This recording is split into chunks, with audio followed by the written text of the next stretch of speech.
Welcome to Cobalt Fairy YouTube channel. If you like our channel, please subscribe and make sure to click on the bell icon, so that you won't miss any future audiobooks we'll upload for free each week on YouTube. The Highlander's Enigmatic Bride by Lydia Kendall. Chapter 1. 1783, England. They said, "James, you're a bloody fool for befriending the Scots." They said, "Any Englishman knows you can't trust them buggers." The townsfolk concurred, their fallen hero, loved and adored by all who knew him, had been betrayed. "I heard he saved the life of that dreadful Edan. And he never saw it coming.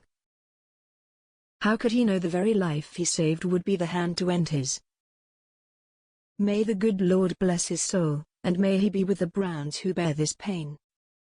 And now, the Duke of Gordon watched his son's body being lowered in the ground. His one remaining eye filled with salty tears he kept hidden from the mourners. His daughter, Isabel, placed her hand gently on his arm.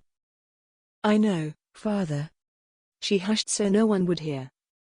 He placed his large, soft hand on top of hers and gave a squeeze. One by one the black-clad attendees drifted to their homes before the English spring rains began to fall. But for Isabel and her father, the gloom was setting in. James, his father, and his uncle Ezra had been traveling the Highlands. They were crossing their territory and found themselves ambushed by the clan Maccallion. It was bad enough for him to lose his eye in the melee, but to lose his son was too great a price to pay. The Duke of Gordon was returning home, a broken man, to bury his son. Ezra tried to recount the story but found himself overcome with emotion and unable to finish the tale.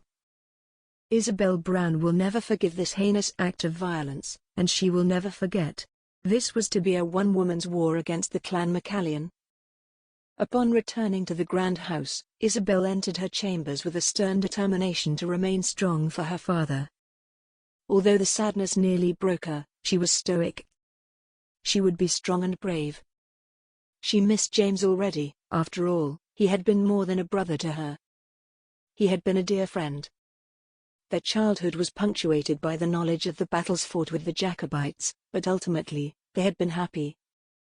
"My lady, begging your pardon, but may I help you dress for dinner?" her servant, Charlotte, offered. Isabel couldn't think of eating when she felt such pain. Yet, she knew she would be expected at the grieving table where her father and uncle would dine with friends and extended family in mourning. "Indeed, I suppose I must." From her rained-on funeral gown and into a fresh cascade of black taffeta, Isabel emerged. She glanced in the looking-glass at her reflection. The black was a stark contrast to her white blonde hair, now pulled back into a bun to hide beneath more black fabric, and her green eyes shone from her pale face.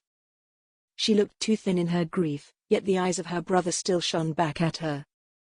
Despite his large frame and his father's masculine nose and chin, people always knew they were siblings by the eyes they had received from their mother before her early death, which came before Isabel's memories began. "I do hope that I am not speaking out of turn, miss, but I wish to tell you that I am deeply sorry for the loss of your brother. I have offered my prayers on your behalf. Master James was a good man, very kind. I have asked the Lord to keep you comforted," Charlotte said bravely, yet with a respectful timidity. "Thank you, Charlotte. Your words do, indeed, bring comfort. James was a kind soul and I shall miss him greatly." "Thank you," Isabel replied, choking back her tears. Isabel's internal dialogue was that of a darker desire than merely finding comfort. Her need was for vengeance. That the Maccallion clan would brutalize her family so, merely for the money, was dreadful to consider. Yet something inside of her knew that there was more to this raid than greed. Maccallion villains, she thought. James should never have trusted Edan. This was surely his own doing. And for that, he is going to pay. In times past, the Maccallion clan had been robbers and thieves, but never murderers. They planned this. She had heard that Edan was not yet Laird, but he would soon be, and he surely had great authority in the clan already. He had betrayed his friend. Isabel was certain of it. She knew not why, but it had to have been so. Nothing else made sense. Charlotte. Isabel broke the silence as her servant fluffed the gown where the hem touched the floor. Yes, my lady. I need to get away for a time. To clear my head. I am thinking to ask my father to allow me a short journey. Perhaps we will leave tomorrow or the following day. Please be ready for whatever his response. Isabel was slowly formulating the plan as she spoke. Usually, she would plan ahead, but she had not planned for her brother's murder, and now she would find the steps along the way. As you wish, my lady. Charlotte agreed, ignoring the internal dread of a long journey when the rains were sure to come pouring during the week. Dinner approached, and Isabel descended the long, curving staircase. Candles lit the interior of the grand home as darkness laid hold of the skies beyond the walls. She reached the lower floor and entered into the dining hall where her father sat at the head of the table. A glass filled to the brim with wine was held in his hand. Isabel saw the way he swayed slightly and his one eye shone as glass, and knew that it must not be his first. To the left of the Duke, his brother Ezra sat firmly, looking on him with compassion. A number of lords and ladies filled the other spaces, and Isabel sat in her usual chair. Only one seat remained unoccupied. To the right of her father, the space belonging to James was a lonely reminder of their pain. Rapidly raising, and subsequently spilling, his glass of wine, the Duke of Gordon gargled, "To my son." The portion that had remained in the glass was chugged in one go and what had spilled before dripped into his sleeve. Throughout the dinner, the same toast was made numerous times. Each time, the red stain on the Duke's sleeve grew from the extra splashes. The dinner party was awkward and uncomfortable, and Isabel knew that her father being drunk beyond his wits might be just what she needed to sneak out. Indeed, once the guests departed, she walked her father to his room where his attendants were waiting to change him for bed. She stopped just outside his door. "Father," she asked. "I wanted to ask you if I might be allowed to travel with Charlotte to clear my head. I would wish to leave in the morning, and I shall return 3 days hence." Her heart beat quickly at the lie. She knew that in his right mind, her father would never let her go. Especially now that he had lost his beloved son, the idea of Isabel leaving seemed too great a risk. "Yes, yes, my dear. Anything you wish is yours," he mumbled sluggishly under his breath. "Thank you, father. You are most kind. Now I shall help you get to your attendants." She handed him off to one of the men waiting to ready him for bed. "Do you think that is wise, niece? Do you think yourself clever for taking such advantage of his drunken pain? Your father shall have a fit in the morning if you be gone. Yet, I think you know this and merely have no care as such. What selfishness you must possess to be so careless in this season." Ezra bellowed in the hallway. Feigning intense fear at the accusations, Isabel lied, "Uncle, you do not understand. It is not at all what you assume. I assure you, I simply wish to go south and clear my head. You misunderstand, truly. Do not toy with me, girl. I will not believe you, but I will allow your father to make his own judgment in the morning. You had better pray that the Lord will go before you," he said harshly. His eyes betrayed nothing. He did not wish for her safety, only a harsh penance for her disloyalty to her father in asking him while he was witless. "You need not believe me. My father is the Duke, and he has permitted me to go. I follow his authority, not yours. I will return in 3 days as promised," Isabel said confidently. She turned to leave, giving her uncle her back. Once she reached her bedchambers, she saw that her hands were shaking. She tried to steady them, but they would not. The cold from the funeral rains still chilled her, even more so the coldness in Ezra's eyes. "Charlotte," she called. "Ready a hot bath for me. And pack warm clothes for us both. We shall be departing early tomorrow. Before sunrise." alert the stable boy, we need a horse cart and a driver. As you wish, my lady. Charlotte was in for a very busy evening. She stoked the fire before preparing the bath. While Isabel bathed, she informed the stable boy of their need and returned to pack a few gowns and blankets for the proposed 3-day journey. In the bathing room, Isabel stepped out of the tub after washing and analyzed her body in the long, mirrored walls. She was quite thin, but her years had developed an ample bosom and rounded hips, accentuated by the corsets she wore. At one point in the evening she had considered disguising herself as a man for the journey and remain unrecognized and perhaps appear as a better adversary for Edan, but she knew that her figure would never allow for such a falsehood to pass. She dried herself and Charlotte assisted her in dressing for bed, and then left the room. The moment she blew out the candle, she smiled and whispered a promise. Tonight, I rest. Tomorrow I will set out for revenge. May God have mercy on anyone who stands in my way. Chapter 2. Edan sat quietly considering the events of the previous week. His dearest friend, a man for whom he would die, murdered by his own clan. Days later, he was officially declared Laird of the clan Maccallion. His mother appeared for the ceremony, one of the first times he had seen her leave her bedchambers since the death of his father over a year ago.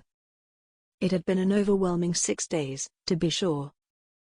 "Ye didn't look overly thrilled, to be honest, me Laird," Katrina said, stressing her brother's new title. She knew he was in shock and grief and confusion while also being thrust into power and authority over the whole clan. Edan sighed. I'm thrilled. But ye ken this is a lot for a few days. Dinny worry, ye Titan. Uncle Callum has trained ye well and it isn't like you've got to solve all our problems in a fortnight. I'm certain they'll give ye at least a month to fix it all. She teased. Katrina knew her teasing held sway over her brother's moods. No amount of distress or anguish of his could stand against the teasing of his sister. She was barely a year younger than he, but most of the time, he felt that she was the one caring for him and not the other way around. He gave a laugh, but the gloom quickly returned. I ken it's true, he has taught me well, but I cannae help wishing it were Faither who'd trained me. Or that I didn't become a laird in the first place, he thought to himself. An honor it is to be sure, but not like this. Not when I have to decide between the death of me friend and the safety of me clan. Nobody warned me about this. Ye'd be foolish to wish anything otherwise, she replied gently. But it seems that this be the card ye were dealt and ye'd best accept it and be the laird we want ye to be.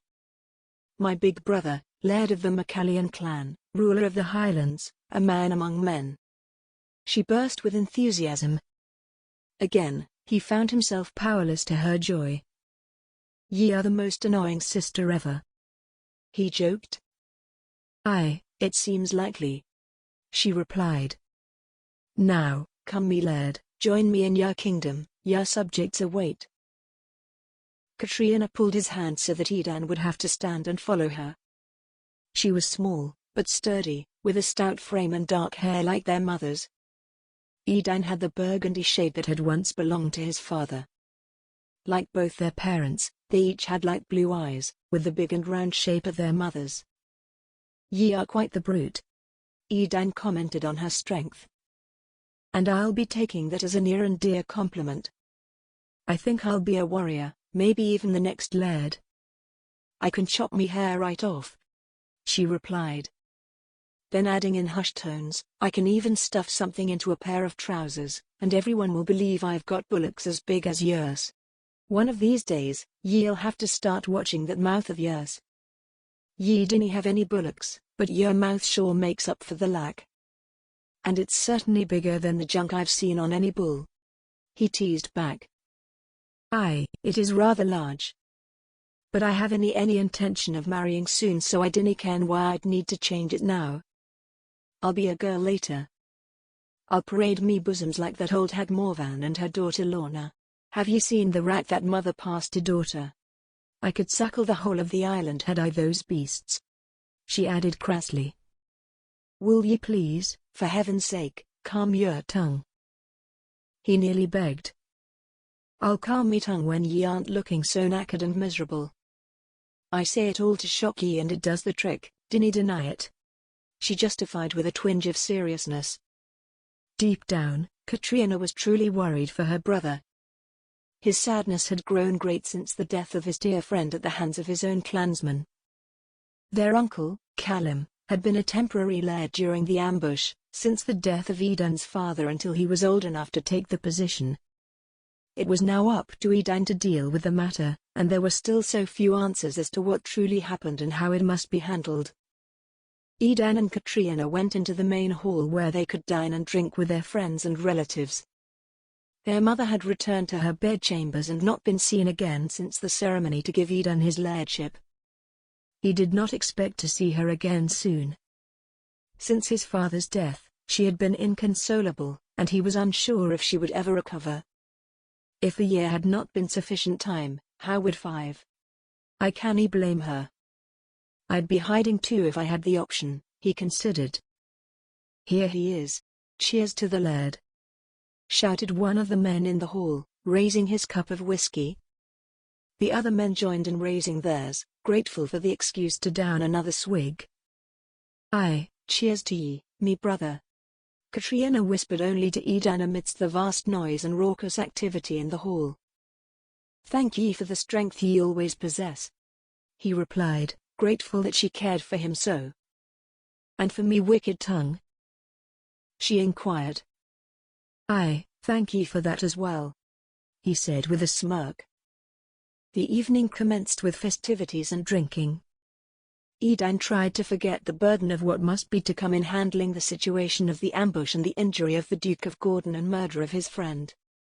As deep as his sadness was, he could not imagine the pain felt by the Duke and his brother at having lost James.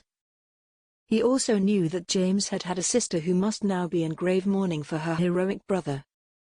And it was up to him to keep his clan safe despite the awareness of their responsibility in this matter.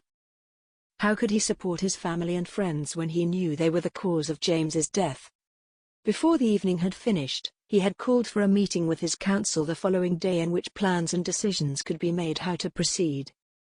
The group that had led the ambush knew they were courting their doom but would not share details of what happened and would not betray one another. Not only that, but they had been under the lead of Callum, his uncle, during the ambush. Callum knew well his nephew's affection for James. Edan could not help wondering what he had been thinking when he allowed the battle to ensue against the 3 Englishmen and their guards. Could it truly be that his uncle wanted them dead? He had far less care for the English, having lived through greater turmoil at their hands.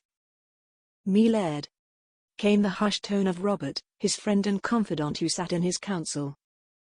With a motion of the hand, he urged Edan to come closer and into the dark. "What is it, ye Epilogue?" he joked, nervous at the seriousness on his friend's face. Robert looked grim. "Cormac. I finally got it from Alistair. It was Cormac who charged forth and cut down your friend. I dinna ken what to say, my laird. It is near secret that Cormac hates ye, but I never would hae thought him to go this far," he said sadly. Anger and bile rose from the pits of Edan's stomach. He could feel the rapid beating beneath the muscle of his chest. Broad hands clenched in fists and his jaw tightened beneath the auburn stubble. This was not what he had bargained for. Cormac's hatred of him had always been born from jealousy, but even with the constant conflict between the two, Edan could never have imagined such a brutal betrayal. And how could he defend his clan in the midst of this atrocity? How could he stand for them when he felt such shame and disgust at their actions? "Thank ye for the report, Robert," he finally breathed through clenched teeth. "And by the way, only call me Laird in front of the others. I appreciate the respect from ye, but ye are no servant of mine. I'm still your friend." Robert nodded and departed, giving Edan time to breathe and consider the news he had just shared with him. The following morning they would discuss and make decisions. Chapter 3. "Charlotte, are you quite certain he brought the correct trunk? I have 2 of a similar color, and it was so dark this morning, I thought it was the navy." But you are certain it was not the black? Isabel tried to confirm for the fourth time.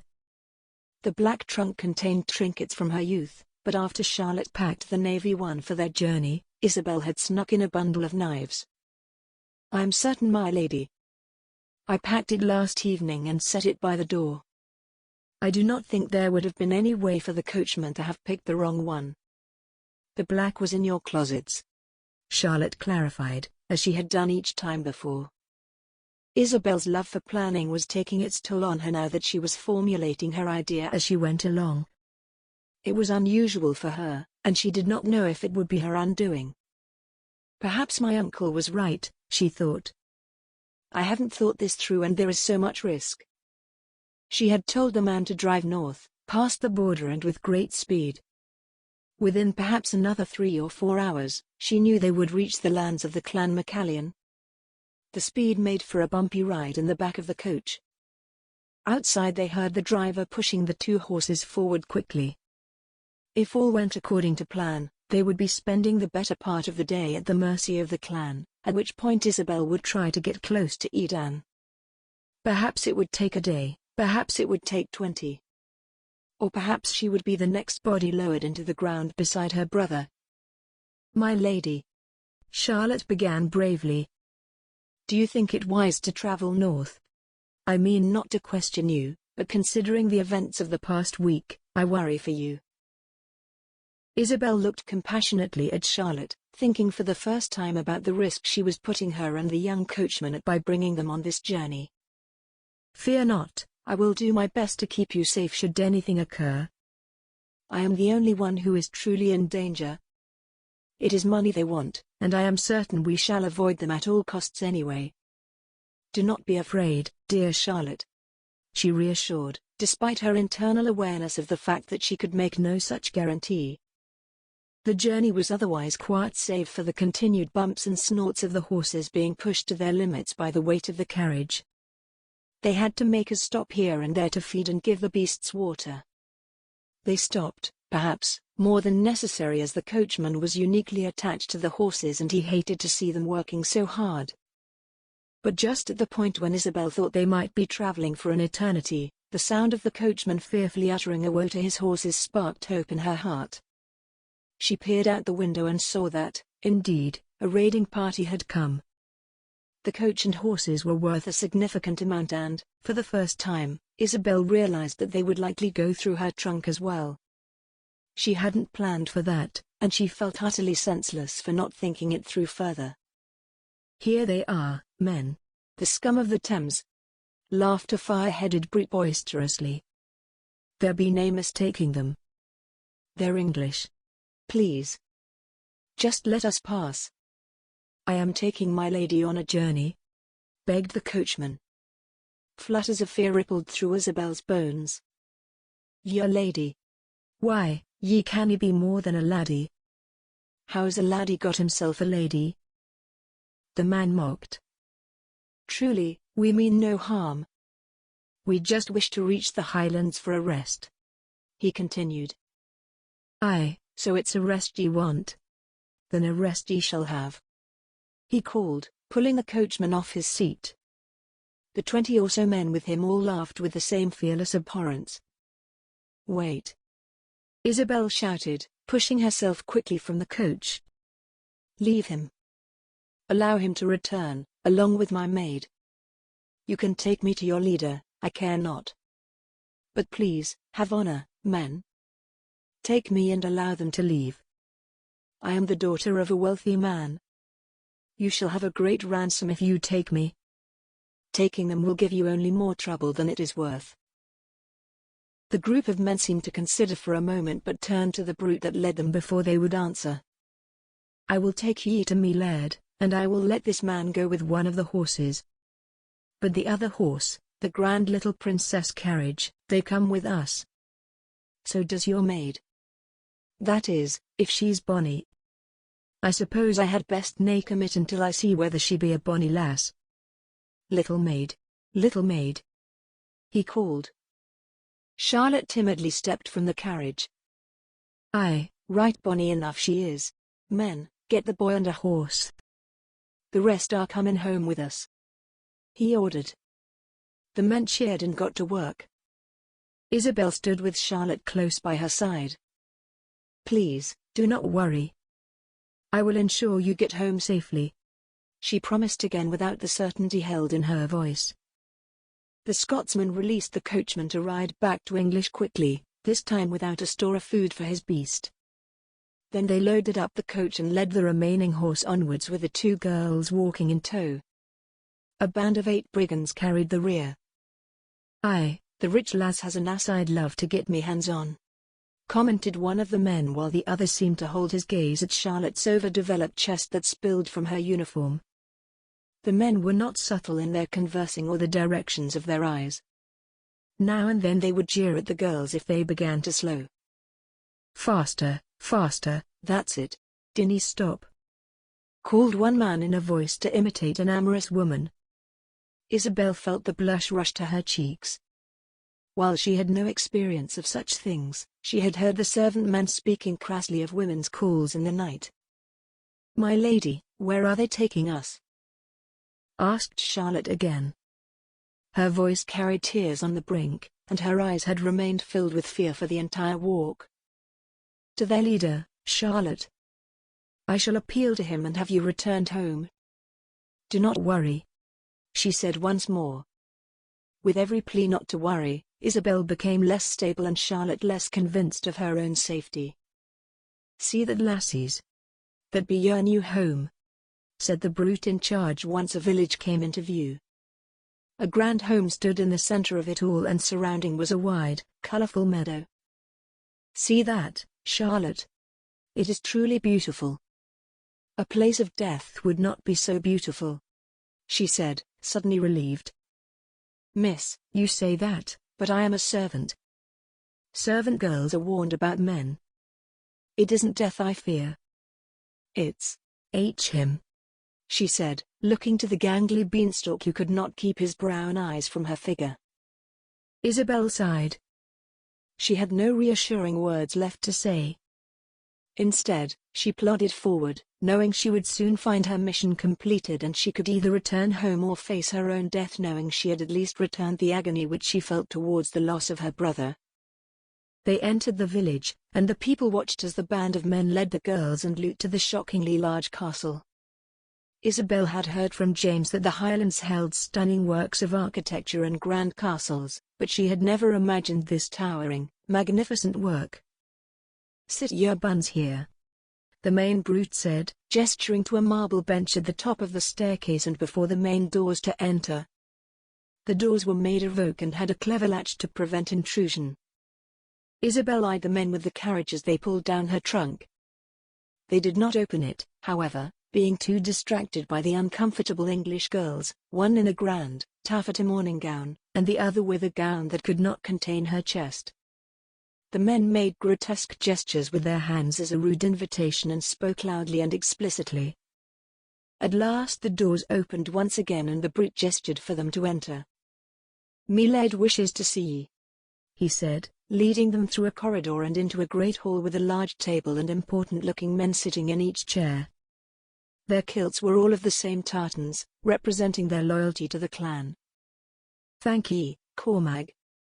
Now please excuse us. We have to speak to these girls, and then we will not long be calling for ye as well," said the man at the head of the table. Isabel watched him. He commanded the respect of the men in the room. His burgundy hair was thick and seemed to leave droplets of stubble across his chin. He had large, round blue eyes that gave a distinct impression of innocence. Isabel knew those eyes to be liars. This was Edan, the killer of her brother. His lies are more than just skin deep. He could fool anyone with those eyes, but I will not be tricked, she thought, again promising herself to be strong.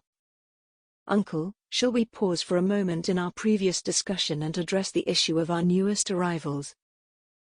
Edan asked Callum sitting to his right. They had been conversing about Cormag in his absence and how to handle the situation of his guilt without placing the whole clan in jeopardy with the English nobleman, the Duke of Gordon. The distraction of the beautiful young women before him was all too welcome.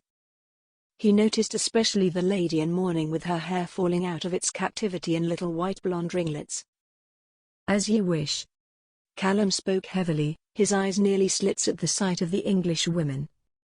Who are ye? Edan asked coarsely. Dinny notice her, she's a trespasser, a bonny trespasser, but that doesn't excuse it, he thought to himself. Isabel spoke up, knowing Charlotte would be unable to answer and not taken seriously even if she tried. We are from London. My father is a merchant trader. He has fallen ill but was called upon by the Laird from the clan gun to provide him with small weaponry. As my father was ill, I offered to bring the product. We do not wish you any harm. Our coachman merely got us off our intended route. She lied smoothly, knowing the story would protect her from suspicion once they opened her trunk. And where is your intended route? Inquired Edan, unsure whether or not he believed her words. Dornich. She replied, unsure where Dornich actually was. Dornich. That's awfully far north. Ye wish to travel all that distance in a country where ye are overwhelmingly hated? He challenged. To be honest, I don't know where Dornich is located, merely that I am sent there. She replied, appealing to their assumptions that she was an ignorant and naive female. And ye be in mourning? He asked. Yes, Laird. My mother? She passed from a severe fever? The same which my father now has. She said. Her lies dripped believably, but the gentle tears she brought forward were the seal on the lie. It was a true saying that no man could deny a woman once her tears began. Well then, if that be so, what is it ye wish from us? He asked. Simply that you would let my maid return with a horse, and preferably a guide as well. One that will not touch her. I wish for her to leave in the morning when there is full light ahead. Isabel requested. Only that? What of yourself? He asked. What is it you would offer? She inquired in return. I didn't believe your story in its entirety. Give me time to learn the truth and then I will make me decision. He replied. Chapter 4. I said be calm, Charlotte. Isabel growled through clenched teeth as they waited in a small room with a single bed. Guards were posted just beyond the door. But miss? Be calm. Charlotte stayed quiet. After a few moments, the door creaked open and the Laird, Edan, stepped through in his kilt and flowing white shirt. A little leather braid wound through the top to tie it at his chest, but he left it undone, revealing wisps of red hair on his chest. Come now, lassie. I've found a guide for ye. Ya miss will stay here, but ye'll be on your way going now, Edan declared. His hand invited her to step through the door to freedom. No. Isabel snapped. I told you, she must leave in the morning when the light will last the whole of the journey. Will nae have any stowaways, lass? She'll be going now or not at all. It's up to ye to decide, he said with a sigh. It was clear that he did not have time for this and his mind was distracted elsewhere. I simply cannot force her to stay, and yet, what if she is fearful in the dark with a strange man? What if her fears come to pass? Isabel questioned. All right then, she may go, but what is my guarantee that she will face no harm? Isabel asked. A smirk tugged at Edan's mouth. Foul-mouthed the guide may be, but I dinna think me sister is planning to corrupt anyone's virtue tonight. He responded, smugness and a show of irritation at being questioned. Isabel and Charlotte breathed a united sigh of relief when a brunette beauty with the same wide, innocent eyes came into the doorway. Dinna be so sure, brother, she's got quite a set of tits, that little maid. Perhaps I might give 'em a good squeeze just to be sure they're genuine. Katrina laughed. Her hair swished, revealing gentle red highlights in the dark brown. Edan cracked a real smile. Ignore the beast, she be dirtier than most men, but she isn't going to harm ye and ye can be sure that she'll keep away any who might. He promised. Isabel sighed and gave Charlotte an awkward hug. Women of her stature did not generally hug their maids, but as captives, it seemed the right thing to do. She looked Charlotte in the eyes with a genuine, "It's all going to be all right," expression. Charlotte responded with a slight nod that she understood, though her face still betrayed her fear. "Fare ye well then, and Katrina, be careful with the lass. Ye dinna need to terrify her any more than necessary. And keep away from Cormag." Edan added the last part as a clear warning. His sister nodded sternly but with a faltering question in the flick of her eyelids. She assumed it was because Cormag was quite a brute about women, but something in Edan's tone left her with a sense of distrust for the fierce clansman. With that, Katrina and Charlotte left through the doorway. Edan remained, watching Isabel. She sat tall, properly, with solid posture and facing forward, yet the gentle fidgeting of her hands let him know that she was, indeed, nervous. Her green eyes would not meet his despite sensing the blue gaze on her face. Finally, she had had enough. She wrenched her head to face him. "May I help you in any way?" she asked with forced irritation. Edan's smirk was back. "What be your name?"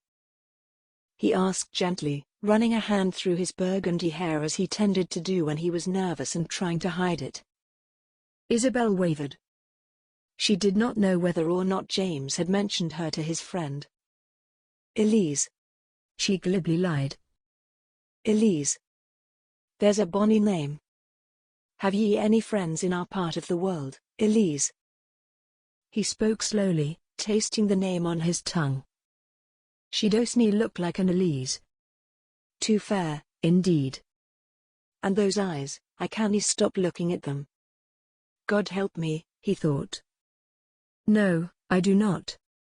As I said before, I do not know this land very well. Only that my father has many business acquaintances here. He is a wealthy merchant." She lied, improvising as she went along. "A merchant, aye. That's good business in these times. What does he sell? And why does he need it from Dornich?" Edan pried. Isabel faltered again, unsure where to go next. She decided honesty was the best lie. "I do not know. I am not a merchant, just a young lady. So how am I to know things and affairs of business? Other than that, he sells weaponry. What is it you really want to know from me?" she challenged. Feigning ignorance was the easiest tool, but it left her feeling insecure. Then again, Isabel thought that insecurity and anxiety were a natural reaction in being held captive, so perhaps it was on her side after all if they showed. "I dinna ken whether I believe ye or nay. I've never heard of a wealthy merchant sending his lass on such errands. Are ye sure ye be telling me the truth?" he asked. "As I said, my father is extremely ill, and we just lost my mother. I am his only child and, therefore, it fell to me to go on the journey," she declared slowly as if speaking down to a 4-year-old to whom she had already explained many times. One of Edan's eyebrows raised in apparent offense at being so disrespected. "In that case, your wealthy merchant Father will be paying to get his daughter back. I am sure Katrina will learn where the little maid is going and will tell me how to get the ransom request to your Father," he promised. Isabel's blood ran cold. How had she not thought about that? "He will learn that I am James's sister and clearly assume that I am here for revenge. That means I must act quickly. Where are my trunks? Or will they feed me soon and I can take a knife? How can I accomplish this?" Isabel worried. "Where are my trunks?" she asked confidently. "My men are searching them for prizes. And, of course, they have taken the weapons.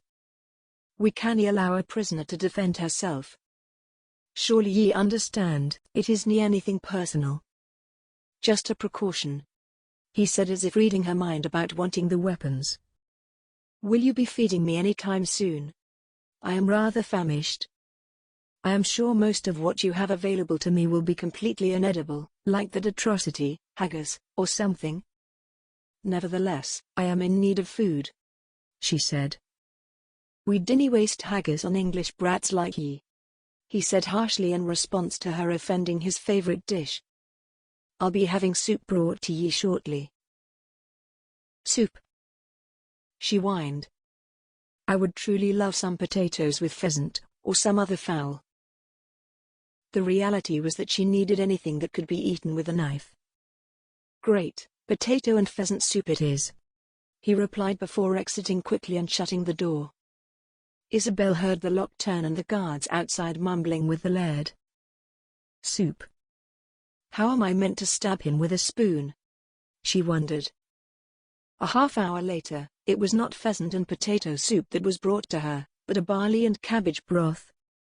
To Isabel, it tasted like Scottish waste.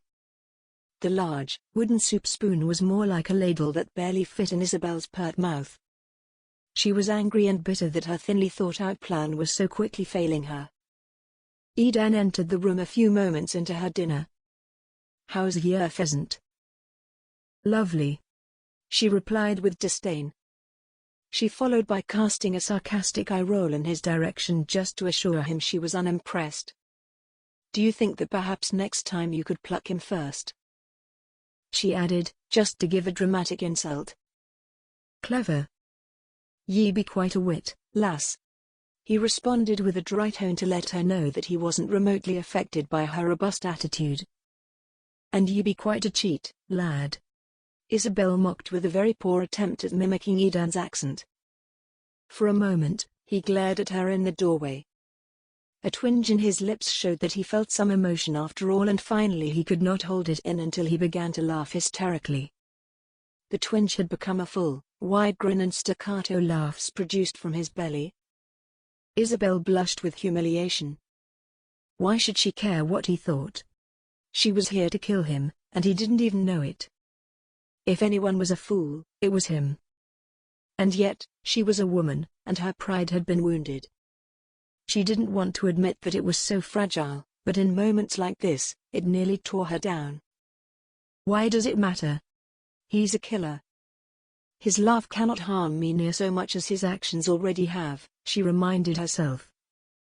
Forgive me, if ye will, Edan said, gathering himself. He placed a palm out toward her as he spoke, both defending himself and begging forgiveness, but remnants of tears still remained on his cheeks, evidencing that he had experienced true joy for the first time in a long while. It felt good to laugh again. He brought both hands over his heart and gave her a final apologetic look before making a quick exit from the room. As Edan made his way down the steps, he saw the figure of Robert heading toward the great hall for dinner. "Robert, boy, oh wait for me," he called. Robert turned his head, where oil-black hair seemed to stick straight up. "Me Laird, have ye been? Were ye with the maiden?" he asked. "Aye, indeed. She's a right torch to wield. Anywho, ye ken what the others are saying. Ye ken they're feared to tell the Laird their first thought, but they'll tell ye, knowing ye'll tell me." "So, what have they said?" he asked. Robert was nodding the whole time, following the quick words of his friend and leader. While Edan was the leader of the clan, many of the men rightly feared Cormac. Unsure about their safety, they could not tell Edan directly the extent to which they wanted him removed from their ranks, but they could tell Robert. Robert would get the message to Edan. "Truthfully, Edan, ye be right on the mark. They're all terrified that if Cormac is held accountable, it's going to have a poor impact on the clan as a whole. Ye know the English scum, they have heads for killing one of theirs. We are nae but a blight on their diamond in their eyes," he replied. "And what are they?" Edan asked. "A right piece of shite on the porcelain ass of a bonny Scottish lass," Robert said with mock poetry, saying ass in an Englishman's accent. "And ye ken it's true, not but shite on an ass, many of them." "Never forget it," Edan said. "I'll nae," Robert promised. Chapter 5. The day passed and the sun went down while Edan and his men continued to dine in the great hall, as Isabel lay on the single bed in the room. She began to explore the heavy fabrics draped over the windows and on the canopy of the bed. Thick, wool tartans covered the bed, and she found herself powerless to the temptation she felt to crawl under and shut her eyes. The large room descended into total darkness around her sleeping frame when Cormac silently entered through the doorway. He knew that the door tended to creak unless you pulled down hard when opening, and he didn't wish to give her any sense that he was there.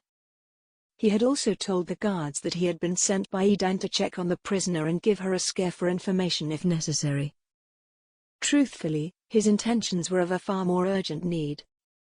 Her white blonde curls played about her pale face. She seemed to glow even in the midst of the darkness of the room, shining like the moon itself. His blood ran hot when he glanced where her bodice strained at the half-moon breasts peeking over their cage. His large, rough hand brushed down her neck and along her collarbone. She stirred a little but remained unaware.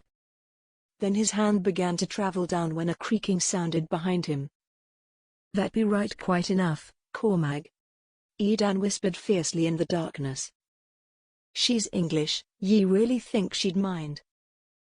Cormac gruffly laughed, as if it were all a game. His respect for women had never been strong, but his respect for the English was even less. He had driven nearly every father in the village to hiding his daughter, but having this beautiful prisoner in the castle, it was far too great a temptation for his urges.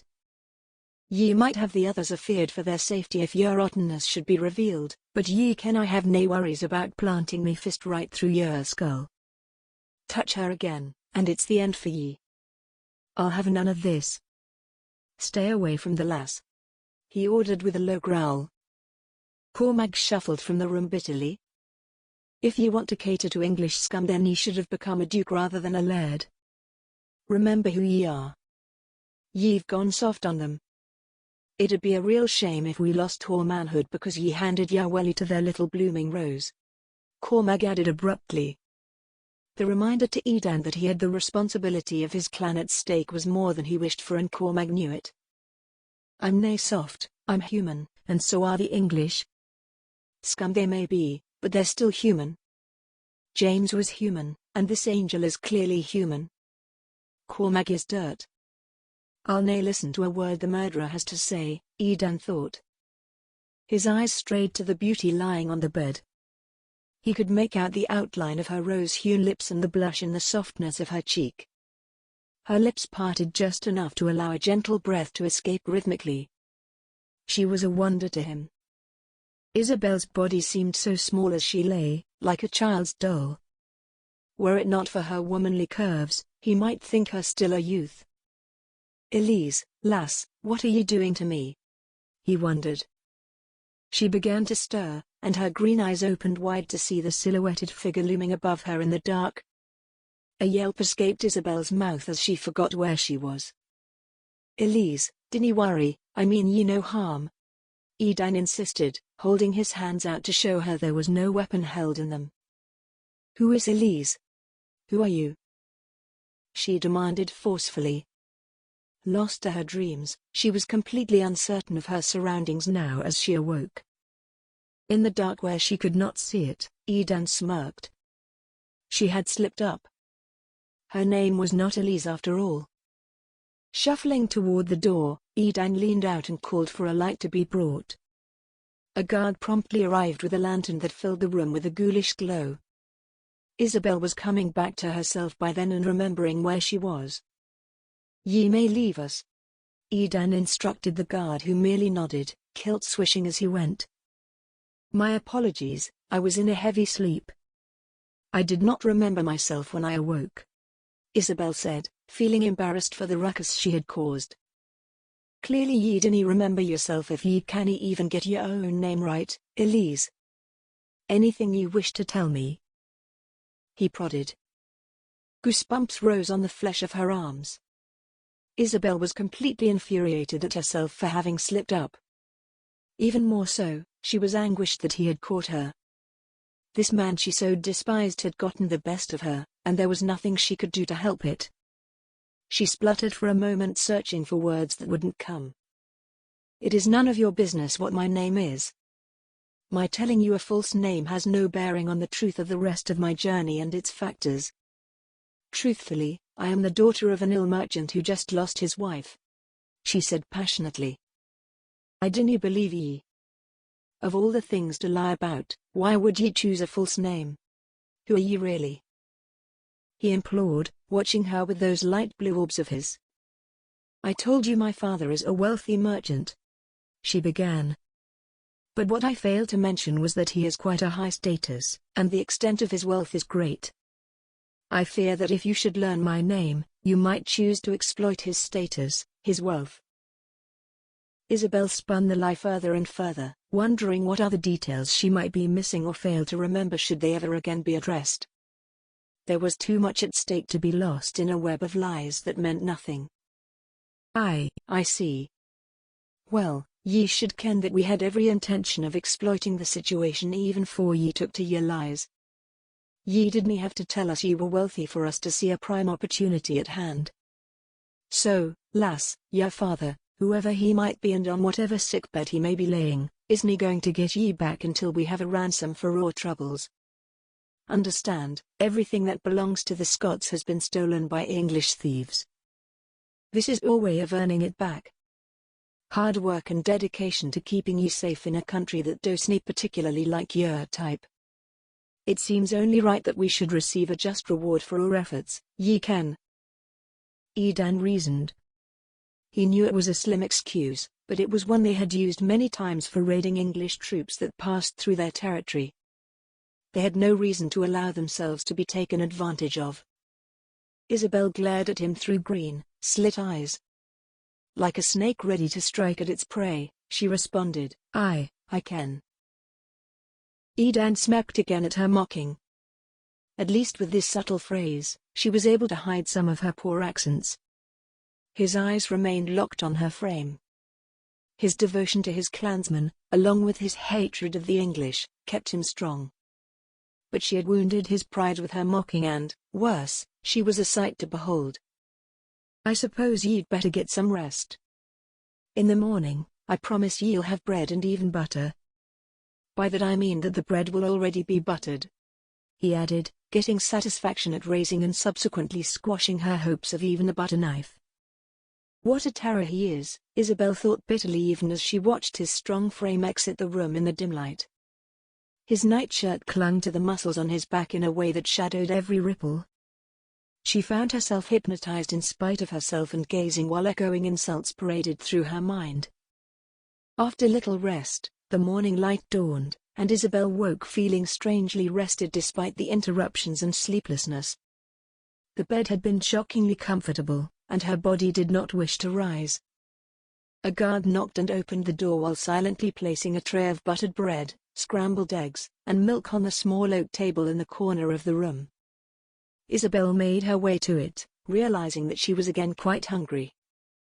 Would they dare poison me? She wondered to herself. It would make for a very poor ransom.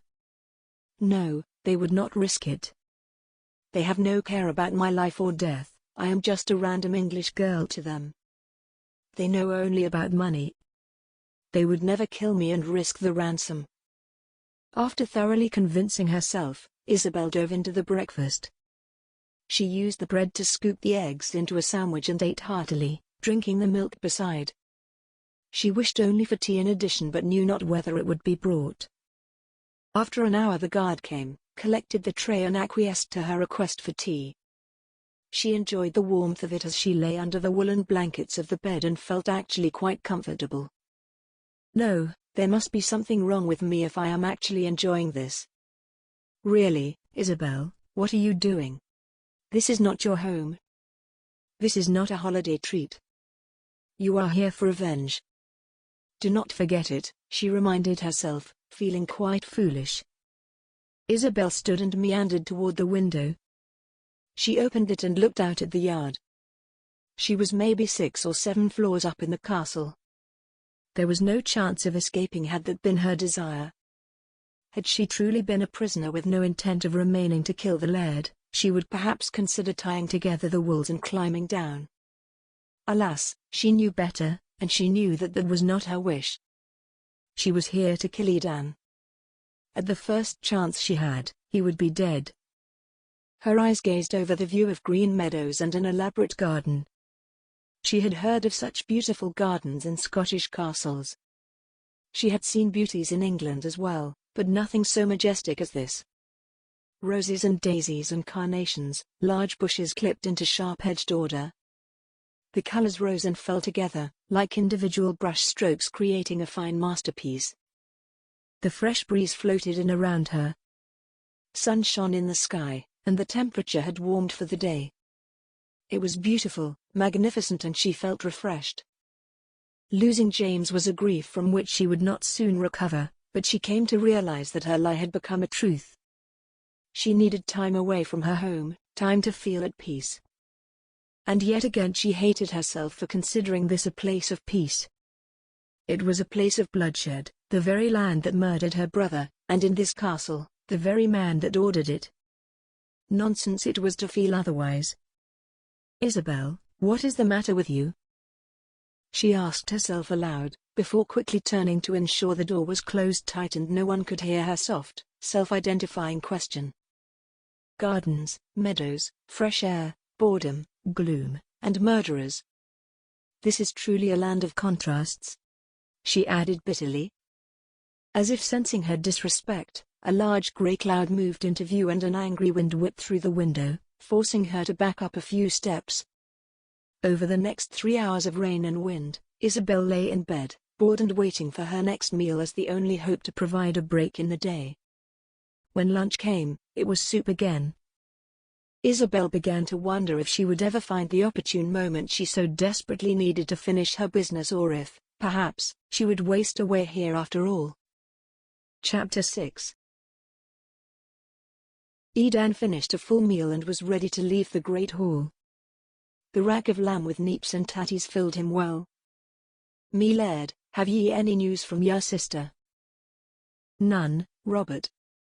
I'm guessing she's taking her time, enjoying the scenery. Ye ken how she is. Perhaps she's even taken to a wanderer and up and left us all," he joked. Edan was not concerned for the safety of his sister.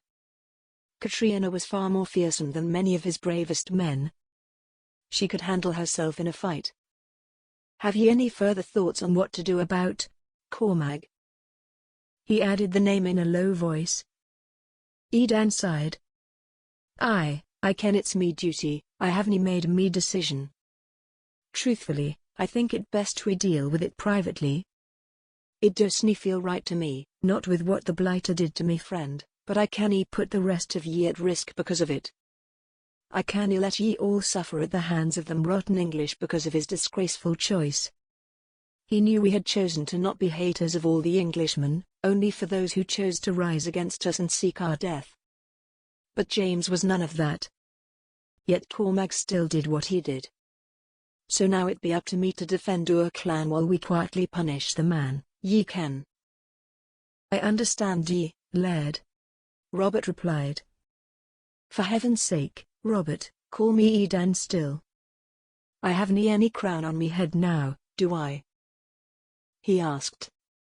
None that I see, Edan, Robert said with a smile. Then here we are, 2 men, just men. Ye ken I'm right grateful for ye, Robert. I can trust ye with me whole heart. So tell me, what do ye think of the lass Cormac brought here? He inquired. They had begun walking together from the great hall and into one of the many corridors leading through the castle. I didn't get the best look at her, but she seemed right bonny to me. Do ye think they're made different in there? Robert laughed suggestively, slapping his leg. I dinna ken. Edan chuckled. But I ken she's got quite a pair of eyes to match her thins. Ye cannae imagine how bonny she is when they're full of hate. Honestly, shining with hate for me. She isn't messing about. I ken that's what happens when ye take someone prisoner, but I right, she doesn't have to shaft me when I'm trying to treat her well, does she? Ye seem awfully bothered by it all, Robert added. I didn't ken you cared so much what an English lass think of ye. Haven't ye seen ladies? Milk-coloured skin reflecting the rare sun. Golden hair, brass hair, fire hair, like yours.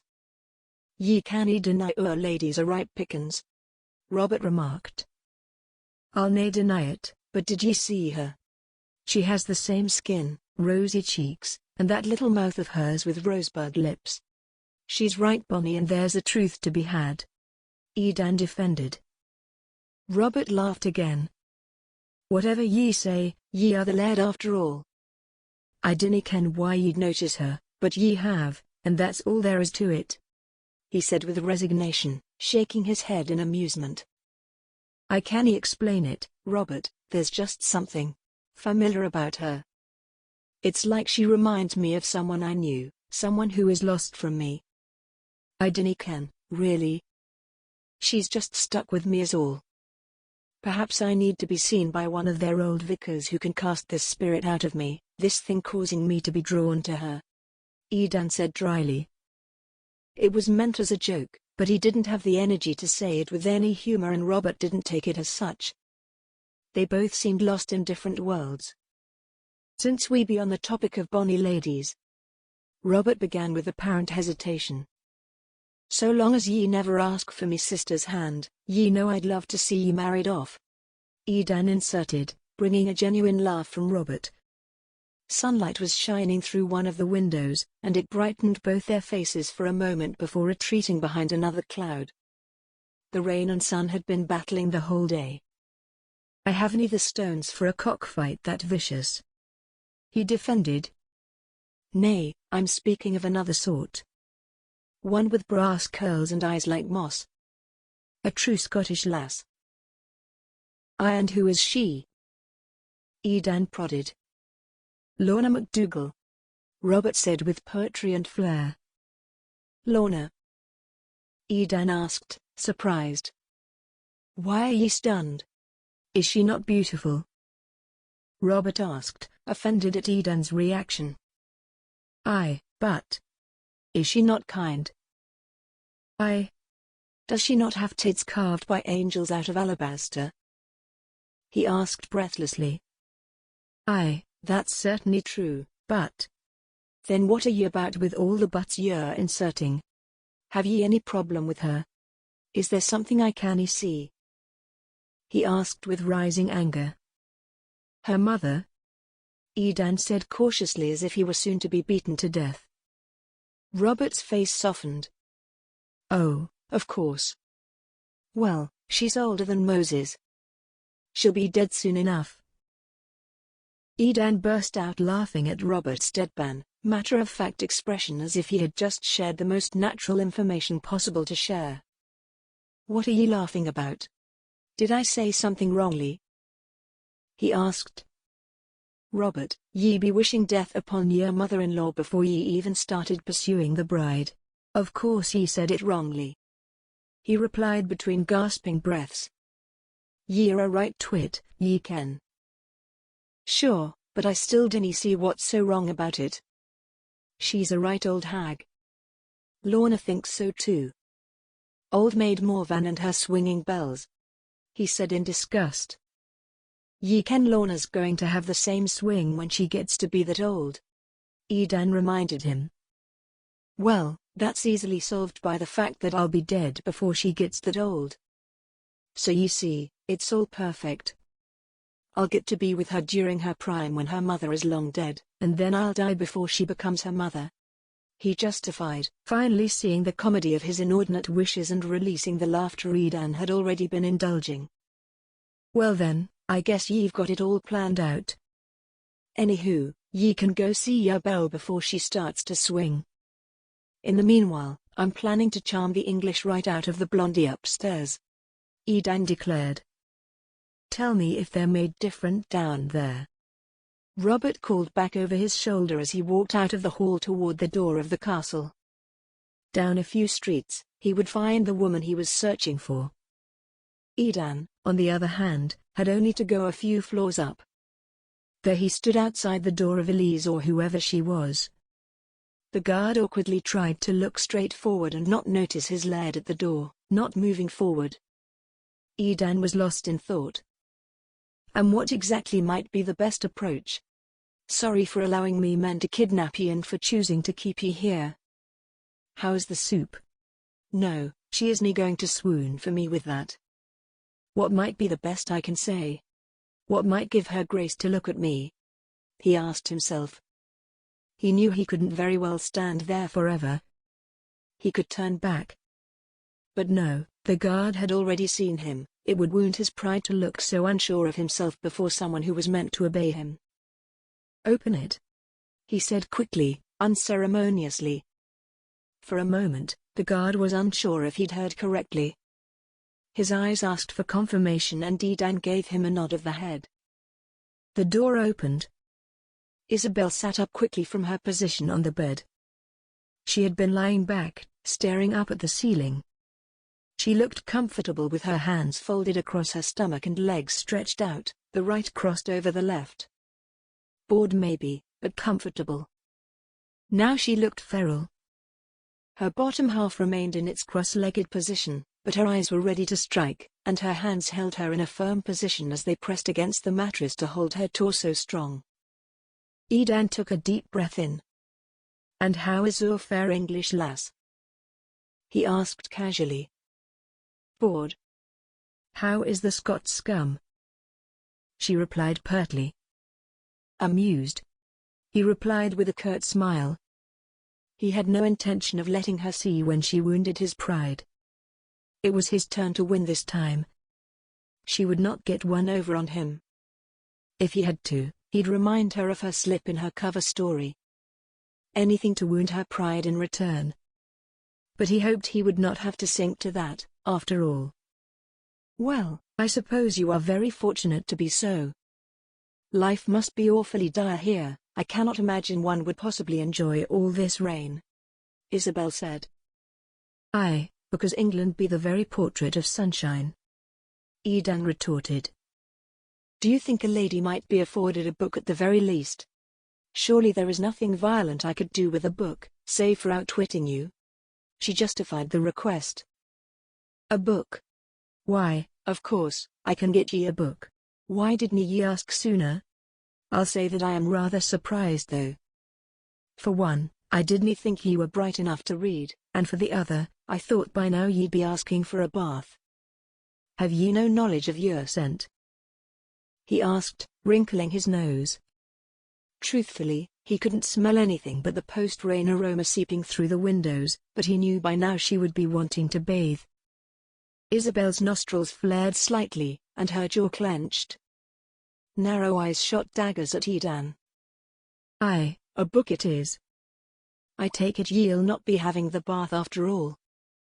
he asked, leaving her to languish between her discomfort and her pride. Isabel wanted a bath more than she could express, especially with the damp outside. The walls were warm, but a hot bath sounded like heaven.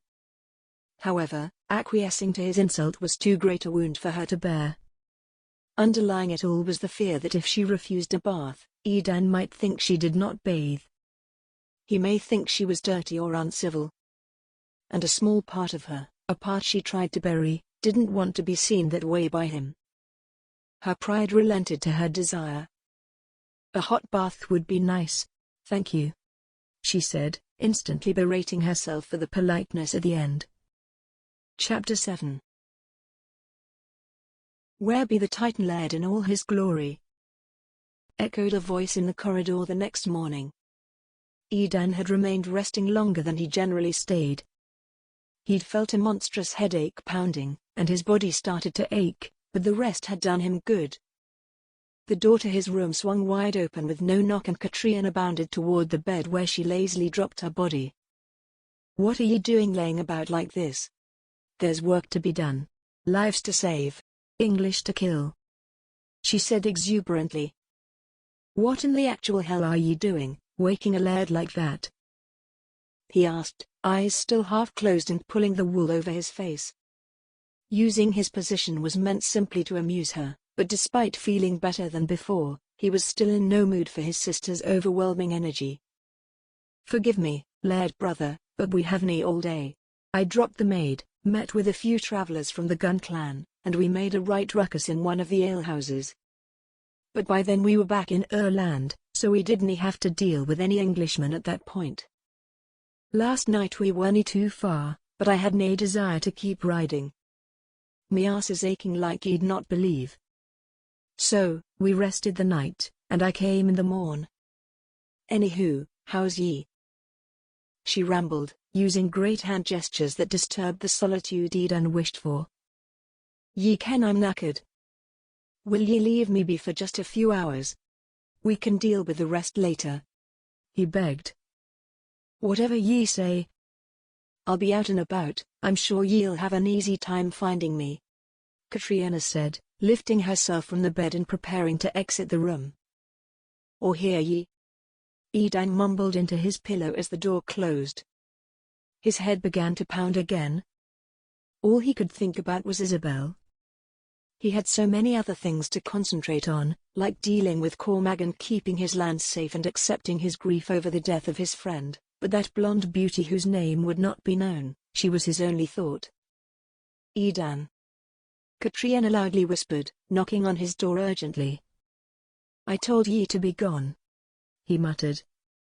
She's come out. It's mother, she's left her room. She is walking in the corridor. She told him, coming back over to his bed on tiptoe, despite the high volume of her whisper. At this, the Laird finally sat up in his bed. He looked his sister in her eyes, searching to know if she told him the truth. There was honesty in her face, and Edan felt a jump in his chest at the knowledge of his mother's actions. Perhaps she would recover sooner than he thought. Dinny mentioned Faither, Katrina. Ye ken it would only serve to upset her. He warned. Katrina took on her assertive irritation with a raised eyebrow. Ye think I'd be so daft as that? I ken what it'd do to her to have to listen to me talk on such things. And ye ken, I dinna exactly enjoy reminiscing on me Faither's death either. She wasna the only one who tasted ache that day. She defended herself. Aye, of course. Forgive me for saying so, but ye ken I worry. She hastily left but twice or thrice since it happened. He said with great concern. Well, she be out and about this very second, so if ye intend on seeing her, now's the time. Katrina replied matter-of-factly. Edan got out of the bed and stretched the aching muscles of his exposed torso. Katrina watched out the window at the sun over the meadows and enjoyed that it was looking to be a day without rain. I'm ready, he said after a moment, now fully dressed in his kilt and cotton white shirt. Out ye go then, me Laird, she replied, ushering him to the door. The siblings entered the corridor and turned a few corners before seeing her, their mother, wandering quietly, touching stones and portraits before landing upon that of her deceased husband. Her wide, blue eyes gazed at the painting on the wall, and she began to weep. Edan and Katrina silently walked to her, and each simply took an arm of hers and held it in comfort. Aware of their presence, she did not fully acknowledge them, but rather collapsed into a mess of sobbing. Save for her echoing wails, the corridor was silent. Edan stroked his mother's hair and pulled her head into his chest while Katrina held her hand tightly. It was clear that she needed more time to heal, but what the wisest route to healing might be, they did not know. Wordlessly, they helped her return to her room where she lay on the bed and quickly fell to sleep. Edan sighed once he closed the door behind them. I dinna ken what to do, Katrina. How can we fix her? We canna do it, Edan. We have to give her time is all. She will be back to normal when she's good and ready. For now, just let her be at peace.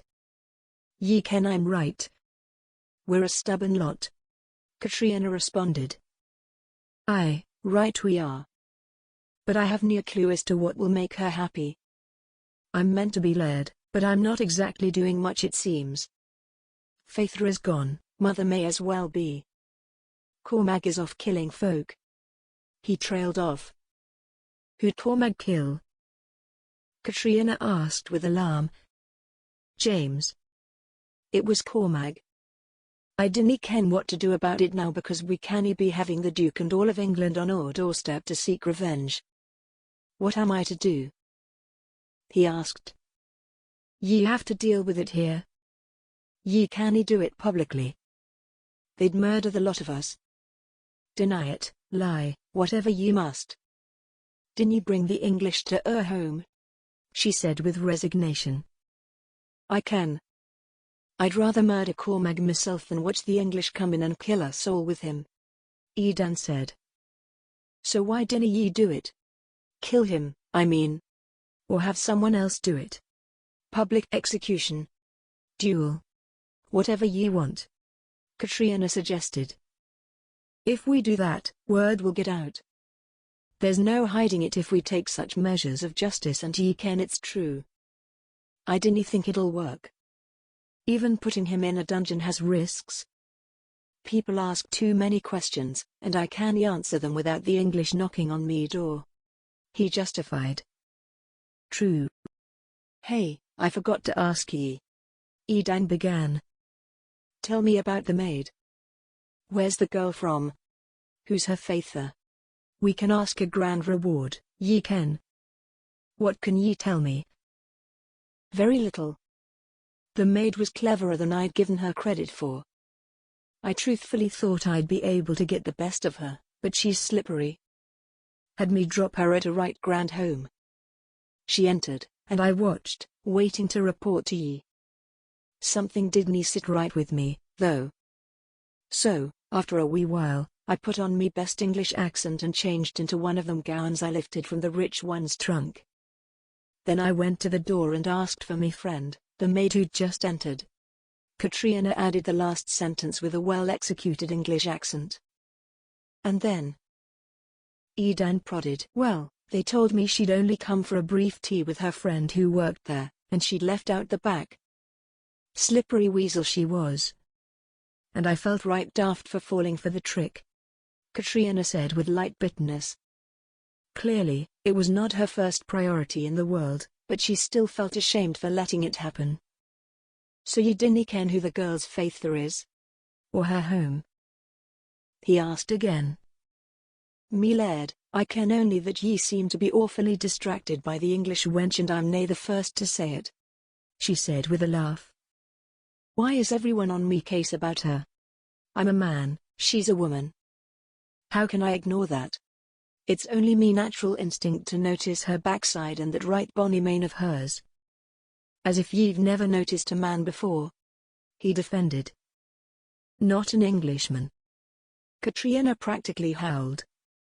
Ye right bloody better not. But, it wouldn't do ye any harm to get to know the lass. She's all alone here, and I'm sure she could use a friend. Someone to comfort her, ye ken. And ye'll stop judging me perhaps, once ye do. He urged. If thou insisteth, me Laird. Katrina acquiesced with mocking formal English. Then off ye go. Spend the day with her. Take her some books. Meantime I'll be napping. I'm still knackered, and ye never did allow me the proper rest a man needs. He said. Katrina traipsed to Isabel's room and knocked gently on the door. Fair maiden. She called. No answer came. O prisoner of beauty. She called again. The guard shuffled his feet and tried to hide the laugh that played on his lips. What's she doing in there that's keeping her so busy? Ye didn't send in a kilted warrior to entertain her, did ye? Katrina teased the guard. Nay, me lady. I didn't do any such thing. He replied, still smiling. Your lady, am I? I'll accept that. Ye've got an awfully fine pair of shoulders there. Aye, your lady I'll be. Now can ye please open this door for me? She asked with a flirtatious grin. On the other side of the door, Isabel was not to be found in the room. Katrina pushed open the heavy door to the bathing room and saw that the prisoner was sitting, brushing her blonde curls. Hey there, beauty. Me brother wishes us to be friends. Let's do it. Tell me about yourself. Prodded Katrina unceremoniously. Isabel was clearly caught off guard. What exactly do you wish from me? Have you been sent for information? She asked. Nay, just that me brother, the Laird, worries ye be lonely. So tell me, Have ye ever coupled with a man? Katrina asked bluntly. Excuse me? Isabel asked, affronted. Ye ken what I mean, ye and a man, embraced in the dance of the doves. The way rabbits and sheep and dogs do. Have ye ever enjoyed the feel of a man? She asked further. I should think not. I am not married. Isabel replied loudly. Well then, I'll be telling me brother this bit of information. It's clear he likes ye, and I'll bet ye that he'd be thrilled to ken that ye be whole or whatever the term is. Katrina said. Isabel found herself intrigued by the conversation, more than she was willing to admit. Her small, white teeth chewed on a fingernail as was her nervous habit. And you? Are you whole? She asked quietly. I, for the time being. I'm not one to settle. I like to rile the men up now and then, but I'm waiting for one I think can handle me, keep up with me.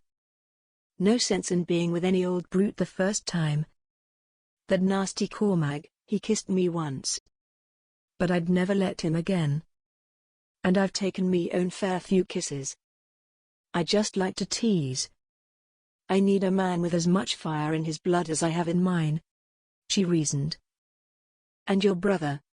Why would he care whether or not I am whole? Does he often seek such women? Isabel asked, nervous that perhaps he did often look for women to be with. Nay, he doesn't look for them.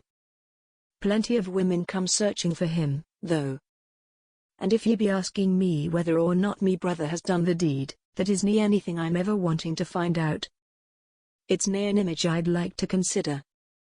Although I think he's considered it with ye. She answered. Well, that is a fact we had best not discuss again. Isabel replied. Deep inside, she felt certain she wished to know more but knew it would go against her wishes for vengeance. No, better to leave it for now. Chapter 8. Edan knocked on the door of the mysterious prisoner. He longed to see her eyes again. A full 2 days had passed since he had come to visit her, and despite his pride and his need for self-control, his desire had finally won out. Who is it? Came a confused voice.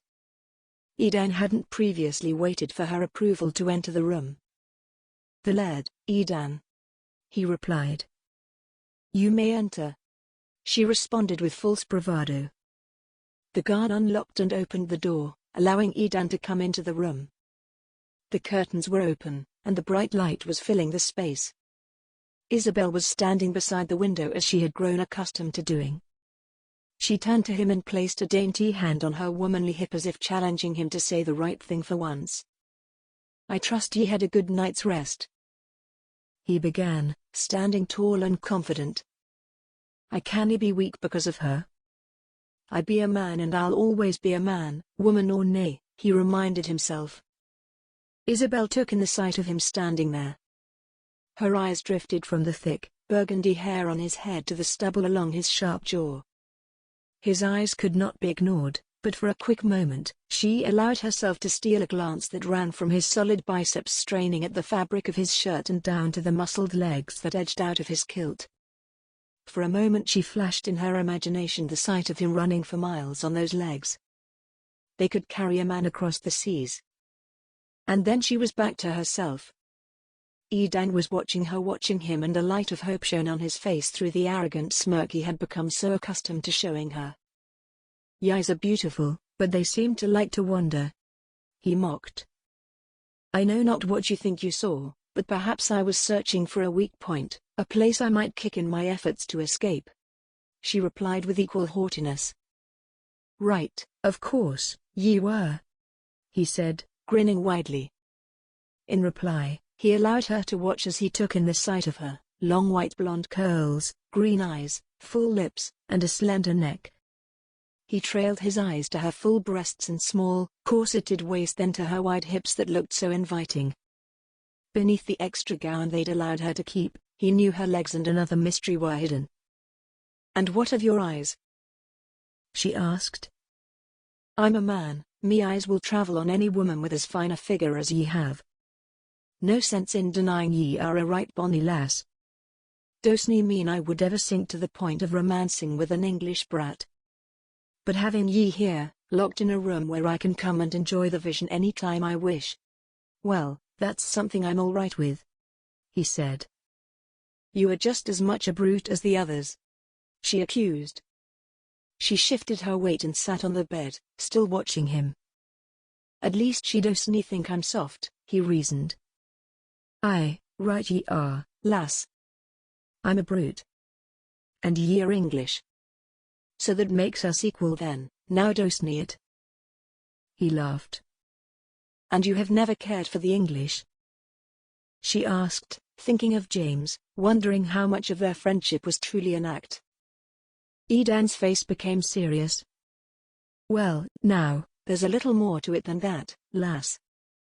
Indeed, I've had me friends among the English. One in particular. A good man he was. Saved me even, just a couple years ago. I was nearly killed in a battle, but something made him help me. I dinna ken why," Edan said. "Careful how you pry, Isabel. Vague questions only, he cannot become suspicious of your questions," she thought. "So, if you have this grand friend among the English, how does he feel about your hatred for us? And why do you, indeed, hate us when you have this man by your side?" she asked. Isabel watched as Edan's face fell to further sadness. "He's nae with us any more. Killed, just weeks ago," he replied vaguely. He came and joined her, sitting on the other side of the large bed. Edan's eyes remained on the floor. Isabel gasped in horror. "Oh no. What happened? How did he die?" It was quite the act, but it worked. There still be many questions surrounding it. And to be honest, I'd catch hell for disclosing anything to an Englishwoman. Ye see, me uncle, Callum, he was in charge, training me to be Laird, which I just became days after me friend was killed. But I wasna on the track when he died. So, I dinna ken exactly what took place. Now that I'm Laird, I'm meant to deal with the matter. It's right complicated, and I'm nae certain what to do," he said. Isabel listened as the lies seeped from Edan's lips. How could he pretend that he had no knowledge of the attack prior? It was clearly staged, clearly planned. What a horrible liar he was for using her brother's death to gain sympathy like this. "Have you learned who the responsible party was? I mean, since it was clearly not you," she pushed. "Aye, I think I have me ideas, but I care nothing for certain," Edan replied. He knew he should not tell an Englishwoman about these matters, and yet she was just a girl. What harm could she do? Isabel stared at him with hate. "I ken it wasna us. It wasna our clan," he said suddenly. "The complication is that it happened on our land. But it wasna anyone from the Maccallions. Ye can be sure of that." Edan's eyes finally rose to meet Isabel's again. She buried her hatred with a look of false compassion. Edan believed the expression wholeheartedly and shifted closer to her. "Ye are right, Bonnie," he said. "Thank you," Isabel replied coldly. "Will you just give me your name?" he asked tenderly. "Never," she said softly. In truth, she was saving that moment for when she stuck a blade in his belly. Until then, she wondered if allowing his affections to grow might improve her chances of gaining access to a weapon. "Then I am a very unfortunate man. I imagine your name would be like a song in me mouth," he said. "Please," she began, as though fighting temptation and desire. "You must understand. You have abducted me. No matter how I may want to tell you about myself, I cannot." The act was working. She found Edan's eyes growing more desperate for her. Isabel thought about Katrina's words of wisdom that riling a man up could be fun. Mostly, Isabel thought it could be useful. She could use it all to her great advantage and bring Edan to his knees in a pool of blood. "How can I ensure your stay is more pleasant?" he asked. She looked at him shyly. I suppose it is a bit boring. You have promised me books, but I haven't had any yet. And a regular bath would truly be a wonder. I think mostly, however, I would love something other than soup to eat, she requested with a gentle laugh. Then all your wishes will be taken into account, lass. I'll do me best to make sure of it. What sort of books will you be having then? He asked. It makes no difference to me, honestly. Anything to engage my mind in some entertainment or learning. Do not worry. I can hardly use books as a weapon, she added with a flirtatious smile. If she could get him to focus on the books, perhaps he wouldn't think so much about the food and her reasons for wanting something solid. Right then, I will bring you some of me favorites. Anything else? He asked. Truly, I would love to leave this room for even a moment. With as many guards as you'd like to accompany me. As much as I would love to return home, I understand that I have no such choice. Still, staying in this stuffy room is getting a bit dull, she said. Ye ken there is an easy way for ye to return home, he said. Oh. And what might that be? Isabel asked. Ye can tell me who your faither is and we can get this ransom business out of the way. Then ye can head back to your home and your faither. It isn't hard, he explained. Yes, but you see, I cannot put him in such jeopardy. It is better that I am the unfortunate one than he. Besides, did you not give the duty of discovering my father's identity to your beloved sister? She asked, still wondering what had come of that. Edan tasted failure on his tongue. As it happens, your little maid is a clever one. She outsmarted even me own sister, he confessed. Charlotte is quite clever, Isabel said, leaning in a little closer. Edan's eyes could not help but wander to the perfect curvature of her breasts as they met in a long crease when she leaned forward. Elise, or whatever your true name may be, what are ye planning to do if ye can never get home simply because ye have refused to tell me what it is I need to know? He challenged softly. Well, I suppose I shall be stuck here. Forever. With naught but you for my company, she responded. Edan's face moved toward hers, closing the gap to a mere whisper. Does that make ye happy or miserable? He asked. Absolutely miserable, Isabel replied with the same flirtatious grin as if telling him a lie. Is that so? He asked, feeling her light breath on his face. With a careless, not so much reply, Isabel backed away and returned to her place by the window, casually leaving Edan alone to stew in his want. Chapter 9. Me Laird, Edan, your uncle has requested ye, Robert said, sidling beside Edan where he stood in the stable with the horses. Do ye ken why? Edan asked. Nay, only that he asked for ye, came the reply. All right, then. Is he in his chambers? Edan asked. Aye, he is, Robert said. Edan slowly made his way up the castle to his uncle's rooms, unsure why he was being summoned. Despite his position as Laird, Edan felt he still owed his uncle a great debt and remained loyal to that because of all he had done after the death of his father. Come in, lad, called Callum upon hearing Edan's knock. Uncle, how are ye?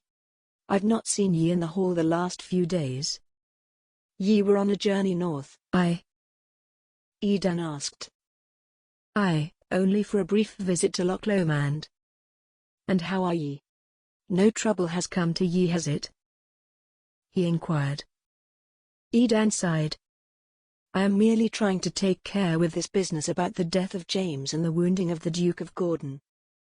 I'm told it is best to deny it for the sake of the clan, but when I ken who is responsible, how can I deny? James was me friend. I want Cormac dealt with, he said. Aye, it's rough business being Laird. Ye have to put the needs of your clan first, even before your own feelings. Callum replied with the answer Edan expected, the one he received from all he had consulted. "Uncle, ye were there that day. What the devil happened?" Edan finally pressed. "Honestly, lad, there was much confusion. Before I ken what happened, a battle had begun. First, we were simply planning to raid their trunks. But suddenly Cormac was locked in a vicious brawl. James was on the ground, in a pool of blood. The Duke tried to attack Cormac, but he got him right in the eye with a knife. Their other party, the third man with them, stayed back from the fray, shouting for it to stop, but being wise, or cowardly, enough to not get involved.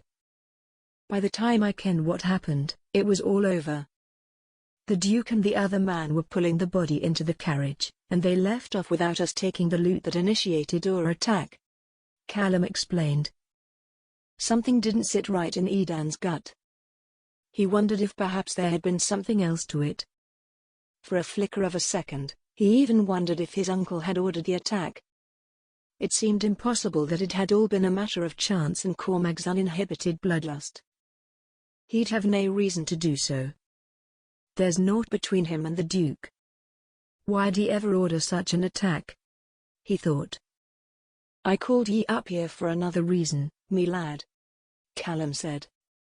"Aye, and what might that be?" "It'd be about this girl you're holding. What is your plan for her? Your sister tells me she was unable to learn the identity of the girl's faither, so how are ye going to get the ransom? And if ye can't get any ransom, then what is the point in keeping her here in our land?" Callum questioned. "I've had me thoughts on the matter, and I can assure ye, uncle, that I'm thinking it through clearly. I wouldn't be surprised if she caves any day now and tells me who her faither is. So far, she's told me he is a wealthy merchant with high status. So, it makes clear sense to me that we need only to get her to confess a little more and I'll manage to find his identity. It's nae trouble, really," Edan reasoned. "Are ye certain? Because ye seem to be a bit nervous, me lad, and it makes an uncle wonder if perhaps the girl has bewitched ye." Callum guessed rightly. "I'll nae deny that I've noticed she is a bonny lass. But she is English, and she'll nae have me for all the world. And why should she? Little does she ken, our men just killed an innocent man from her land. A man who trusted us. We didn't deserve their trust. We failed them," Edan said, mostly to himself. "I never did think I'd see ye sympathizing with the English, Edan.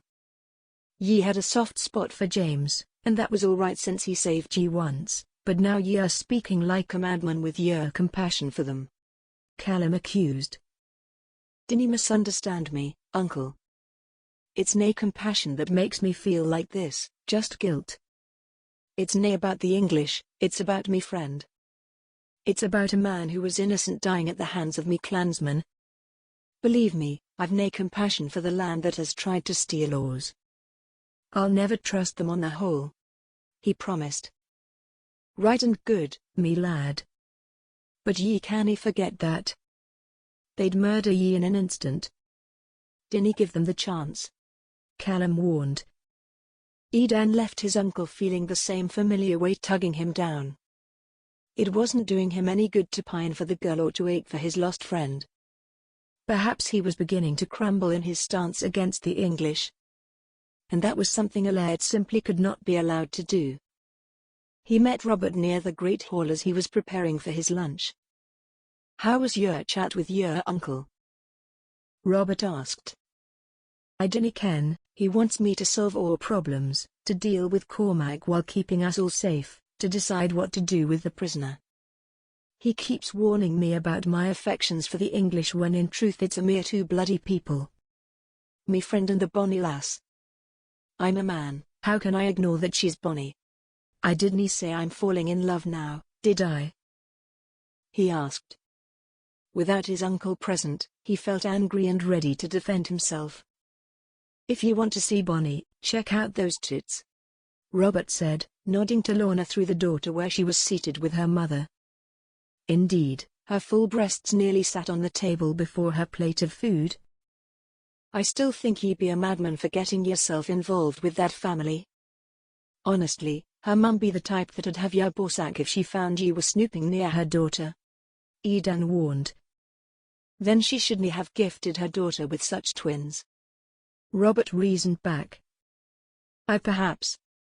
Anywho, I've no appetite for dinner at the moment.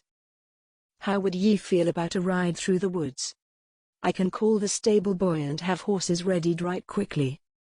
What do ye think? He asked.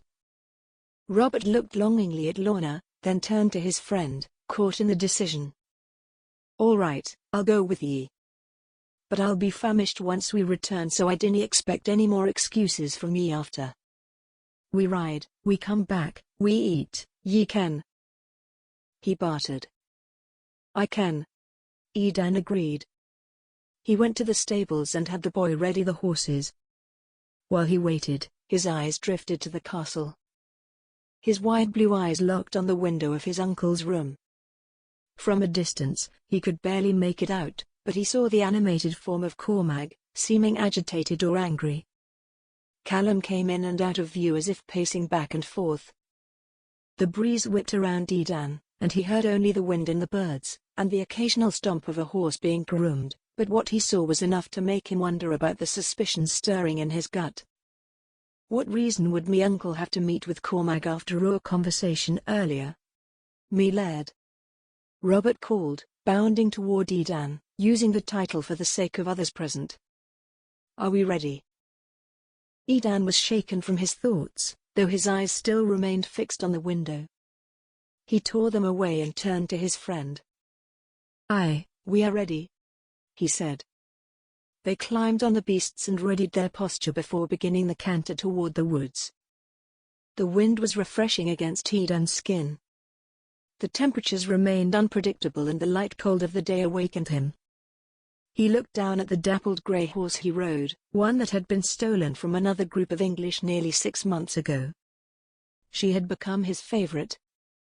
Where are we heading? Called Robert, keeping pace with him on his mahogany steed. Anywhere, came the reply. They rode through the woods and out the other side to the steep cliffs along the sea. From here, the whole world was at their feet. Edan longed to bring the prisoner out here but knew that would never be an option.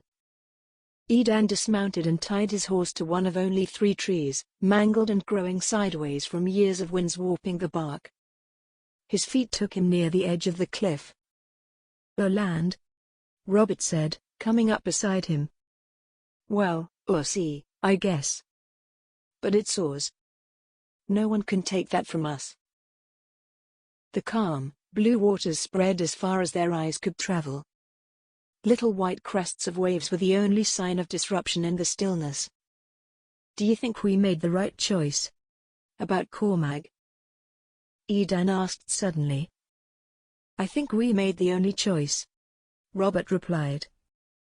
I suppose ye be right, he said. They remained in silence, feeling the air of the sea in their faces before Robert's stomach began to growl and they knew it was time to return. Edan felt fresher after the journey, but his discomfort regarding Cormac and his uncle only seemed to grow. Chapter 10. The Duke of Gordon sat at the table which now had 2 chairs empty. His guests remained in awkward silence, unsure how to respond. Eat, he commanded suddenly, slamming a fist on the table. The hangover from yet another night of drinking himself into oblivion had left a pulsing ache in his head. He could not remember where Isabel had gone save for the recounting from his brother. With the clatter of dishes, the guests resumed a silent meal. None dared to look at his angry face, the grimace on his mouth. Despite being a large man, who often ate his feelings, the Duke could not handle the wave of nausea that came over him each time he tried to entertain a bite of food. He had a vision of the night nearly a week before, Isabel's face asking him a question he could not hear.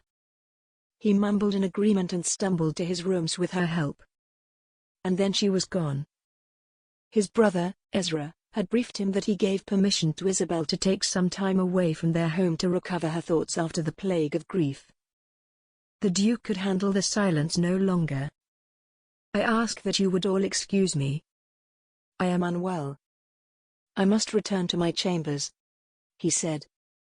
His feet, however, led him out of the dining hall and out the door into the garden that Isabel had so loved. Finding a bench, he rested his weary body. "Brother, why are you so distraught?" Ezra asked, coming from around a high rose bush. "Where is my daughter?" the Duke asked, tears pooling in his eye. He looked out at the sky as it grew grey and purple with dusk, like a bruise on the flesh of daylight. Soon it would be dark, and he would close another day without his son, and a trying day of unknowns regarding his daughter. "Fear not, I am sure she will be with us soon, brother. I told you, I heard her request. She wished only to be gone a few days. At least, that is what she told me. In truth, I do have my doubts," Ezra said with hints of anger. "What doubts might those be?" the Duke asked. "Well, brother, she said she was going south, but the boy in the stable informed me she rode north," he replied. He could not lie for Isabel when her father had endured such grief, but the truth would not be a pleasant one for the Duke to hear. "I see. And you think perhaps she went to confront our new enemy?" he inquired. "It is possible, brother." "It is possible," Ezra said. "So, it is perhaps that she may befall the same fate as James. It is possible that she, too, is gone?" he asked. Questions swirled in the mind of the Duke, but he expected none to be answered. It merely gave him ease to wallow in his fear. "There is no telling. Come now, let us return to the dining hall." "You did not eat," Ezra suggested, his arms not strong enough to pull the bulk of his brother. His dark hair seemed to be fading into the sky moment by moment as it darkened above them. "I'll not dine tonight. But you need not tarry with me. I shall be along to my rooms shortly," he promised. A great commotion was heard near the stable beyond the garden. A girl's voice rose above the dozen men crowded around her, barely visible in the waning light. "What is that all about?" the Duke asked. "I haven't the faintest idea, brother." "Shall I go?" Ezra offered. "I will join you," he replied. Together they walked the short distance to where they saw Charlotte, still donned in her maid's uniform. The moment her eyes found the Duke, she pushed through the men and fell to his feet. "Duke, please, please forgive me. There was nothing I could do. They have her. I know not what they are planning, but the Scots have Isabel. Please, Duke, I did not mean to do anything." She sobbed, both trying to inform but also prevent herself from being punished in any way. "What do you mean, girl? Be slow about it. Tell us what happened," Ezra ordered, trying to mask his irritation with gentleness. Charlotte looked up at them, and Ezra offered her a hand to lift her back up. She was led by Ezra to one of the many benches surrounding the grand manor where the Duke liked to sit outside. "Tell us," insisted the Duke, pleading with his remaining eye. "Forgive me for not coming sooner, Duke. But I was terribly afraid that they were following me. The Scotsmen. They ambushed us. They took your daughter and sent me back with the sister of their Laird," she said. "And my daughter?" the Duke asked. "She wouldn't tell them her name, Duke. I do not know what they have planned for her. Please, do not punish me. I didn't mean any harm," she wailed again. Ignoring the pleas of Charlotte, the Duke and Ezra leaned together, eager to plan a solution. "If they have killed my son and now taken my daughter, I think it is time to act. Are you by my side, Ezra?" he inquired. "Always, brother." "Then we must proceed, we must call a council," the Duke of Gordon declared, a fire being lit within him. His remaining eye glinted with the first sign of hope they had shown since before James was murdered. "We must be wise about it," began Ezra. "You know the Scots. They are full of trickery. Lies. They will say or do anything to get out of blame. But we know they killed James, we know they are responsible for your son's murder, and we must make them pay. Yes, revenge will be swift, but it is Isabel that concerns me. We will have to strategize to ensure that she is rescued safely. The Duke replied. Of course, of course. We cannot allow any harm to come to her. Ezra replied. A lock of his pitch-dark hair fell in his eyes, and he brushed it back, looking at his brother with uncertainty. Maid. The Duke began. You must come and recount all that you saw and heard. Go and eat, change if you must, then come to the meeting hall where I shall gather my counselors. Charlotte looked petrified at the thought of standing before so many grand men, telling what happened. A deep fear sat in her stomach that she might somehow be blamed for it all. For not protecting Isabel. As you wish, sir. She replied quietly, rushing to the kitchen in hopes that food would give her courage. Ezra, gather the council. He ordered. Yes, brother. Ezra replied dutifully. He followed the order and called the men the Duke of Gordon trusted and relied on most. Each one came to the meeting hall ready for action. Men. The Duke began. The Scots have taken the life of my son. Now they have abducted my daughter. We must not allow them to get away with this. His voice was strong, and his fists were clenched tightly. The call to action had settled his emotions and given him the strength to pursue revenge. The men replied with grunts of agreement and stern faces of determination.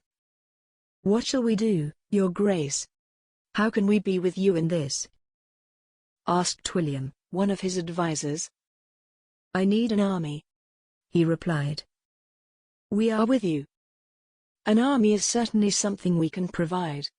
William agreed. The others echoed. Excellent, now for the plan. The Duke began. The men worked tirelessly for half an hour to determine their strategy before a weak knock at the door announced Charlotte's presence.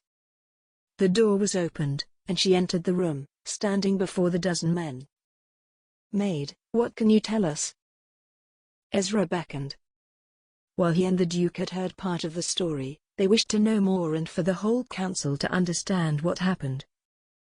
My lady asked to go on a trip to clear her head after the passing of her brother. She began in a timid voice. Begging your pardon, sir, for mentioning such an unhappy event. Go on.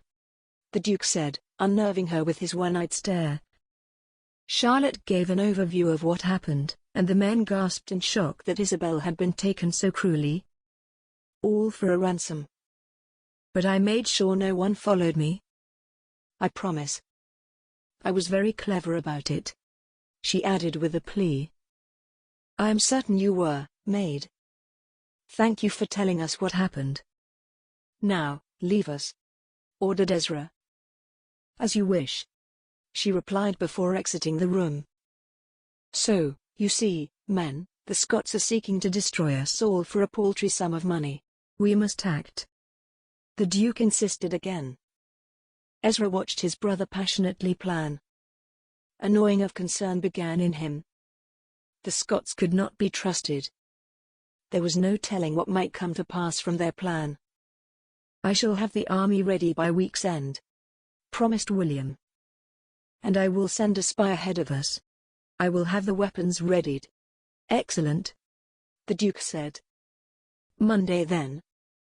Monday, we go to war. Chapter 11. How was your dinner? Robert asked when he saw Edan coming through the corridor toward the meeting hall. A quiet one, it was, but I think she's softening. She'll tell me soon who her faither is, Edan said. Ye mean, who she is? Robert corrected, knowing that was all Edan truly cared to learn. True, there is something so familiar about her. And the way she looked at me, with such confusion.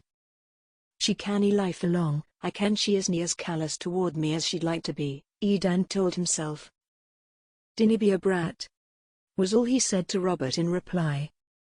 They entered the meeting hall with all of Edan's advisors. His uncle sat at his right hand and Robert on his left. "Clansmen, how are ye?"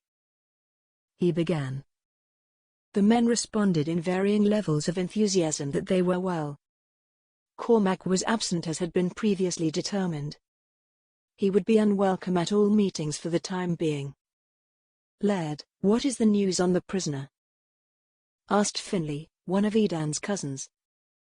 "Nay much, but it'll take time to coax some information from her. Once I can, we'll send a ransom letter, and we'll be sitting on a pile of English gold," he promised. "And Cormac?" another man asked, bringing matters to the discussion at hand. "Ah, well, that is why we are here, isn't it, men? Ye have all shown that ye do not wish our clan to face the risk of the English learning about Cormac, and for that, I'll honor ye. But we still have to decide what to do within our own land," he said. "So, what are your thoughts?" prompted Finlay. "As for me, ye ken James was me friend. I wish to see Cormac punished. Banished from this council and perhaps worse," Edan answered. "And what does that mean? Ye want him sent from the clan? Is he going to be forced from us?" Finlay asked. "Or are ye thinking imprisonment?" questioned Callum. "I'm thinking we put it to a vote. As I see it, we have three options. Merely banishing him from the council and restricting his treks with the others, banishing him, or throwing him in the dungeons for a time to teach him a lesson," Edan offered. "Me Laird, before we vote, can I express me concern?" asked Finlay. "Ye may," he replied. "If we banish Cormac, well, we all know he's a mighty warrior. What's to say he isn't going to turn back and hunt us? And if we imprison him, who's to say he won't do the same when we let him out again?" Finlay reasoned. Edan sighed. "I suppose they be some excellent questions. So, men, consider them, and let's have a vote," he said. "Imprisonment?" he said first. Not a man raised his hand. "All right then, banishment," he said. Two men raised their hands. "And restricting his movements while banning him from his position on this council," Edan said at last. The remaining 8 hands were raised. "So, we have a decision," he said finally. "And ye agree, me Laird?" Callum asked. Edan sighed yet again and ran his hand through his hair. "The council has spoken. This is what's to be done," he replied by way of answer. Cormac was brought in and told his fate.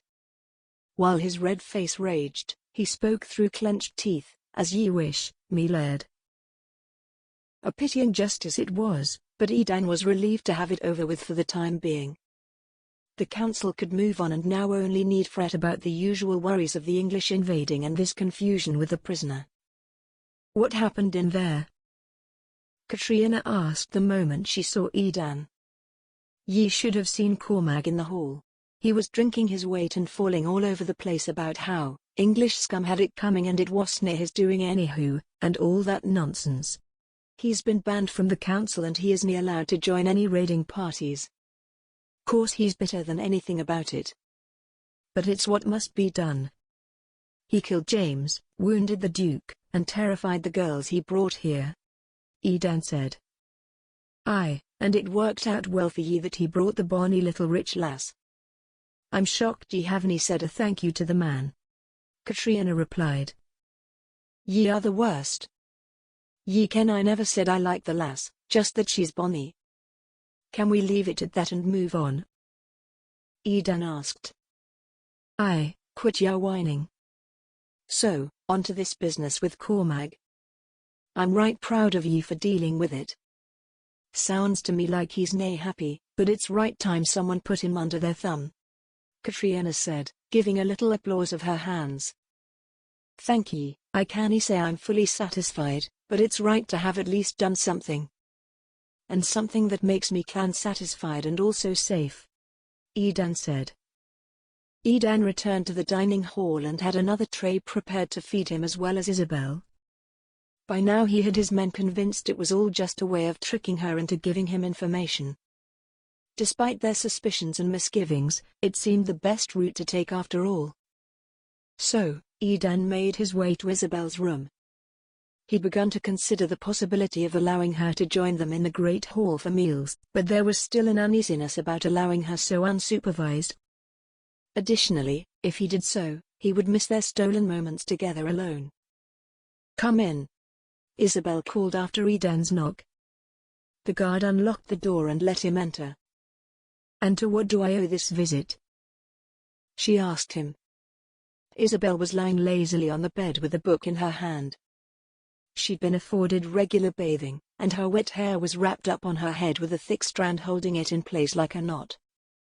"I'm having lunch brought to ye. It is all right if I join ye again?" he asked politely. "I suppose there's nothing better for me to do, after all," she replied. "Ye can, I want to know more about ye. What do ye love, what do ye hate? Have ye any friends that ye be missing back home?" Edan pressed. "Indeed, that is all much more than I would like to tell, but I'll give you a few short answers to your questions. I love freedom, I hate captivity, and I have many friends. None of them Scottish," she said tersely. Edan's smirk returned. "And how about a lover? Got one of those?" "I often have suitors vying for my hand, but my father has his sights set higher than sons of dukes and lords," she replied. "What, like a prince?" Edan asked with disgust. No, rather than sons of dukes and lords, he wishes that I have an actual duke or lord. Certainly not a laird, however. No, they are far too small to trifle with," she said, giving an extra blow to her insult. "I can't imagine a laird who'd sink so low as making an English brat his wife, no matter how bonny she may be," he said in reply. "Am I meant to be hurt by that fact?" Isabel asked. "Are you hurt by it?" he retorted. "More than you know," she thought to herself. Isabel's silence was enough to confirm his suspicions, that she was attracted to him after all, that she enjoyed their jesting as much as he did. Edan watched her with tenderness. Her eyes grazed the floor in embarrassment. "Sorry, lass. It's nae fair of me to mock ye when I'm the one who took you from your land, from familiarity. It's me own fault that ye be in a place where ye are nae liked and ye dinna feel safe. I ken it is nae fair," he said with compassion. "No, it is not. But I understand that my people have not been overly kind to yours, and this is how you get your revenge, how you get recompense. Nevertheless, I still have no intention of handing over the identity of my father. I hope that you understand, he is all I have left. I will not risk him or his fortune for you," she said. "I understand," he replied. "Now, may I ask what we will be eating for our dinner and whether or not you will ever trust me with the utensil?" she inquired. "I've given ye spoons. That's a utensil. And ye have hands. They be utensils as well. No need for ye to demand anything more," he said. "But for the record, we will be having haggis with neeps and tatties. I ken I said we didn't waste such on the likes of ye, but it's what's for tea in the Great Hall, and I'm not having them make anything special for ye. Ye can learn to like haggis, after all." Isabel gave him a miserable look with her eyebrows scrunched together as though she were being asked to eat live worms. The thought of sheep intestines cooked inside of a sheep's stomach was so far from her usual taste of quail or pheasant with roasted Brussels sprouts and biscuits. This would not be a very enjoyable dinner. Chapter 12. Isabel remained full during dinner, shocked at how greatly she had enjoyed the meal from her lunchtime. She indulged in a nap, warm under the wool, and woke the next morning, having slept more than 12 hours. She paced the room in which she resided, and in the morning light, a soft knock came on her door. "You may come in," she called. Edan entered the room, and she turned back to the window. "I came to see ye last evening but ye didn't answer. Then I came in, but ye were out cold. Ye must have been knackered. Was it a good rest?" he asked. "Yes, it was, thank you," she said. "Are ye wanting any brekkie? Eggs with butter and toast, even some jam if ye want it," he offered. "That would be lovely," Isabel replied. It was quiet for a moment, as Edan leaned against the bed, watching Isabel from behind.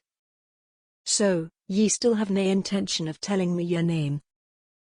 Edan asked softly, closing the distance behind her. Isabel's eyes remained gazing out at the sun rising over the valley beyond the window. "No, my Laird," she replied quietly. "Your Laird? Am I your Laird now?" he whispered in her ear, placing a hand on her arm. Isabel felt his warmth against her back. An ache began in her belly, something she wanted, yearned for, craved. She noticed that her breathing had become shallow at the sensation of his own breath breezing against her cheek. Edan placed his other hand on hers, intertwining their fingers. He allowed his lips for a moment to graze against her neck, not locking to it, just feeling her skin on his mouth. She was soft and warm. A bump rose against Isabel's backside, or maybe he had just shifted closer, so she was now able to feel it for the first time. She didn't know much about the ways of men and women, but she knew that what she now felt was forbidden to unmarried women of her station. "Please," she began. But she didn't know how to finish the sentence. "Please what? Please stop. Please do not stop. Please never stop. What do I want?"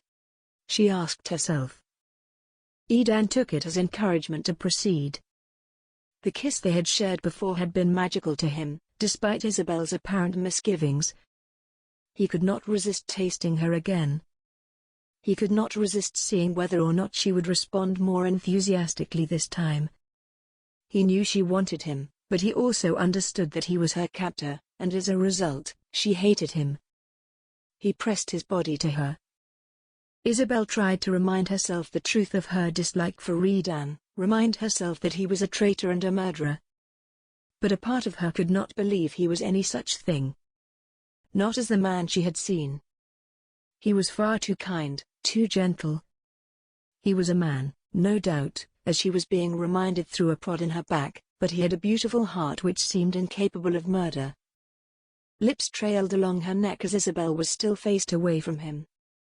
But finally, she could no longer contain herself, feeling she might burst at the lovely scratching of his stubble along her flesh. She turned her body to face Edan. His eyes, normally wide and innocent, looked hungry and full of desire. She knew hers were the same. For a moment they simply locked in a stare. But in an instant afterward, a fever came upon Isabel as she nearly jumped into Edan's form. He held her tightly in an embrace as her mouth found his. He enjoyed her eagerness, but immediately took the lead and moved against her. Edan's mouth opened slightly, and his tongue parted Isabel's lips before it began to explore a new world there. She had never experienced such a thing, but it was magical, and she did not want him to stop.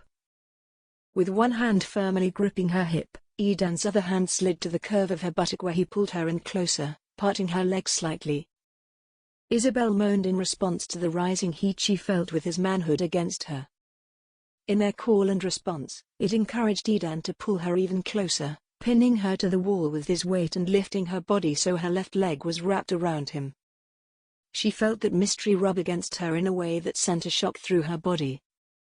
Isabel wanted to be free of her dress, but the eagerness of their mouths prevented even a breath between them, let alone the removal of clothing. Her hands traveled over his shirt, wishing it were his bare skin. She sent her hand up the back of his shirt, pulling it out of where it had been tucked into his kilt, and feeling the taut muscle on either side of his spine. She was still trapped between his body and the wall, feeling small and frail, but also feeling the power of a man's desire. He responded by sliding his hand up her dress and caressing Isabel's thigh. He gripped his way along, finding her hip and putting his hand on the bare skin of her backside. She felt his fingers coming around toward the front of her. And in an instant, it was all over. Isabel remembered herself. Remembered her brother.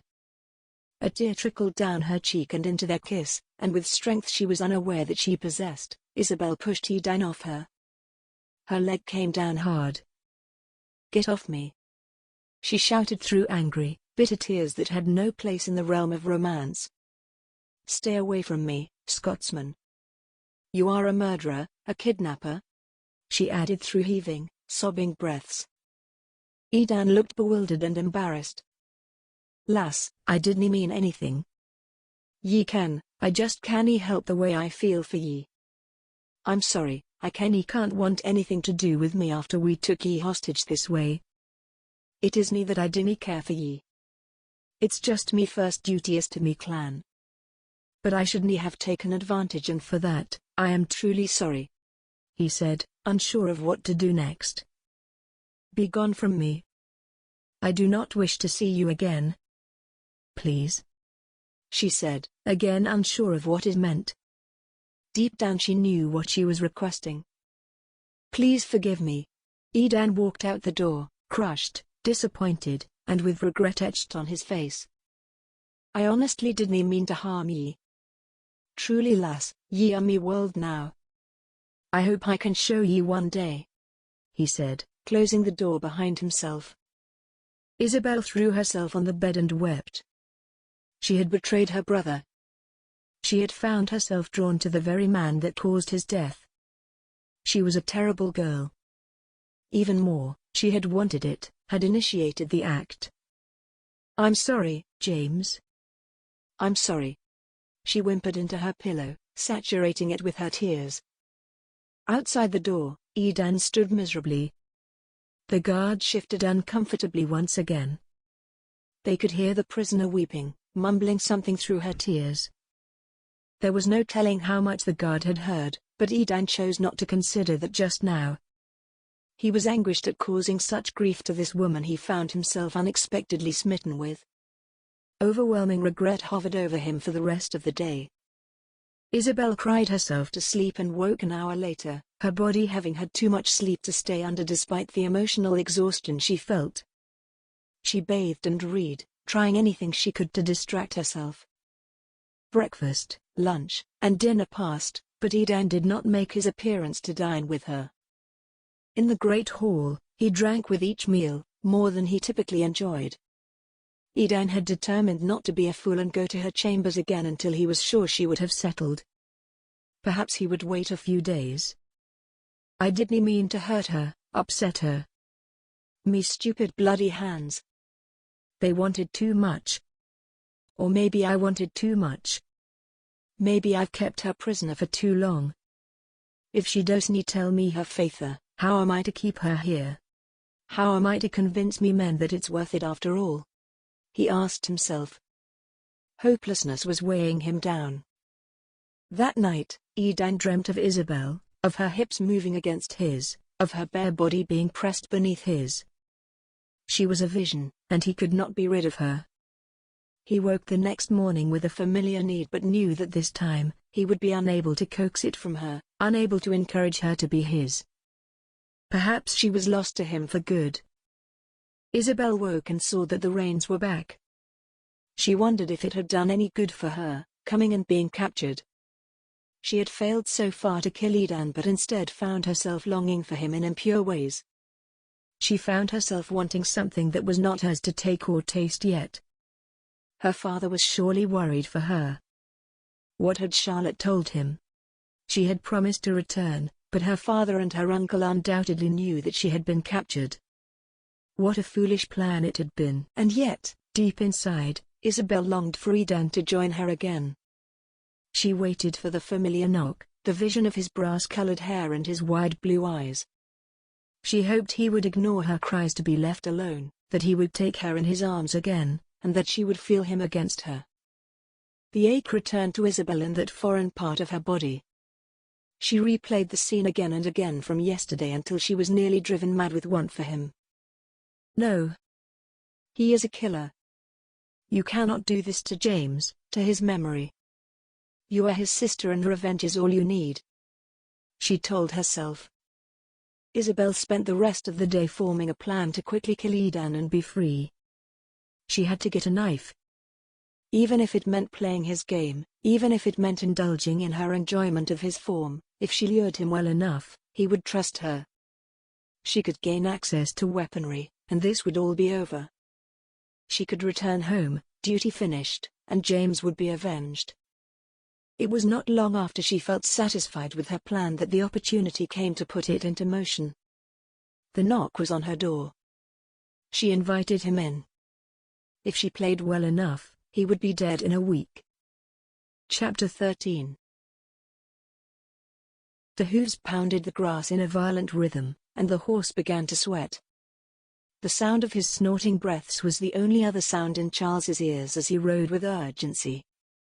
It was time to gather information about the Scots, to see if he could learn the fate of Isabel and give the Duke any insight into further details of their plan. It was only a matter of 5 days between this journey and the anticipated plan to rescue the Duke's last living child. So, Charles rode, fierce and fast. He had been an excellent candidate, with his thick red hair and green eyes, his ability to imitate the Scottish accent effortlessly, thanks to his nanny as a child. The rush of excitement in his veins was an added bonus. Espionage and the risk of getting caught, the challenge of pretense, it was all he had longed for in his work. The sun was lowering in the sky, and he was nearly there. It was only a matter of time before his plan would be put into action and he would gather the needed information. Or perhaps sooner than expected. A band of Scots was up ahead, carrying the corpse of a stag, on a wheeled plateau led by a horse, that would most assuredly be dinner. "Hire me men," he began. The crew of 6 watched him and nodded with smiles, not expecting his abrupt stop. "I've been journeying for 3 days from north to south, and I'm on me way back. Have ye any recommendation for a good lodging? I be right tired with much still to do." "Aye," responded one of the hunters. "Kirin Arms be near enough." "Right in tune it is. Have ye stayed there before?" "Never heard of it." "How far would ye say it is?" he asked. "Near enough. A 20-minute ride north. When ye see the 3 standing stones, ye'll know ye be near. The tune is to your right from there going into the valley. Ye'll see it right away. Say, where ye be coming from?" the man inquired, naturally suspicious of strangers. "From Galloway. I am a horse master, and I travel the entire country caring for the beasts. I got word that there is a sickness in a stable up in Dornich, but just heard yesterday that there's also need here. I'm missing me mum, but I've got to do me work," he rambled. "Oh, such a shame," replied one of the hunters. "So now I be on me way back to Dornich. Lanark is on me path, and I heard there was need for someone to work with a horse here," he continued. The story was simple enough that the hunters did not question it. So, Charles went on his way and found the Kirin Arms to stay for the night. It was a small lodging with a distillery behind and a pub downstairs. Charles easily blended with the other patrons and listened as he drank his pint. "I hear she's quite a beauty," gossiped one patron. "A beauty? She's English scum. No beauty there." "And how'd ye hear that?" "I been told she isn't allowed to leave her rooms," commented another. "She isn't dead yet?" asked the third in their party. "Nay, likely her looks got her kept alive. I can't imagine any other reason for not killing her or sending her back. They say she'd make a good ransom. But no one kens where her family be," said the second again. Charles continued to listen, but once the men got too drunk to remain on the topic, he returned to his rooms to sleep. In the morning, the real work would begin. Indeed, his sleep was deep, and in the morning, the sound of the cockerels outside raised him from his rest. He dressed in the kilt that had been procured for him and walked down the stairs where the barman was serving eggs for any willing to pay. "Peckish, are ye?" asked the bar matron. The beautiful young woman had an enormous chest, and Charles was barely able to keep his eyes off it as her breasts spilled over the ruched neckline. "Aye," he replied. Within minutes, 2 white eggs with yellow, runny yolks on toast landed before him. The girl caught his eye for a moment, and she gave a flirtatious smirk. "Lorna!" shouted her mother, noticing the eyes meeting between them. "Aye, mother, I have the eggs for ye and Faither as well," she said, walking away from Charles. He was astonished to find her backside equally appealing. "Thank ye for the eggs," Charles said before putting a large piece of toast and egg in his mouth. He winked at the young woman before she turned and argued more with her mother. Soon he was finished with his breakfast, and it was time to be about his work. Charles paid his tab and left. Before long he was on a path toward the grand castle, with its turrets and spires. Inside was the information he needed. Getting through the door was the difficult part. Charles had a grand reputation for his abilities as a spy, for being able to get in anywhere. Some called him a ghost, a compliment to his skills. Others teased him for his abilities to portray a Scotsman with ease. At the castle gate, he put his skills to the test. "Begging your pardon, sir," he began to the castle guard. "Where might be the stable? I've been asked to come and see to a sickly horse." The guard looked at him with suspicion. "A sickly horse, ye say? I've nae heard such a thing, and me master would hae told me if it were the case," the guard replied. "I dinna ken, I only ken that your stable master, Philip, had alerted me to the need," Charles said, invoking the name he had taken care to learn before this moment. The guard's eyes did shift at that. Surely the man must know Philip if he called him by name. Perhaps the Laird was unaware or had forgotten. He often spent time at the stables, but it was indeed possible that he had not been informed. "Right then, I'll just take ye," the guard decided. "Are ye allowed to leave your post?" "It's no worries, I've come before, I ken right where the stables are. And I've been asked to join Philip in the Great Hall for lunch, so I'll likely be a while," he justified. "If ye be sure ye dinna need any assistance, then go right on in, master." "Charlie. Me name be Charlie.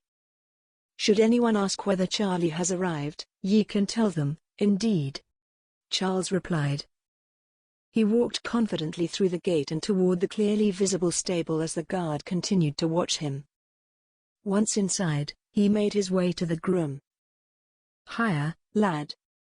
Can ye tell me where Philip might be?" he asked. The boy looked him up and down with the arrogance of a child given too much responsibility. "Who's ye then? And why d'ye need to ken?" "I hear ye have a sick horse," Charles replied in kind to the boy's superior tone. "Ye be wrong, we've no sick horses here," he said. "Then why'd anyone waste me time by telling me Philip sent for me?" he asked. "Ask him yourself," the boy said. "Phil, some bugger's here saying he was asked to check in on a sick horse. Ye ken anything about that?" Philip rounded the corner and looked Charles up and down. "Who are ye then?" "Charlie. I work with horses in Galloway. Some man came through last week telling me ye had a sick horse and I was to come quickly," he said. "What a load of rubbish. Ye canny be that big a fool." "I never sent for no one in Galloway," Philip replied. "So, who asked for me?" "They told me to come to you direct." "Ye haven't any sick horses?" Charlie asked. Philip looked down. "Well, we do at that, but it still doesn't explain how ye can." "I never sent no one." "Look here, I haven't any idea how word got to me. Never did catch the bugger's name. Rat-like creature he was. But now that I come all this way, let me have a look at the beast." "Mare?" he asked. "Aye, mare," Philip replied. Charles had discovered long ago that the most believable lies were the ones that seemed too outrageous to be true. with a few good guesses, he could convince anyone he knew what he was talking about. And with that, his foot was in the door.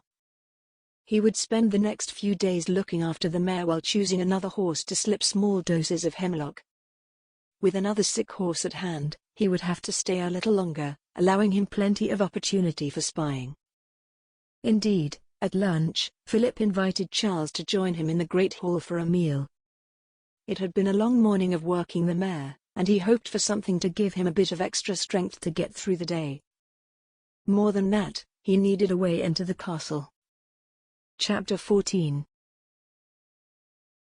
The familiar knock came to Isabel's door. Edan entered and smiled at her with an unexpected look of sincere excitement. "What is it that has you so happy? Did they catch another wild haggis?" she asked sarcastically, sitting comfortably on the bed, as had been her consistent position for nearly 2 weeks. A cloud of confusion overtook Edan's brow as he sat on the bed beside her. "Ye ken the haggis is not a real animal, right?" Isabel scoffed. "Of course, I know that. I was merely teasing you for this sudden look of joy on your face. As it happens, I have a surprise for ye. Ye've complained time and again about being locked up here. Well, we've decided it's time ye roam the castle freely. Only the castle, mind ye. Still, we aren't going to let ye outside, far too much risk that'd be, but I dinna think it'll hurt to let ye at least leave these rooms," Edan said. Isabel's heart gave a leap. She would actually be allowed to spend her days outside this room and the bathing room. It was a relief she could not quite express. "No need for thanks, I suppose," Edan said bitterly after a few moments of silence. "Excuse me, yes, of course." "Thank you," Isabel said, clearing her throat. "Thank you ever so much. Now before ye leave, would ye care to enjoy the privacy of your rooms with me for a moment?" Edan asked.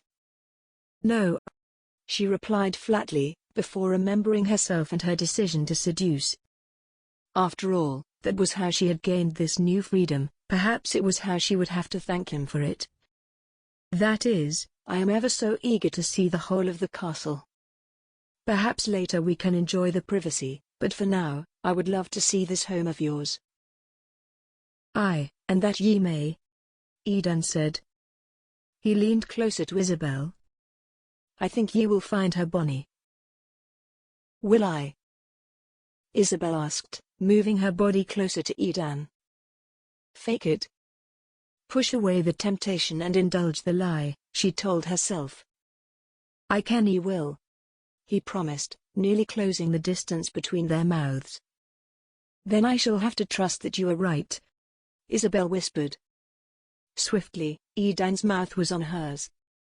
She felt the warmth of his tongue enter her mouth just before he pulled away and offered his hand. Isabel stood beside him and finally, after so much time as a prisoner, they left the room in which she had remained.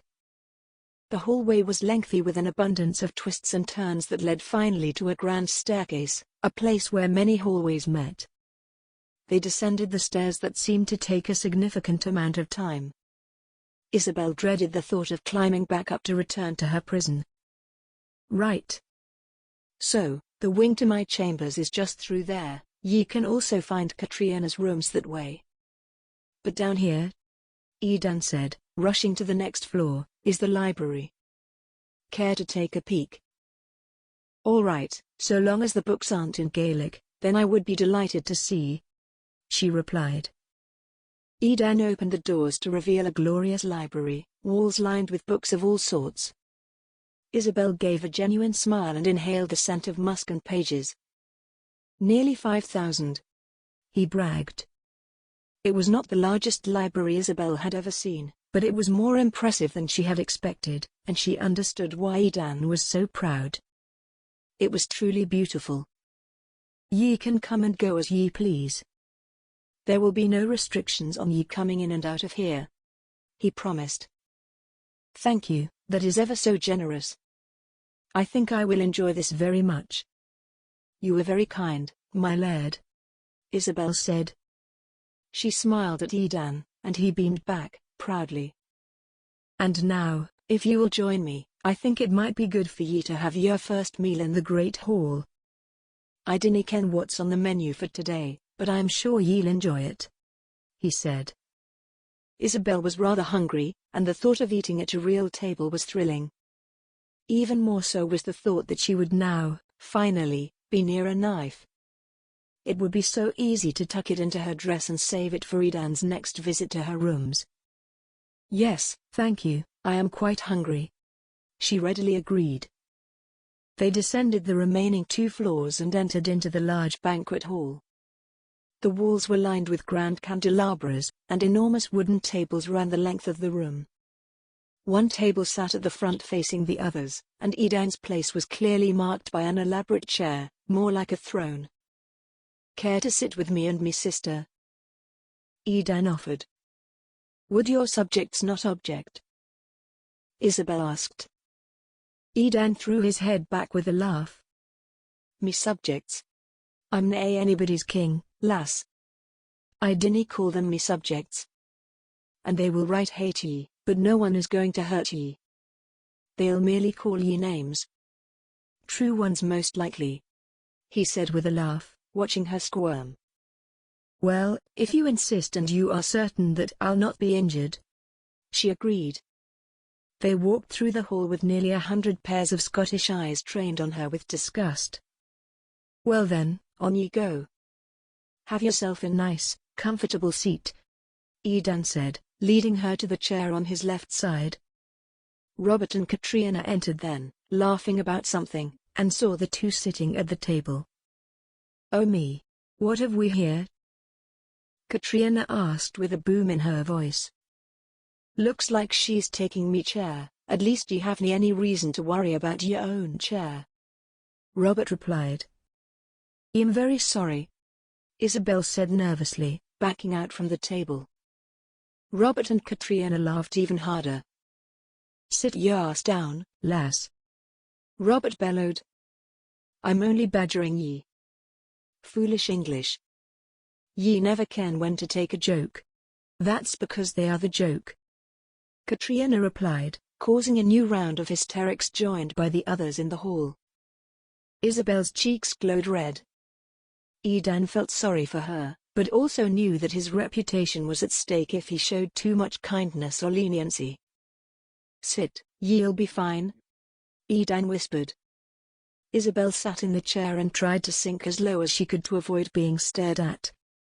It didn't seem to work very well. To Isabel's grave dismay, lunch was soup and bread, served with a wooden spoon. She smiled at Edan, trying to hide her distress. This was to be her chance, and yet it seemed a calculated decision to ensure she was unable to access any form of weapon, no matter how small. Even her bread came buttered. Isabel looked out to the many men and women eating, most of whom had full plates with roast and potatoes. But Edan, Katrina, and Robert all ate soup with her. It left her certain that it was done intentionally. "Are we not to have any roast?" she asked, trying not to whine too much, but still give a sense of her displeasure, hoping he would believe it was a desire for a more robust dinner rather than cutlery. "Not today," Edan said. "Ye must understand, most of me, subjects as ye call them, they wouldn't like to see you with any meal requiring a cut. I'll see if perhaps at dinner time they will serve us with our meat already cut. But for now, no knives at this table. And it's another reason ye have me and me sister on one side of ye and Robert on the other."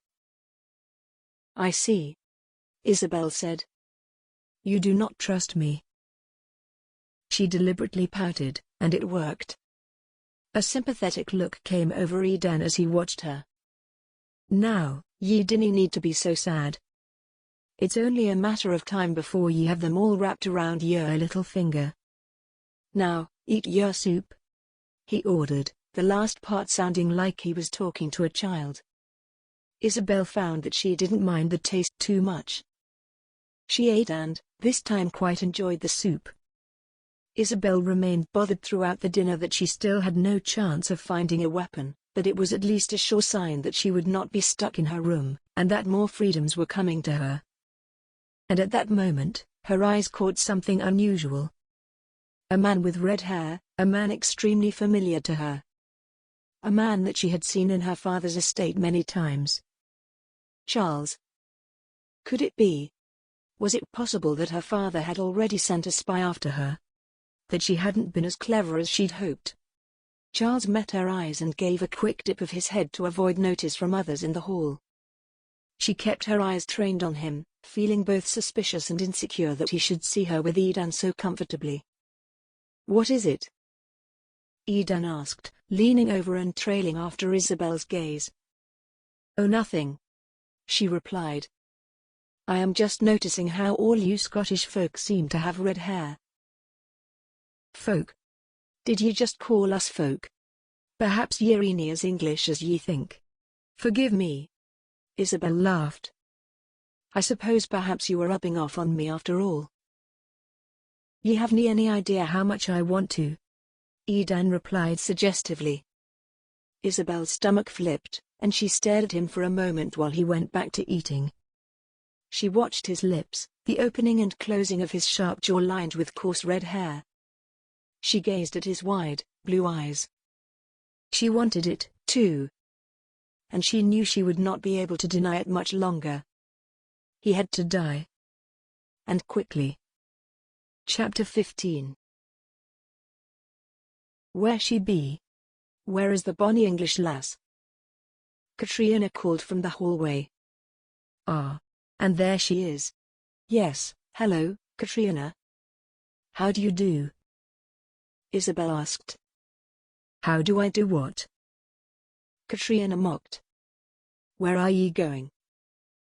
"I just finished bathing and dressing. But I thought that I might indulge my new privileges to roam the castle, and I would very much like to go down and eat in the hall." Isabel replied.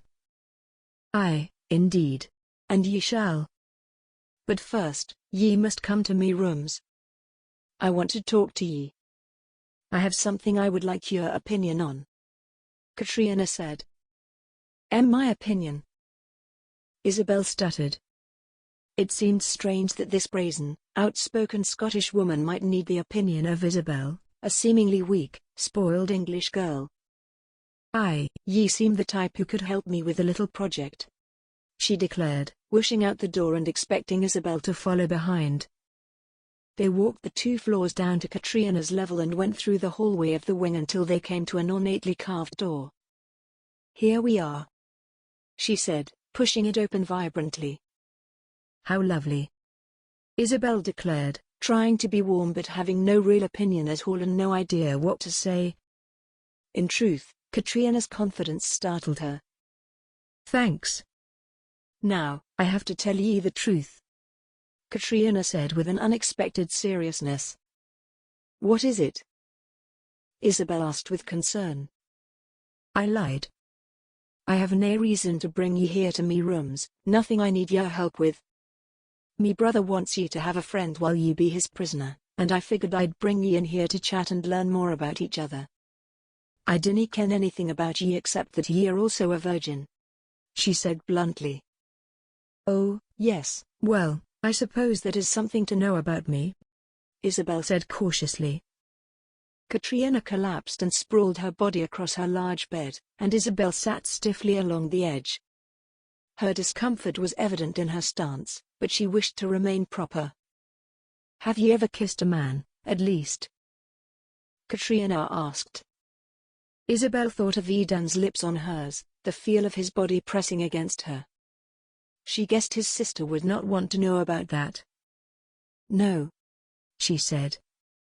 "Never. Ye poor thing, ye haven't any idea how fun it can be." "So much power," Katrina said. Isabel remembered that power. "Well, I suppose power is not something I need," Isabel said. She knew that it was frowned upon for women of her breeding to have any sort of power or authority. Without being a queen, women were meant to follow, never to lead. "Every woman needs power, at least a little," Katrina replied. "And is kissing the only thing that makes you feel powerful?" Isabel asked. "Not even." I take power. I feel powerful when I'm running with me horse through the woods. I feel it when I practice my skills with me bow and me sword. These things give me strength. I'd never want to lead, not like me brother. But power doesn't mean the same as leading, Katrina explained. I suppose I have never thought of it like that, Isabel commented. And do you think your brother would trade his leadership for power? Never. Edan may be weak in his feelings for ye, but Denny must take him. He's a right strong man. He has power, but power gives him nae pleasure. That man is a leader. He really wants to see his people succeed. Even if it means he has to be humble, Katrina explained. I see. And ye haven't thought any further if ye'd want to be with him? I mean, do ye ken what a lucky woman ye would be? Katrina probed. Isabel knew this was an opportunity to build the fallacy that she wanted Edan, but she also knew she had to tread carefully. This was, after all, his sister she was speaking with. Truthfully, as a prisoner, I feel that I should not allow myself the luxury of desire for a man who has me imprisoned. And yet, I find myself growing more and more helpless to these feelings. I do not know. It is quite a challenge, Isabel said, telling herself it was a lie. I can imagine it is. Do you really think he can resist him? I am not sure. I seem to be failing in my attempts to do so. Your brother is quite well. I'm certain you do not wish to hear what other women think of your brother, Isabel said delicately. Lass, women tell me every damn day that they'd love to bed him. He's considered quite a handsome bloke, and me faither died before promising him to anyone. Actually, that's quite rare. Normally he'd have been paired off by now, but I suppose me faither never found anyone decent enough, Katrina explained. And how does your mother feel about it all? Isabel asked. Katrina signed. Well, me mum isn't exactly in her best mind these days. Me faither died, and since then, we've seen her naught but 4 times, and it hasn't been the best of sights. She remains in mourning. Part of me thinks she'll never be free of it, Katrina replied. Anywho, now that we've come to be such good friends, let's go as ye wish. We can see more of the castle and get some food if ye be hungry. Yes, thank you, I should like to wander, Isabel replied. They both arose from the bed and left the room. Katrina showed Isabel different rooms and different sections of the castle. This wing is for the maids' quarters. Oh, and that one is where the guards hold their meetings and strategize for our safety. Downstairs is where Edan meets with his council, but you'll see that when we get by there, she said. It is truly magnificent. All of it. Your brother showed me some of the rooms, and he showed me the library, but it is quite lovely to explore now that I am free of my own chambers, Isabel commented. Aye, it can't be any fun to live your life locked in there, Katrina commented. No, indeed, it was quite miserable, Isabel replied. Well, now I am showing ye what ye need to know most, but if ye ever need anything I haven't shown ye, all ye need to do is ask, said her new friend. Thank you, you have been most generous, Katrina. I do not know how I might ever repay you for your kindness, Isabel said sincerely. Me kindness? Repay me? Well, I suppose ye can give us some English gold and maybe get your country off our ass, but until then, give me brother a real chance. I ken he'd love a kiss from ye, Katrina encouraged. Isabel remained quiet, unsure how to respond. Wait. Katrina began. Ye did kiss him. I can tell by the blush of your cheeks. Why'd ye lie to me? I thought you might not wish to hear of your brother's exploits, Isabel replied. Or that you might think lesser of me when you discovered that I have, in fact, allowed a man to kiss me. The only thing I'm bothered about is that we are supposed to be friends now, and ye told me a lie. Ach wheel, I forgive ye. Katrina said with a smile. And I'm glad ye gave him a chance. Yes, Thank you, Isabel said, still feeling flushed. When her feet landed at the end of the staircase on the bottom floor, she saw Charles standing by the entrance of the great hall. He looked up at the sound of their voices and made eye contact with her for a moment before returning to his conversation with another man.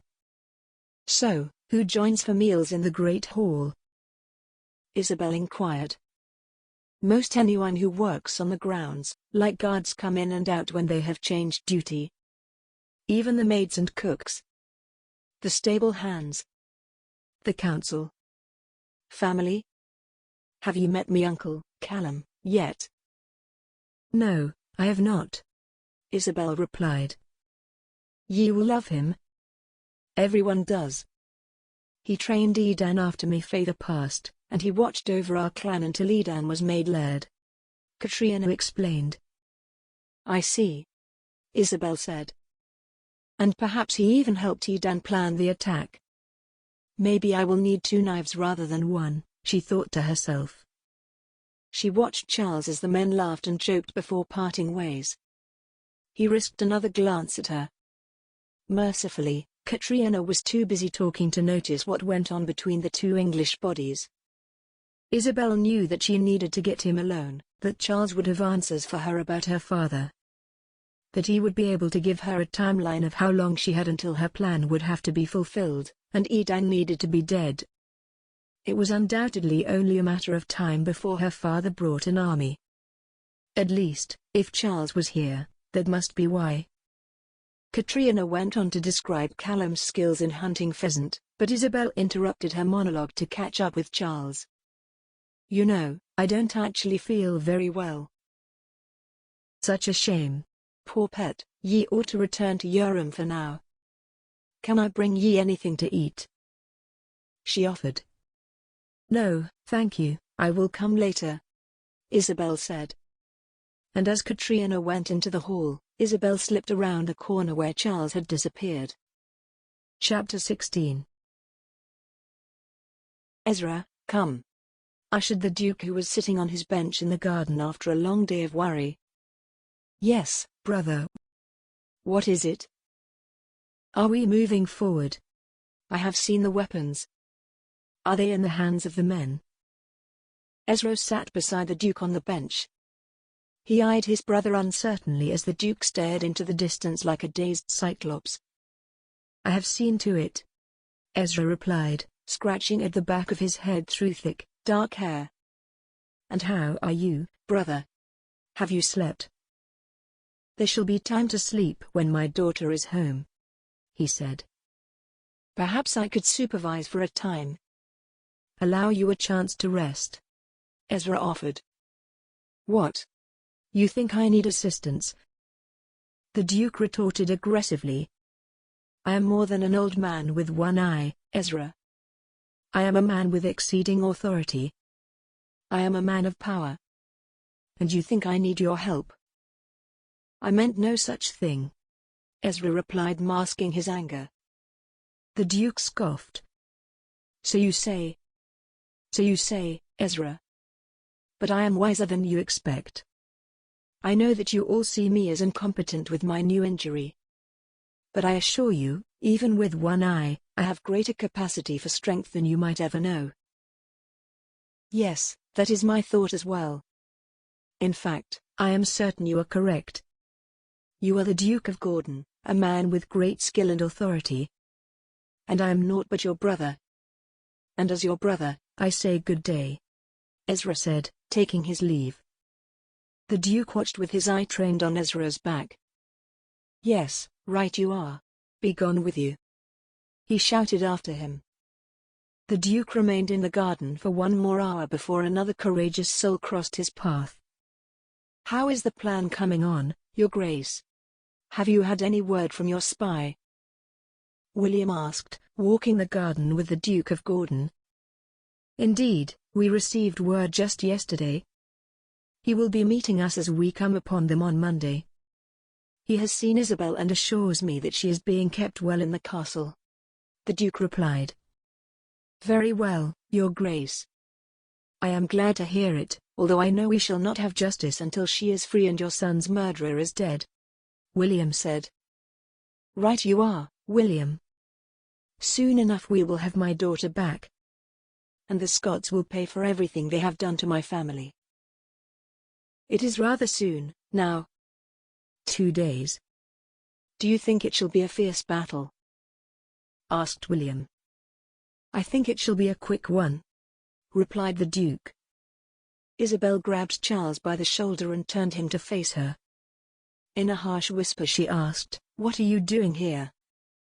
"Why, lass, ye frightened me," he replied in his Scottish accent, and smiled. He narrowed his eyes to angry slits. "I ask you again, what are you doing here?" she demanded. "Saving ye from the shame ye are bringing to your faither," he said. "Stop with that ridiculous accent." "And what shame?" "I am seeking justice. Justice for my brother. My father will be proud of me once Edan's blood has drenched the ground," Isabel declared. Maintaining his accent flawlessly, Charles began, "Ha! Foolish lass. Your blood will be that which drenches the ground. Ye be a child and your father is a noble man who wishes nothing more than to have one remaining member of his family. He has lost your mother, your brother, and now ye have foolishly gone and let yourself be taken as a prisoner. And that is why ye'll never deserve to go home. That is why ye dinna deserve to survive this after all," Charles concluded. Isabel placed a hand on her breast. "What harsh and ugly words," she said. "That's what happens when ye say and do as ye've done. Dinna take it from me, your father and uncle will be here soon enough.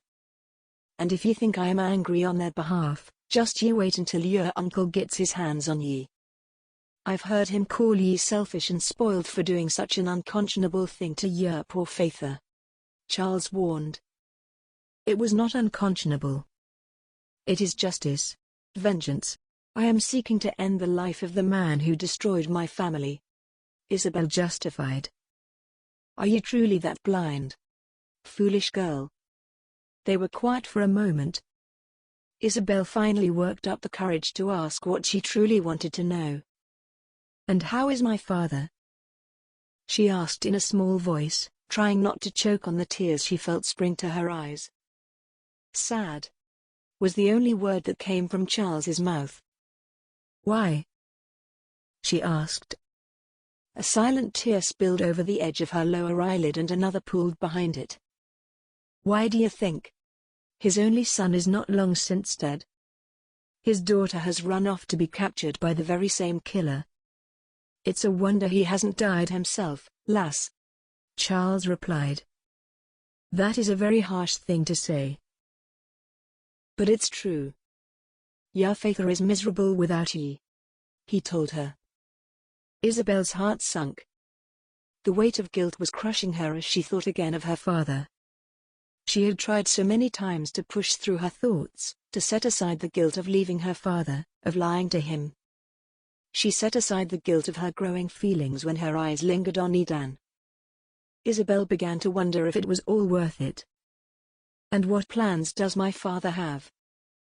she asked. "Your father? Why, revenge of course. Ye didn't get your bloodlust by chance, lass.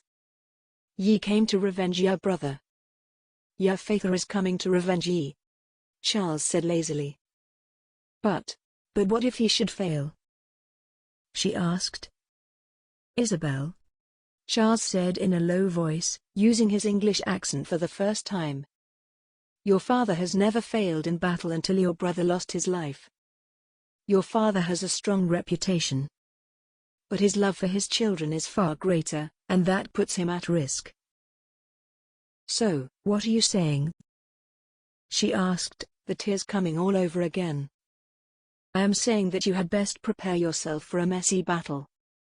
One of which you are the sole prize. It is your life he will be fighting for, and it is your life that the Scots will try to hide," he said. "What do you mean by that? How will they hide me? And why? They do not even know who I am," she said. But they know you are English. And if an Englishman comes up against them, they will fear his discovery of an English prisoner. You could so easily become collateral, Isabel. Think about it. Think about what might happen. All of this is because you found yourself unable to let your father handle it himself. Charles spat, bitterness in his words. Isabel felt the full force of it until she thought she might vomit. Her actions had been so costly, and the price was yet to be paid. What must I do? When the army comes, I mean. When shall I expect them? And how might I help? She asked. You are not meant to expect them. You may help by staying in your room, out of sight. You may help by being a young lady and not pretending that you are a warrior or someone with any real plan for standing against Edan. Charles lectured, looking directly in her eyes. I am to do only that? She asked. Have you been listening to a word I've said? Charles asked her, dumbfounded. He sighed and hung his head. If you insist that it is in my father's best interest, then I will stay away, confining myself only to my rooms and the dining hall. She promised. And the library, but he needn't know that. Good. That is the smartest thing you have done in this whole ordeal. Stay far from the Laird. Rumor has it that he is smitten with you. I know now how weak you truly are. I cannot allow you to fall for the man you came here to kill. Charles warned. Ha! Isabel scoffed. Do not be so foolish. I am seducing him intentionally. They have kept me from weapons since I arrived, and it is merely a ploy to access them. She explained. A ploy? He questioned. Absolutely. Do you think I am so daft as to allow my feelings to be swayed toward the man who murdered my beloved brother? I understand that ye think I am foolish, but come now. Ye? Charles asked. Excuse me? You just said ye in the middle of a sentence. He pointed out. I did no such thing. Isabel countered. Aye, ye did. Charles said in his Scottish brogue, nodding in his frustration. You are a bitter man. A man determined to shame me. How can I believe a word you say? I would never sink to speaking like one of them. In that, I have the upper hand on you. She said. Foolish indeed. You know, I have been speaking as one of them because it is my duty. Not like you, who seems to already be learning their ways and becoming distracted by their leader. He mocked. You have no idea of my duty. Isabel countered, wiping salty, bitter tears from her cheeks. Chapter 17. And what is this grand surprise? Isabel asked as she blindly walked forward, led by Edan, who had tied a scarf to cover her eyes. She tried to stay the nervous fear in her heart that she was being blinded. I will show ye right, now.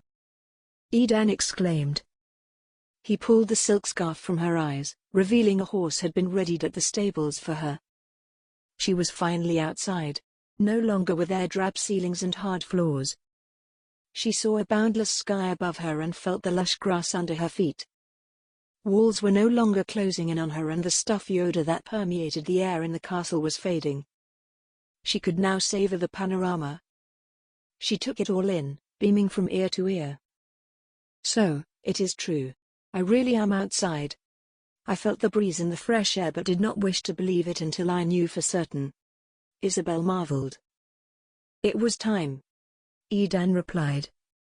Isabel noticed Charles standing near her horse, looking at her shamelessly. She had promised to remain only in her chambers and the great hall. But he couldn't fault her for breaking the promise if she was being led with a blindfold by a laird. It wasn't as if she'd had any choice in the matter. Can you ride? Edan asked. Somewhat. Isabel replied. In traditional English style. I had some training, although I cannot say that I have the best history of cantering. Practice makes perfect, lass. Today ye shall be cantering and trotting, and any other number of things. Ye will love it. I promise, he declared. As you wish. Isabel agreed. She allowed the stable boy to help her onto the saddle. She felt unladylike with her skirts draped over the horse, but she knew it was the only way she would manage to stay on. Side saddle would not be adequate for the speed she anticipated Edan was looking for. Days prior, when the maids had brought Isabel her cleaned and pressed dresses, they had brought her underwear as well. Isabel had momentarily been offended as such garments were reserved for only prostitutes in England, but in this moment she was grateful and now understood that perhaps in Scotland, such a thing was far more useful than she had ever imagined when spreading her legs over the back of a horse. Ye look right bonny on the mare. She had been sick 2 days before, but our new friend from Galloway has helped her greatly, haven't ye, Charlie? Edan called. Indeed, me Laird. She has greatly improved, Charles replied, avoiding eye contact with Isabel. Her name's Beatrice, Edan informed her. Beatrice? Isabel questioned, not liking the taste of the name on her tongue. Edan laughed. A sour name to be sure. Perhaps if ye dinna tell me your name by the day's end, I'll start calling ye Beatrice, he threatened. Isabel was quiet for a moment, trying to form her thought into words. Give me until the end of the week, she said. Edan was caught off guard. The end of the week? For what? For my name, she replied. Give me until the end of the week before you make me tell you my name. By then, who knows? Perhaps my father will already have a ransom prepared for you. Edan studied her face. His eyes seemed to swallow her whole. He gazed at Isabel's white blonde hair being gently nudged by the breeze, and she allowed her eyes to trace up and down his entire form. I will grant ye a full week, Edan promised, trying to detach himself from the moment of unguarded lust. He rode his steed forward at a slow jog to allow Isabel a chance to catch up beside him. They remained at the pace for a time until it was clear that neither was willing to speak aloud. All right then, time for speed, Edan declared in the midst of the quiet. His horse began to take off at great speed, and Isabel's instinctively followed. She felt the great rush of wind through her hair and adored the sensation of it. It was a sense of true freedom, this rushing through the trees on a clear path. A nervous tingle was in her stomach, wondering if Edan might take her off the path and where that might lead them. But they stayed along the ground trodden by many hooves before. This is quite a feat, she shouted with excitement before nudging her mare faster until she was outpacing Edan on his steed. His beast picked up his own speed to match, and they felt as though they were flying. Ye are quite the rider, Edan called to Isabel. And you are quite the keeper of excellent horses, she replied with a grand smile of her rosebud mouth. Your hair is a mess, he shouted. I don't care, she laughed, feeling more carefree than she ever remembered. Isabel felt all the guilt and shame and anxiety blow away as she whipped past branches and they came out into a beautiful landscape edging against mighty cliffs that steeply dropped into the sea below. Slow yourself, Edan called. We are nearing the edge. Isabel pulled on the reins and the mare began to slow. A sudden burst of fear alighted in Isabel's stomach at the thought of falling over the edge of those cliffs, and she enjoyed the relief of knowing that her horse had stopped far from them. Here ye are. There are the trees I always tie me beasts to, Edan said. He dismounted and was guiding her to the branches with the rope leading from the reins. Oh really? I thought it might be one of the other trees, Isabel teased, gesturing to the otherwise barren cliff. Save for grass, there was very little in terms of trees, even like these two that had been warped by the wind. So you do have a sense of humor after all? Edan questioned. I think the very fact that I am here with you is quite funny, actually. A well-bred English woman with a Scottish laird who is currently holding her hostage.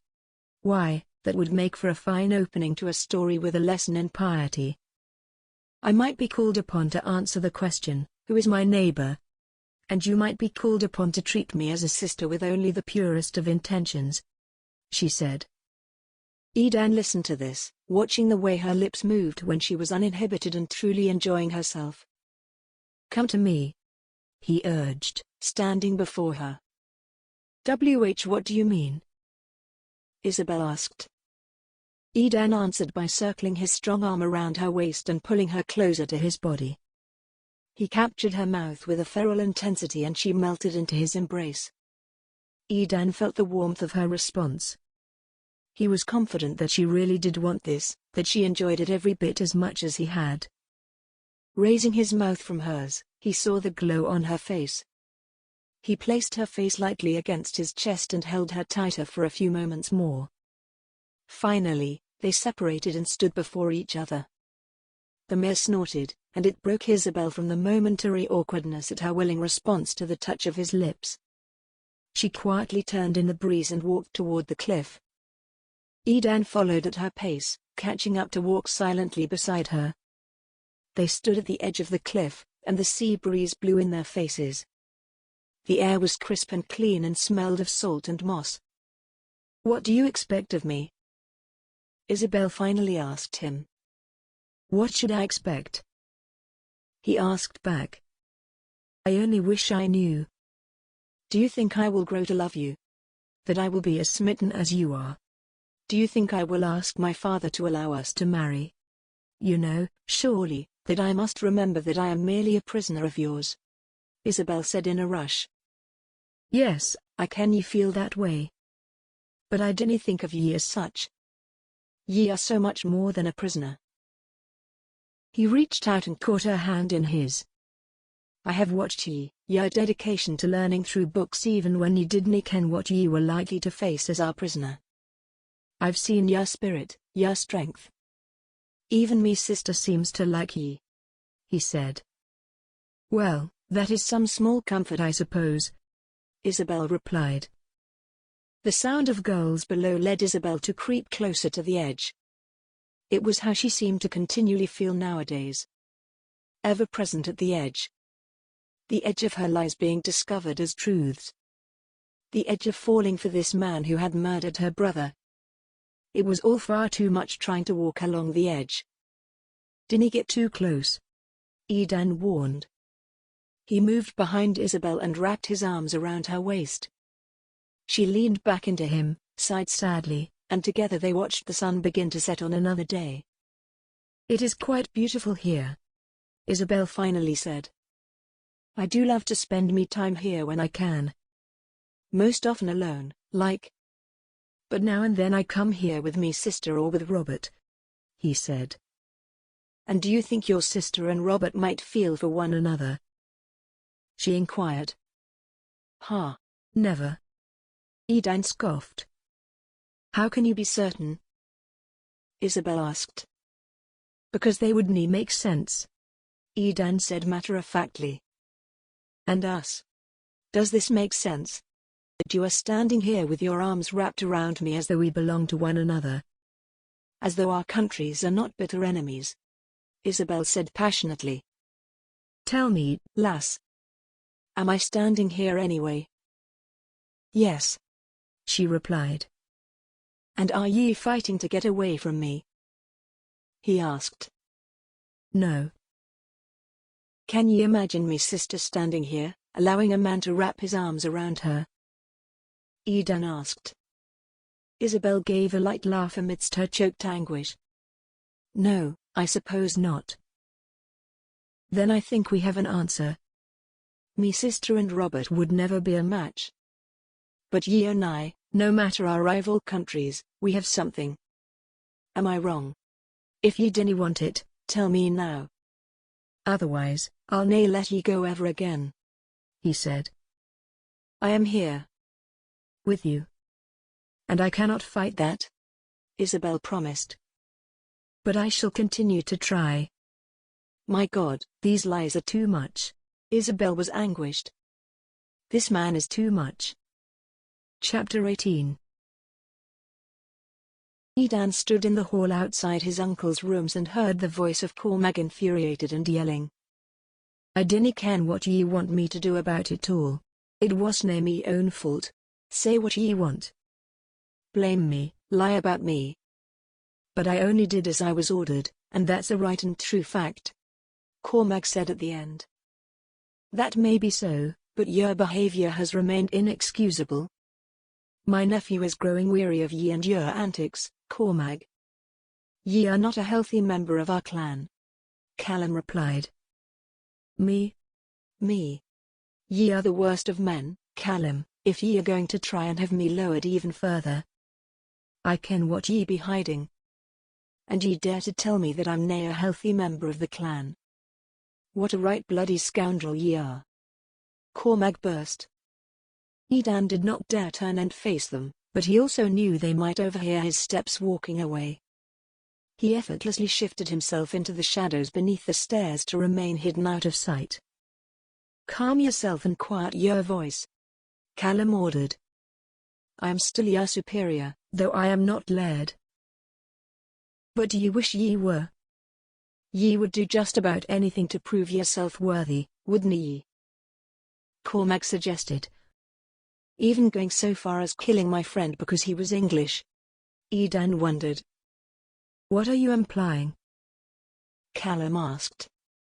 Just that it seems an awful shame that your nephew has all that power, and it was ye that had to teach him, ye that never tasted it. Your brother got it all, and now ye be left with naught. Cormac reminded him in his brutal voice. Cormac, ye are a dog. Leave me. I cannae stand the sight of ye any more. Callum ordered. Edan heard the sound of Cormac's footsteps as he stormed away. It had been an ugly scene, and one that left Edan with more questions than he truly cared to acknowledge. Callum's footsteps came closer and rounded the corner, passing Edan who remained hidden beneath the stairs. Callum went quickly and headed for his rooms. Edan wondered how he would face his uncle when he saw him again. Exiting the shadows, he headed for the library where he knew she would be. It seemed a great peace of mind whenever he was before the prisoner, and that was where he desired to be more than anything. Especially now that she had quite comfortably shown that she was taken with him in return. He climbed up the stairs and walked until he reached the large oak door, already cracked open. On the other side, he would see her white blonde hair and her green and gold-flecked eyes. He would smell her freshly bathed scent and place his hands on her hips. He pushed the door open. Before him sat not Isabel, but Callum, reclining in a large leather chair, waiting for his nephew. She is nae here. I asked her to give us some privacy, Callum said. Edan anticipated, and dreaded, this meeting. His heart began to pound. He was not about to receive favor from his advisor. He did well to command the respect of his clan. But he would forever be seeking the approval of this man, his uncle, the brother of his father, the man who had trained him. What is it ye wish to discuss? Edan asked. Your decisions, me Laird. Your decision about Cormac in particular, Callum replied. Ye ken that wasna just me own decision, Edan replied. I ken. But ye have every right to overrule. And ye ought to.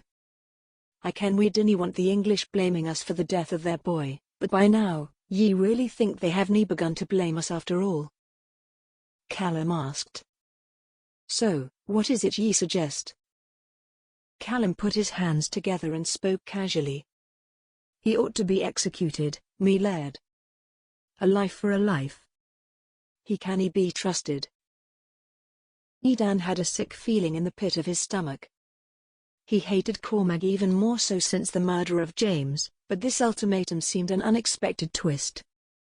Already the council had decided to execute a sorry justice for Cormac, but the decision had been made for a reason. And to go back on it now and question that choice, Edan feared that he might look like a weak leader. Uncle, the choice was made, he said hesitantly. Can we really go back on that? Ye can do anything ye want. Ye are the Laird. And Cormac must be stopped. Else he could do further atrocities, Callum replied. And what do ye ken of his atrocities? Edan asked. I ken that your father would never have allowed them. And I ken that it is now your duty to ensure they are dealt with. Callum replied. He keeps staring at me, Katrina said over her bowl of soup in the great hall. Who? Asked Isabel. That one, the new one, she replied with a coy smile. Isabel raised her eyes and saw Charles was watching her. Katrina had clearly thought he was longing for her, but Isabel knew what he was really looking at. The traitorous English brat and her new Scottish friends.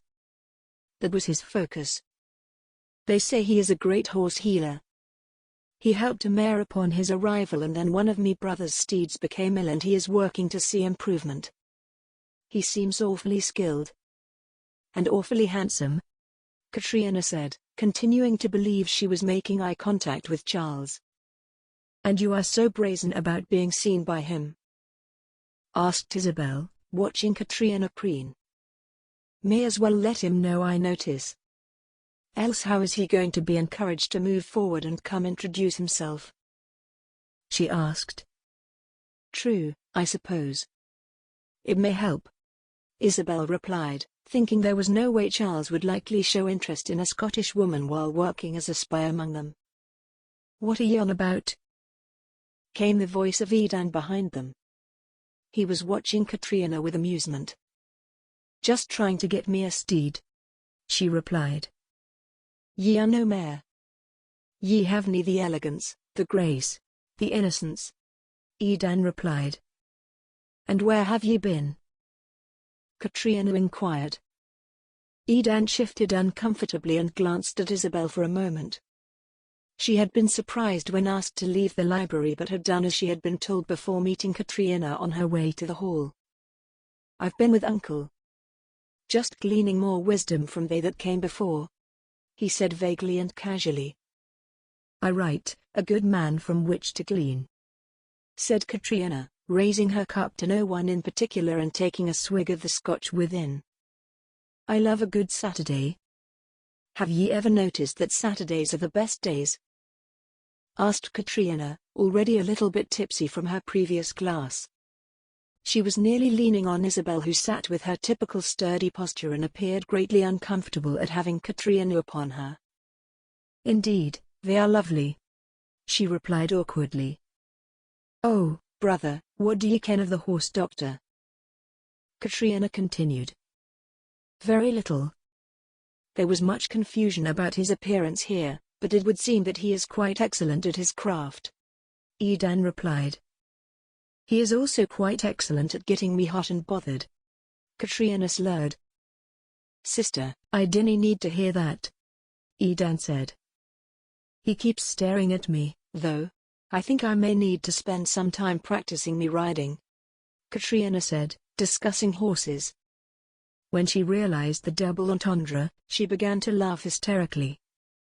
Ye be a bit too loud a drunk, Edan said sullenly. It was clear to Isabel that he was disturbed, and for a moment, she wished she had waited in the hallway to listen to what had taken place between Edan and his uncle.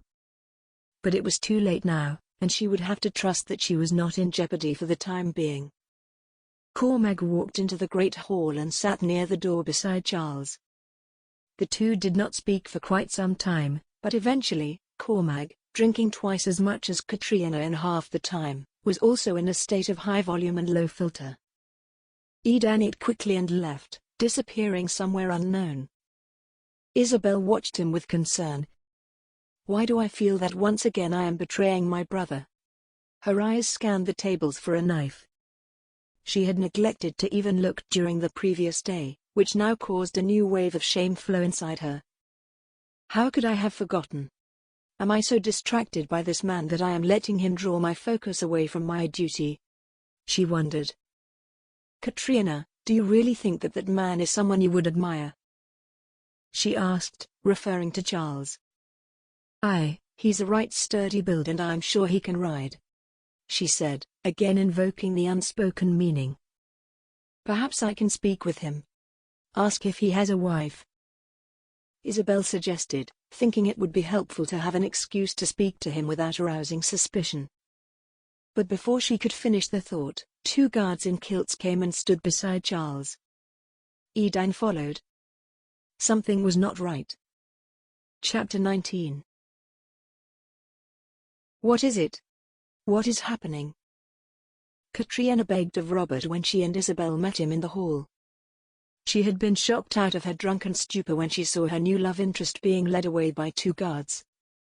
Hemlock. It was found among his belongings and matches the symptoms of the horse that became ill right after his arrival. He is to be questioned, Robert replied. Questioned? Asked Isabel. Her identity could be discovered, and she was, perhaps, at great risk.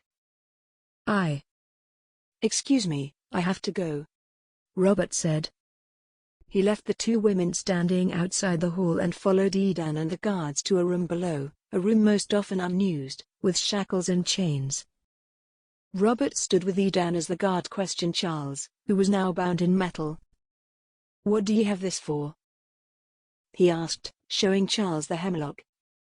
I dinna ken, someone must have left it in my belongings. Maybe someone wished to poison me, he replied innocently. The guard punched him in the face. What do you have this for? He repeated. Charles gave excuse after excuse and each time the guard beat him. Robert and Edan left the dungeon, knowing the questions would descend into torture. The guard was an expert, and they would have answers soon. Now of all times, we can't deal with this nonsense. Men trying to murder our horses? What is this all about? Why would he come from another clan for just such a reason? Robert asked. It doesn't make any sense. Edan agreed. There has to be something we dinna ken, and as ye say, it is the worst of times for it. Callum came gliding down the hall with long strides and a stern jaw, similar to the shape of Edan's and his father's before him. What is this? Have ye completely lost control of your land? He whispered harshly to Edan. Come with me. Callum gripped Edan by the arm, reminding him of when he had been a small boy, and he had stolen gold from his father and was punished as a result. The pain from memory was worse than this pinch of his bicep. Edan was led into one of the small, unused rooms with nothing but a table and chair and a short stack of books. Ye may be Laird, but this is out of control. Edan, get yourself together. There's no time to indulge in pretty English girls or show mercy to murderers. Harsh fists are sometimes necessary for leaders, Callum instructed. Aye, uncle. I can ye be right. Call the council. We will meet this evening, Edan decided. He returned to his rooms and rested for a few moments, sitting at his bed and breathing slowly with the fresh air coming through open windows. The pressure of caring for his people was, at times, too much and he wondered how his father had done so well. Before the time came to meet with the council, he heard a knock on his door. He opened it to see the guard who had been questioning Charles in the dungeon. Me Laird, I ken who he is. The guard began breathlessly. And? Edan demanded. He isn't one of us. He's a spy. From the Duke of Gordon, the guard said with urgency. Edan's stomach knotted. He thought he might be ill. Caught completely off guard, he asked, the Duke? A spy? Aye, me Laird. The Duke is sending an army. Monday. We haven't much time, the guard said. Edan knew this meant war. It had to be revenge for James. Still, the thought of the English army seeing the English prisoner was not safe for them. Already they had invoked the wrath of the English, seeing a young woman held was too great a risk. Katrina! Shouted Edan as he ran through the halls. There was chaos around as the guards prepared for battle. Confused by the shouting and rushing, Katrina asked, Edan, what is happening? The Duke of Gordon is coming. I need ye to take the English lass, get her out of here. We cannae be caught with her as our prisoner, he said in a hurry. Edan, listen to me. I can ye think ye must be noble, but listen. Ye are our only laird. We only have uncle who could take your place, and to be honest, he's getting too old to do so. Ye canny stay and battle. It's too great a risk for us all, Katrina said. You mean to tell me to leave me clan to fight alone? What heresy is this? He asked. But he hadn't noticed Robert and Callum coming up behind him. She's right, Edan, Robert said. We aren't calling ye a coward. Far from it. We are asking ye not to go that we might keep ye alive for the sake of our clan in the future. It is true, nephew. I ken I've been right harsh with ye of late, but we cannae lose ye, Callum added. But I have trained all me life. I have been in battle before. Ye think me too weak? Edan asked. No such thing. We think ye are a target, and that is a risk we are nae willing to take. Ye be right about the girl though, Callum said. They cannae see her. It would put us all at risk. So ye have to take her. Take her and get right out of here. Quickly. Edan came rushing into her room and throwing her dresses into her trunk with a few woolen blankets. My laird, what is it? Isabel asked fearfully. We have to leave, he declared vaguely. Leave? Why? She asked, watching him hurry with all of her clothing. She had never seen him look afraid before, and it left her uneasy. An enemy of mine is coming. Well, a once friend, now turned enemy.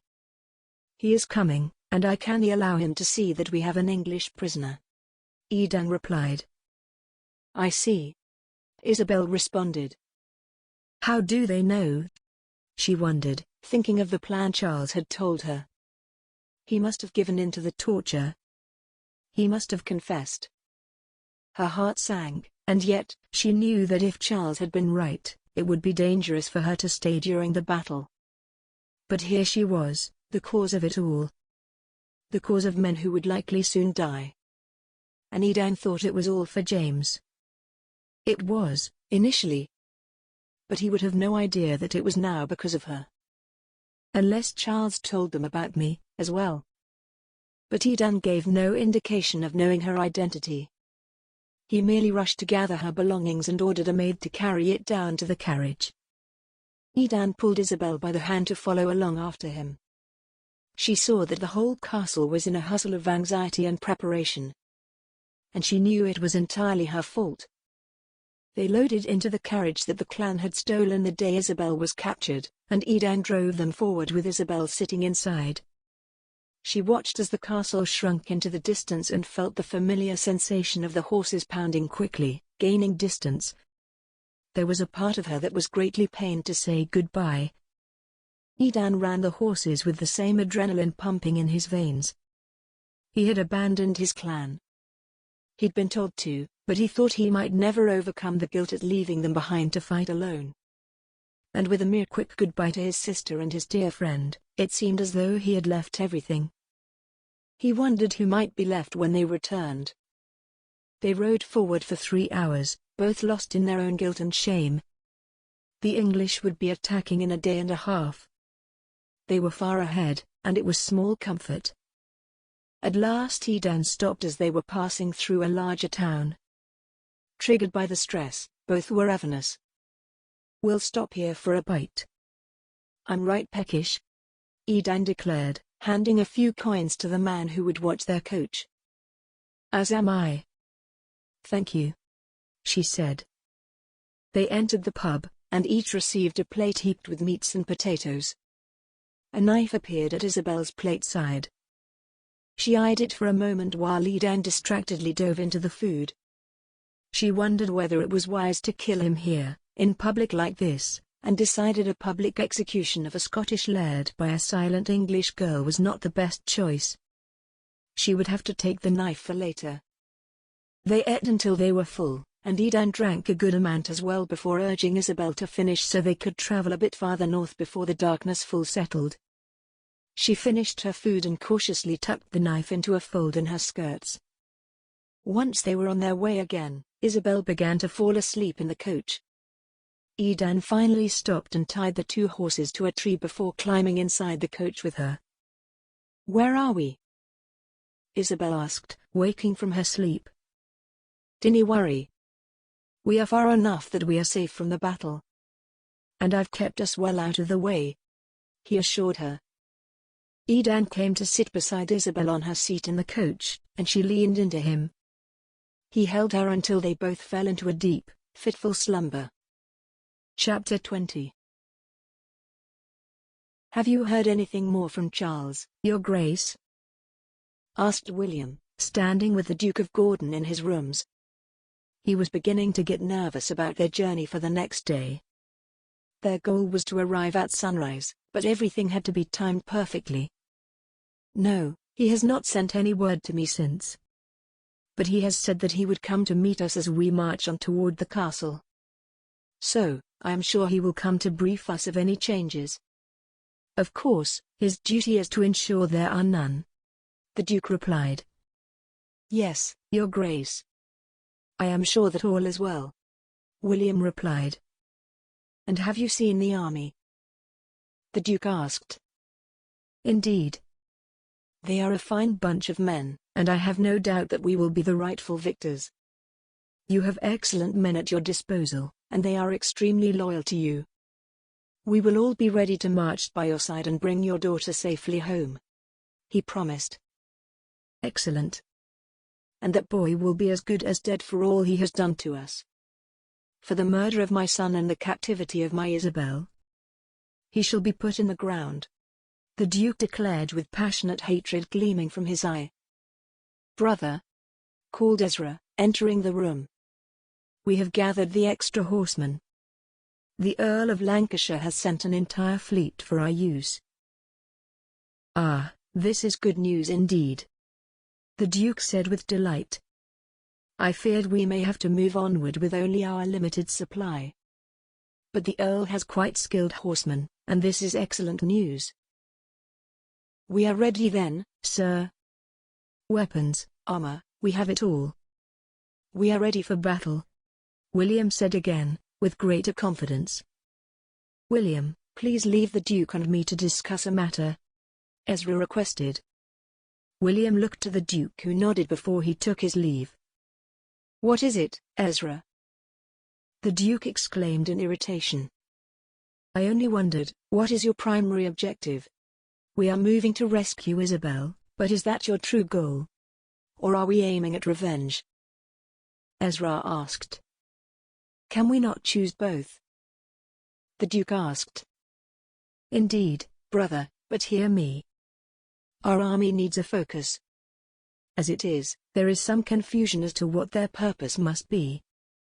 Those with dreams of being heroes are divided between their plans to single-handedly kill Edan or single-handedly rescue Isabel. They need a cohesive focus, or else we will have an excess in casualties," Ezra explained. "Good. We want casualties. So long as they are Scottish. We want them dead. Men. Women. Even children should they get in the way. That is what happens when my children are taken. When my children are murdered. When my children are abducted," the Duke said viciously. "Then I may offer no clarification to the army?" Ezra asked again. "None," the Duke said with resignation. His only wish was to see Scottish blood running. "I understand," Ezra replied. He was frustrated that his brother's anger might get them all killed or put in greater danger, but he had no choice. It was unjust that he should have greater wisdom than the Duke and no power to execute it. Ezra left his brother's room and found the group of archers. If his brother would not take matters seriously, he would have to. "Archers, your focus shall be killing as many Scottish as possible. Especially the Laird, his sister and uncle. We must wipe them out if at all possible," he ordered. Then he made his way to the swordsman. "Your focus shall be seizing the castle and finding my niece. Bring her out safely. he commanded. He may not have been a strategist, but here and now, his brother was too clouded by grief and anger to lead. Right, so the spy says they be coming early, like at sunrise. Are your men prepared to be ready that soon? Robert asked. Aye, they are always ready for battle, replied the guard. Good, they've had a full week to plan their attack, and we've got barely a day and a half to ready ourselves. So long as ye ken what ye be doing, then I trust ye. The laird and the prisoner are safe away and will cause nae distraction or unexpected complication, Robert declared. Katrina had stationed herself near the archers as they trained. They would be at the top of the castle, with the best view of the invaders and the best access to shooting down at them. She would be allowed to stay with them as one of the best archers in the clan. A few other women had also made their way into the army, most of them trained by fathers or husbands in archery, a handful in swordsmanship. But they would all be stationed with the archers at the top of the castle, the last stage to be reached should the English gain ground. Do you feel your blood pumping? Katrina asked Robert. Aye. It's flowing in me veins like fire. Now that everyone has been sent away to safety, that is, he said. The women who were not fighting had been sent underground with the children and elderly into a safety tunnel below the castle. The entrance was well hidden, and it would be extremely unlikely that they might be discovered. 5 guards stood in a hidden room just beyond the entrance in case they had to act as a last line of defense. In all, the clan's army was small, but mighty and hardened. And even now, Cormac would come in handy. He had been given free rein to strike down any Englishman save for the Duke and his brother. Edan had not wanted any more bloodshed to come upon their family. But Cormac knew that it was only a matter of time before his days were numbered. It was clear that Callum had plans for his removal. Taking down the Duke, one final Englishman, that might bring him the last bit of satisfaction he needed. We are ready then, Robert decided as the sun began to set. Rest, men. In but a few hours ye will all be at war. The men rested in their places.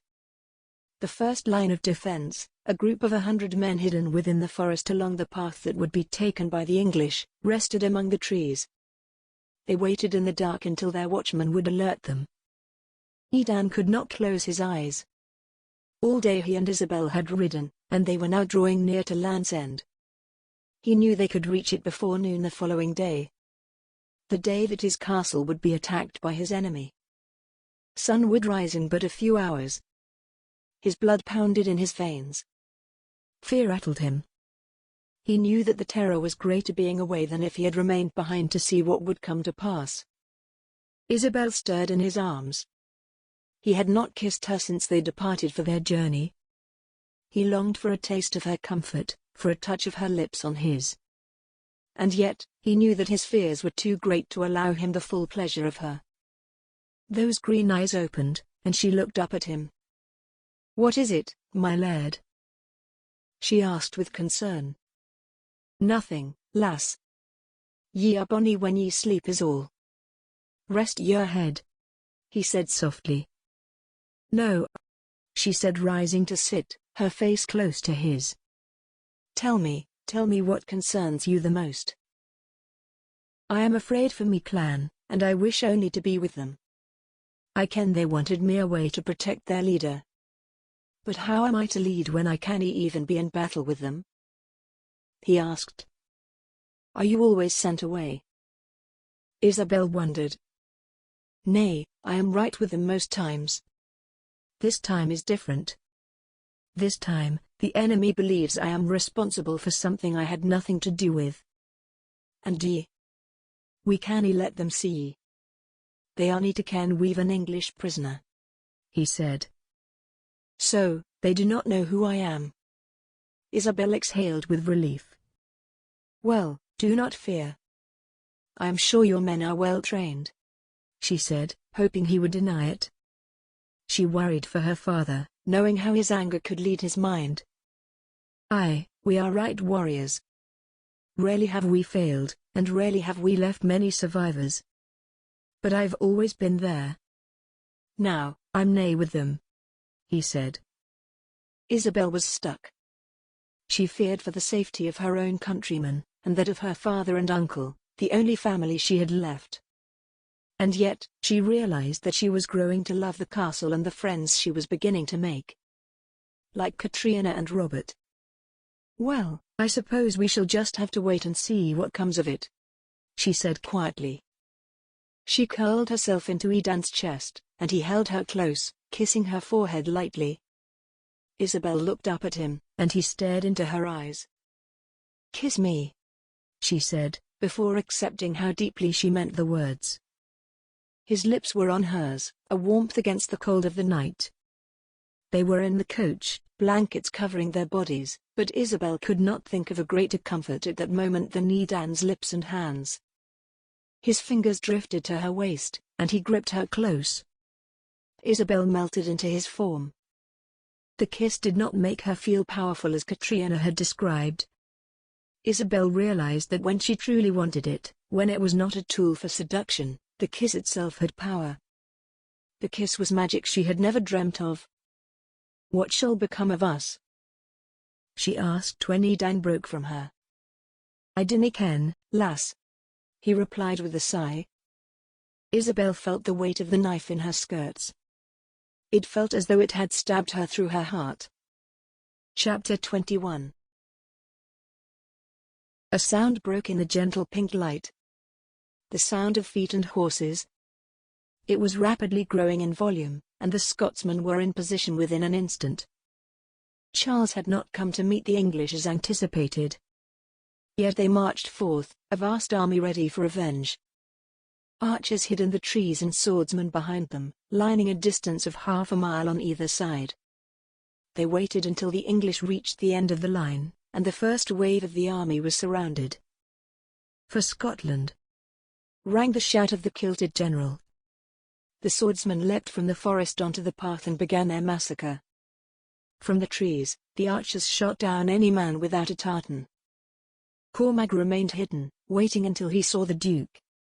He allowed the battle to commence and watched as the small number of Scotsmen expertly overcame the first group of Englishmen. A mere 50 or so had made it past the ambush. But the larger English army pressed forward and continued to swell the path with their numbers until the fight travelled closer to the castle, with Scotsmen trying to keep the English at bay. The ground began to drink the blood of English and Scottish alike. Both tasted the same. After the English swordsmen came the horsemen, trampling through the Scotsmen and cutting them down with very little effort. "Pull back!" shouted the general as the Scotsmen moved quickly, blending into the second line of defence surrounding the village. The Scottish army was larger here. They existed to keep the English away from the castle as best they could. The archers from the castle stood ready. Katrina bobbed up and down with anticipation and excitement. Her first true battle. She had trained and even fought here and there, but this was a war, and she was thrilled to be a part of it. The battle continued to rage, and the Duke was still nowhere to be seen. Cormac watched, and waited.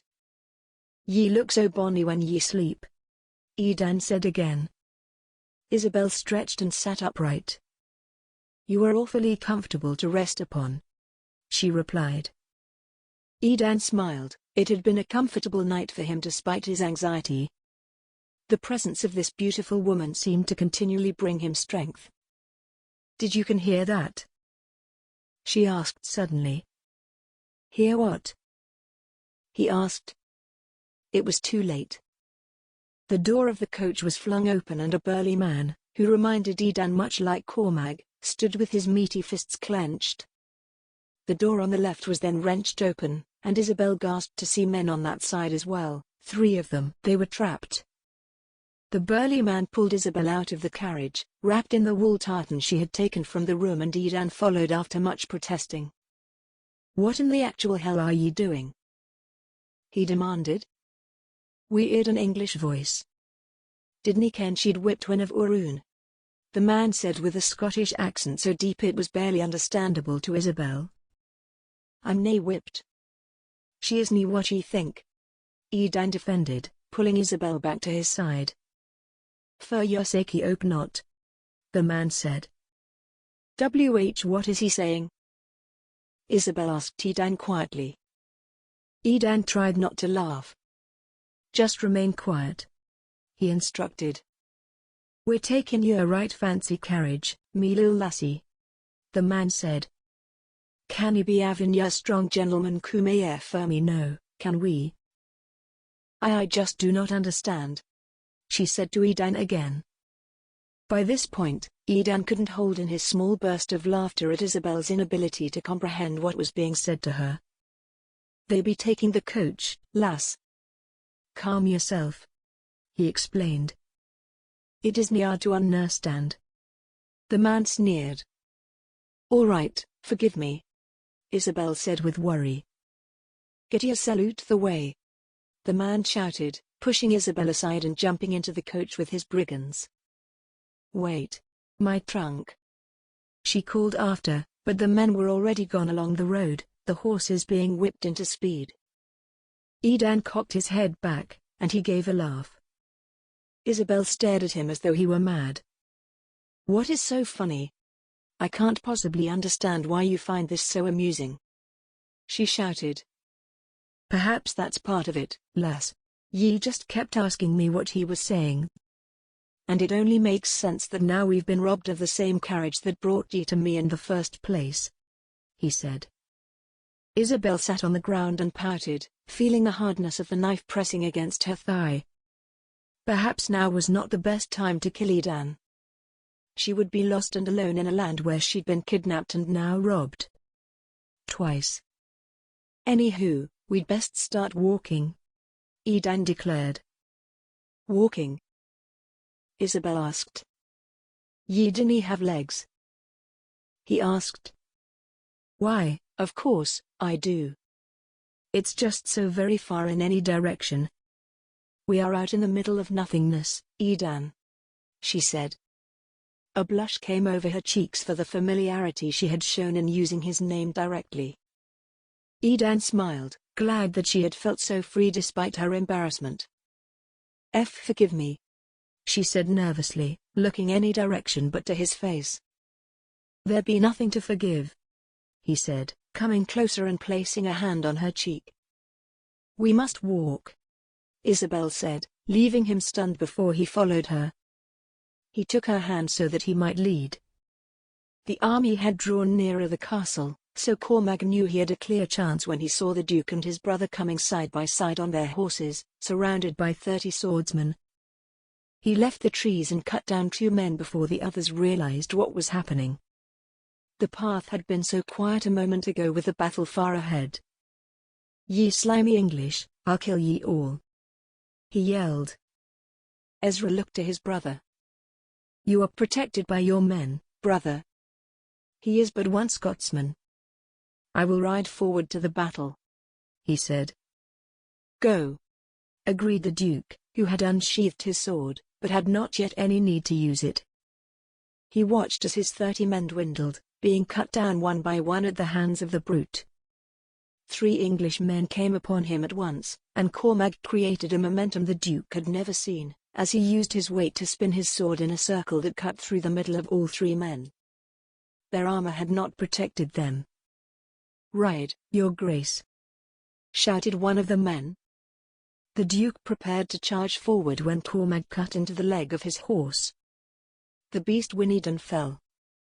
The Duke leapt to avoid being crushed, but not only the injured animal remained between Cormac and the Duke. All the remaining swordsmen came upon him at once and distracted the Duke in a fiercely composed battle of 13 against 1. The Duke had never seen so strong a warrior. He ran in his clunky armor, his large girth, and his patched eye. There was a great risk, he realized.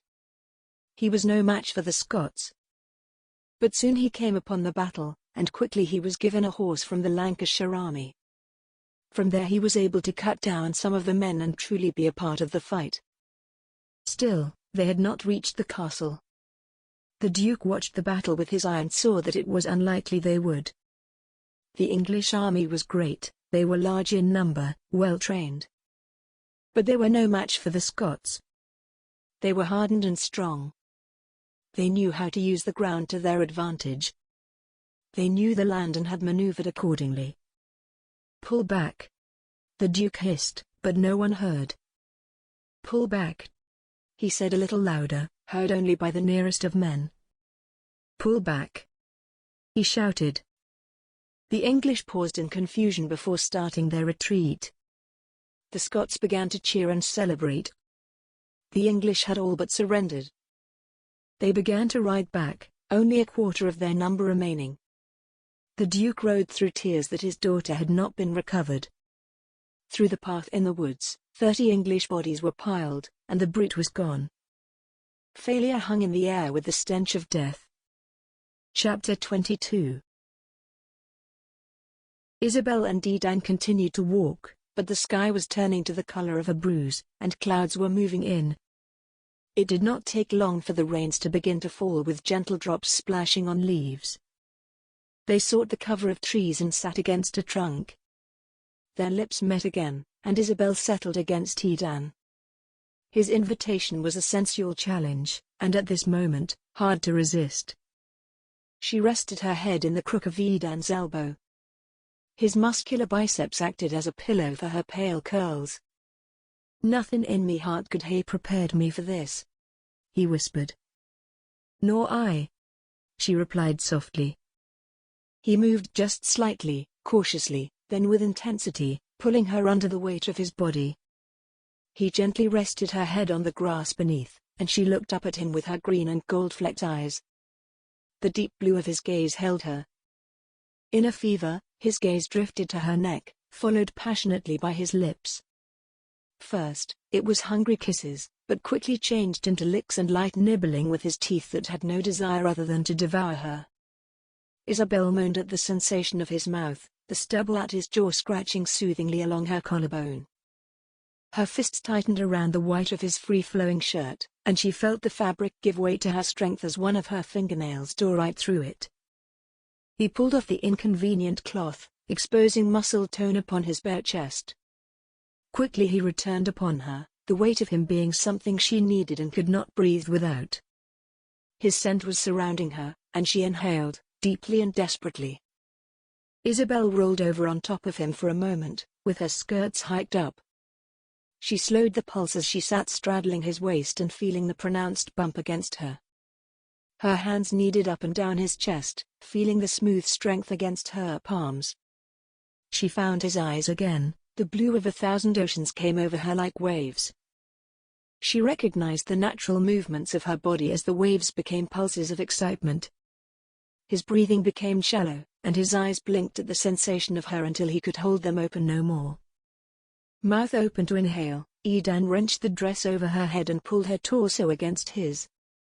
His sweet mouth found hers, and his hands gripped her backside, bringing her hard against him.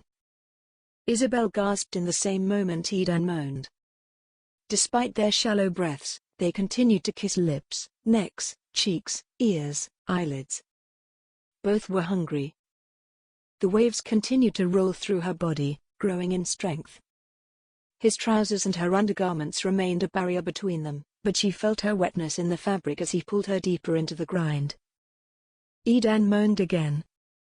"Aye, lass, it's perfect. You're a natural," he complimented through his shallow breaths. He tightened his muscles to push his pelvis harder into hers as a response to her movements. For a moment he allowed his right hand to travel to her bare breast and give a few squeezes to satisfy himself, but he returned to having both hands planted firmly on her hips. With his fingers wrapped around her curves while his thumbs brushed along the soft hair above the part of her that was still a mystery to him. His right thumb tugged down on her underwear until he could feel the source of the moisture that he longed for. "Slower," he begged suddenly. Isabel froze in place, and her eyes widened. "I'm sorry. Did I hurt you? Is it not good?" she asked, feeling immediately insecure and embarrassed. Edan opened his eyes in confusion. "I said nothing of the sort. It's just that I'm craving ye closer." His words were a decrescendo, getting quieter as his fingers slipped inside the last remnant of fabric on her body. He pulled them down as she awkwardly shifted and returned to her place, straddling him. Her cheeks bloomed like roses with an intense redness at the awareness of his eyes on her bare form. She considered that she might be making a mess of his trousers with her legs being so wide open upon him. He solved the problem, using his hands to undo the top of his trousers, intentionally brushing against her feminine wonder as he did. He watched her face as her eyes rolled for a moment and she inhaled a sharp breath. Reaching behind her buttocks, he tugged the fabric to his knees. It would have been an awkward movement were it not for the intense desire soon to be fulfilled for them both. Edan shifted his weight slightly down, so his firm tower set against the little knob of nerves at the top of her opening. He used his hand to position it better so the length of it was held along her labia. Isabel shuddered at the sensations she was feeling. Edan smiled. "Now ye ought to start moving again," he asked. She opened her eyes to look at his manhood. A flutter of fear passed over her face, but her body's natural urge for movement had taken hold and instantly she found herself powerless to its will. He was not yet inside of her, but she felt the need spreading like a flame, deliciously licking up and down every inch of her flesh, starting at the source, the small, previously unknown mound hidden in the part she was not meant to sense. Moving against him, skin against skin, the waves returned stronger than before. Isabel could not hold back as she let out a yelp of need with her head jerking back and facing up toward the sky. He continued to pull her against him until finally the crescendo reached its peak and she felt a sensation she had never experienced. A cry of satisfaction escaped her lips and quivering breath seized her into the final pulses that brought her back to herself. Opening her eyes again and nearly collapsing upon Edan, Isabel saw that his blue eyes were still trained on her. Additionally, his tower remained, strong and firm against her pelvis. "You are not satisfied?" she asked with humiliation. How could she have so lost control and not ensured that he, too, reached that incredible moment? Was she really that selfish? Or was she simply unable to please him? "I'd be more than satisfied. But, me lass, I have nae intention of ending there. I have to keep myself ready for when ye recover, ye can. It just so happens I have a bit more planned for ye this evening. And ye canny guess what it's going to be like," he teased. "I cannot imagine it feeling as brilliant as what you just did to me," she breathed with a smile. "I didn't do that, it was entirely ye, me lass. And ye looked right bonny doing it," he commented, brushing the hair from her face with his hand. Thank you," Isabel replied. "And what is this more that you have planned? Are you nervous?" Edan asked. "Truthfully?" "Aye. Truthfully. I am quite scared. I have never been with a man," she explained quietly. "That's beautiful," Edan said. "Ye can, most men seek a woman who has never experienced another." "Why is that?" she asked. "I suppose it is a chance for us to know we've been her first. That she's never been touched before and she trusts us to be the one," he said. He had many other thoughts but figured much of it was better left unsaid. "And, have you?" she began cautiously. "Aye, lass. There aren't many men among me clan who have nie," he said. "Then how do you find women who have not?" she asked. "We wait for the perfect English rose to get lost in our woods," he said, bringing his lips back to hers. Isabel broke away. "I don't know that I am ready," she said with embarrassment. "I see," Edan replied with a hint of sadness. "Dinny worry. If ye aren't ready then that's how it is. I'll nae force ye to do anything." He returned to his back as the rain dwindled. Isabel lay by his side, wondering if she had said the wrong thing. She wanted him, felt that need for him that she had never experienced before. And yet, she knew that once she stepped forward into giving him her body, she could never take it back. "It's not that I do not wish it," she said suddenly. "I can, lass. Dinny worry, truly. It may happen in time, he said, pushing aside his disappointment. But what we did experience, that was quite wonderful, Isabel said. Aye, Edan said with a smile. It was at that. But you were not satisfied, Isabel remembered. I am plenty satisfied. Watching ye. That was enough, he said. No. No, it was not, Isabel replied. She threw the tartan over their bodies and ran her hand down his chest until she found it there, his manhood returning to its stiff position. Edan moaned again while Isabel learned to follow his sounds to see what he liked. In a short time, they fell asleep in one another's arms, both content and satisfied. Chapter 23. Katrina rode north, stopping now and then to ask passers-by if they had seen a carriage with a red-headed Scotsman and a blonde lass who was most likely staying fairly quiet. A few were able to direct her, and after a short time was told that the two had been seen without any such carriage, but the quiet lass seemed to have taken a chill. They were staying at the Euster Arms. Katrina found the inn and crept behind Edan, who was distracted by his pint. She placed her hands over his eyes and Edan instinctively responded by flipping her around to his front with a dagger at her throat. Ha! Perhaps ye are ready for battle after all, Katrina exclaimed. What in the actual hell are ye doing here? He asked in frustration and surprise. I've come to get ye back. Bloody cowards retreated, she declared. Truly? Edan asked with clear excitement. Truly.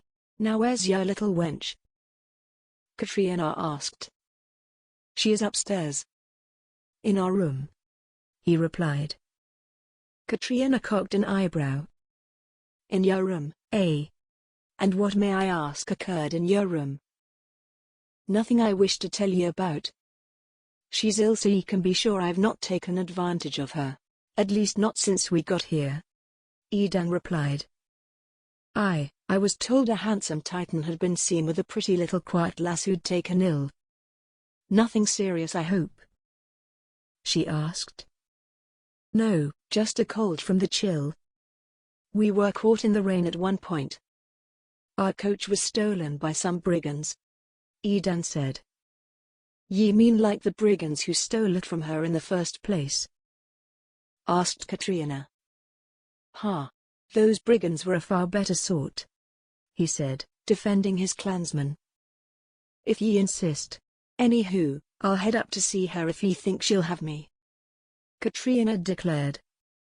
As ye wish. Tell her I'll be up when I finish me pint, Edan replied.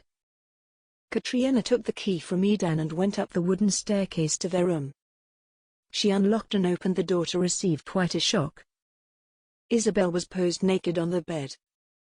Starkers! Shouted Katrina. Isabel screamed and pulled the blankets over her ivory skin. Well, I'm thinking ye didn't expect me to be the one walking through the door, Katrina exclaimed. Oh, good heavens, I am so humiliated, cried Isabel. Aye, and ye should be, exposing yourself to a lady like that. Katrina laughed. I didn't mean to be so. I mean, I am not a harlot. Please, Katrina, you must understand, she begged. I can. Ye have been traveling with him and things happen, Katrina said. Yes, but even still. It was a mistake. I knew it was what he wanted, and now that I'm feeling better, I thought I might surprise him. But, oh, I am such a fool, Isabel said, her face crimson with shame. Dinny worry, lass. Ye should be more ashamed that ye were planning to do that dance with him, not even kenning yer name yet. But I dinny blame ye for wanting to please the man ye clearly love, Katrina said. I never said I love him, replied Isabel. So ye're fine and happy to give yer body to a man ye dinny love? Then maybe ye're a harlot after all, Katrina joked. Her low opinion of her caused Isabel to weep in her humiliation. I'm only teasing ye. I've never loved a man I kissed, and I ken many ladies who do it with men they ain't in love with. Calm yourself. I'm only teasing ye. Katrina soothed. But my father would be so ashamed. Isabel wailed. Is your father here? Katrina asked. No. Isabel sniffed. Then he never need ken. In fact, I will nie even tell me brother unless ye wish me to. She promised. Oh, please do not. I couldn't bear for him to know what you saw of me. Isabel begged. Ye have me word. But lass, dinna toy with me brother's heart. Ye ken he loves ye, even if ye say ye dinna love him back. I'm a mighty fierce warrior of a woman and ye dinna want to make me angry. Katrina warned. I promise. I will not toy with his heart. Trust me, Katrina. I would not have been willing to give him my body if I did not care for him. Isabel said. And she knew it was true. As much as she had thought to kill Edan, she couldn't deny that her heart was crossing over into the realm of love. Good. Then good wits to jump, and I trust that ye will look after him well when ye are all married and well-to-do with English money in our castle. Katrina said, having decided on the future of Edan and Isabel. That does sound quite nice. Isabel replied. Aye, indeed. Anywho, get herself dressed before me brother comes up here.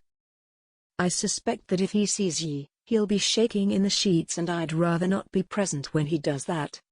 She said. Isabel gave a sneeze and then dressed herself in the gown with the knife still tucked in a fold of the skirt. She had secured the fabric to act as a sheath for her weapon.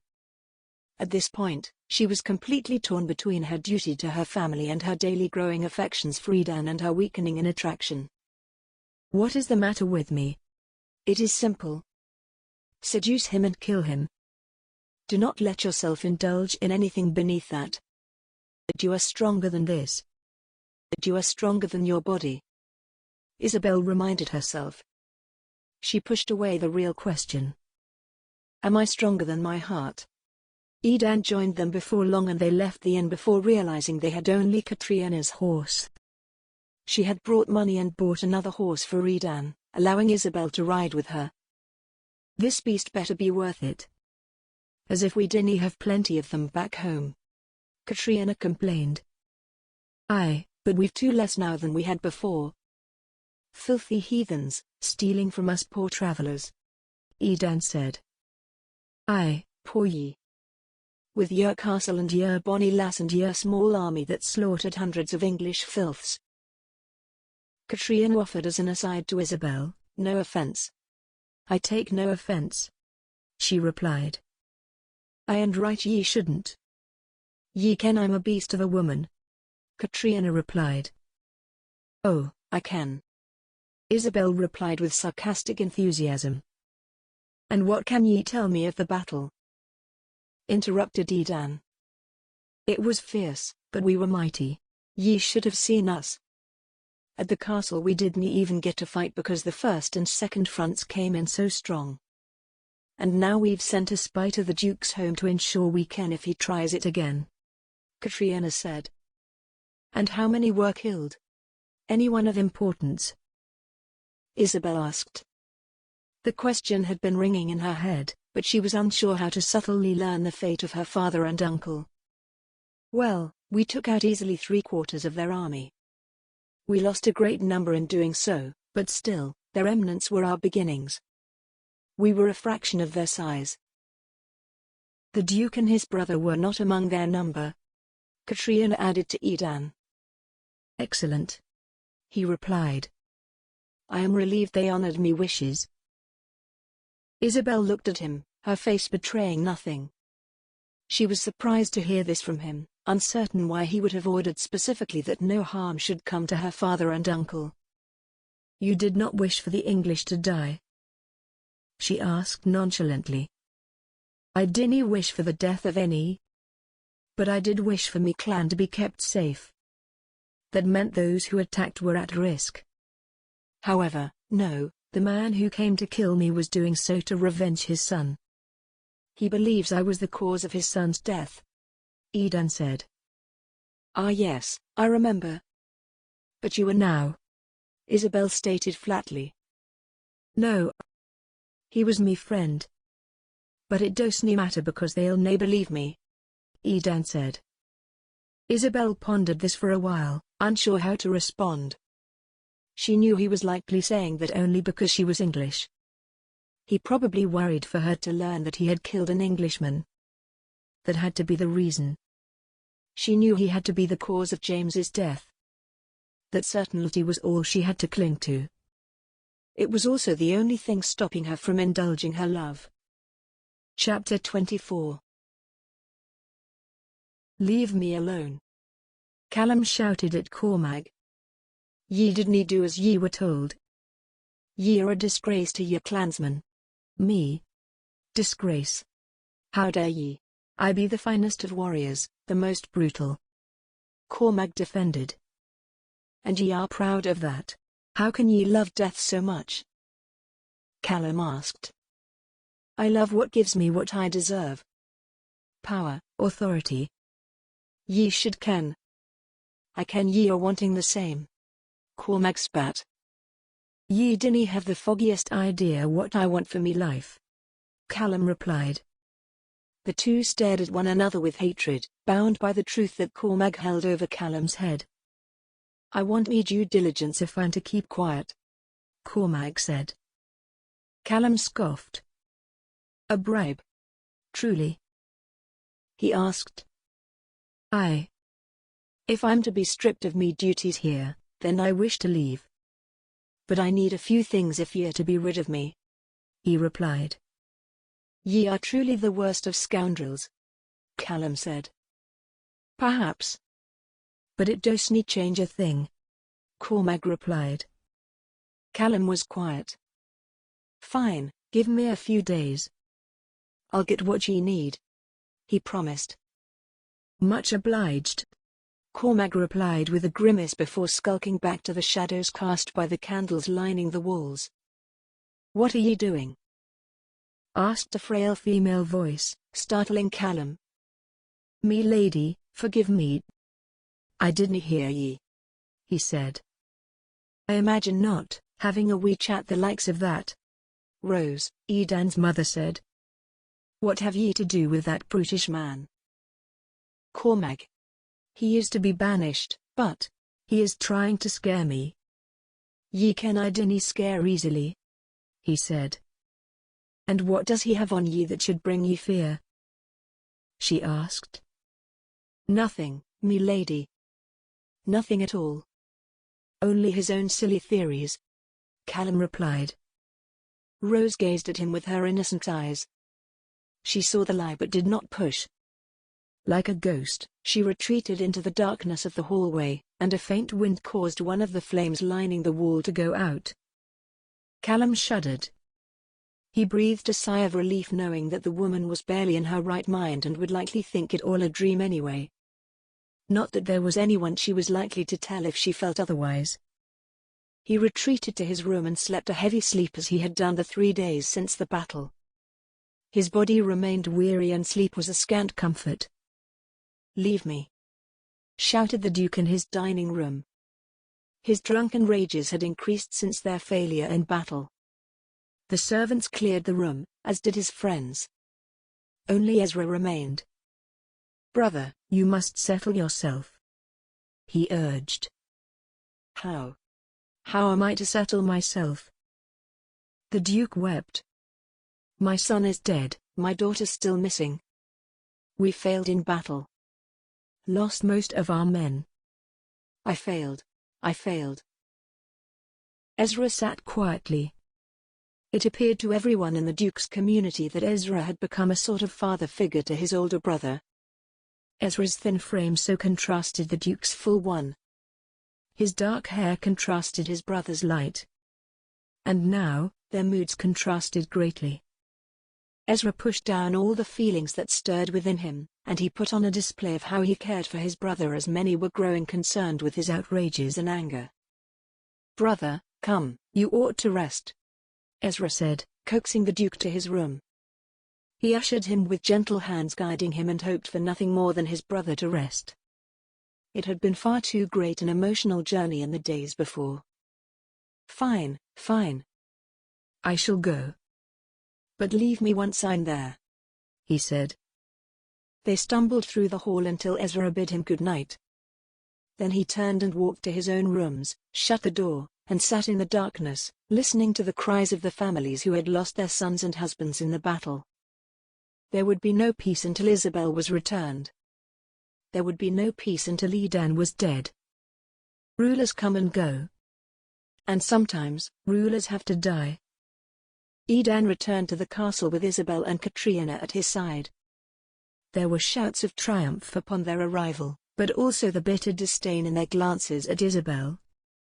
She was filth to them, even more so now that they had lost so many loved ones in the battle. Dinny worry, me love. They will come to see who ye are, to know that ye are nae responsible for the deaths and sadness they are feeling. Soon they will see ye as one of them.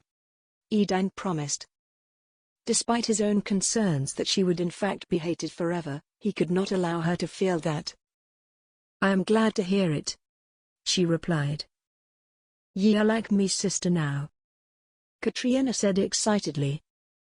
Of course, that might make things a wee bit gross between ye and me brother, so perhaps we should not say such a thing after all.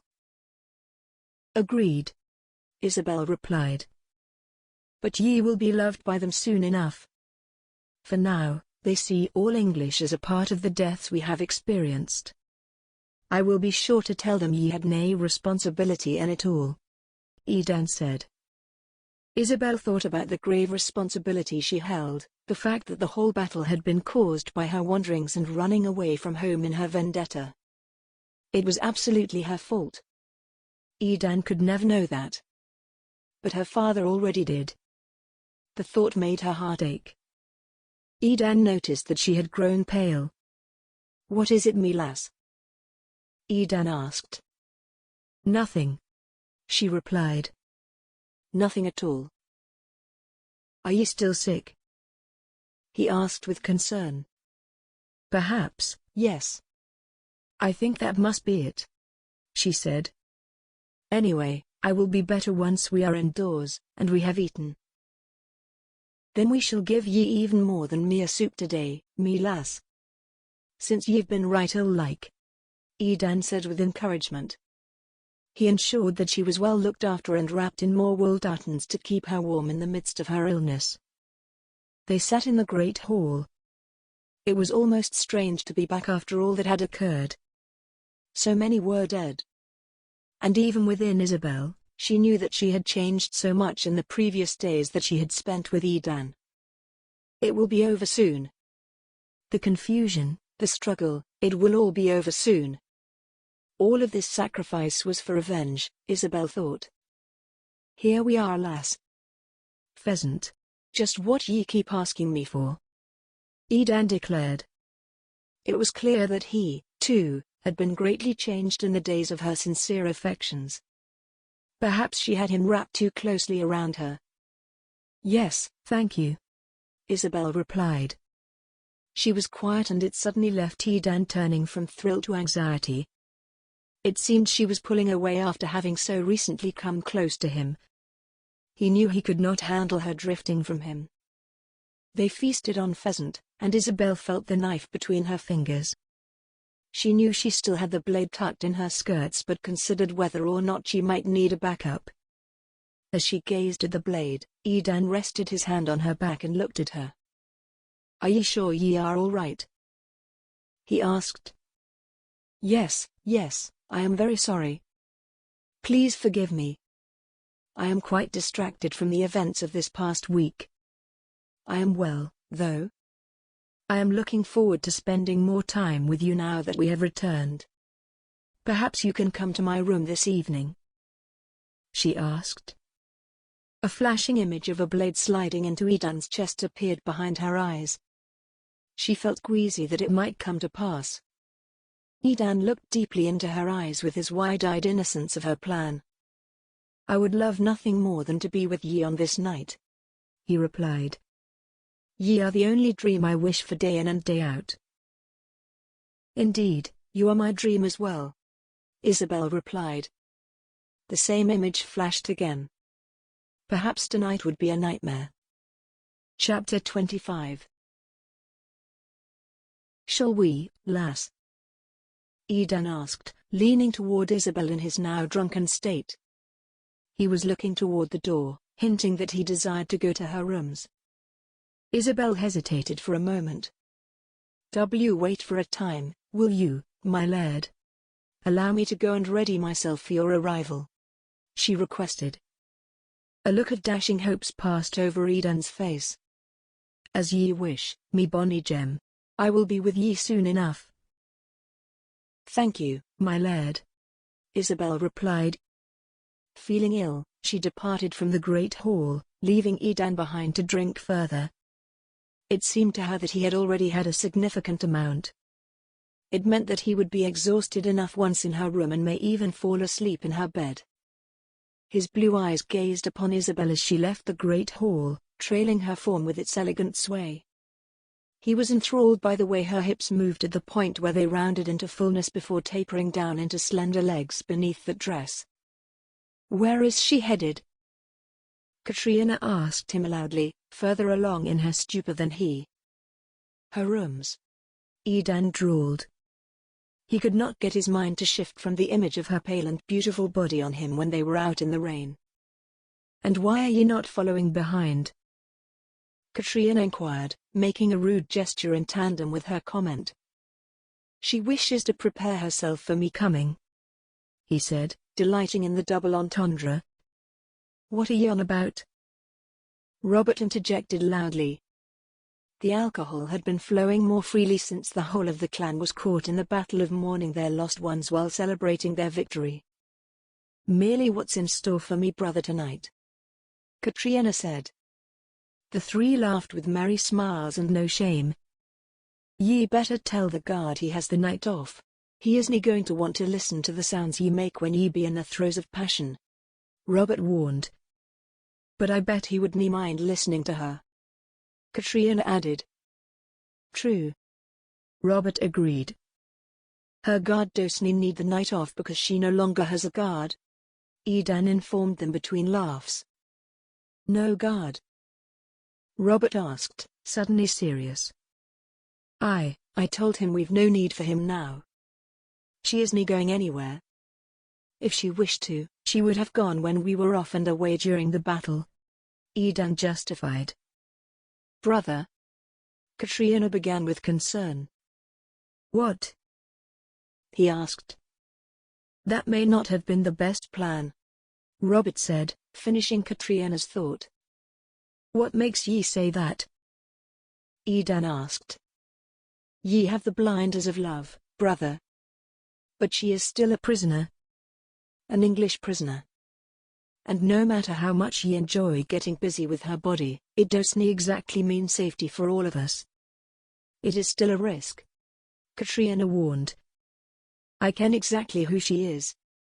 I have no reason not to trust her, Edan said with confidence. Isabel's feet dragged through the final hallway leading to her door.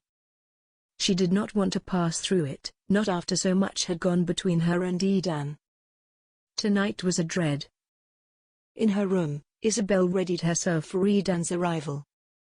It was not by bathing or putting on scents that she became ready, but by placing the knife strategically beneath her pillow, so she might reach for it when needed. I shall have to place it in his neck so that he might not scream, she thought. The haunting thought returned, this time with the vision spouting blood from Edan's neck instead of his chest. Again, Isabel felt nausea come at her in rolling waves until she rushed to the bathing room and vomited into a bucket. She was shaking when she made her way to the bowl of rose water she used to rinse her mouth and freshen its scent. Then Isabel hobbled her way back into her bedroom where she sat quietly and waited. It must be done. Revenge for my brother must be had. Tonight. I cannot allow myself to be swayed by weakness. I cannot look at his beauty, sense his kindness, or be charmed by his voice. No, tonight I must be strong, Isabel told herself again. As she waited for Edan's arrival, she went through her plan again. He would enter the room, and she would immediately begin kissing and undressing him.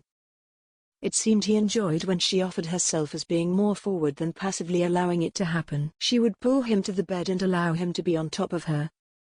No, maybe she should be on top of him, that way she could hold him down. But if she were on top of him, he would notice the hard object beneath the pillow. Yes, better if I am on my back. With Edan above her, she would reach behind and clutch the mattress as if enjoying herself, but cautiously slide her hand beneath her head and pull out the knife. It would have to be quick. She would need to use speed and precision to ensure that the blade was in his neck before he saw it. She could do it. Into the side of his neck and then drag it around as far as she could.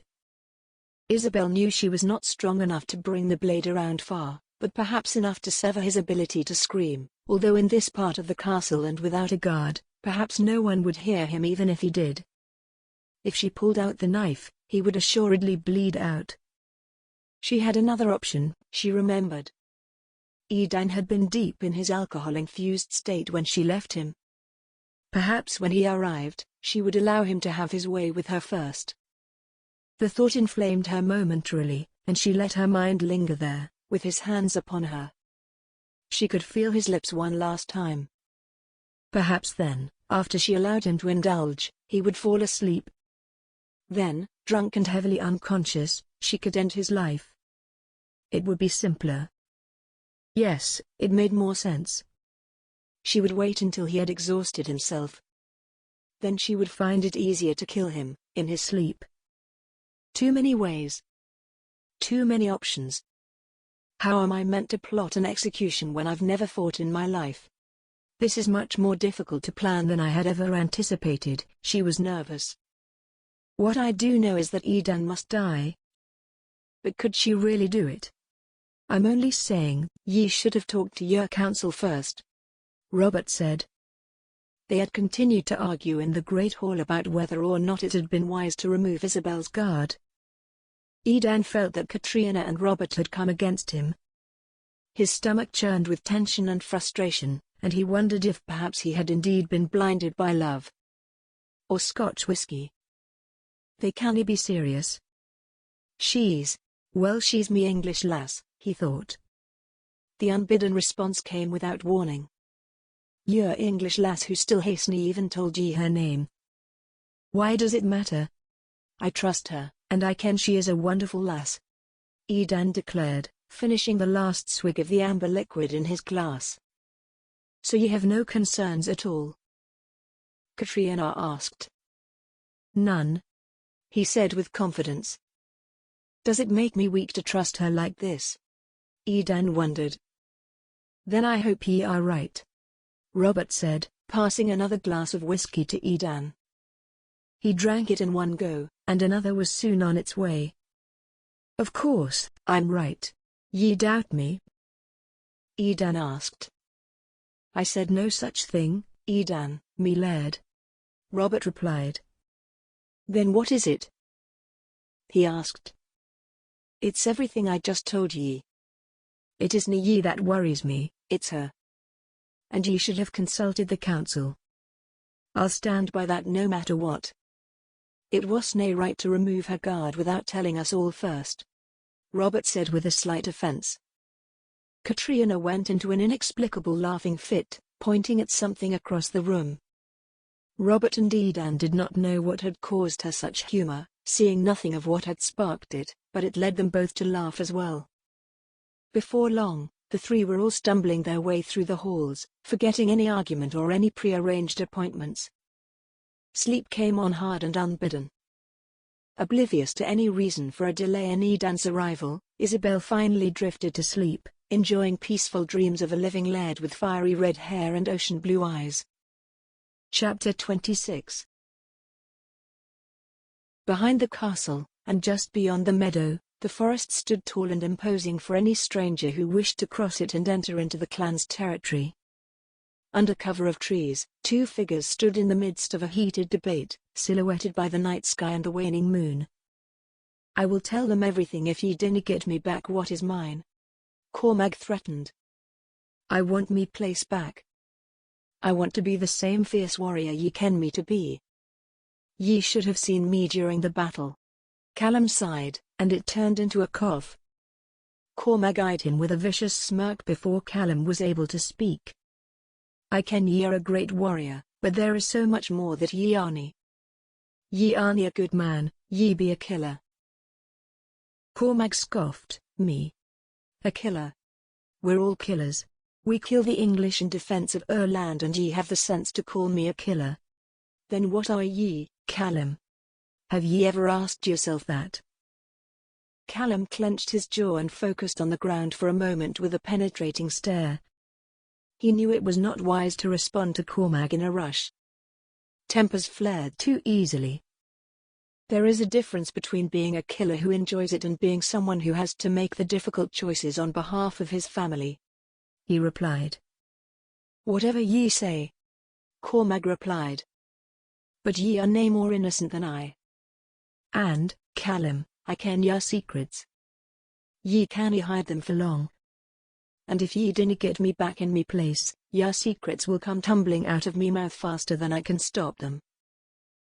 Ye threaten me? Truly.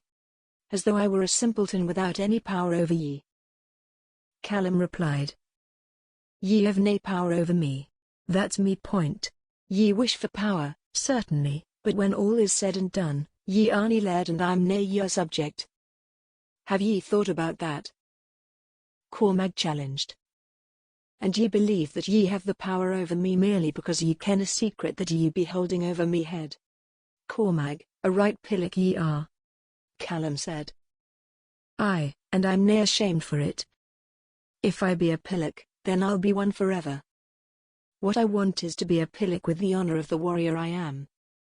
And it's time ye stood up for me and ensured that I am fully reinstated and that I'm fully honored for me skill, or your little secrets will come down on your head, he said. All right then. As ye wish. I will speak with me nephew, and we will discuss our arrangement about ye. I will make sure ye are given what ye rightly deserve, Callum promised. Perhaps this time I can convince Edan to execute him. I'll be more insistent. After all, this cannae continue, Callum thought. Good. Do your duty, Callum. Or I'll have to do mine, Cormac said as a final threat. He turned and walked out of the forest and toward the castle, leaving Callum standing beneath the trees where he coughed into a white handkerchief. Callum continued to plot, but the cold was not good for his lungs late at night. He knew it was best to return to the castle. Between his problems with Cormac, and his uncertainty about his nephew's decisions, Callum felt that the clan might be falling apart. It was complete darkness outside when the light footsteps of Rose pattered through the hall outside of Isabel's room. She had heard of the English prisoner, that she was beautiful and charming. But to Rose, all living creatures had seemed mere ghosts since the death of her husband. Knowing there was an English woman in the castle was too shocking to Rose. She had to know why the young lady had come to be there, and how their enemy could live so civilly among them. With a frail hand, Rose creaked the door quietly open. The candle in her other hand burned dimly, which only slightly illuminated the world around her. As her eyes adjusted to the dark in the room, waiting for the walls to accept the glow of the flame, Rose tried to focus on the bed. Then she saw the outline of the young blonde girl, lying comfortably beneath the woolen covers. Her full mouth was beautiful, her cheeks looked like a porcelain doll, and her eyelashes were long, thick and dark. Rose understood why whispers of the English beauty had spread even to her own ears, despite being a woman forgotten. For Rose, who had largely been ignored since her grief, it was strange to learn about the many changes that had happened in the castle over the past year. Isabel stirred. Strange, thought Rose. Her brow reminds me of that boy Edan loved so dearly to ride with. She moved her hand closer to Isabel's face but quickly withdrew it, not wanting to wake the young woman. Rose wondered why her son had been named so consistently in the rumors. Could it be that he had truly fallen in love with her? The small woman slowly backed out of the room, wandering past a large window. She saw two pale faces, barely visible and quite small, coming at different paces from the woods. The larger man, someone she vaguely recognized, was coming at a near stampede, while the other lagged far behind. Rose was not always lucid, but at that moment, she knew something was amiss. Whatever should two little men be doing out this time of night? She wondered. And with that final thought, Rose flitted from the room and returned silently down the hall as if she had never existed. Isabel woke suddenly, feeling as though she were not alone. She grabbed the little blade from beneath her pillow and readied herself. Edan was not there. No one was there. What was that? She wondered, certain that something had come and gone. She had a distinct sensation of not being the only one in the room. Isabel lit a candle with shaking fingers. She was expecting to see some sort of ghost or goblin coming at her from the darkness, but there was nothing. She began to wonder where Edan had been. Had he come after she'd fallen asleep and went on his way again? Or was it not as late as she supposed? The night sky was pitch darkness, so she was certain it was definitely quite late. Isabel held the candle tightly and left the room in her bare feet. She made her way down the hall to see if she could hear any signs of life. Or perhaps Edan was on his way. Deciding it was a waste to have a midnight walk without a destination, Isabel wanted to go to the library, and perhaps pass Edan's door on her way. She stopped at his floor and listened. She could hear the sound of light snoring. Her hand rested on the wood. She would have liked to go in, but no. There was no sense in that. She could not just go to see him. Her mission for him was quite different. So, Isabel continued toward the library when she suddenly heard the quiet steps of someone who, like her, did not wish to be seen.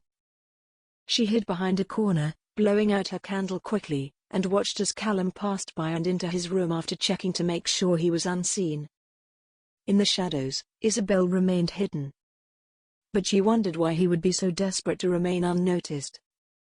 Isabel knew that he was able to come and go as he pleased. But for Isabel to be seen walking at night, it would be seen as an attempt to escape. It simply didn't make sense that he was trying to remain concealed. Once he was inside, Isabel continued down. The halls were dim to walk at night. She was relying on the lamps on the wall to light the way, but they were too far apart to be adequate. Again, she heard footsteps, and this time they were heavier and less concerned with anonymity.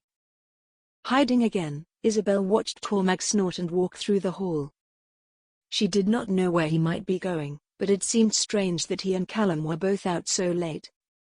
Cormac did not generally stay in the castle at night, and the thought of him within the halls left her uneasy. She was confident that the guards would not have let him in for no reason, but it still seemed strange to Isabel.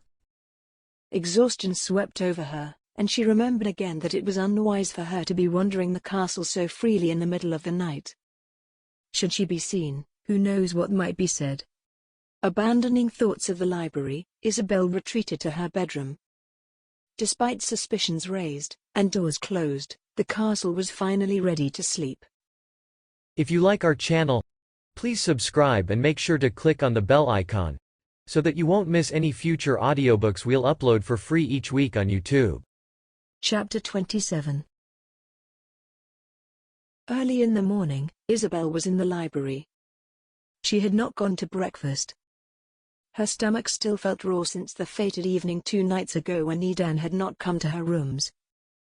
He had thought her strange behavior was anger at him for not coming to be with her, and he explained with deep apologies that he'd been foolish to get so drunk.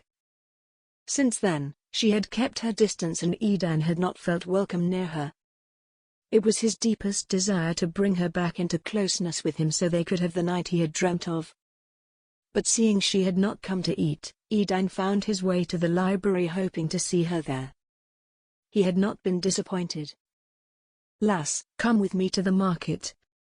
We have to get ye out of these walls." Edan hoped his idea appealed to her. Without taking her eyes from the book she was reading, she replied, "You really think that is a good idea? Even in the Great Hall, I see their eyes, the way your people look on me with such hatred and disgust." It isn't going to be like that forever, lass. They just see ye as English, but soon ye ken they will see that ye are one of them. Just a kind, radiant woman in flesh and blood and beauty. He replied. You do not know that. It could very well be that they hate me forever. You cannot tell me that they will suddenly love me, my laird, she said.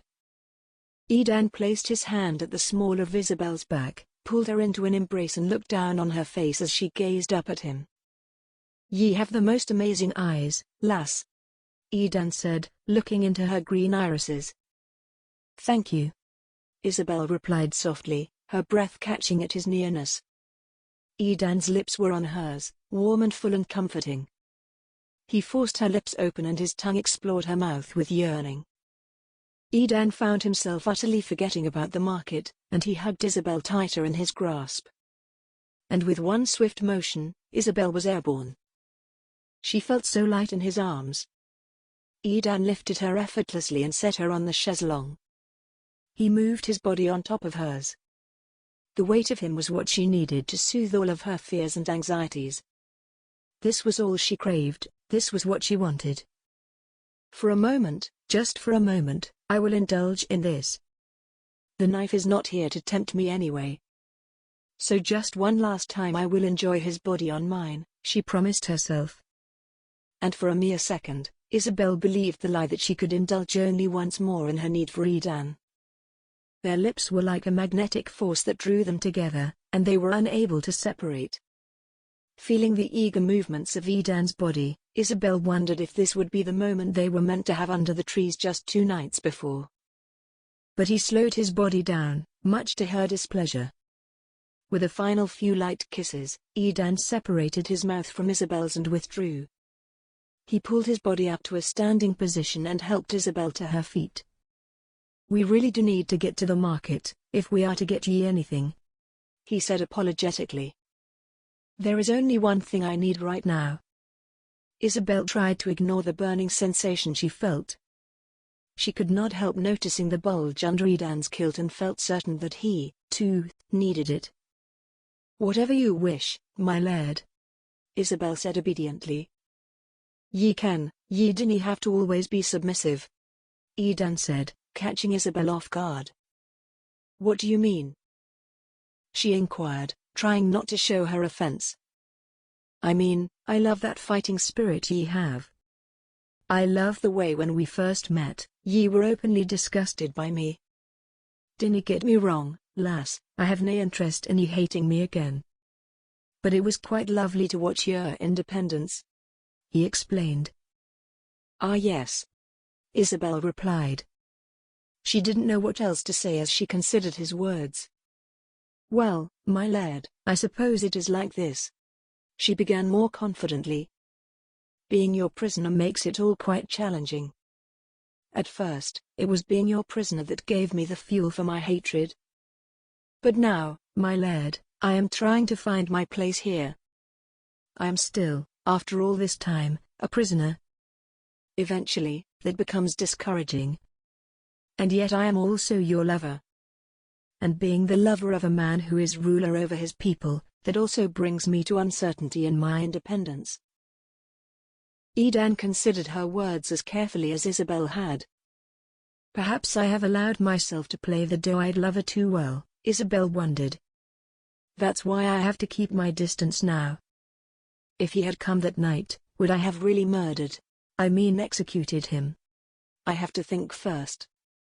Oh, and he is probably just standing here thinking I am angry at him for not coming to meet me. What frustration this is. Or maybe he thinks I am angry for still being his prisoner. He knows so little of the truth. They stood in silence before Edan cleared his throat, attesting to both their discomfort. So, would ye like to go or nay? He asked, showing her that she had the option to say no. Indeed, I would be interested to see what it is you trade, and I would not mind getting one of those woolen blankets that keep me so warm. I should like it for the day I return home, Isabel said. The awkward quietness plummeted again as they both thought of her leaving. Right. Well, let us be gone then, lass, Edan said. By the time they had reached the marketplace, Isabel had already been sneered at by half those she passed. "My lad, I do not think this was such a good idea," she whispered to Edan. "Ye are fine, me lass, dinna worry," he replied. In that moment of verbal reassurance, a young boy, of no more than 7 or 8 years old, came to Isabel and stamped hard on her foot. His freckled face displayed a furrowed brow. "Bloody English!" he shouted in his high-pitched Scottish accent. "Arse!" squeaked Isabel. Her eyes followed the child as he ran off, amazed that at such a young age he could display that sort of hatred for her. Isabel felt certain that his parents were somewhere nearby watching and praising him for his action. Edan was trying not to laugh, but he also had compassion in his eyes for Isabel. If I weren't here with her, I have no doubt she'd be spat upon, he realized. It truly was a risk bringing her here, and her discomfort was not unwarranted. "Me Laird, Edan, what a pleasure to see ye," exclaimed a plump woman surrounded by children. She wore a head wrap that left only her rounded cheeks with a small face inside them displayed. "Marion, it is good to see ye as well," Edan exclaimed, giving the woman a hug. He lifted one of the smaller children into his arms for a moment and played with him in the air before setting him back down. "Lass, this is Marion, me old nursemaid when I was a wee lad," Edan explained. "A wee lad? Aye, and I'm a wee lady. Nay, this was quite the chunk of a boy. Lass, ye should have seen him when his thighs reached down to his ankles," Marion exclaimed with a jolly laugh. Edan laughed along with her. "Ye shouldn't be spilling all me secrets, Marion. Anywho, is Bill around?" "Aye, he's inside smoking meats." "Head on in, he'd be right thrilled to see ye, I'm certain," Marion said. Isabel stood shaking as Edan left her out in the middle of everything. She was terrified by some of the glances she received from those passing by. She spotted the little boy who stomped on her standing right behind Marion. "So ye be the one they keep speaking about?" Marion asked. All of her smiles had vanished, and only angry creases remained along her forehead. "Why yes, I suppose," Isabel replied in her hesitant way. "The one who'll be dragging us all down with your Laird?" "Aye, we ken all about ye, lass. The mysterious prisoner who captivated his heart. Ye ken we all believe ye are going to drag him right down into hell if ye dinna leave us," Marion said bitterly. "I have no such intentions," Isabel replied with slight haughtiness to disguise her offense. "It doesn't matter whether ye intended or nay, ye be a blight on us all," Marion said. Edan came back out from behind the curtain. He was laughing and nodding goodbye to the man he had just been in to visit. Marion had returned to all smiles and affection on seeing Edan again. It was as if she had never had a bad word to say to Isabel. "Right then, me lovely lady. It was wonderful seeing ye. We'll just be on our way then," Edan exclaimed, waving off to Marion with all the children wanting their chance in his arms. Isabel followed silently behind him, wishing she could hide herself. The glares and looks of hatred did not cease, and it wasn't until they arrived back at the castle that Isabel was able to breathe in relief. Chapter 28. In the afternoon, Isabel had gone to be with Katrina and Edan was in the stables chatting with Philip and grooming the horses. Robert spotted him and made his way over. "Me Laird." Robert addressed him with his title since they were not alone. "We seem to have lost our tradition. Remember when we used to ride weekly? It seems it's been forever. What say ye?" Edan thought for a moment, wondering if he might have a chance to be with Isabel later. He decided he could not neglect his friend. "I would love nothing more." "To the cliffs?" he asked. "Aye, to the cliffs," Robert replied. They mounted their steeds and rushed through the meadow at an incredible pace, racing past one another, and going into the forest. Once in the forest, they would canter through any clearings and walk mildly where the branches and tree were thick and close by. "It has been far too long since we've done this," Robert declared. Aye, and it is at that. I am grateful that ye considered it. Ye ken, I feel as though of late everything has been sheer madness. I dinna ken what is happening from one day to the next it seems. Edan said with a sigh. Oh, trust me, Edan, we can. Robert laughed. There was something about the way he said it that left Edan feeling uneasy. Like a joke, he had not understood at his expense. What do you mean by that? He asked. Robert was quiet for a moment, choosing his words. Well, ye haven't exactly been with us of late, he said. Ye mean when I left during the battle? That was only a few days and, if ye recall, not my own decision. Edan replied.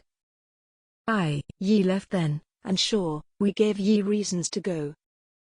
But still, it wasna easy being without ye. Anywho, that's not what I'm talking about. I mean ye've been so caught up with your lass that it's as if the clan doesn't exist anymore. Robert said, relieving a bit of the frustration that had been festering. Edan was surprised, unsure where this had all come from so suddenly. All he had been trying to do was keep Isabel and his clan safe. So ye really feel that I've abandoned all of ye? That I dinna care any more about whore people? Are ye the only one who feels that way? He asked. Robert was beginning to get worked up. Now that the discussion had begun, it would have to finish. He would have to share exactly how he felt. No, Edan, I'm not. How can ye even ask me that? How can ye ever think that the way ye have been behaving is remotely like a laird? Your uncle should have been put in this place because ye are nae ready. Ye haven't what it takes, I'm sorry to say. But ye are me friend, and this is the truth. Robert said. His words spouted with frustration and Edan had to take a moment to reorder them in his brain to make sense. Even as he tried, it seemed strange and unexpected to have his friend so angry. Robert, why are ye coming at me like this? Didn't I learn from me uncle and me father how to be a laird? Do ye nae have any trust left for me? I have nae betrayed ye. Edan defended himself. Ye ken exactly what I'm on about.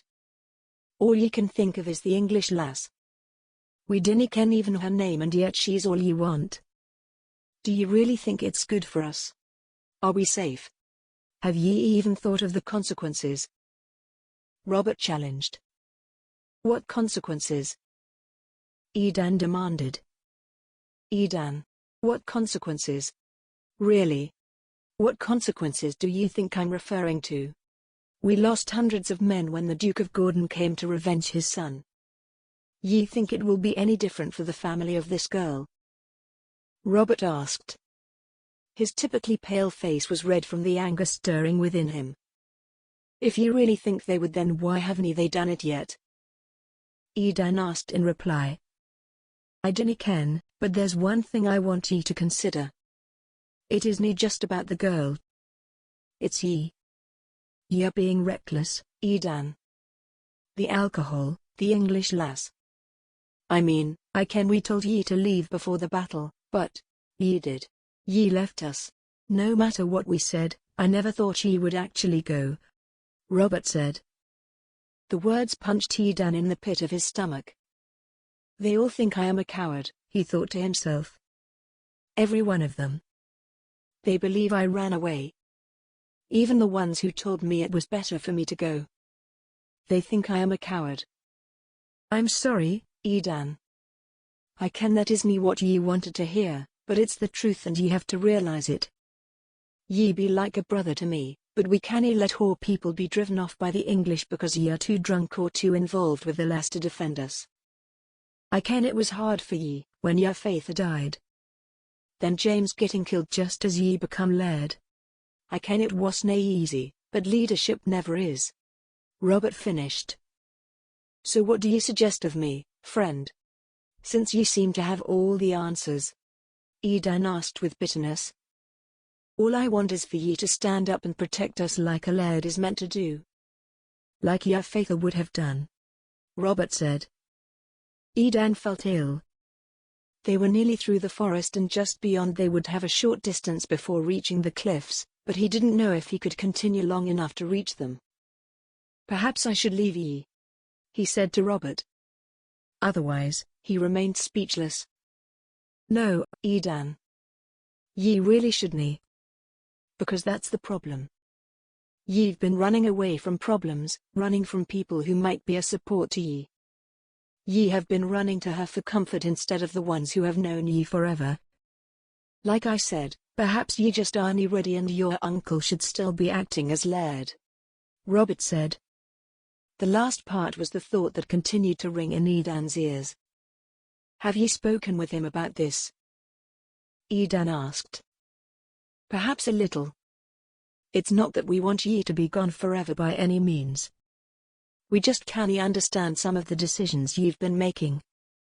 It seems unreal that ye would choose her over your own people, ye can," he said. "I've not chosen her over ye," Edan exclaimed. Robert scoffed. "Ha! Ye say that, but the rest of us are seeing the same picture in very different colors, Edan. It's a wonder we've made it this far with all the chaos that's occurred since the arrival of your little plaything." "Plaything? Ye think that's all she is to me?" Edan asked in offense. "Come now, ye really think it's going to end well? She's English. Daughter of some wealthy merchant, yeah. So what? Will she finally tell ye her name? Will ye send her back to get her father's blessing to marry ye?" Robert taunted. "I dinna ken," Edan shouted. "But I do ken that I have to be with her. It's too awful to consider anything else. Ye dinna have to like it, ye dinna even have to like her. But she has enough people hating her already for nothing other than where she's from," Edan defended. "What do you mean by people hating her?" Robert asked. Edan sighed again. "We went to the market today. It was rubbish. People were near grabbing their claymores and running at her. It was brutal, and she was awfully broken by it. That's why I left her with Katrina. She needed to relax with someone else who doesn't hate her," Edan explained. "Your sister can't hate anyone. Except perhaps the English that do come at us in attack. But it all just goes to prove my point. There can't be any happy ending here. The clan will never allow her to stay with us when she brings such a great risk," Robert said. "And her father would likely never allow her to stay if he kenned where she's at just now," Edan finished. The thoughts he had pushed aside during Isabel's stay were all coming back at him. The fears that he would be a bad leader had been a burden since he was a boy, and now they, too, were coming to pass. "Robert," Edan began. He wasn't entirely sure what he needed to say, but he couldn't let the conversation end on such a depressing term.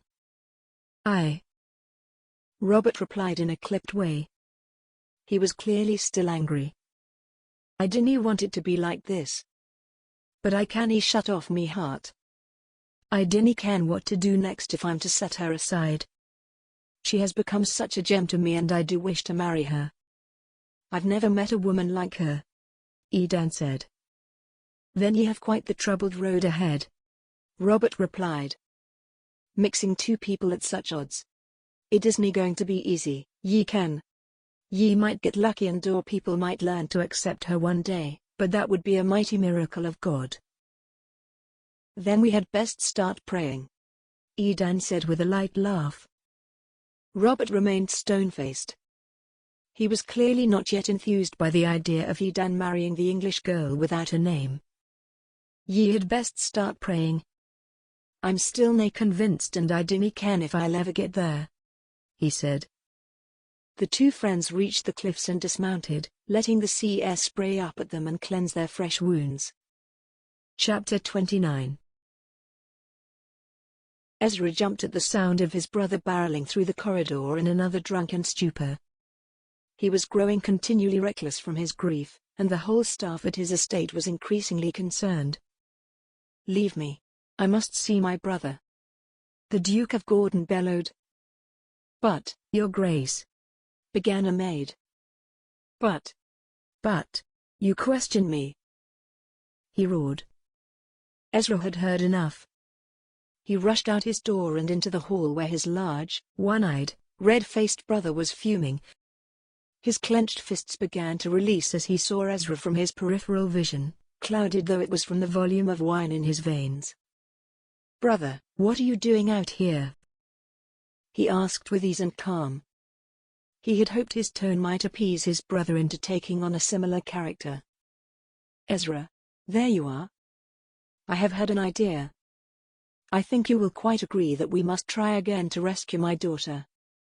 What say you if we try to go tomorrow, Jem?" he suggested, suddenly without anger. He seemed excited by the prospect of rushing in with no plan despite the previous chaos. Ezra did not know how to respond other than a slight nod to the maid, urging her to leave before the Duke remembered her presence and turned to her. "I asked what you thought," the Duke said with insistence. "Yes, brother, of course. Perhaps tomorrow is a bit quick for preparation. What say you we spend time working on a plan? A sturdier plan than we went with before."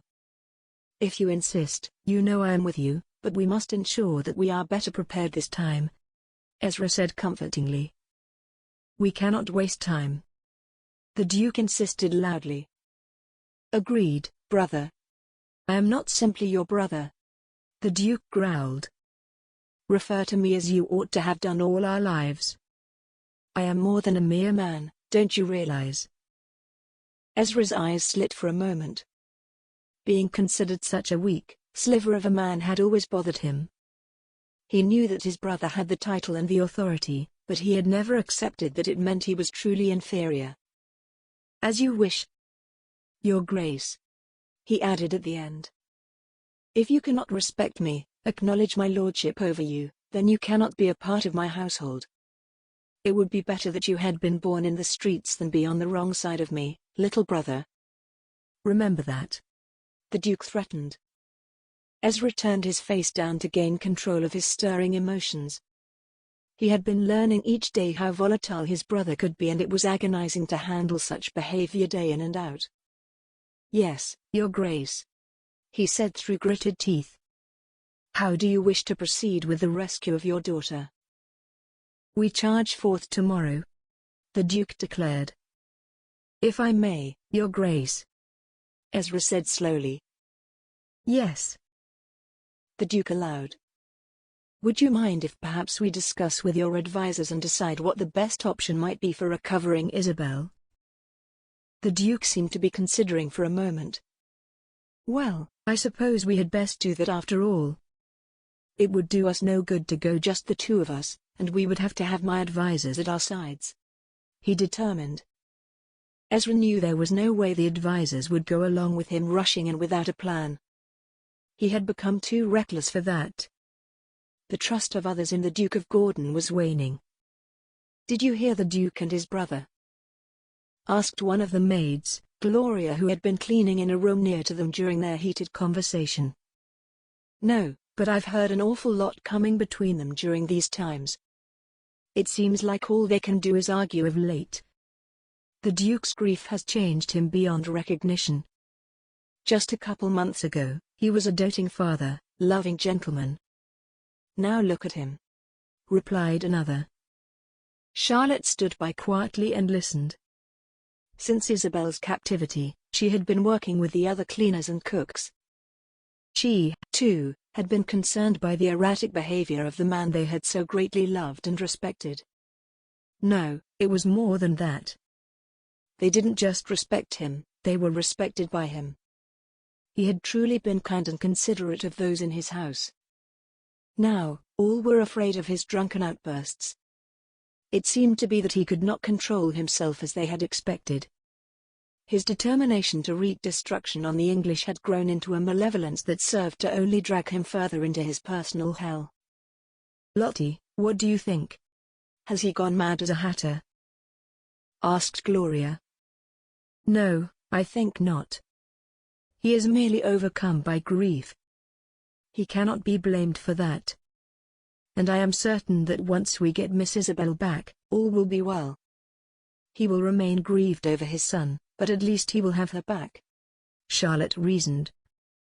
Ah, You are awfully generous in your assertions, Lottie. and I hope you are right. It would be such a shame to see him grow worse. I do hope they bring Miss Isabel back soon, Gloria said. I have no doubt they will continue to try their best, Charlotte replied. She had learned the necessities of remaining diplomatic since she had been with Isabel during the capture. She could not be seen as complicit in or opposed to the Duke in any way. Come now, Lottie, did she really get captured? Or did she run off with some Scotsman you all met while you were off and away? Gloria asked, caving to her love of indulging in gossip. It is exactly as I have said. Miss Isabel was kept hostage when we were taken. She negotiated my release and return. That is all I know, Charlotte replied. She considered it best not to inform them that deep in her soul she was certain that Isabel had every intention of being caught. Oh come now, you little mouse. You are such a spoilsport the way you taunt us by not telling us what really went on. Or what you really know. Is it that you want to keep the Duke happy? Gloria asked. Charlotte sighed. I suppose in some ways that is a part of it, but you must understand that I would be at great risk if my words were misinterpreted. I was with Miss Isabel. I cannot have them thinking that I was the cause of her capture, Charlotte explained. True, acknowledged Gloria. Charlotte continued to clean. Remember the look of the Scottish Laird when his eyes rested on Isabel? She was certain that Isabel had noticed him back. But that was not for her to say. Well anyway, I do hope the Duke figures something out. His temper is awful anymore, and I miss the days before he ate and drank the whole larder. Gloria continued. Gloria, you mustn't speak about him like that. He is the master of this house. I don't wish to be gotten rid of, Charlotte said quietly. All right then, what if I wish to talk about his brother? Gloria asked. Charlotte was happy to discuss almost anything except the Duke, but this seemed a strange topic. What of him? Charlotte asked. Well, Gloria began. I mean, he and the Duke don't exactly resemble one another.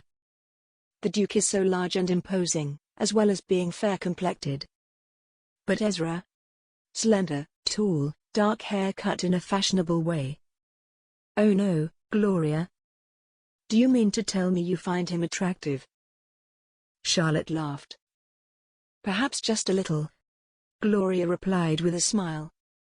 She was older than Charlotte and might be a few years younger than Ezra, but the idea of a servant having feelings for one of the masters of the home was folly. I did see him once a few months ago. He was out in town while I was buying some veg for supper. He was in a conversation that seemed to have him startled. So clearly I didn't wish to interrupt. But he is quite the man, Gloria continued. You say he seemed startled? Charlotte asked with concern. Oh, I don't know. I suppose it was men's business, not mine. I'm just a maid, what do I know? Gloria said. Charlotte had seen Ezra in a conversation like that once before as well. It was just after she had been returned by Katrina but before coming back to the house. She wondered if Ezra had plans to get his brother more permanent help. With the Duke's growing addiction, was there a chance he would be taken to a sanitarium? Charlotte could only hope that Isabel would be returned before it came to that. Chapter 30. Ride with me, lass, Edan said with a smile, handing Isabel a pair of boots. He was eager to be outdoors, and Isabel longed to be with him, despite her self-denial. I would love to. Where shall we go? She asked. She gave a hopeful smile that she immediately regretted, for it betrayed everything in her heart that she had wished to put aside. You fool, she thought to herself with guilt. Well, I haven't shown you me favorite waterfall. It isn't too far, actually. Just right in the forest. I can ye'll love it.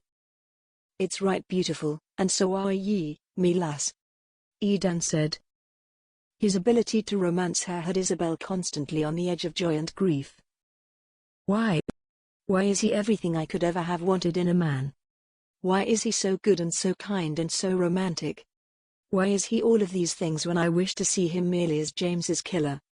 It would be far easier to know only that side of him, she thought. The internal battle was becoming fiercer than ever.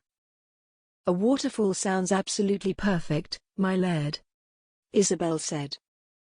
They left her room and began to walk down the floors of the castle, passing the castle servants and chatting casually. Ye dinna have to call me that. I mean, I will nae lie, it's quite lovely to hear those words from your mouth, but ye should ken that I am fine with being closer to ye than that.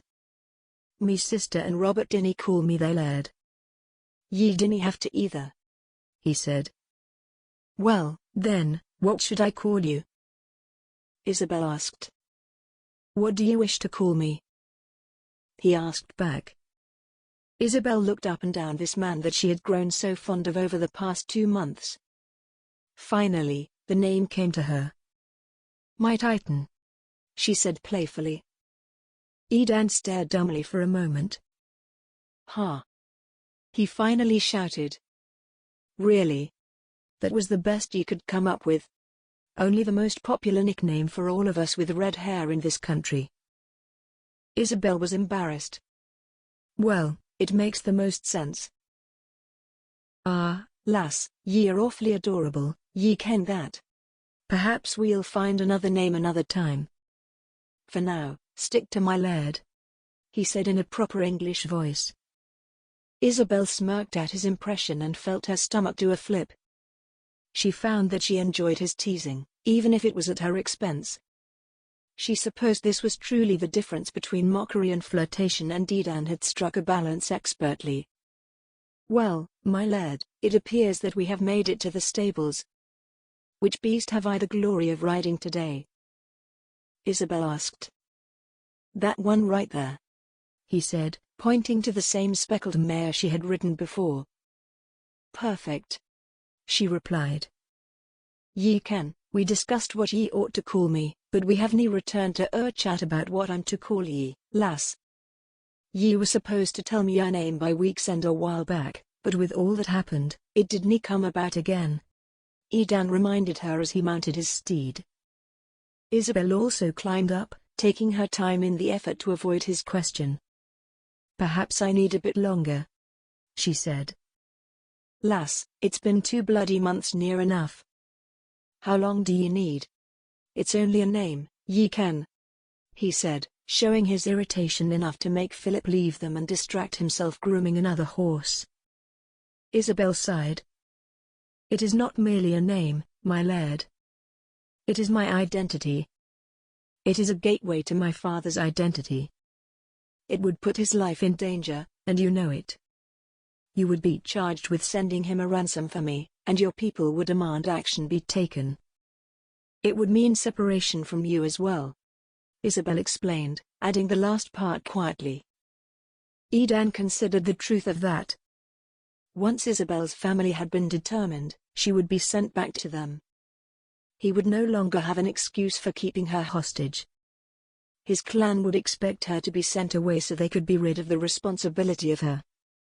If she tells me her name, I might lose all of this. I might lose her presence here, her company.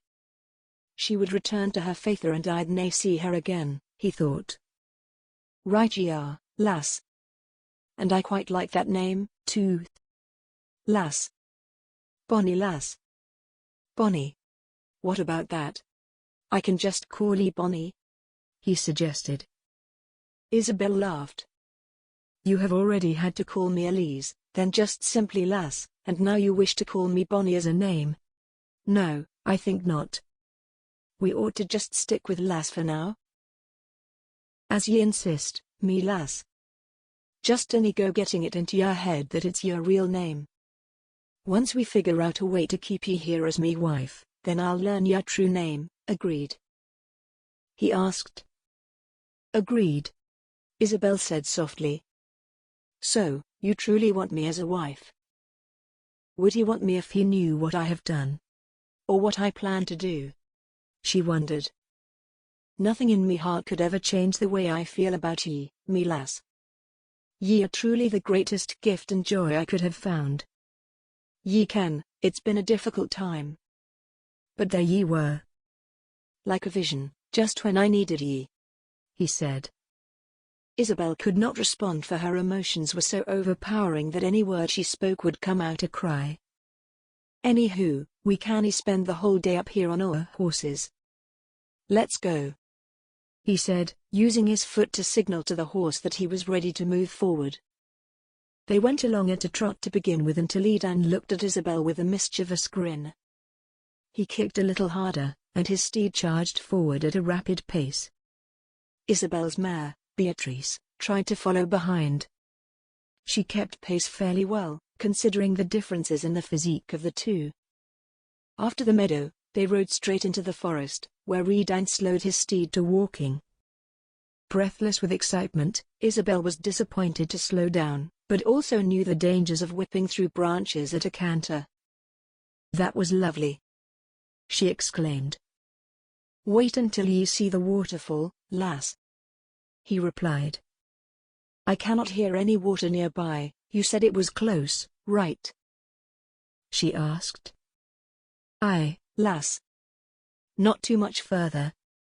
Soon ye will hear a gentle river, then a wee bit along ye will hear a growing roar until ye see it all before ye. Lastly, ye will feel the spray of it, he promised. And truly, it was mere moments before the sound of a small rushing river was heard and then seen. As they rode downstream with the water, a low rumble began that soon grew to a spontaneous gushing. Through the trees, Isabel could finally see where another river merged, and the two fell, creating a stunning 30-foot cascade. I ken it's nae the biggest in Scotland, but it's the biggest nearby, and I do love it here. What do ye think? Edan asked. It is beautiful, Isabel replied with emotion. They looked down to where it fell beneath them and continued to ride that they might make their way down along the banks where the two rivers split again. Reaching the bottom, they dismounted and sat on boulders lining a portion of the land along the water. There was a gentle spray here, but they were far enough along that they stayed mostly dry and were able to hear one another speak, although their voices had to be quite loud. Hungry? Edan asked, pulling an apple from the sack tied to his steed. Yes, I am quite actually. Thank you, Isabel replied, taking it from him and chomping a large chunk. A bit of the juice dripped down her chin. Edan quickly came to her side and playfully licked the juice from her face, making her squeal. He then put his lips on hers and kissed her. Delicious, he whispered loudly enough for her to hear above the waterfall. He wrapped his arms around her from behind, and she leaned back into his torso. They sat for hours, relaxing, talking, flirting. For Isabel, it was a moment of comfort and peace, the kind of serenity that she had been missing. All of her lies seemed to be blossoming into truths. She had lied and told Edan she loved him as a means of gaining his trust. But at this moment, she knew that it was true, more than she had ever known the truth of anything. No matter her mission, she could not deny that this man who had brought her to the waterfall was the one she longed to spend her days with. Well, lass, perhaps we ought to return. Believe me, I dinna want to, but I fear that if we dinna head back now, I'll never find the strength to go again, Edan said. Yes, I understand that completely, Isabel replied. And you are right. We must return now. Otherwise it is not our actions I fear, but those of your subjects. I told ye not to call them me subjects. They are me clan, lass. And they will grow to love ye. Maybe. Someday, he teased. Isabel gave him a disbelieving smile, knowing he was trying to joke with her. Despite her concern with his words, she remained confident, recognizing that she truly did love Edan. Chapter 31. The Duke of Gordon and Ezra sat in the cigar room of their famed acquaintance, Lord Edmonds of Surrey.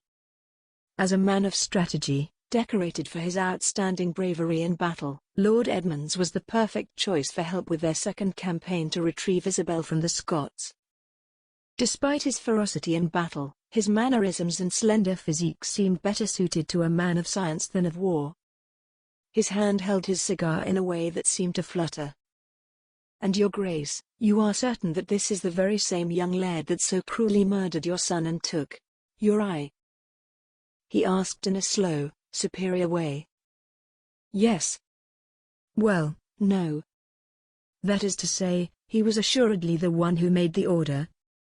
It was some brute of a man that actually carried out the murder," replied the Duke.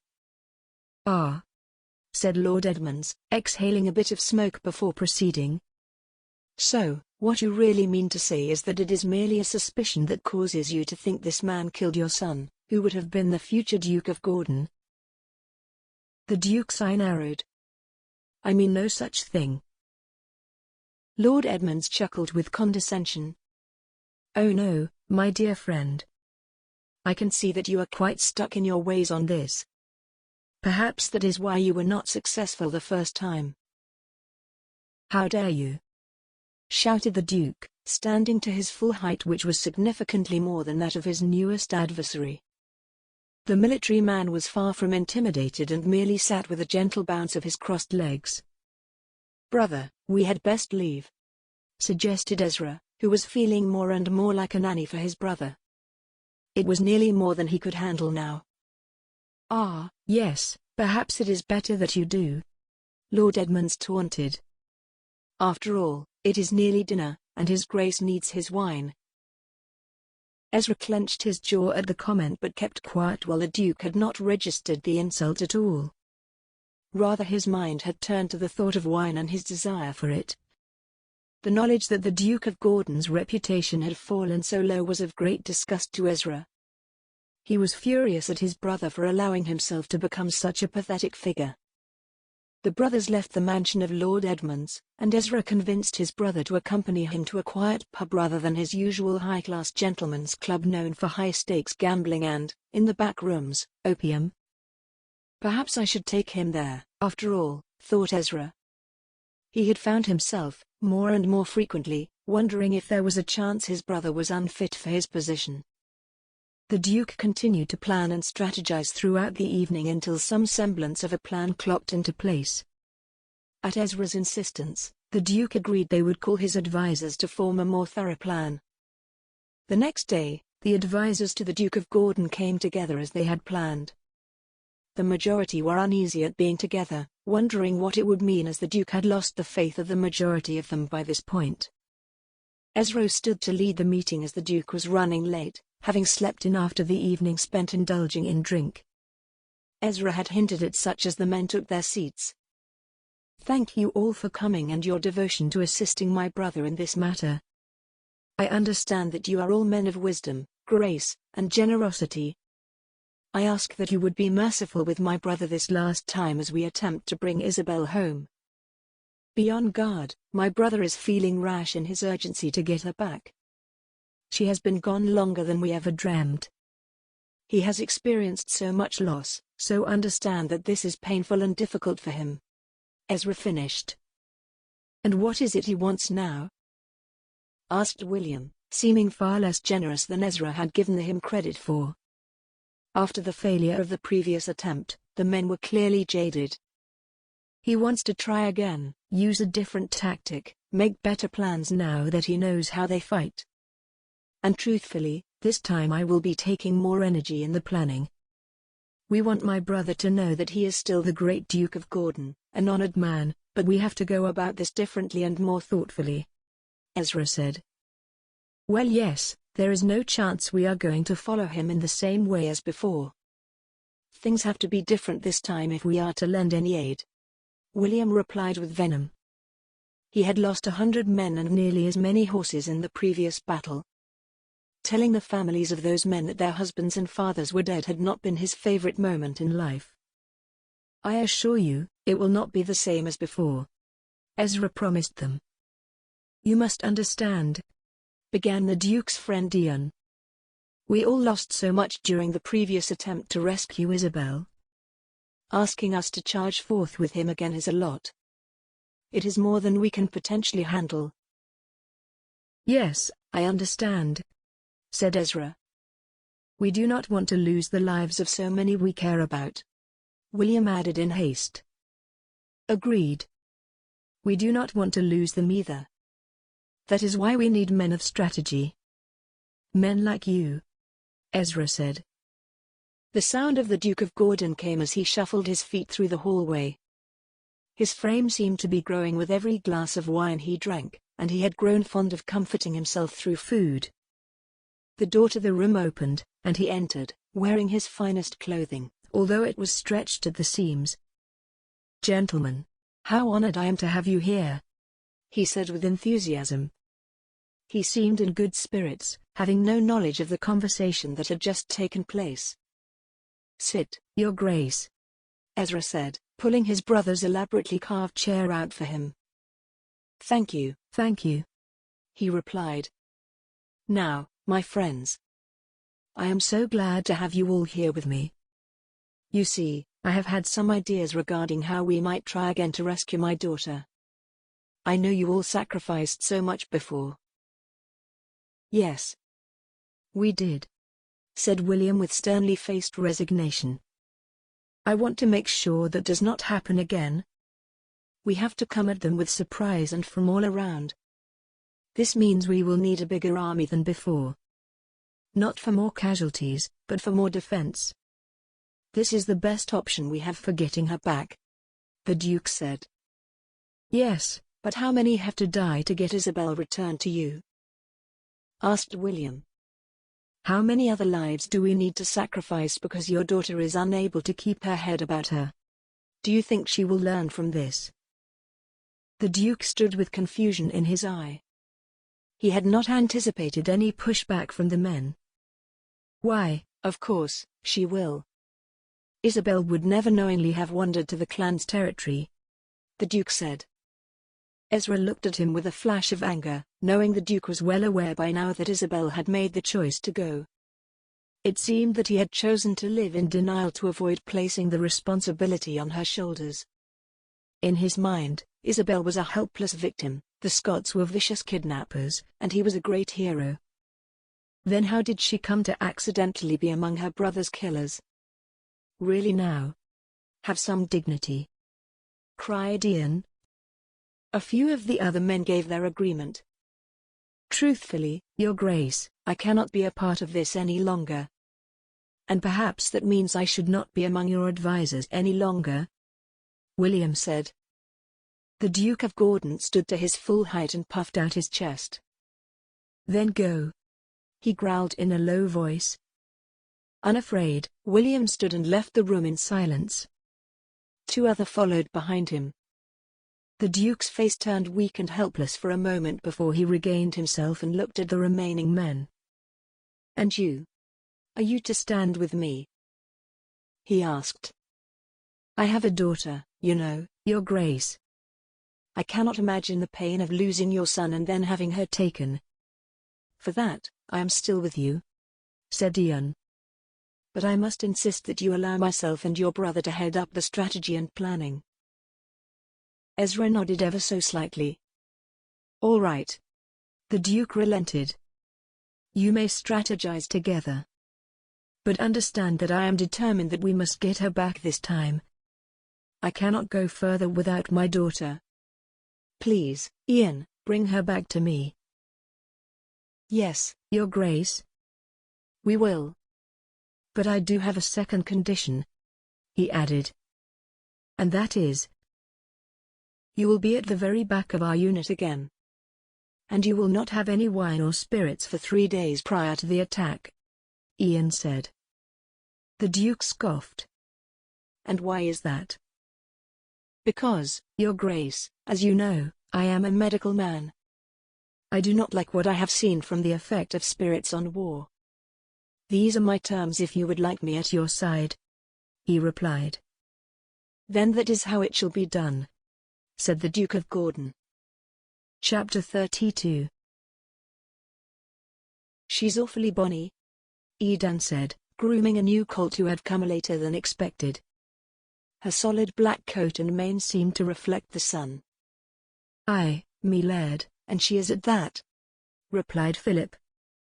"Strong too. Quite the coat on her," Edan said. "I've scarce seen such a black like this. Solid, shiny.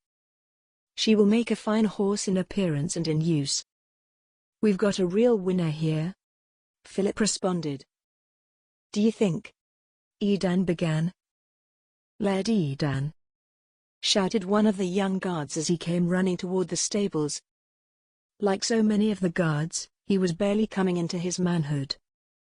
It seemed to Edan that those he had looked up to for their strength as a boy now appeared as mere children. "What is it now?"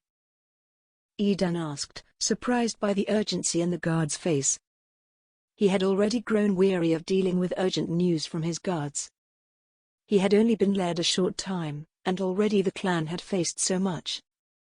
"It's your spy, me Laird. He has returned with news.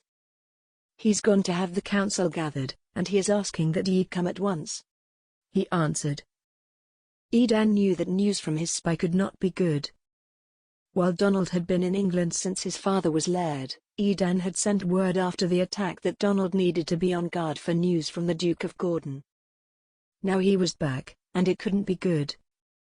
Edan prepared himself for whatever news he was about to learn, but ultimately, he was ready to find disagreement within his council.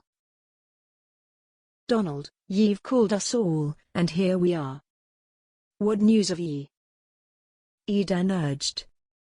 He could hardly bear the suspense of knowing they might be in danger yet again. "Me Laird." "Council," Donald greeted quickly. "It seems the Duke is eager to attack once more. He has reason to believe ye have harmed his child." "His child?" "James was hardly a child. Still, I ken he has a false opinion of us, and here is your confirmation," Edan said. "Nevertheless, to be accusing us of harming a child is completely foolish and unnecessary." "What a pillock." "Aye, a right twat for making us look like monsters," Robert agreed. "Ye think he's really going to come at us for that? They already failed once. What more do they want? What sense is it in attacking us again?" "Me Laird, we canna use the same strategy as last time. They will be expecting it," Callum said. He seemed to be shaking a little, and Edan wondered if his uncle was afraid. Most of the time he stood to speak, but there was something different at this meeting, something that made him appear weak. After all the deaths that had occurred in the previous attack, it was not cowardly to be afraid. Even in victory, they faced extreme loss. Edan felt a bit of sympathy for his uncle, considering that he was perhaps ill at ease in the thought of going again. "Callum has a point," said Robert. He looked at the men in the room. The oldest of them all sat quietly observing, yet unwilling to comment, despite the fact that he was renowned for his wisdom. Others merely nodded or grunted their agreement. Edan watched as well, unsure of where the conversation may lead and hoping desperately that it did not come back to him or the English lass. He was now aware of Robert's feelings on the issue, and it seemed ill-advised to return to the discussion. "We must forge a new plan for handling this attack. Form a new surprise. Ensure that we are not caught off guard by the fact that they will also be forming a new strategy," Callum said. "Absolutely, uncle. Your wisdom in this matter is greatly needed," Edan said. "And what of thee?" asked Robert. "What do you mean?" Edan asked. "Are ye planning to spirit the girl away again? Like last time?" he inquired. Edan knew that he had gone at the council's insistence before, but there was something he disliked in Robert's tone. It was something which told him that perhaps he would be paying for that decision for a very long time. "I cannae leave again," Edan said. "It would not be right to go away, and he knew it. Not after the loss they faced last time. Still, he was miffed that Robert would even suggest it as an option. As though it were something Edan might consider. "Donald, tell us, did ye hear when the Duke wishes to proceed?" Edan asked.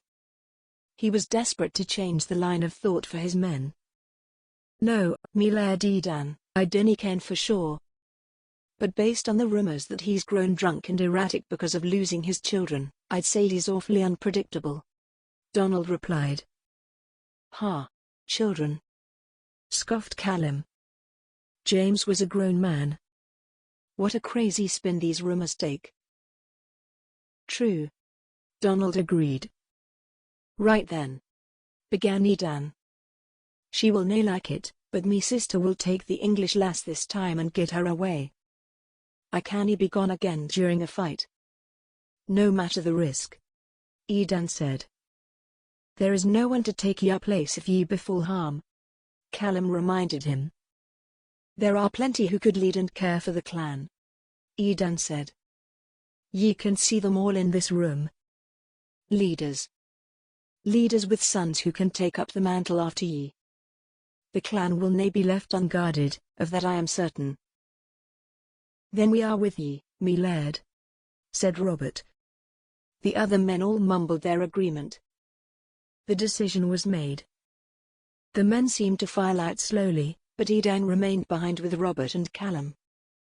They had decided to come up with a basic plan, and the whole of the council would come together again to finalize their thoughts. "Are ye both content with this?" he asked. I am right confident we can beat them again," Callum declared. "So long as we are prepared with a new strategy, and we haven't any real danger of surprise, then we are good to go. We dinna ken exactly when they will come, so perhaps we should walk through that." The three formed a plan whereby each evening they would send 3 lone riders to check for enemies. Each one at a further distance, they could signal back to one another through the blow of a horn should they see enemies approaching. When the day comes that the English were in fact seen, the army would be on alert to come together and ready themselves for an attack in all directions. "So, we have a plan then?" asked Callum. "A semblance of one. I dinna ken. We have to hope that they dinna come tonight. We still have to flesh out the details and get it approved by the council, see if they agree," Robert said. Edan, Robert, and Callum went to the Great Hall to eat. Edan's eyes scanned the room and hoped that he might run into the lass, but she was nowhere to be seen. After he ate, he searched for Isabel and Katrina every place he could think of. They were not in either of their rooms nor the library. He asked at the stable but was told they had not gone out together. Finally, Edan learned that Katrina had taken Isabel back to the marketplace. With Katrina present, it would be harder for Isabel to experience the hatred she had gotten with Edan. With Katrina, no one would suspect Isabel was a temptress, just that she must be a good soul to have captured the true friendship of Edan's sister. Despite her reputation for loving nearly everyone, Katrina was known for her hostility against the English. Their friendship built confidence for those who saw them together. At least that's what Katrina told Edan later when she begged him to lend her some money to cover the debt she had incurred while the two ladies went shopping together. It seemed as though things might work out for Isabel in Scotland after all. Chapter 33. Edan knew he needed time with Isabel before the Duke's next attack on the castle. Katrina would take her soon for a few days as they wait out the impending strike. But, before she left, he needed to see her. With that in mind, Edan planned an elaborate day. They would leave early and return before nightfall and before the coming of the English. Isabel had gathered her belongings to leave the following day with Katrina, with a hope the attack would not occur this night. But for today, she would wear a peach silk dress and plait her hair down one side to ensure she looked well.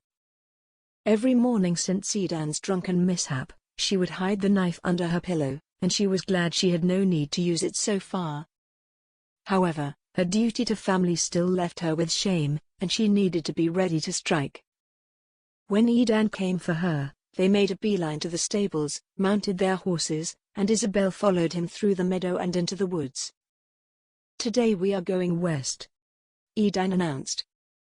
It was a different route, farther than any they've taken before, where a stretch of the river was shallow enough for the horses to wade across with ease. Isabel marveled at the colorful stones beneath the clear water. It is beautiful here, she said. She saw there were more trees ahead, and they smoothly crossed into them. The trees get a little thicker here, but on the other side, ye will love what ye see, Edan promised. Isabel wanted to trust him, despite her determination not to. You think so? During another 20 minutes of riding, they listened to the click-click-click of the woodpeckers, the buzzing of the beetles, and tried not to get caught in the thick forest of silver birch trees and their thick glossy green leaves. Isabel saw there was a clearing. It seemed strange, unlike any clearing she was used to. They slowed their horses to a canter. Ahead stood standing stones, very tall stones, twice as tall than Edan's head. There were spaces between each. What were they doing here? She wondered why he would lead her to see towers of stone. What is this place? Ye'll see soon enough. They dismounted and tied their horses to trees. Isabel slowly wandered toward an opening and squeezed her frame through it. Behind her, Edan struggled to fit his broad chest through the sliver. These are amazing, she exclaimed. You like them? He asked. Oh, indeed, Isabel said. They are glorious. What are they for? Edan came behind her, wrapped his left arm around her waist. The other slid smoothly down her right and captured her hand. With her hands in his, he made a broad sweep from left to right, pointing out they were surrounded by a circle of stones. She loved the closeness of leaning into him and feeling his arms around her waist. Legend says that the Laird in these lands, many generations ago, placed them as a sign and seal for his lover. When they made their union within the circle, it meant they would be an union forever. It's unending, ye see. Union. She never thought of it that way. She enjoyed the intimacy she had experienced with Edan already, but an unending union was an eternity she hadn't considered. With a saucy flip of her head and her best coquettish voice, she said, "Well then, my Laird Edan, how might I best be in union with you?" He whispered in her hair, "Feel the moment, Isabel. We are alone, just ye, me and the stones." There was a big thump in her heart and warmth on her cheeks. She turned and found his face. His flashed a rascally grin, and she had a hunch he was setting a tone of what was to come. His fingers cupped her face, his eyes on hers, his thumb caressed her bottom lip. Her pulse was racing. He loosened her braid, and her tousled hair spilled on her shoulders. Now she knew for sure the heat on her cheeks was a full blush. "I know what men and women do, so why do I have this uneasy feeling deep within me?" She watched him grab the hem of his pirate shirt and slowly, inch by inch, he pulled it over his head.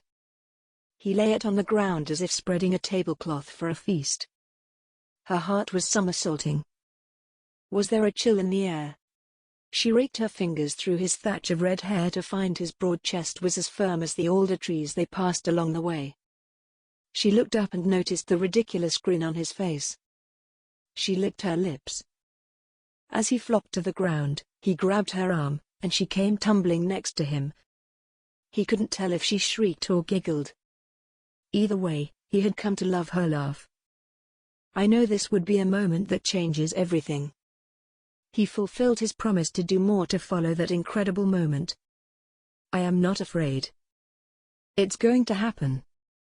Now. I can't make sense of the shudder of terror I'm feeling. I feel goosebumps." He watched her face while he unbuttoned her bodice, frustratingly one button at a time. She was panting. He slipped it off her shoulders and sensuously glided his palm down her arm. He was torturing himself, but he had to take it at a snail's pace. Something was stirring inside of her, but she couldn't pinpoint where. He knew just what to say to get her aroused. He whispered in her ear, "Do you know how beautiful you are?" The rim of that ear started to burn. She was panting harder. She reached up and pulled him down on her. She felt beads of sweat on her forehead. When he brushed a kiss behind her neck, she wanted to melt, right there and then. "If you want me to stop, tell me now," he whispered. Her eyes widened. She shook her head. She was huffing and puffing. His moist tongue trailed along her neck and stopped between her breasts. She shimmied her butt in the ground. "Or now?" She was gasping. Is he kidding? He outlined a ring around her breast and nibbled on her rosy peaks. Am I humping? He lifted her skirts and traced her navel. She caught her breath. He parted her legs, then crooked a finger inside her folds and stroked her sweet spot, which she had so enjoyed last time. He paused only to pull off the peach dress, leaving Isabel in her remaining undergarments, which she helped him wrench off her body. How about now? She clenched her fist at her side. Why is he taking so long? I don't want his tender touch. Tenderness isn't what I want. He leaned over, and his tongue continued tracing downward until he reached her apex. He knelt between her thighs, lifted her hips, slid his hands down the back of her thighs, and spread her wide. Now? If I had a stick in my hands, I'd sit up and wallop you. Enough already. He buried his mouth in her folds, and his tongue stroked her entrance. Blood was pulling in her dash, somewhere down there. He continued swirling circles around her hardened nub, whirling, swirling, twirling. He didn't let up, until she stiffened, and the tension burst in 1,000 pieces. Her eyes were losing focus, but his was finding pleasure. He watched her face until she came back to herself. She was still breathing heavily and slowed until her breath and heartbeat were steady again. Am I ready for what's next? Edan clearly was. When he knelt, she could see the rise in his kilt and felt certain this was happening. She unclipped his kilt, and she beheld a figure of a man strong and powerful. Isabel needed him. She needed him emotionally. She craved him to be closer, and at this moment her need was more primal, more demanding, hungrier. She felt the same tension built up again, the one he had just released. She needed more from him, she needed him inside her. Edan. Are ye sure ye be ready, me lass? She gripped his back and yanked him hard on top of her, craving to be crushed by the weight of him. Edan braced his weight with his arms. Her breathing became more labored. Edan, now. His 2 fingers entered her, she was ready. He stretched her with shallow thrusts. She felt a sharp pain. She didn't realize she was holding her breath until she forcibly exhaled. Her body relaxed and ready to surrender to him. Please. She begged, digging her nails in his back. She arched to take all of him. He paused until he filled her completely. You're so large. She exclaimed. He didn't think she realized her words made his pride swell. A Scotsman knows how you use it, lass. He was taking in short, shallow breaths. Isabel moaned, more like a groan, her words. Please don't stop. I couldn't even if I wanted to, which I'd donny. Now he was having a problem forming his words. The delight of Edan inside her was something she had never felt. It was closer and more intimate. Edan. She whimpered in his ear. He nipped gently on her neck while he continued to rock his body within her. Just as she caught his rhythm, he stopped. The tightness of her was too much for him to handle without ending too quickly. He needed her to enjoy it as much as he was. Please, why did you stop? She whined. He was panting hard. Sorry, lass, I'm trying to make it last. No, don't. We can just do it again. He was gasping between his words. And again and again. He resumed his pushing. He lifted her hips and rocked her over and over. Isabel arched her body further into his to get him closer, moving faster and more urgently. Edan, Edan, Edan. She repeated her mantra with every pound until she stretched her legs tight and exhaled a loud cry of deliverance. Shuddering in breaths of gasping completion, she heard his hoarse groan of masculine fulfillment and felt his release. As they tried to catch their breath, Edan rolled to his side. He gathered her into his arms and told her, "Shh." She felt so tiny and cared for. Chapter 34. In the great hall that evening, Isabel and Edan sat amongst their friends, their secret whispered between them through smiles and coy glances.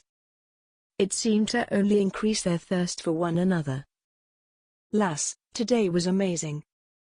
Ye were amazing. I want to spend more time with ye. Can I come to ye tonight? Even if it's only to speak. I need to see ye and ken what is really on your mind after the day," Edan said. "Yes. Of course, you may come to me," Isabel replied. A wave of guilt rushed over her. This was what she had been dreading. Now, at last, he was determined to come to her room again. It felt to her that this dance had happened so many times. All of her planning and worries. Would she finish it all tonight? Would she allow herself to fail again and continue inflicting the torture of more time to grow in love with Edan?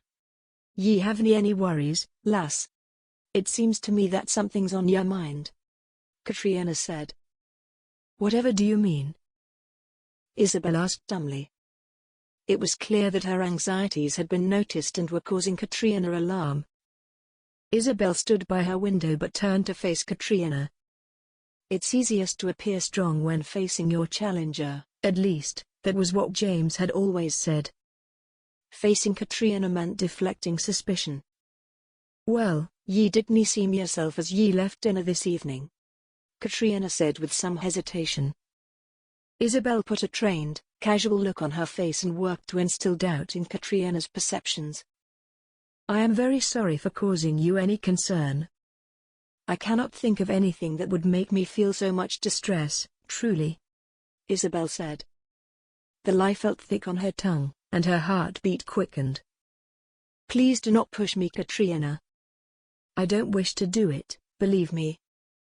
But I must. I must do it for my brother," Isabel thought. Katrina did not look convinced, but she tried to trust her new friend. Choosing to get comfortable, she flopped her body on the bed and rolled to her right side, cupping her ear with her hand, most unladylike. "Are ye scared?" Katrina asked. "For what?" Isabel questioned. She wondered if Katrina could hear her heart pulsing louder behind her ribcage. "Me brother said he would be coming up to see ye later. Do ye dread his visits? Is he the impatient, randy sort?" Katrina teased with horror. It took Isabel a moment to discern what Katrina meant. "Oh, heavens no. No, your brother is very kind to me and has never pushed. Perhaps I am just tired," Isabel said. It had been her typical response to her varying moods. "But is he still to visit ye?" Katrina asked, suddenly wondering if her own visit had not been convenient. "Yes," Isabel said, trying not to allow her voice to catch in her sadness for what that meant. "Well then, I'll be getting out of your way here soon, but I may need ye to tell me a story to take me mind off the image of me brother in here with ye," Katrina said, flopping back lazily with her head striking the pillow. "Damn it!" she shouted, popping up and rubbing the back of her head. "What the bloody hell is that?" Before Isabel could protest, Katrina slid her hand onto the pillow and pulled out the knife. Isabel's delayed, "No," was merely a whisper. For a moment, Katrina's brain had not registered what any of it meant. But she slowly connected the fact that Edan would soon be in the room, on the very bed with a knife hidden beneath the pillow. She looked to Isabel's face, with clear and evident shame gracing every inch of it. She needed no further confirmation. "Who are ye?" Katrina asked, her eyes becoming slivers of hate like a snake. I am."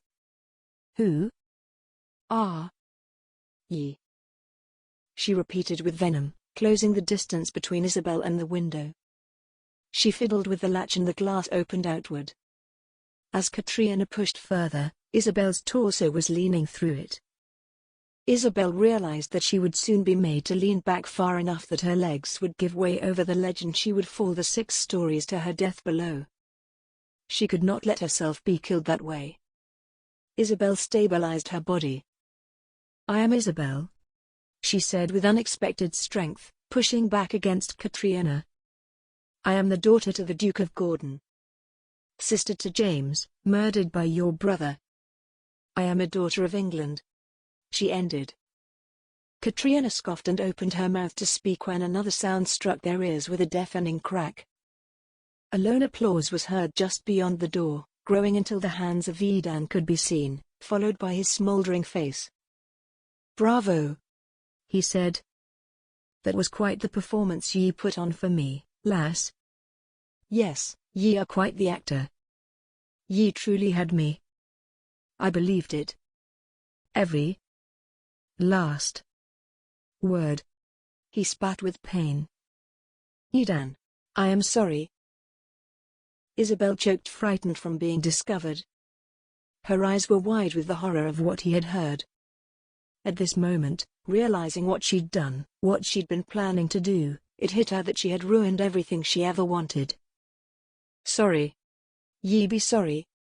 Dinna lie to me, ye English brat. Dinna tell me that everything was for your little revenge fantasy. I didn't kill your brother, and I'd have thought that by now ye'd ken I'm not that kind of man," he said. Isabel stood speechless with pain in her eyes. The cost had been too great after all. Edan's death would have been a horror, but his recognition of what she had done was worse. "Katrina, leave us. I have much to say," he ordered. His sister, having never seen him so wounded, left without a word. Her face was caught between unbridled hatred of Isabel and dire concern for Edan. "Please, Edan, I know I was wrong," Isabel begged. She was shamefully conscious of his scrutiny. "Do ye?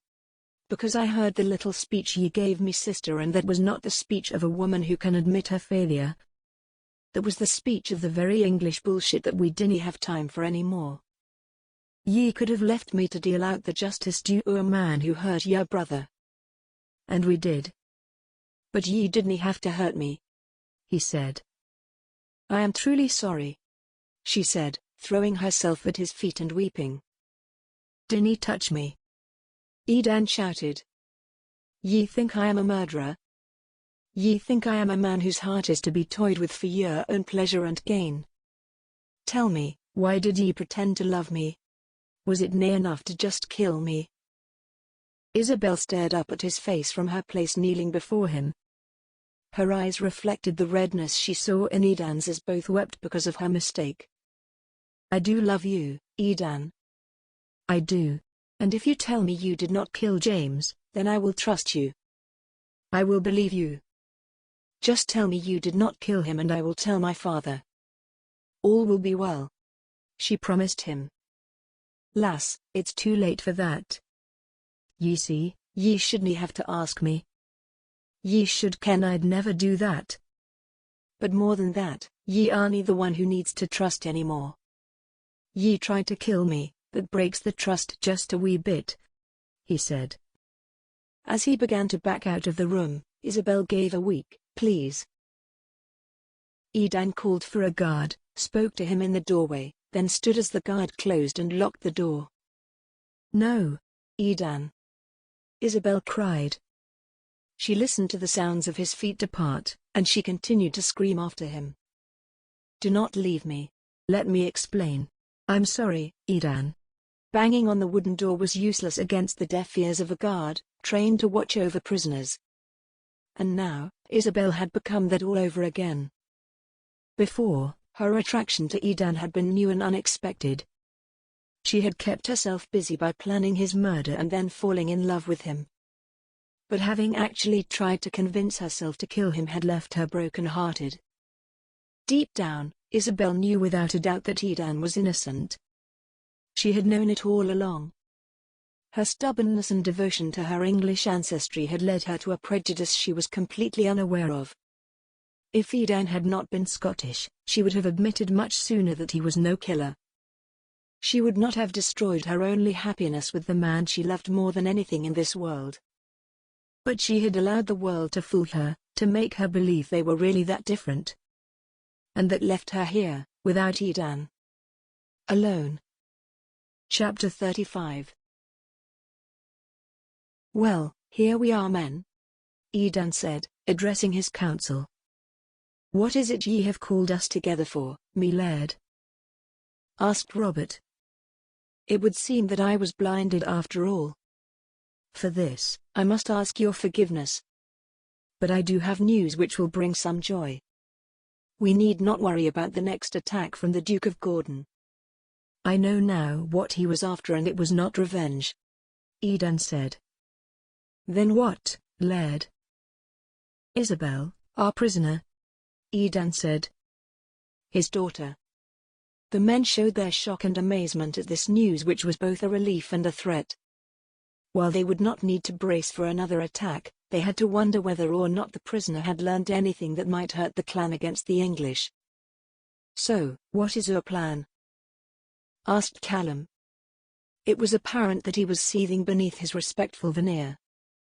Not only had Edan made the mistake of allowing her to remain for so long, but he had not consulted his uncle before calling this meeting.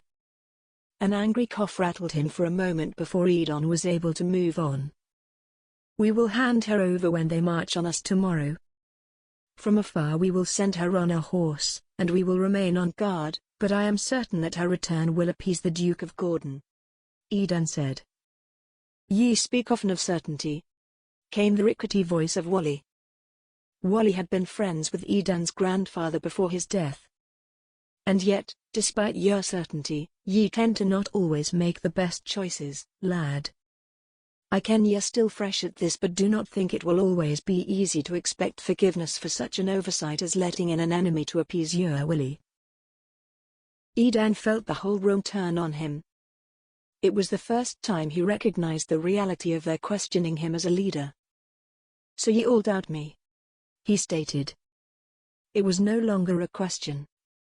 We simply urge ye to consider the cost before making any decisions, Wally said. This council doesn't exist to prevent your leadership, it exists to aid it. We are here to support ye and give ye guidance when we believe necessary. And ye think it's necessary now? He said. Aye, we do, lad, Wally replied. Well then, I had best listen to ye. I cannae keep making decisions ye believe to be unwise, Edan said, resigned to the fact that he had disappointed them. Wally stood to his feet. Despite his hunched frame, he commanded the respect of all those in the room. Laird Edan, we are honored to have ye as Laird serving over us. We are grateful for the legacy your faither left behind and for your uncle, Callum, who continued to train ye after your faither's passing. Dinna think we have any regrets that ye are in this position. But, we must also urge ye to keep us informed. And to be vigilant in your role as Laird. Your clan comes first. Before your own wants. Before any of our enemies. Your clan must always come first. Wally finished. Callum stood next. Me Laird, remember that ye're also me nephew. A kinship means I care about ye in ways ye cannae fathom. Ye ken I've nae children of me own. Me bonny Fae and I saw ye as our own, more so since ye're faither passed. And as me family, ken that I want what's best for ye. And what do ye think that is? Edan inquired, with genuine humility. Two things, me Laird. First, ye must be rid of the English harlot. We are all agreed on that.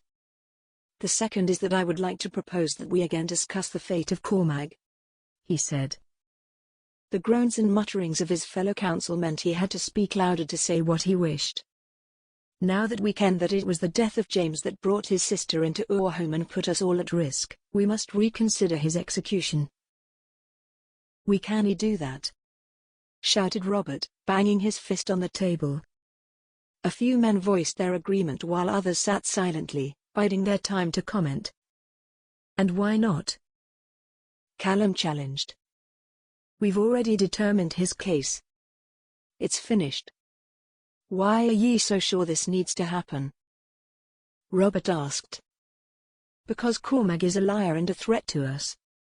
Sometimes when one of our own takes vengeance on the enemy, it only puts us in further danger. That is exactly the case here with Cormac, Callum said. More dissent was voiced until Wally stood again. Ye all ken I rarely speak in these meetings. I'm an old man, and no one wants to listen to the dronings of an old man. But today, it seems I have much to consider and to say. As for this Cormac issue, ye ken we cannae execute him. What he did was terrible, but it was a mistake. He got too bloodthirsty in the battle. Our enemy died as a result. I ken we didn't see James as an enemy, but he was merely defending his own men from a perceived threat.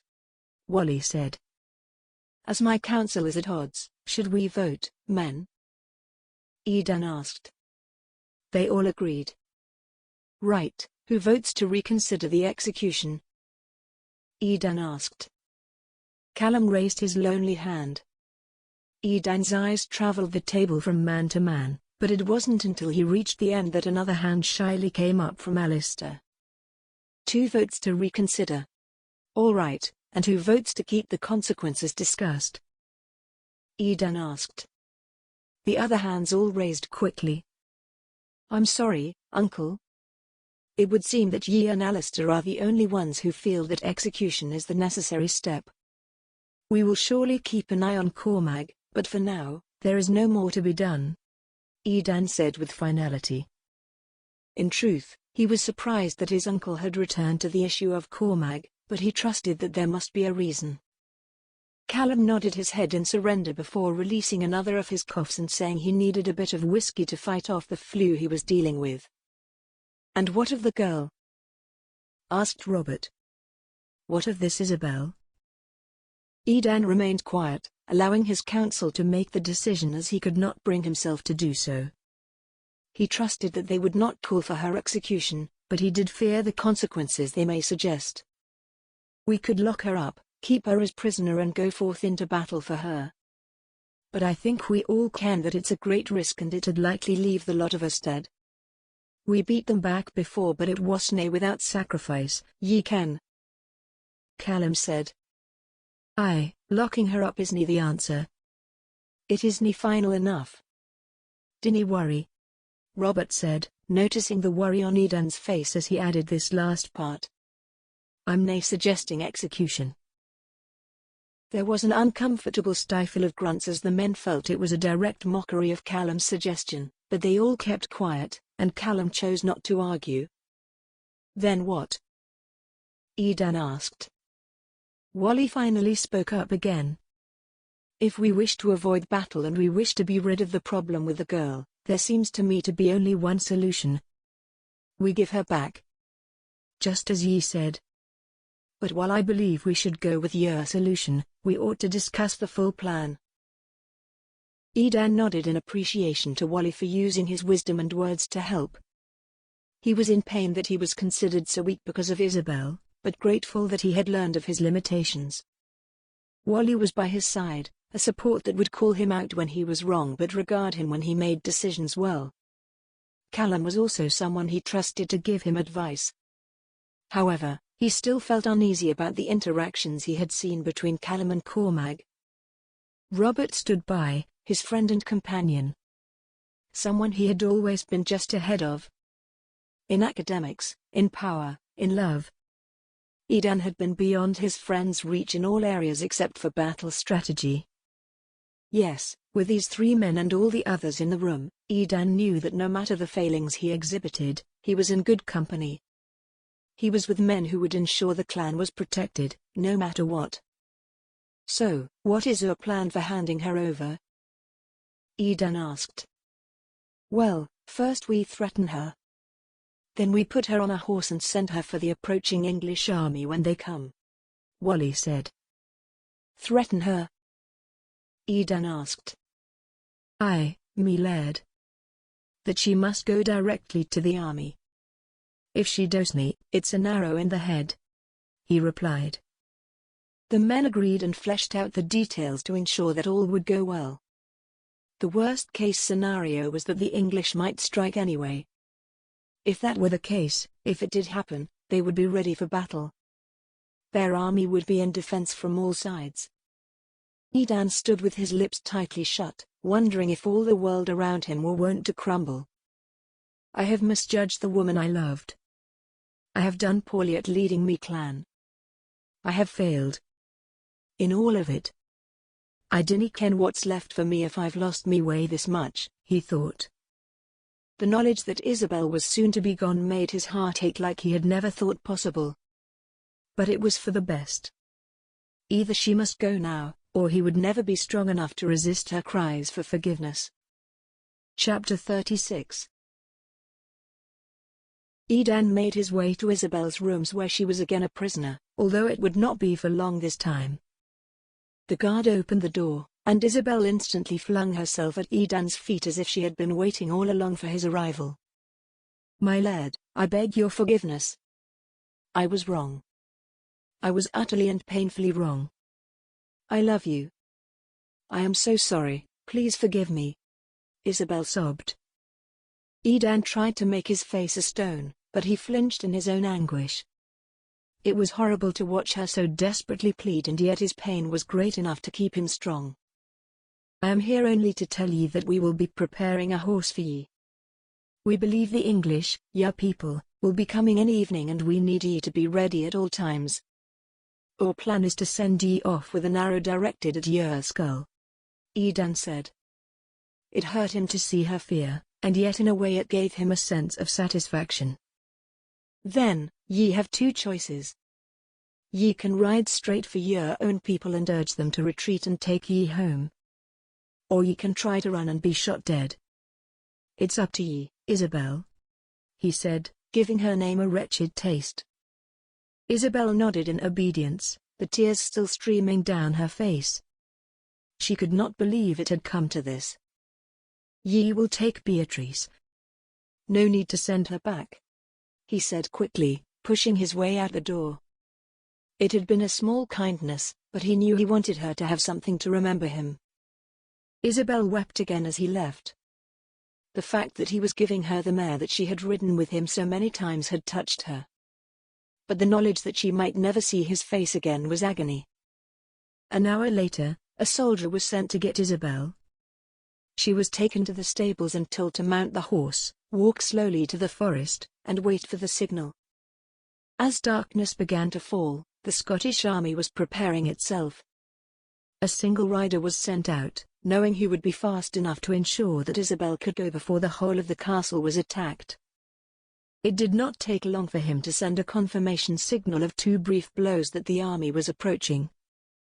They're coming, me Laird, cried Katrina from her position atop the castle with bow and arrow ready. The English troops were still perhaps 30 minutes away on the hill when she saw them and called down to Edan in his place a few turrets below.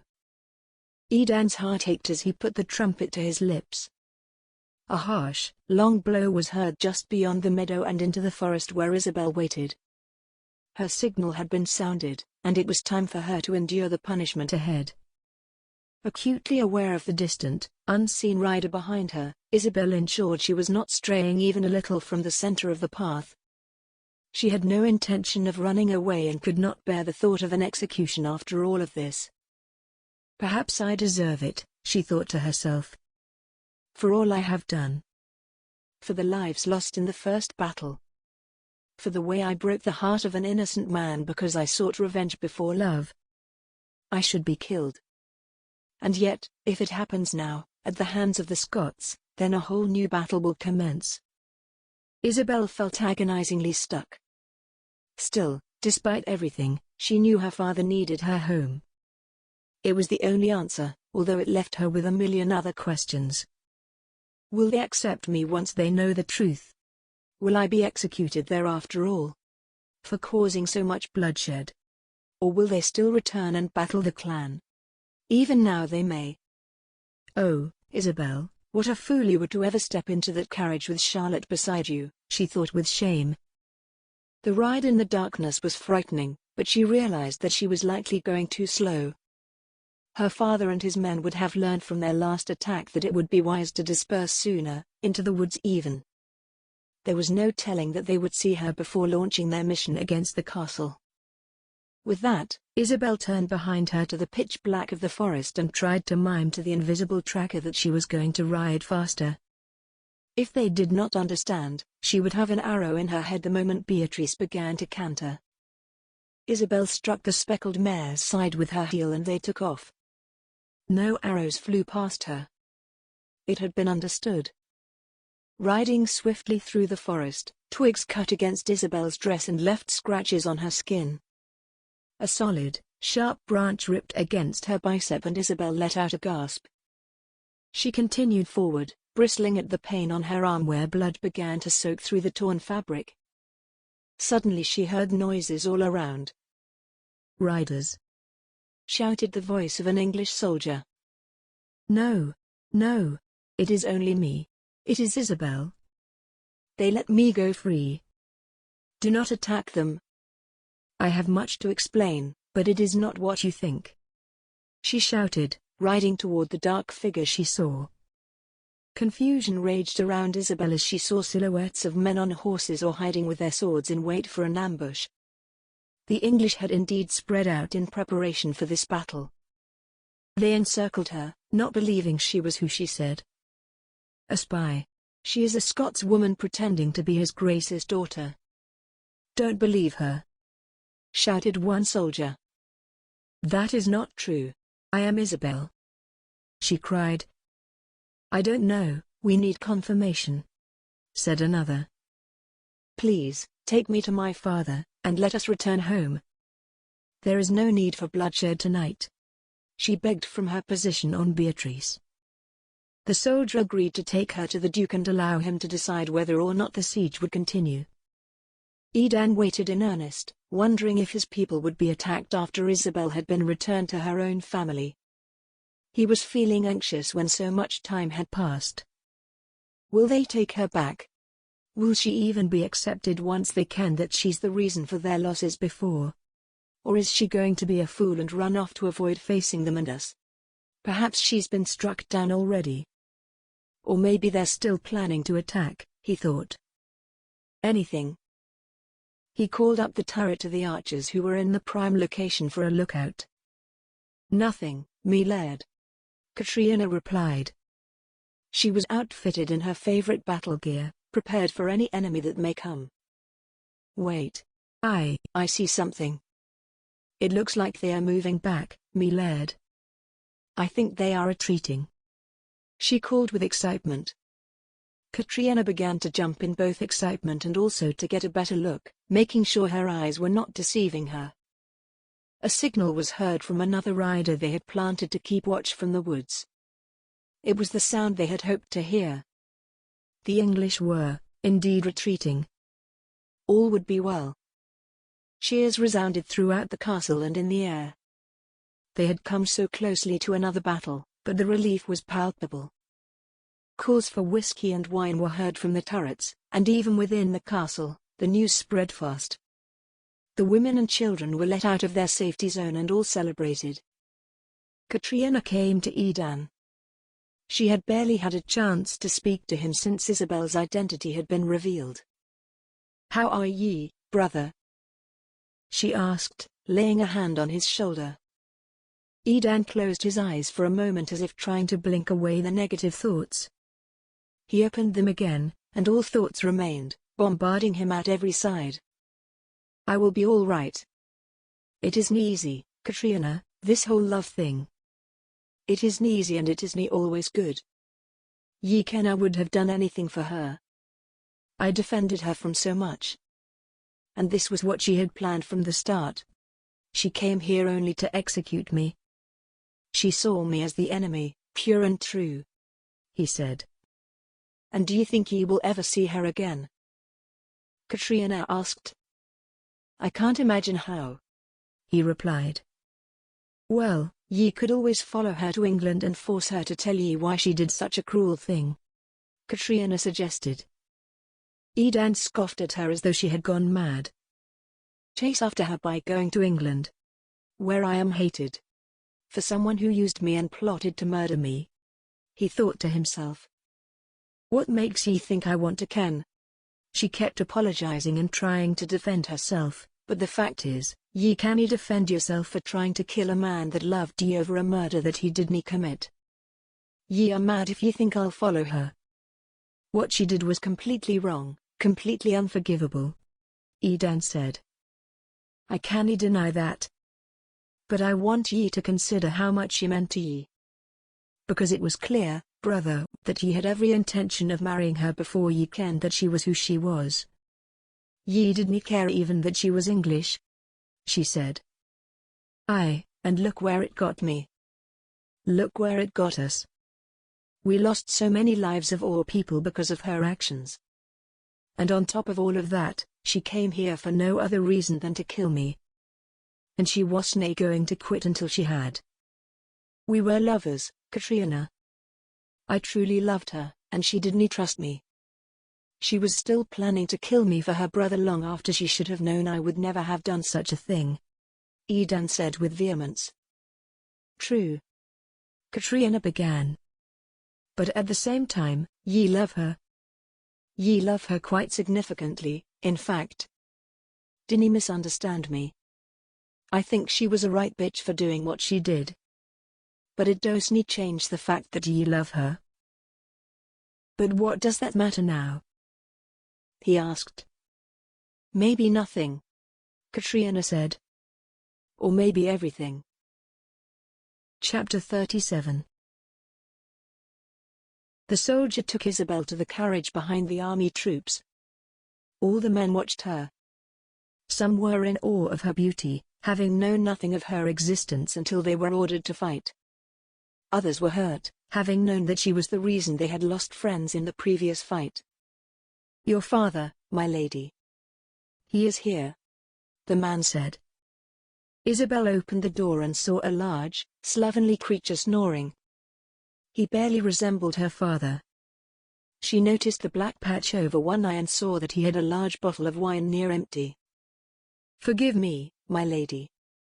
He had been asked not to have anything to drink before this night, but it would seem that he chose to disregard that order, said the soldier. Isabel nodded silently and climbed in the carriage, nudging her father slightly.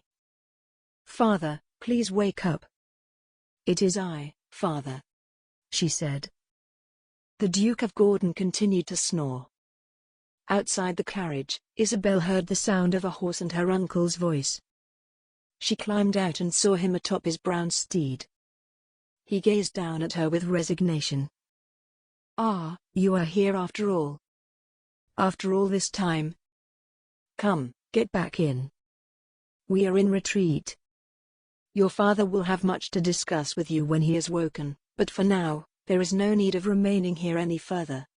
Ezra said confidently. There is every reason to stay, Isabel thought to herself, already missing the presence of Edan at her side. She felt a brutal ache at the separation she had caused. She climbed back in beside her father who slept the whole journey back to England. Isabel could not rest. Each time she tried to close her eyes, she saw only the hurt and betrayal in Edan's eyes. It was nearing dawn before they arrived, and Isabel tried again to shake her father awake. Leave him, Ezra instructed. I will deal with it. You must go to your room. Rest. We will deal with you later. His bitter tone cast further guilt and agony on Isabel.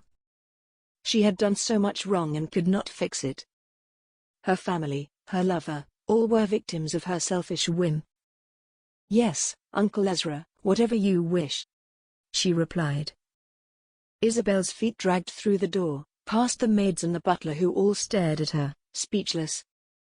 She made her way up the staircase and into her room where she closed the door and collapsed on the bed, weeping as she had never done before. It was in the afternoon when Isabel woke to the sound of knocking on her door. Charlotte came into her room with a bowl of hot water so that Isabel could wash up quickly. Your uncle and father wish to see you, my lady, she said quietly. Thank you, Charlotte, Isabel replied. Tell me, did you get in an awful lot of trouble on my account? No, my lady. Your father and uncle were very kind to me, very understanding, Charlotte replied. I fear they shall not be so with me once they learn of all the terrible things I have done. Isabel replied, starting to cry again. Charlotte stood uncertain of what to do. Forgive me, Isabel said, embarrassed by her outburst. She gathered her emotions and rinsed her face until she could pass her appearance off as being somewhat put together. Charlotte helped her dress fully. Isabel could still smell that she needed a proper bath and hoped Charlotte had not noticed but was certain she likely had. She would bathe after she met with her father and uncle. Unless they banish me from the house, which is quite likely at this point. Charlotte, where am I to meet them? She asked. In your father's room, my lady. He is not well today, and your uncle deemed it best that you allow him to lie down and rest while the three of you discuss all that has occurred, Charlotte said. Isabel sighed, fearful of what was about to happen to her. My uncle is not fond of me, she said quietly. Do not worry, my lady. I am sure he will be fine. He has taken excellent care of your father in your absence. We are all hoping that your father's health will improve now that you have returned, Charlotte said. Yes, it seemed he was not well while I was gone, Isabel replied, thinking of the snoring image of her drunken father. Indeed, my lady, he was not. But your return may perhaps change that. We are very glad you are home, that you have returned to us. It was very sad when you were not, Charlotte said. Isabel was taken aback with emotion at the knowledge that she was cared for by this girl who could have risked so much for having accompanied her on the dangerous mission. Anyway, my lady, you ought to go to them, she added at last. Isabel nodded and left the room, prepared to face her father and her uncle. It was difficult to focus on anything, acutely aware that she truly just wanted to be in Edan's arms at that moment and nowhere else. Nevertheless, this was where she was, and she had to answer for all that had happened. Isabel knocked on the door of her father's room, and the door was opened from the inside by her uncle. He looked at her with scorn. The Duke of Gordon lay quietly, watching her enter the room. Isabel felt the guilt and shame overwhelm her once more. Their accusing eyes covered her. Isabel, my dear. Her father began in a scratched voice, raising his arms to embrace her. Father, she replied, rushing to him. Perhaps he was not seething at her after all. Maybe it would all be well. She turned to her uncle and saw that no matter the acceptance she had experienced from her father, her uncle would not be so generous. Her punishment would come, and it would be unpleasant. Still, despite the pain and agony of separation, the guilt and shame of what she had done, and the knowledge that Edan would likely never see her again, the moment she was in her father's embrace, Isabel was relieved to be home. Chapter 38. A toast to all men who were brave and true, for fighting the English like they were meant to. I promised myself that I'd fight like a man, and wouldn't ye ken it, the wheat buggers ran. So here's to those who were willing to fight, to wipe out the nonsense of the English blight. All ye brave men, strong ye stand. Victory belongs to the Scotsman's land. A bellow of victorious cheers rang out in the great hall. They hadn't had to fight, but they had been ready to. They hadn't had to lose a single man, but they were brave enough to risk it if they'd had no other option. Bards and poets stood one after the other to sing the praises of their people. It seemed that peace had finally settled on the clan for the first time since the death of James.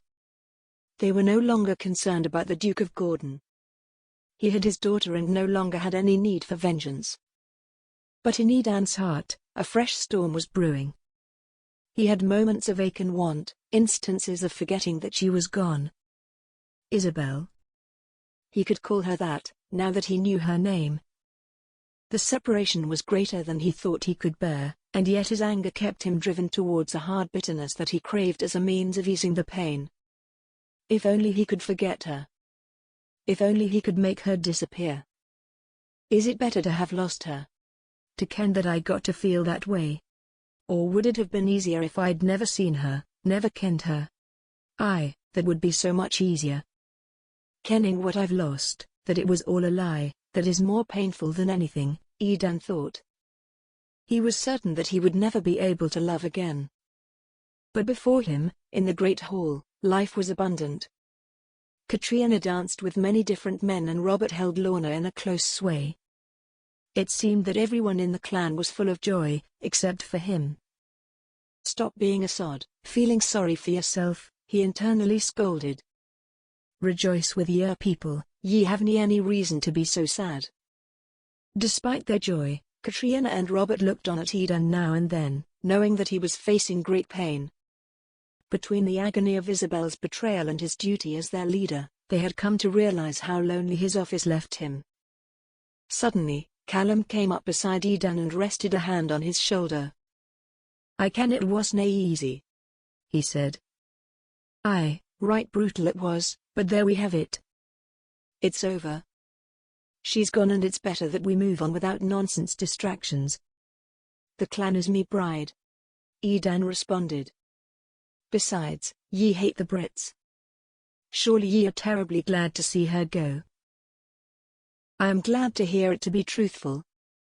I hate those buggers more than I can say," Callum said.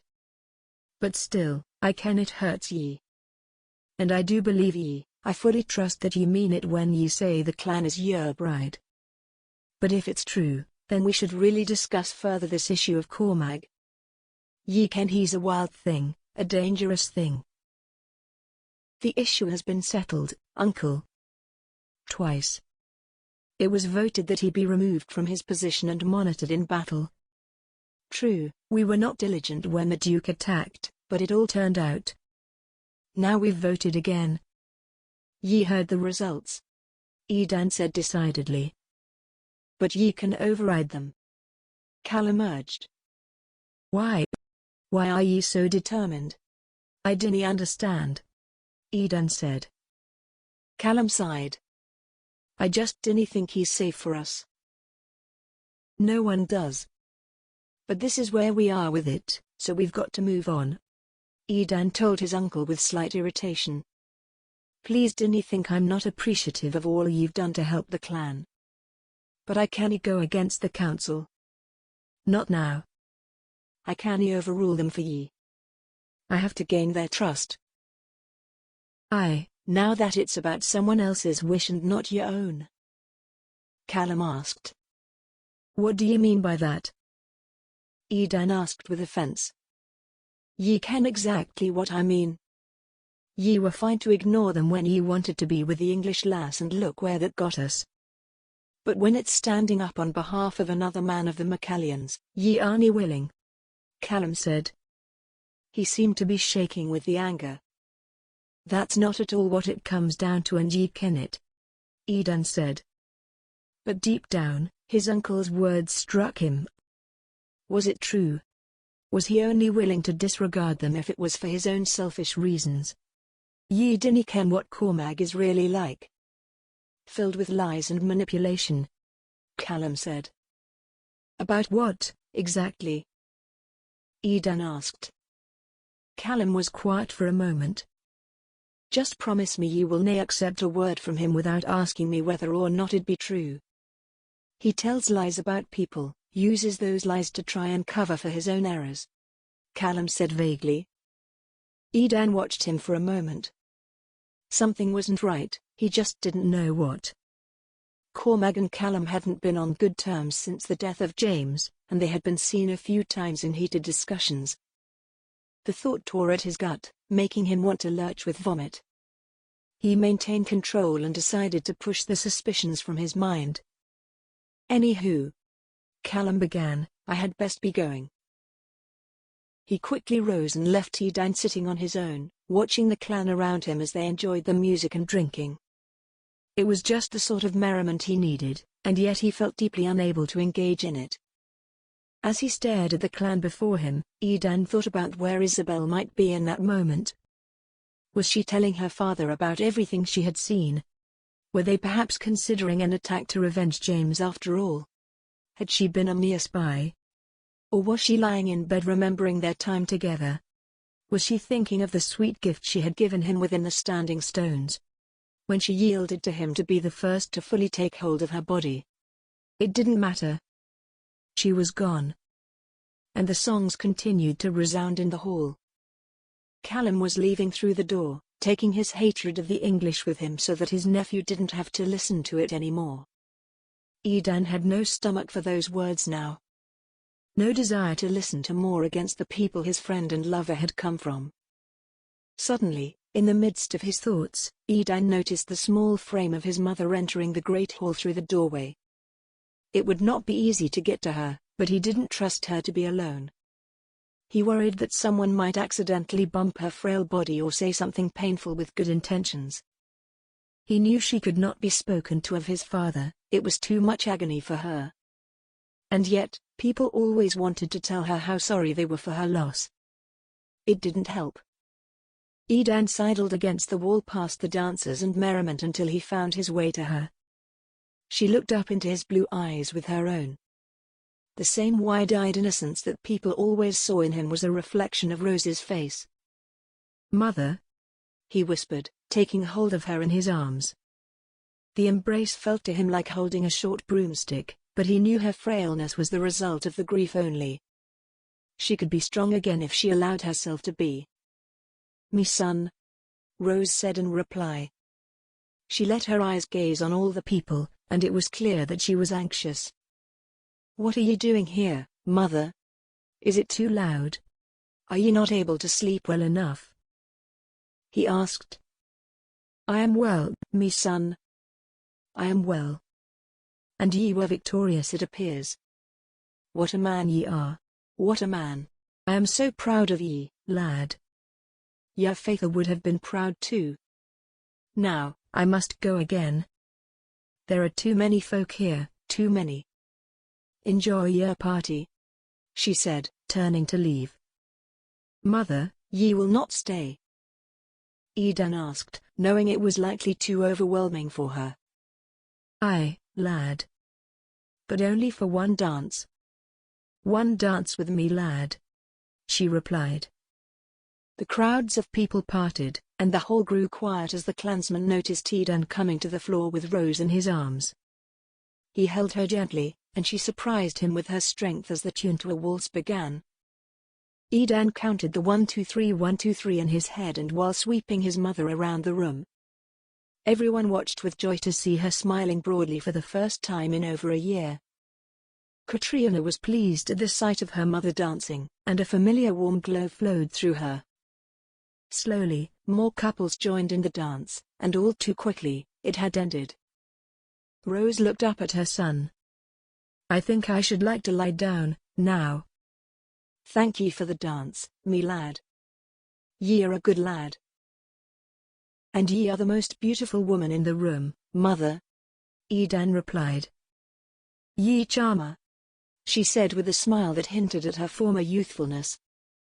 "But where is that little English beauty?" Edan's voice caught in his throat. "I do hope ye didn't scare her off. It'd be a good ye can, for ye to be with her. I imagine it would change things, ye love. I imagine that love could bring peace between two neighbors that hate one another." "Just a thought," she said. Leaving Edan standing in the middle of the room, Rose departed the hall to return to her room. Chapter 39. "Isabel, I am relieved you are home. For your father's sake, that is. But you understand my anger, yes?" Ezra began with a gentleness that was unexpected. They were standing outside the Duke of Gordon's bedroom, who had fallen asleep not long after Isabel had pled with them for Edan's innocence. He had seemed not to hear her, but at least she felt she had planted the seed. She would ask again and again for her father to listen. Edan was innocent and it must be known. "Yes, uncle. Please do forgive me. I know you had your suspicions when I first left. I was just so desperate to seek vengeance for the loss of James. Little did I expect to find that the Laird had nothing at all to do with it," Isabel replied. Her father was not the only one who needed to be convinced about Edan. "Well, you say that. But, do you truly believe it? Please listen," he said, holding up a hand to stop her protesting. "I have heard that he is a charming young man. Do you think perhaps he was using that to his advantage? To fool you?" Never, Isabel said confidently. There was no chance that Edan had been the one using her. It was quite the reverse. Ezra looked at her, unconvinced.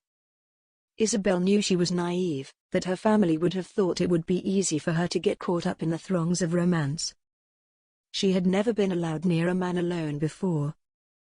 She was still impressionable. Isabel had not told them about her relationship with Edan, merely describing it as a friendship. But it was easy for her uncle to decipher what that truly meant. Well, then. You seem quite certain. I do hope you are right. I hope that he was genuine and truthful with you. It does, however, mean that we still do not know the truth behind the death of your brother. Do you think there was anyone you might suspect for that? Ezra asked with genuine worry. There was a brutish man. Isabel began. The one who took Charlotte and me. I cannot say for certain, but it did seem as though he was rather out of sorts after we arrived. And that he had taken a step back in what was expected of him. Ah, said Ezra. Tell me, what was he like? Isabel thought, scrunching her eyebrows together. Well, brutish, like I said. With a crop of red hair on the top of his head, shaved around the sides. And he was quite large. Did you get his name? Ezra asked. I do not recall it. I am sure I heard it. I believe it began with the letter C, but it was unfamiliar to me. I do not remember what it was, she said apologetically. Was the only reply. Do you think Father will demand they hand him over to us? Isabel asked. She both feared the thought of approaching the clan but also relished the idea that communication might still be open. Ezra waved the idea away. Oh, I doubt it. We have no evidence that it was him. No, I think perhaps it is best we allow your father to grieve his loss of James and rejoice in his recovery of you. But perhaps I will make some inquiries. Sending another army hardly seems the answer, but it would do well for us to remain safe by knowing our enemy amongst the Maccallions. Yes, Uncle. That would be wise, Isabel said, remembering the way Cormac had treated her initially. It would do them no good to have to deal with his awful behavior again. Well then, we had best let your father rest. I imagine the next few days will still be quite difficult for him as we decrease his wine. But it is for the best. He will be poor-tempered, but soon you will have your father back, Ezra promised. He had been weaning the Duke off the wine again since the night of Isabel's rescue. Thank you, Uncle, for taking such good care of him while I was gone. Charlotte told me how you looked after him, Isabel said. He is my brother and has cared for me since boyhood. You know, I am younger than him by nearly a decade, and when our father died, it was your father who looked after me, adapting to his role as the Duke of Gordon, and raising me at the same time. It was very difficult for him. Our mother did her best, but she was also trying to deal with the loss. Your father was the one who cared for us both, he said. Ezra looked somewhat misty-eyed as he recalled all of the deeds the Duke had performed on behalf of his family. Isabel liked hearing about this side of her father. He had been a wonderful man to raise her and James, especially after the loss of their mother. And yet, it was startling to see what he had become since Isabel's chosen captivity. She had truly been unbearably selfish. Uncle, Isabel began. Do you think that when he is sober, he will be able to forgive me? For running away, I mean. Do you think that he will still love me? Isabel bit her bottom lip, looking at her uncle with pleading eyes. She hoped he would tell her she had nothing to fear, but her heart told her that her father may hold it against her forever. Ezra looked at Isabel with concentration. His features and complexion were so unlike hers. Many people would have been surprised to know they were related. He had been present since the day she was born, and felt he had partially raised her. I think there is nothing in this world that could hinder your father's love for you. I believe that he will always find forgiveness for you in his heart, Ezra replied. Isabel sighed with relief and tears welled in her eyes. She tried to blink them away, but it only caused a few to fall to her cheek. She was grateful for her uncle's words and hoped they were as true as he seemed certain they were. "And you? Will you ever forgive me?" she asked. This, she knew, was a more difficult question to answer. She was right. At this question, Ezra hesitated. He worked to form his thought into words that would not sting her too deeply. "Indeed, Isabel. I forgive you. But please understand that does not mean I can trust you. Forgiveness does not always mean forgetting. It is unwise to allow someone to take advantage. Trust must be earned. So, while you have my forgiveness, let us work toward the trust, Jem," he replied. Isabel looked away in her shame but nodded her head that she understood. His words caused a few more tears to drip down her face and she quickly wiped them away with her hand. "Yes, uncle," she said quietly. "And let us honor your brother rather than revenge him. Sometimes the bloodshed of revenge only harms the memory of those on whose behalf we are seeking vengeance. Your brother deserves better than for his memory to be tainted with blood." "I think we can agree on this," Ezra remarked. "Yes, you are right, uncle," Isabel agreed again. Ezra sighed and placed a hand on her shoulder. It was meant to be a comfort, but it felt somewhat awkward and forced. Like they were trying to bond when there was so much unspoken and distrust between them. Isabel tried not to writhe away in her guilt. "Now, why don't you go and rest, Isabel? You ought to take some time to recover yourself after all that you have experienced. Leave it to me to inquire about that man you mentioned and be sure to maintain caring for your father," he suggested. "Agreed," Isabel replied. She was relieved the conversation had ended, as her shame had been so great despite her uncle's kindness. It would not be easy to feel restored after all of the emotions she felt riling up inside her. Isabel left the hall and returned to her bedroom where she took out the diary that she had once used before her journey with Charlotte. The last entry was from the day before James was killed. Since then, it seemed Isabel had no time to write her feelings. But now, when she felt too much, she had to write it all out just to decipher the multitude of feelings that were boiling up inside of her. Perhaps if she could get some of them out, she would feel peace. "Beg his forgiveness.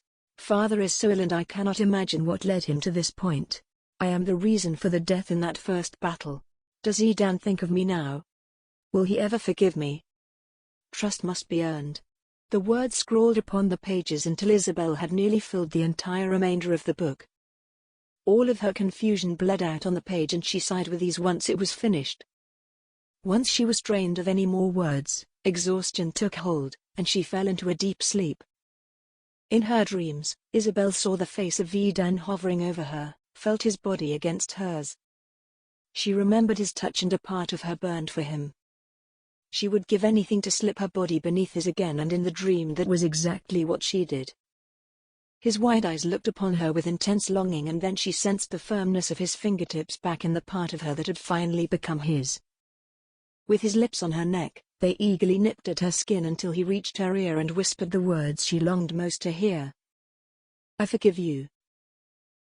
Chapter 40. Evening had fallen, and the Duke of Gordon was beginning to stir. He had been through much pain while his body filtered itself, and Isabel had done her best in the past 4 days to be at his side. She had found great comfort in reading to him as it distracted them both. For the Duke, it was her voice that eased his mind. For Isabel, it was the thought of any story other than her own. But before he left, she read, his mother laid her soft hand upon his cheek. "My dear," croaked the Duke, interrupting her words. "Yes, father?"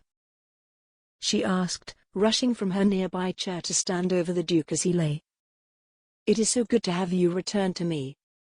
I feared." "Yes, father. I know you were frightened. I am sorry for my awful actions. I was selfish." Isabel apologized. "They stole you, from me," he groaned. His eye remained closed, but Isabel could see that a disturbing image lay before the Duke. He was utterly distressed. "No, father. It was me. It was all my own fault. You must understand. The Scots are good, kind people. They cared for me. And the Laird Edan, father, he is a good man," she said passionately. "Do not lie to me," the Duke said in apparent agony. "I am not lying, father. I promise you. It was all my own fault. Please, I must apologize to you and also to them." "Father, I beg you," Isabel said. She knew it was not the time to make such a request, but once she began she could not seem to stop herself. "Please, dear. Do not be so foolish," he said. "I am not foolish, father. I am being truthful. Please, I beg you, listen to me. I must ask his forgiveness," Isabel cried. "You will never leave me again," mumbled the Duke before he drifted back into a restless sleep. It was clear to Isabel that while he was improving, her father still had much healing to do before he would return to himself. She could only hope that it would be sooner than expected. Meanwhile, her words continued to resound in her own ears. She needed Edan's forgiveness. She had to explain to him that she knew she had been wrong, that her grief for her brother had led her to a powerful need for vengeance, which she now greatly regretted. Yes, she had to see him. But there was no telling that he would be willing to see her. Still, if she could try, that would at least make her feel better. How could she go about it? Would she try to escape her home or continue begging her father until he relented? It seemed unlikely that he would ever agree to it. Whether he was drunk or sober, it would not be easy. And her uncle would certainly never allow it. "Read to me, my dear," the Duke said, breaking out of the sleep he had drifted into. He constantly seemed in and out of consciousness, and Isabel never knew quite how she would find him. "Yes, father," she replied before she continued with the words of the novel. His mother laid her soft hand upon his cheek. Her words drowned out all other thought until the Duke was truly under. Isabel felt the weight of it all overwhelming her once again. She would have to read through her journal again, see clarity in her thoughts laid out on paper. She would have to ease her own mind with the truth. Stories no longer worked for her. "Me Laird, what is it now?" asked Katrina, watching Edan as he stood in the balcony outside his room. Edan jumped at the sound of her voice. "Ye startled me. What are ye on about? What are ye asking me?" He returned her question. "Ye are utterly miserable. The whole clan can see it. Here we've had a great victory, and ye be moping about the English girl, while we're all out here rejoicing that we didn't have to fight and lose more of all men," Katrina reasoned. "Aye, and it's a true thing to celebrate. But it's not easy for me. Being Laird is not easy. And being in love with a woman who suspected me of murdering her brother, that wasn't easy either," Edan said. "Aye, but the girl was easy," Katrina insinuated. It was meant as a joke, insulting Isabel by suggesting she was a harlot. She hoped it would make Edan laugh, that he could build a wall of bitterness against her to ease his pain. Instead, Edan shuddered and clenched his jaw, anguished by the thought of Isabel. "She wasn't easy. That's just it. I truly thought she must love me to be willing to part with so much of herself. In truth, she saw it all as a tool for revenge." "She was brutal," he said. "And she was smart," replied Katrina. "She was like a snake in the grass. She had us all fooled. Not just she. I mean, of course, we all maintained a healthy suspicion, but that was more the fear of being discovered with an English prisoner. None of us thought she was wicked." "Was she? Was she truly wicked?" Edan asked. "Of course, she was," cried Katrina, shocked that Edan would ask such a question after all he had been through. She was a black-hearted witch with nothing good about her. She hurt ye, used ye, tricked ye. She pretended to be my friend. Allowed me to share much of myself with her. She was false all around. She caused the English to attack us. Led to the slaughter of so many of our men. Katrina listed. The reminders did not comfort Edan, but they did work toward Katrina's goal. He was building his anger against Isabel. And you think she would never come back to us? He asked. He knew he could not handle the confusion if she did, and yet, he could not handle the lonely anguish if she did not. He was torn completely. I would love it if she tried. I'd give her a right piece of me mind and an arrow through her heart as she's put one straight through yours. She does need deserve ye. Katrina declared proudly. Yes, of course she does me. But perhaps it was me own fault for not handling Cormac differently. Maybe I should have given him over to the English in the first place, he said. Taking on some of the blame helped him not to hate Isabel so much. No. Stop that right there, me Laird. Ye are not going to be so foolish as to blame yourself. Chuck that guilt right away. Ye are cracked if ye dinna put all the punishment on the little Brit witch. Ha. Britch. Get it? Katrina said with excitement at her own cleverness. Edan tried not to laugh but then finally chuckled.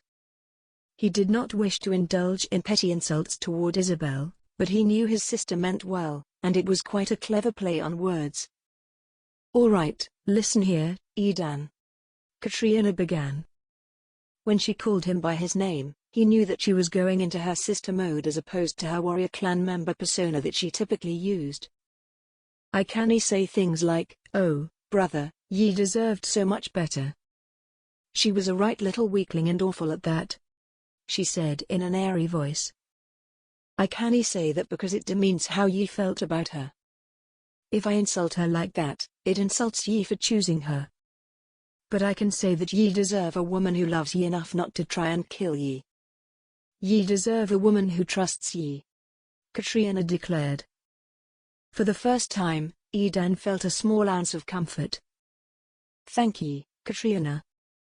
That was exactly what I needed to hear from ye, he said. Well, I am rather brilliant, ye ken. Anywho, I'm also knackered. So, I'll see ye in the morning. I've got to get myself to bed before I collapse. Sleep tight, me Laird, she said. And ye as well, Edan replied, following her back into the room.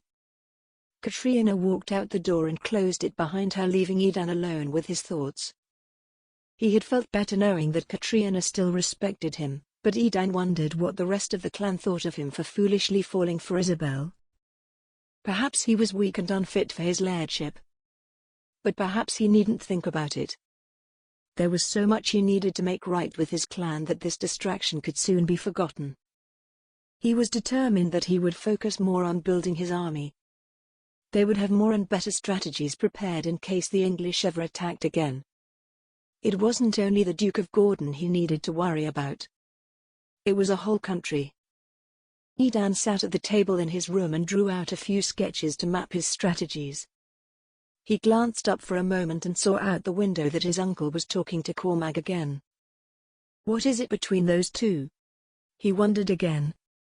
He still had not received any true answers on their apparent dispute. He felt a constant unease around Callum these days, and Cormac was rarely ever in his presence, something which he greatly preferred. He would approach his uncle about it again.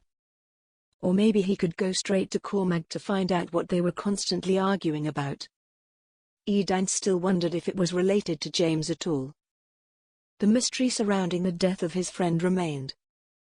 Cormac's idiocy still left seeds of doubt in Edan. Seeds that would not be uprooted until he had answers. Chapter 41. Isabel still felt uncomfortable eating in the dining hall. It had been such a long time that she had been away. She had grown accustomed to the boisterous events of Edan's great hall. Here in this relatively small room, stretched with one long table, fit only for a dinner party, let alone an entire clan. Isabel felt suffocated. She sat 3 seats down from her father. Her uncle was to his left, the empty seat of James to his right. Despite no other guests, it had been made clear that she would be demoted to a further spot. Isabel watched as the Duke of Gordon tried to keep his eye open despite his usual drift in and out of sleep. Ezra seemed unsatisfied with the cleanliness of his glass and was busy shining it before pouring any water. "Father," Isabel began, "what are we to have this evening?" Her question, so innocent and meaningless, was clearly just a way to bring a discussion to the table. She could not handle the silence that had reigned so much since her homecoming. "How am I to know, Jem?" he mumbled in reply. He gave her a sweet, delirious smile as if he were watching her take her first steps. His words did not match his expression. "Duck," Ezra said in a staccato. Isabel hated duck. Her uncle knew it. She was convinced that he had ordered duck for dinner just as a small annoyance to her. Isabel chose not to give in to her petulant dislike of it just as she chose not to indulge in Ezra's apparent petulant dislike of her. "Oh, I am so glad," she declared. "I have decided to give things new chances. Like foods I formerly disliked. Clothing I once found itchy. People. So, you can wear those itchy clothes again and be reminded how uncomfortable they are. Will it be the same with the people? Will they leave a similar discomfort on your skin? Or like foods that leave a distaste no different than when you tried them before?" Ezra challenged. He was making her feel foolish. Isabel kept her mouth closed. She could see he was relishing these subtle punishments. Her uncle confused her so. One moment he was forgiving her, the next reminding her of how she had hurt her father. His forgiveness was a balm on her soul, but his punishments were shards of guilt raining down to cut her into pieces. "Forgive me," Ezra said, realizing he had been callous. "In the same way I have decided to forgive you, please forgive me. I know I am often weak to my anger." Isabel nodded silently that she forgave him. Ezra looked down in apparent shame. He was clearly struggling to let go of all that Isabel had done to hurt her family. The hall was silent until finally the food was brought. The duck was large and robust. Isabel tried to eat as much as she could. She did not love it, but it was better than she remembered. No wine was present, which left her distraught that she would be unable to cover the discomfort of the room with at least some mild tipsiness. And yet, she knew well that for her father's sake, it should not be served. The Duke seemed to enjoy his dinner even without drink. He had moments of perfect clarity now, and even when he was not fully present, he was beginning to make more sense.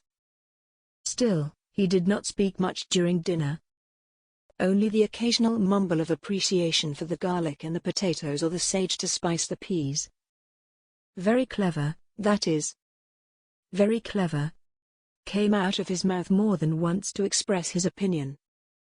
Isabel and Ezra both seemed confused by the idea of sage on peas, but it was of no mind to her father.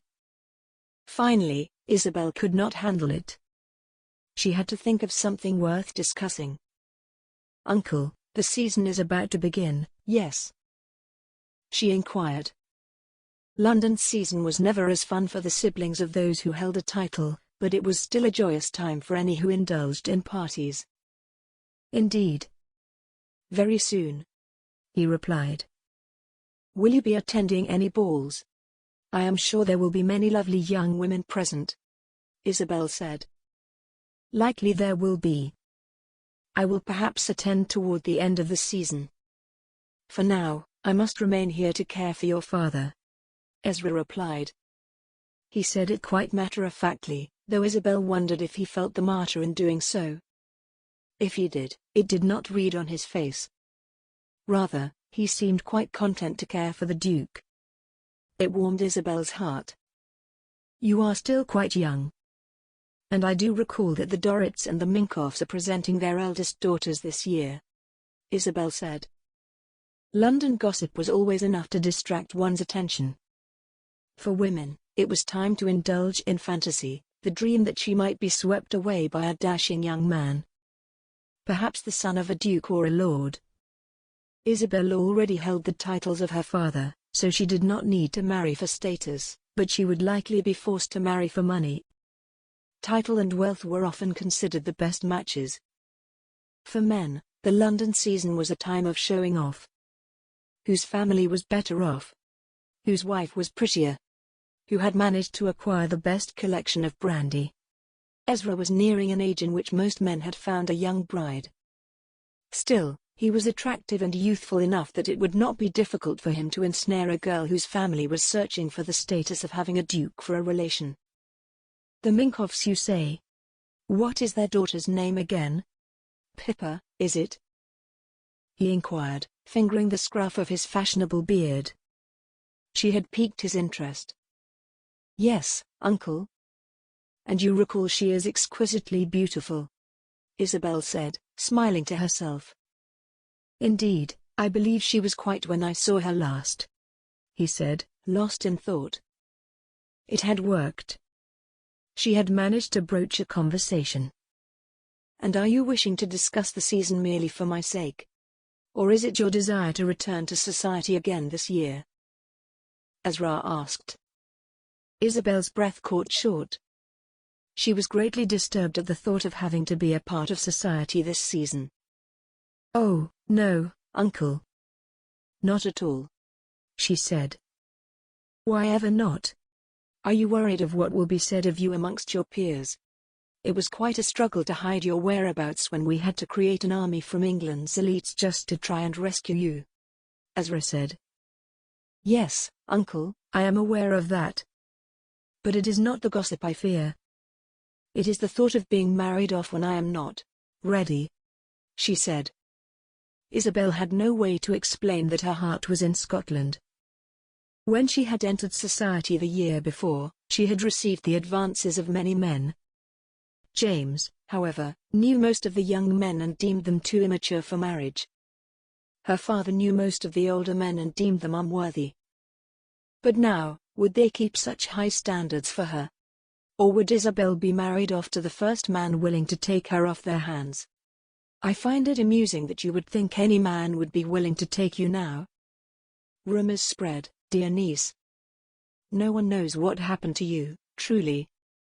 But some believe you ran away to be with a Scotsman. Others believe you were kidnapped and then ruined. You think the son of any lord would have you now? He asked. Isabel was reminded of the shame she had brought on her family from society. She was an embarrassment to them all. Yes, well, I am very sorry for that. I am aware that I brought a great deal of unpleasantness upon you both. She apologized. Worry not, Isabel, Ezra said. We shall take you off and away to Italy perhaps, this season. You can experience the culture, be taught by a governess about the ways and the language of that country. It is always a good idea, you know, to go abroad for a season after experiencing shame of any sort, Ezra said. Isabel thought his words echoed perfectly an English nanny. It was true though, she had seen it happen before. Even the daughter of a viscount had found herself with child after her first year in society. A year abroad, and instead of rumors, she was always of interest at parties for her discussions of great portraits and the strange ways of other peoples. Isabel had always wondered what became of the child, but it was never discussed. She thought it must be terribly difficult to go to parties and pretend to be merry when your baby was just stripped from your arms. Yes, perhaps a year abroad would do me well, Isabel conceded, romanticizing a walk through an art gallery. In her mind, she wondered if it would help her to think of anything other than Edan. And if, perhaps, when she returned, she might go and see him. Would a year be enough time for him to forgive her? She wasn't sure. But she had to try. Dessert was served as the final course and each one quietly indulged in the pudding. There were few types of pudding that Isabel was fond of. This one was all right, she supposed. It was not like the delicious one she had tasted in the castle. Edan had called it sticky toffee pudding, and it was only there that she had ever tasted it. She wondered what might happen should she request a Scottish dish from the kitchen. Oh, I am sure no one would be any the wiser. So long as I don't ask for haggis, I suppose, she thought to herself. It brought a slight smile to her face in the otherwise dull room. Chapter 42. Edan, come with me. Ye need to unwind, get your mind off things. Robert urged. He grabbed Edan's arm and began to pull him down toward the village. I dinna ken, Robert. It isn't all that fun to me. Going to the pub and getting smashed. I have other things I need to be worrying about right now. Edan replied. Right, like your English lass. Listen, me Laird Edan. Ye have to get your mind off her. A good bit of drink will help ye with that, he promised. Edan succumbed to Robert's insistence and walked with him, making their way to the pub run by Morven. It was a general favorite in the village, despite there being 6 other pubs. Many said it was because of Lorna's figure that older men liked to drink there, but Robert protested, determined that he would marry her. Ah, me Laird, Morven exclaimed upon seeing Edan. The old woman's bosom swayed in a way that convinced him he would flash the hash if he drank too much and then watched them. Beautiful Mrs. Morven, might the Laird and myself sit out back? Robert asked in a charming voice, hoping to gain her affections. He was constantly trying to please her. Morven glared at him, still having not warmed up to the fact that he was after her daughter. Right then. If it's for the Laird, then ye may, she conceded. She led them to the back where a few logs and tree stumps acted as chairs. It was a clear night, though a bit chilly. Edan wrapped the tartan around his shoulders. Morven returned with pints of ale. Do you really think this will help me forget? Edan asked, wondering if he was getting himself into a whole heap of trouble. Aye, it's good for the broken-hearted soul, Robert replied. They clinked their mugs together and each took a large gulp. It was not long before Robert was calling for another for each of them. How is it?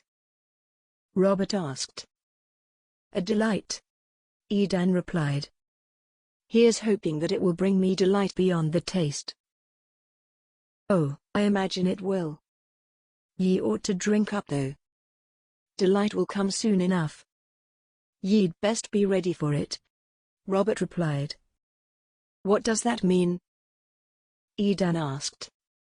Dinny worry about it, Robert said with a wave of his hand. They did not speak much else, but there was little to be said. Both were wrapped in their separate thoughts, distracted by the women they could not get off their minds. But it was not Morven who brought the 4th mug of ale for them. It was Lorna. With her came a petite, raven-haired girl. She was thin with only the gentlest of curves, but she had a pretty, upturned nose and fairy-like features. She blinked her blue eyes and gave Edan a smile. Lorna, on the other hand, took a bolder approach. She straddled Robert and leaned the mug of ale toward him. He opened his mouth and allowed her to pour it in. After swallowing it, the two engaged in a passionate kiss. Edan's mind had grown blurry. He caught himself watching them for a moment too long. The movement of their bodies reminded him of what he no longer had. There was such a longing in his heart to have Isabel back with him, to feel her hands upon his body and her lips on his lips.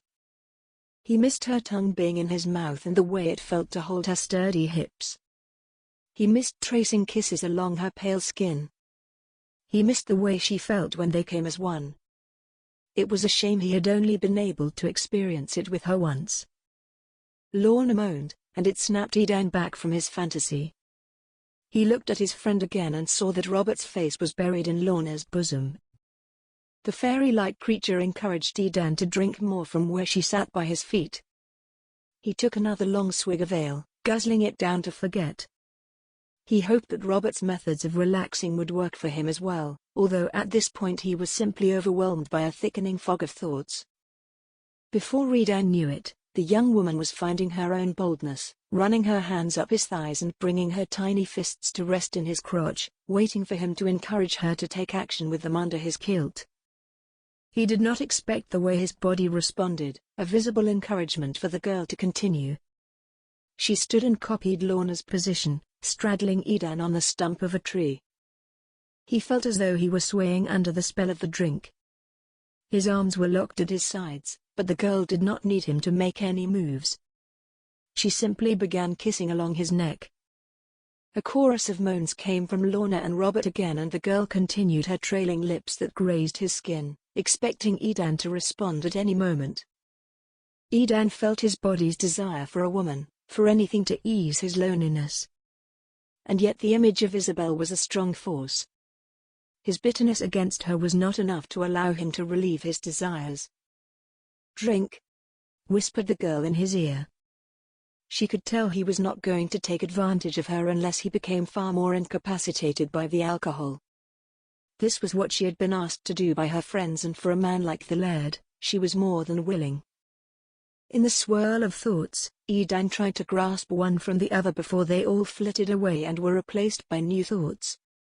He briefly realized that Robert had set this up from the start to help him ease his pain. But the thought was quickly gone. The only thing that managed to capture his brain strongly was the thought of Isabel. Nothing else lasted, nothing else remained. Only the portrait of a green-eyed, blonde-haired English woman who felt the passion of justice, and who had given him her body. Apparently, the thought of her body had caused his to respond in some way, and the girl began grinding her pelvis against Edan's. He was still confused and unsure of what was happening, but he knew he didn't want this. "Go," he said in a drunken drawl. "Go faster?" she asked, moving more rapidly. "No." He moaned louder. "Go away from me." The fairy stood quickly, humiliated. She bit her lip and stared at Edan for a moment. "Sorry," he mumbled.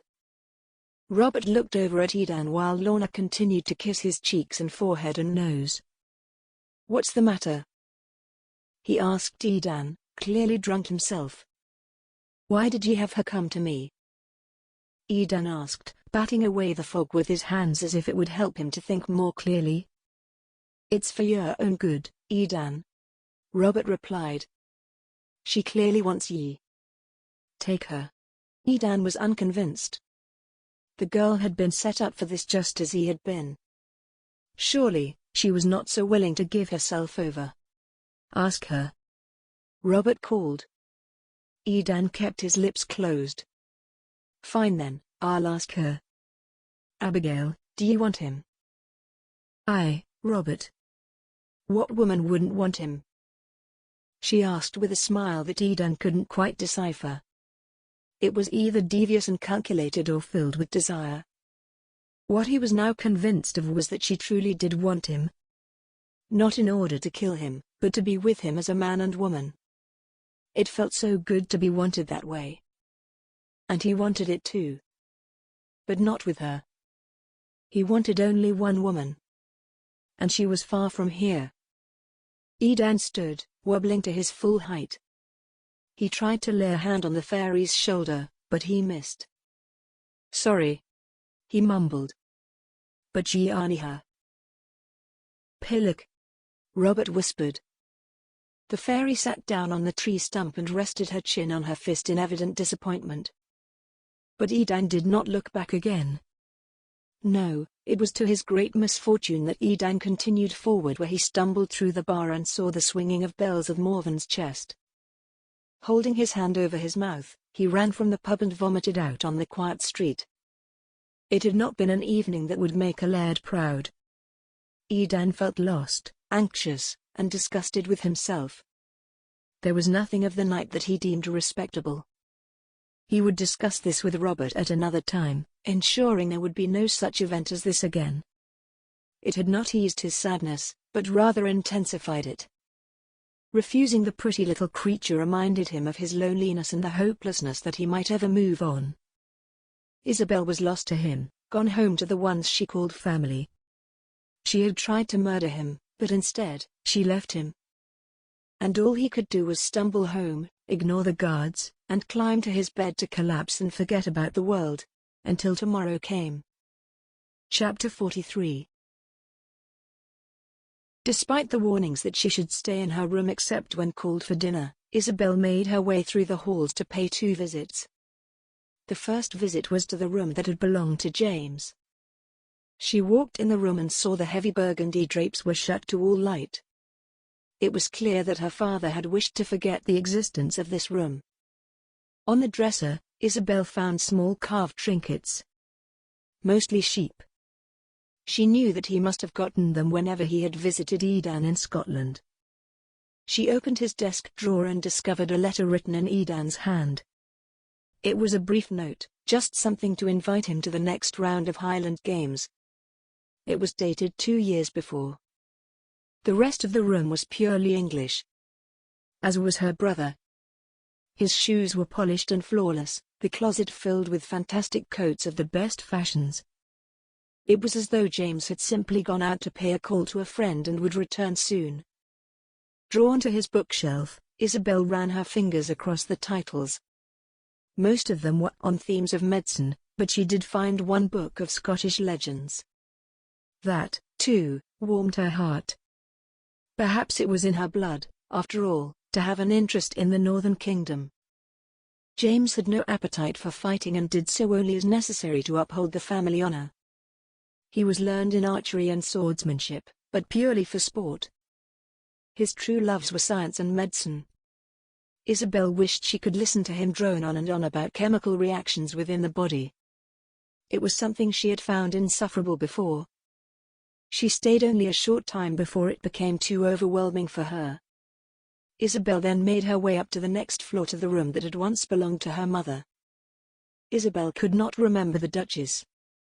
She had died shortly after childbirth but had left Isabel a great many things for a growing daughter. Her room was painted a light, sky blue. It was bright and welcoming. Here, too, the curtains were closed, but Isabel still felt as though she were in a familiar place. Her mother's hairbrush still sat by the mirror. Strands of white blonde hair twisted in the bristles. Her powder, rouge, and scent were present as well. A portrait hung on the wall, painted before Isabel was born. It showed her mother, father, and James. Isabel looked so like her mother. It comforted her to know that she had come from somewhere. These days, feeling so lost and without her father being truly present, Isabel longed for some memory of her roots. She laid her head on her mother's pillow and soon her body was overtaken by sleep. It was a restless sleep, filled with nightmares. Edan was walking away from her. She saw a faceless woman snaking arms around him and pulling him farther. Soon he was gone.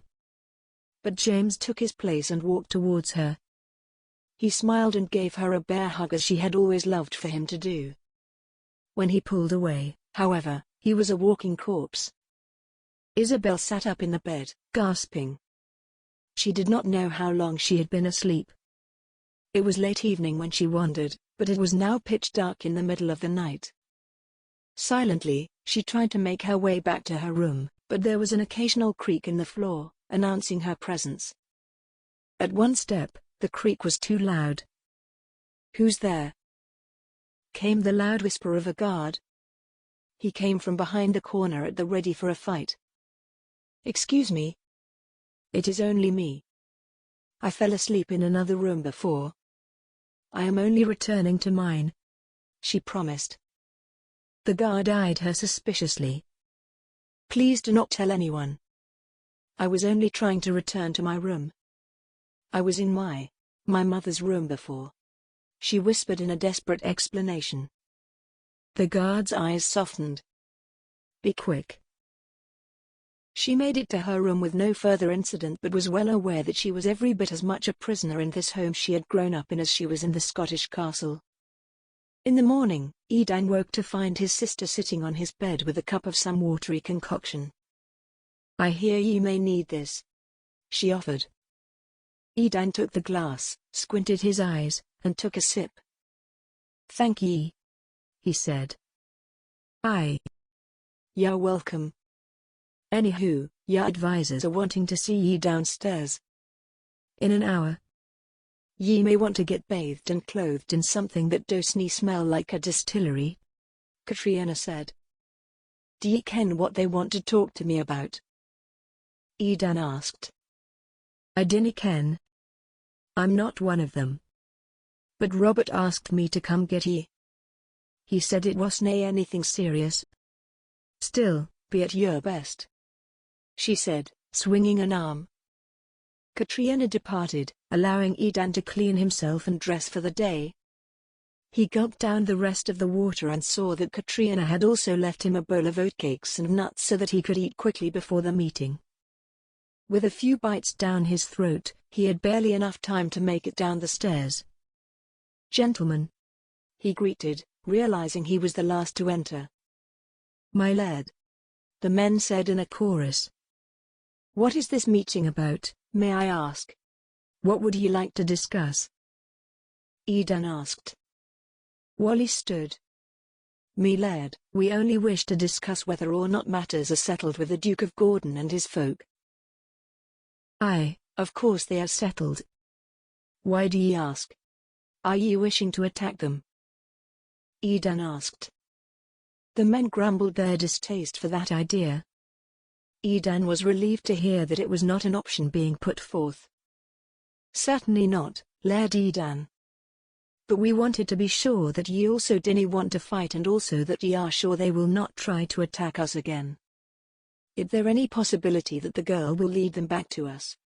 Do ye think she might accuse ye of anything? Wally inquired. Edan caught on to the question he was really wondering.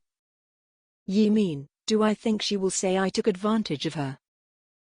Edan asked to confirm. Aye, me lad. That is our fear, Donald said from his place at the table. Wally nodded. I can't imagine she would ever say such a thing. She'd have no reason to, Edan said, embarrassed that he would have to defend himself to his counsel. We ken that ye are a good man, but we want to ensure there is nothing that might come back to harm us. Now that the Duke has his daughter back, the matter should be settled. He still doesn't have answers to account for his son, but he wasn't going to attack us for that before, why would he now? Well, for your peace of mind, ye can be sure that she will not accuse me of any such thing, Edan said confidently, although a quiver of doubt found its way into his chest. She'd never. Would she? Would Isabel try to use such a nasty thing to get her Father to kill me where she failed? No, I can't imagine it. She is a right liar and even nearly a murderer, but she would never make such a claim against me, not something so horrific and false, he assured himself. Well then, Laird Edan. Can you think of any other possibilities? Just that we might be on our guard in case? Wally asked. Callum gave Edan a warning look. Edan knew he was meant to interpret it as an excuse to discuss Cormac again, but Edan had told his uncle the matter was settled, and it would not be right to bring it up again at this time. I can think of nothing else that might bring danger upon us, Edan said with finality. But that look from his uncle stayed with him through the day. He knew there was nothing more to be done about Cormac, but his uncle. Was there something he had missed? Could it be that Callum was the key to real peace and handing him over to the Duke would be the best thing for the clan? No, certainly not. There was no possible way that Callum had done it. Edan had gone around it in his head 1,000 times. Callum hated the Brits, yes. But he would not murder his son's dear friend. Or would he? Chapter 44. Isabel had had enough of feeling stuck inside the beautiful home they lived in. She was desperate for fresh air, for a taste of the world. For her feet to step beyond the door. She began to wonder if she might be allowed a trip to London, supervised of course. Perhaps by her uncle or maybe the wife of one of her father's advisors. Some lady or duchess, perhaps.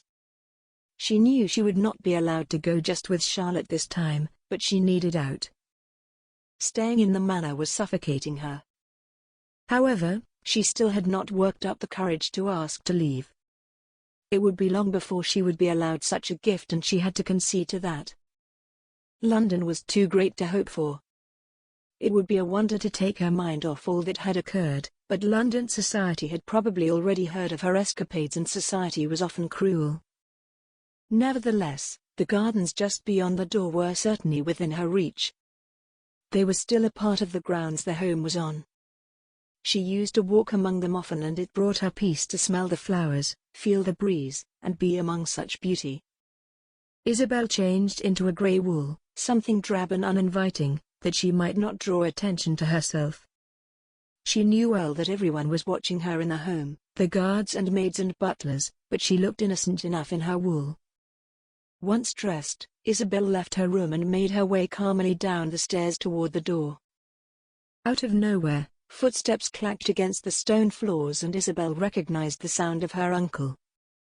"And where might you be headed, my dear niece?" Ezra asked. He was clearly irritated at having to babysit for her, and he remained suspicious that she would try to leave. "Uncle, how are you?" she greeted pleasantly. "I am well. Now I ask you again, where are you going?" he repeated with the same annoyance. Isabel sighed, resigned to being caught. "Honestly, Uncle Ezra, I just need to breathe. The fresh air is so awfully inviting. I will not go off the grounds. I simply wish to spend some time in the gardens. Out of my room," she explained. "Huh?" Ezra said in amusement. "Really? You think for a moment that you might be allowed to leave this place? You think that there would be anything to convince your father that you should be given freedom to roam?" "I only wished," she began. "Only wished what? To pretend to see the flowers while you run back to your jilted lover? So, you can beg his forgiveness as you begged ours?" Ezra challenged. Isabel had considered this plan more times than she could count. But here and now, she was being utterly honest, and her uncle would simply not give her credit for it. He was convinced of her disloyalty and would not accept any other explanation. Furthermore, he had cruelly taunted her with her need for Edan's forgiveness. A need which had utterly consumed her for the past week. "No, uncle. Truly. I just wished for some air, that is all. I have no intentions of returning to Scotland. Perhaps one day, if father will join me. But I know that there is no such option for that now," Isabel said with resignation. "You are a greater fool than I had ever dreamt. You really think you will be allowed to leave ever again? Do you think I was not just in your father's room as he ordered me to keep you behind locks at all times?" Ezra threatened. "Uncle Ezra, listen, please. I know my father does not want to let me out of his sight, but I cannot stay in this manner forever," Isabel begged. "This manner?" Ezra asked. "No, no, my dear niece. You wounded your father far too greatly to simply be stuck in the home. He has spoken with me. He fears that you might leave in the night." "What do you mean?" "I would not go again without his permission," she promised.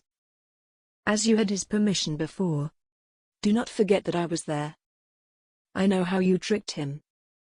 So, we cannot risk you manipulating your way out again," Ezra said. "Then what is your plan for me?" Isabel asked in fear. "Not mine, my dear. It is your father's plan. He has asked that I have you locked in one of the rooms in the attic, where he can be sure that you will not manage to escape," Ezra informed her. "The attic?" The horror on Isabel's face was evident. Ezra flinched for a moment, aware that it was cruel, yet knowing it had to be done. "Yes, my dear. I am sorry. It is what has been asked of me," he said. "Please, allow me to speak to my father," Isabel begged. "Of course. But do not think that you can change his mind on this. He is quite determined," Ezra said. "Can you not sway him?" she asked through tears. Her breath was coming in short, anguished bursts. "I fear that I cannot," He has set his mind to this, Isabel. You left him, and this is the consequence. He will not be without you. For your father, it is better that he keeps you captive than lose you to the world once more. Ezra stated with finality. I have done so many terrible things, Uncle. Can it be true that the worst of them all was the fact that I left? She asked. To your father, it was a betrayal of the worst kind. As promised, Isabel was allowed to go to her father's room and ask him to reconsider his punishment of locking her away in the attic. The thought of being up there terrified Isabel. It was lonely and cold, far from anyone else in the household. She would be extinguished up there, in the quiet and lonely rooms. Father, I am told that you wish for me to remain in the attic. I am certain this cannot be true. Please tell me that it is misunderstood. Isabel asked with hope and desperation. I have no other choice, the Duke said, his voice croaking with the words. His eye remained closed as it often did even while he spoke of late. Yes, Father. Yes, you do have a choice. You need not resign me to this awful fate. I can continue, you know. I can be a good girl. An obedient and trustworthy child. I can be what you wish me to be. Isabel promised. No, they will come for you, he said. They will not, Father. It was my fault, she said. You must be hidden, he replied. It is not so. I will stay with you. Please do not send me to the attic to be locked away, Isabel cried. What is a father to do? To keep his daughter safe, he mumbled. I will stay on the grounds. I promise you, she begged. Isabel's eyes were spilling over with tears and she gripped her father's hand in desperation. My dear, the Duke groaned. It must be done. No, Father, I beg you. Please do not do this, Isabel wailed. Her voice was rising in pitch for her fear was so great. Must keep you safe, he said. I will stay. I promise you I will not leave. She continued to cry out. My children are always leaving me. The Duke whimpered before drifting back into his rest. Ezra swept his hand in the air and the guards came and took hold of Isabel's arms. They began to drag her from the room. No, Father, please. Wake up. Do not do this, she screamed. Isabel tried to kick at the guards, but her strength was no match for theirs. They held her, trying to keep their faces stern despite evident uncertainty about what they were doing. Her cries resounded through the enormous manor until Isabel was dragged up the final staircase. The attic was divided into many large rooms, most used merely for storing treasures and family secrets. Isabel was now to become one of those secret relics. She would be forgotten before long, a corpse discovered one day by a savage or a scavenger when dukes and princes were a thing of the past. I am to die up here, she thought with certainty. No one shall come to my rescue. My father will forget me in his state. My uncle will be ready to be rid of my burden. Indeed, it seemed a certainty that Isabel would not make it through this trial. Only time could tell, but she imagined she would be dead before long. The guards carried her into the room which would be her newest prison. A small bed sat close to a table with a candle. It was not a large room. It did not have the warm comforts of the room in which she was captive in Scotland. Without even a match to light the candle, the guards gave a final apologetic glance before closing the door and locking it on the other side. Isabel gave a final, shrieking scream before all in the home went quiet. Chapter 45. Ye are filled with lies, Cormac shouted. Wait until your nephew learns them all. It had finally come to an end, their dispute. Callum had failed to get Cormac executed and Cormac realized that Callum never intended to have him reinstated to his previous position. Ye cannae tell him a thing, Callum insisted. See if I won't, Cormac shouted, stomping away in the mud. It had been a rainy morning and all the earth was a slush of brown, dirtying the boots of any man who dared venture out into it. Cormac and Callum had not seen the strong figure nearby, the one who had journeyed to their place just beyond the tree line of the forest for no other reason than to hear their argument. Edan had been in the stables grooming the horses when he saw his uncle and his former warrior squabbling yet again. But now, he stepped from his hiding place and watched the horror take shape on his uncle's face at being discovered. "Edan, how long have ye stood there?" Callum asked. "Long enough to ken that ye be keeping secrets, according to the man ye keep telling me not to trust. It makes me wonder, though. Who am I not supposed to trust here? Me own kin who isn't telling me things? Or the man we all ken to be an atrocity?" Edan asked. "Me Laird," Callum began, unsure of where the sentence would lead. He could tell the truth, but that would cause such pain and even further questions. He could lose Edan's trust forever. "Uncle, I dinna understand. What is it between ye and Cormac? Why is he so determined to hold something over your head and why do you keep telling me not to trust him?" Edan asked. "Please, Edan, drop it. It isn't any of your business," Callum replied, continuing to walk as if to rid himself of Edan's questioning. "Did ye kill James?" Edan demanded with anger, standing firm in the hallway behind his uncle. Callum stopped dead in his tracks. "Is that what ye think? Is that why ye continue to question me? Why ye find it so suspicious that I talk to another member of the clan?" Callum spat back. "Did ye?" Edan asked again. Callum shook his head with a sardonic smile and an angry wheeze. "If ye truly mean that question, then ye'd best forgive the English lass after all. Because accusing a man ye ken so well as me is a right bloody offence. I trained ye, spent the last year raising ye, caring for ye. And here I stand with your accusations that have no merit or warrant other than the fact that ye caught me having words with that bugger, Cormac. A man who'd do anything to cause trouble," Callum said, clearly hurt but clouded by anger. "No, me Laird, I didn't kill your little friend," he stated finally. Edan stood with his heart pounding. The heat of the argument had affected him, but the resulting shame left him even more anguished. "Now if ye'll excuse me, I am on me way to ride north for a bit," Callum said, walking away again.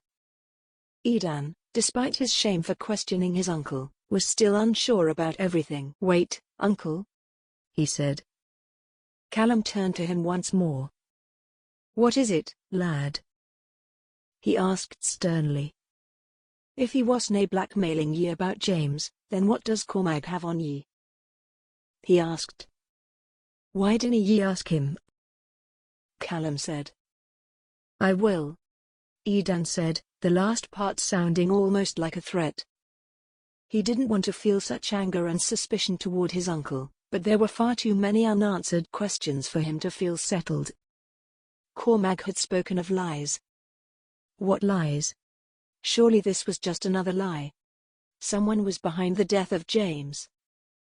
Cormac was not intelligent enough to have done it himself. And Callum was acting in the capacity of Laird during the ambush. He was even there. "I dinna want to believe it was him, but I canna convince myself it wasnae.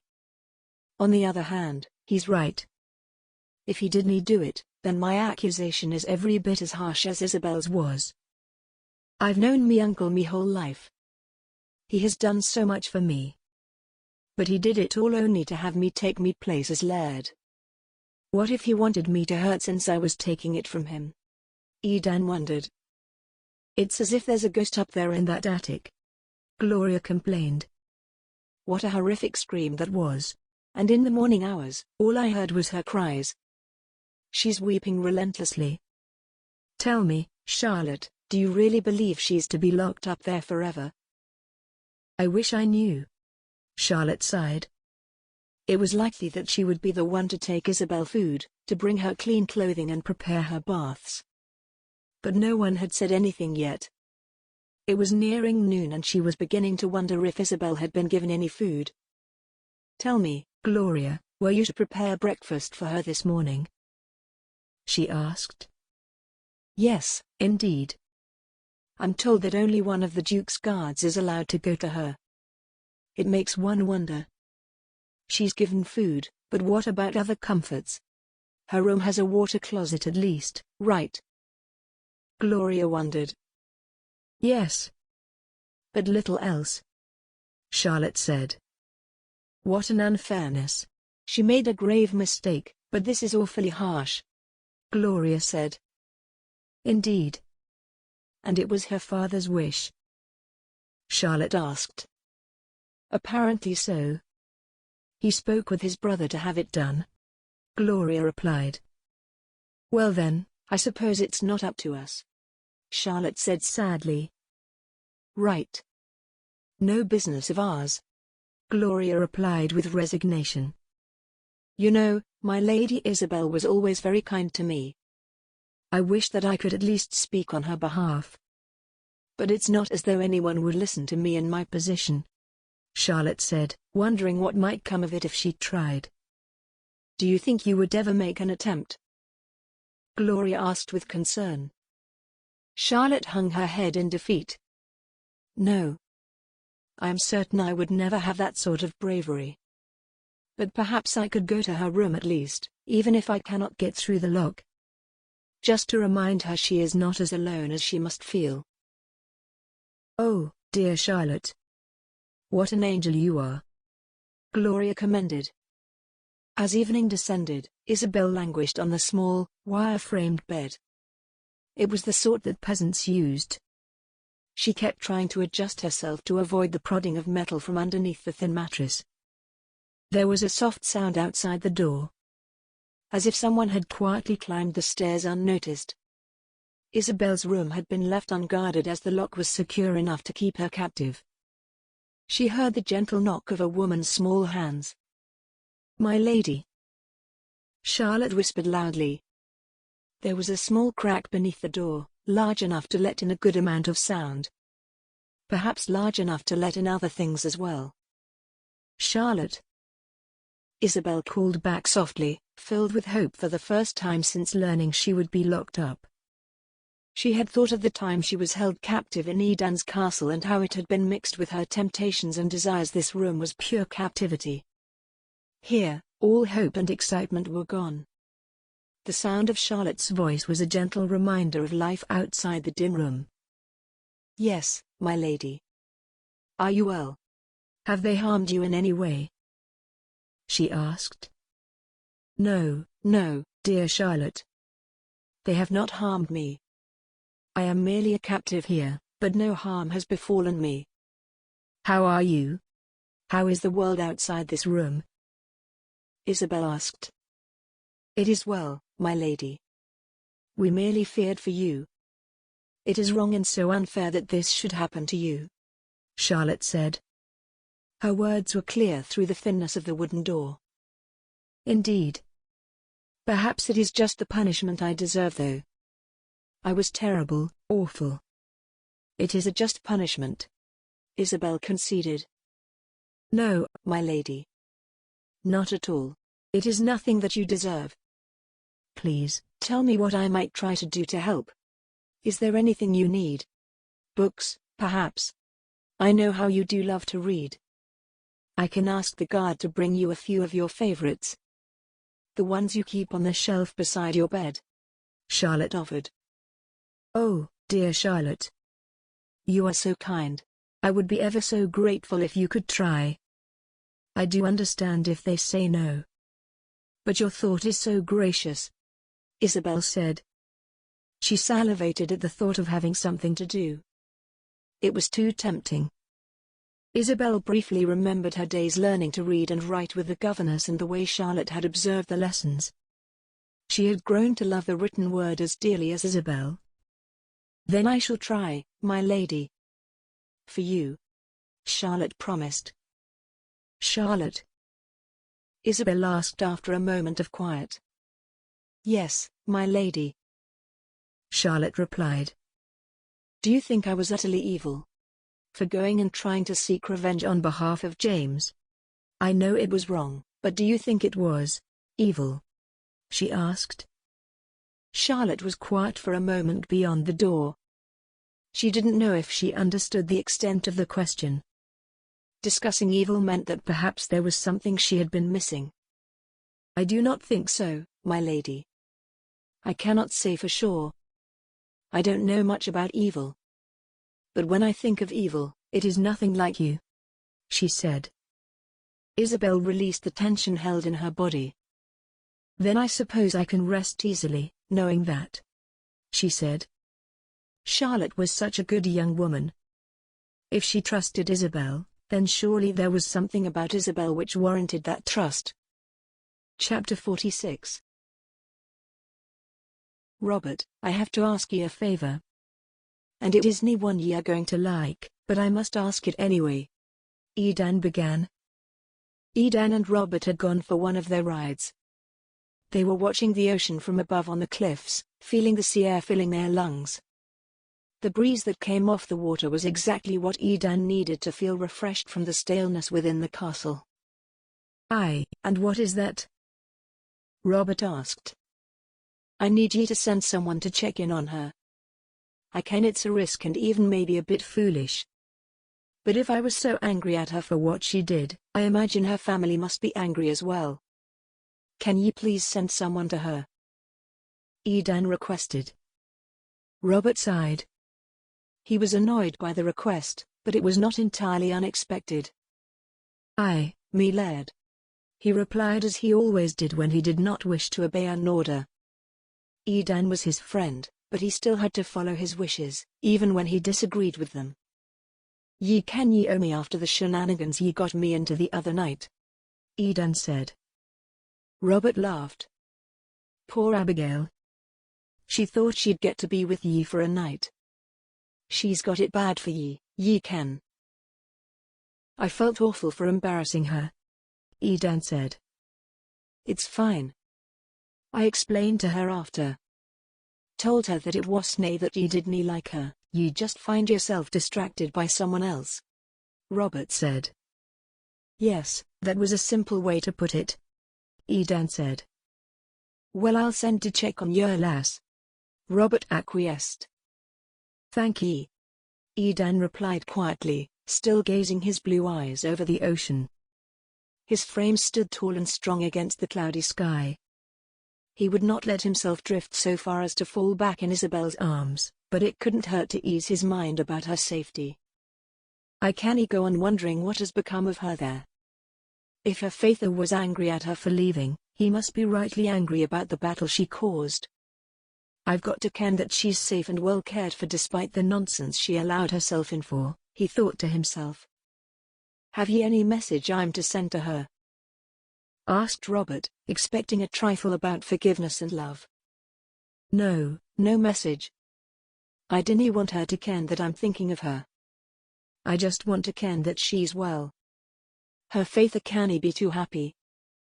And the Duke of Gordon is not a man to disappoint," Edan said. "True. I will have someone sent to her. Am I to ensure that your uncle doesn't find out?" Robert asked. "Why do ye ask me that?"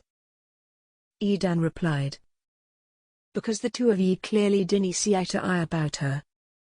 And I'm rather convinced that ye feel something uncomfortable towards him," Robert replied. Edan released the breath he was holding in. "Aye. Something isn't right about him these days. And there is something between he and Cormac that leaves me with an awful shiver in me spine. I canna say you be the only one. I've seen the two of them as well. There's no doubt something's nae right about them," Robert said. Both men were quiet for a long pause. "Ach weel," Edan said finally. "Perhaps we'll never ken the truth of it. But since ye ask, let's keep this just between the two of us and whomever ye choose to send." "As ye wish, Edan," Robert said. Before long they rode back to the castle at a quickened pace, and Robert chose one of the men he knew would remain quiet about his mission. He was told to leave the next day at dawn to check on Isabel. "My lady," came the gentle voice beyond the door. Isabel shifted from her creaking bed and came close to lean against the frame. "Charlotte, is it you again?" she asked. "Yes, my lady, it is I. "And I've brought you some of your books. I think perhaps I can slide them under here," Charlotte noted, wriggling the first cover through the crack under the door. The volume barely fit, but it made it through to Isabel's hands. "Oh, dear Charlotte. I am ever so grateful. Thank you for bringing this to me," Isabel said with tears in her eyes. She was thrilled to have the written words to keep her company and to keep her busy. She would not have to be constantly distracted by her thoughts. "Here is another," Charlotte continued. She slid 4 books through the door as well as a few matches and an additional candle so that Isabel could read in the night. "You are a magnificent woman," Isabel exclaimed. "Thank you, my lady," Charlotte said beyond the wooden door. "I have one thing further. It is your journal and a pencil. I know you wrote greatly a few nights past and I am not sure how many pages you have left. I promise I didn't check it. But if you need me to get you more paper, I certainly can try. I will do my best to come to you as often as I am able, my lady. I do not wish for you to be stuck here alone. It is all far too cruel." "Thank you," Isabel said again, at a loss for any words beyond those 2. "Charlotte, you are a dear woman. I am honored that you have been so kind to me. I am so grateful for someone who understands my need for reading and writing as you do. Whatever the circumstances, you and I are so alike." "It is nothing, my lady. I know that you never meant for any of this to happen. I am sad that it did," Charlotte said. "As am I, Charlotte," Isabel replied. "I must be off before they notice that I am missing." "But I shall come to you again tomorrow," Charlotte promised. And in an instant, the lightness of her feet was heard drifting away. "Goodbye," Isabel whispered to the emptiness beyond the door. She was alone again. Isabel opened the first volume and began to read, relishing the thought of having something to occupy her time with. It was not long before she set the novel down and opened her journal. She read through what she had written just days prior. With the last few pages left to her, Isabel scribbled an update and the agony she felt now that she was locked away at her father's behest. The final page, however, she used for a more urgent purpose. Isabel ripped it from the notebook and began the letter. "My dearest Laird Edan, I must beg your forgiveness for my awful accusation. I know with certainty that you would never have done such a terrible thing. I do trust you. I cannot blame you for not believing me now, after all that has passed between us, but you must know that my stubbornness is my greatest regret. That I chose not to trust you was a vile choice. My love, I know you likely never wish to see me again, but please know that I will never stop loving you. Remember that whatever happens in this world, I will remain ever yours. Right now, my body is locked away, ready to be forgotten. But it is not my body that worries me. It is the cage around my heart that has me gravely concerned. This cage, it is like an acid burning away at the only beauty I ever imagined. It is the loss of you. I was foolish. I was wrong to imagine that you could be the one who murdered my brother.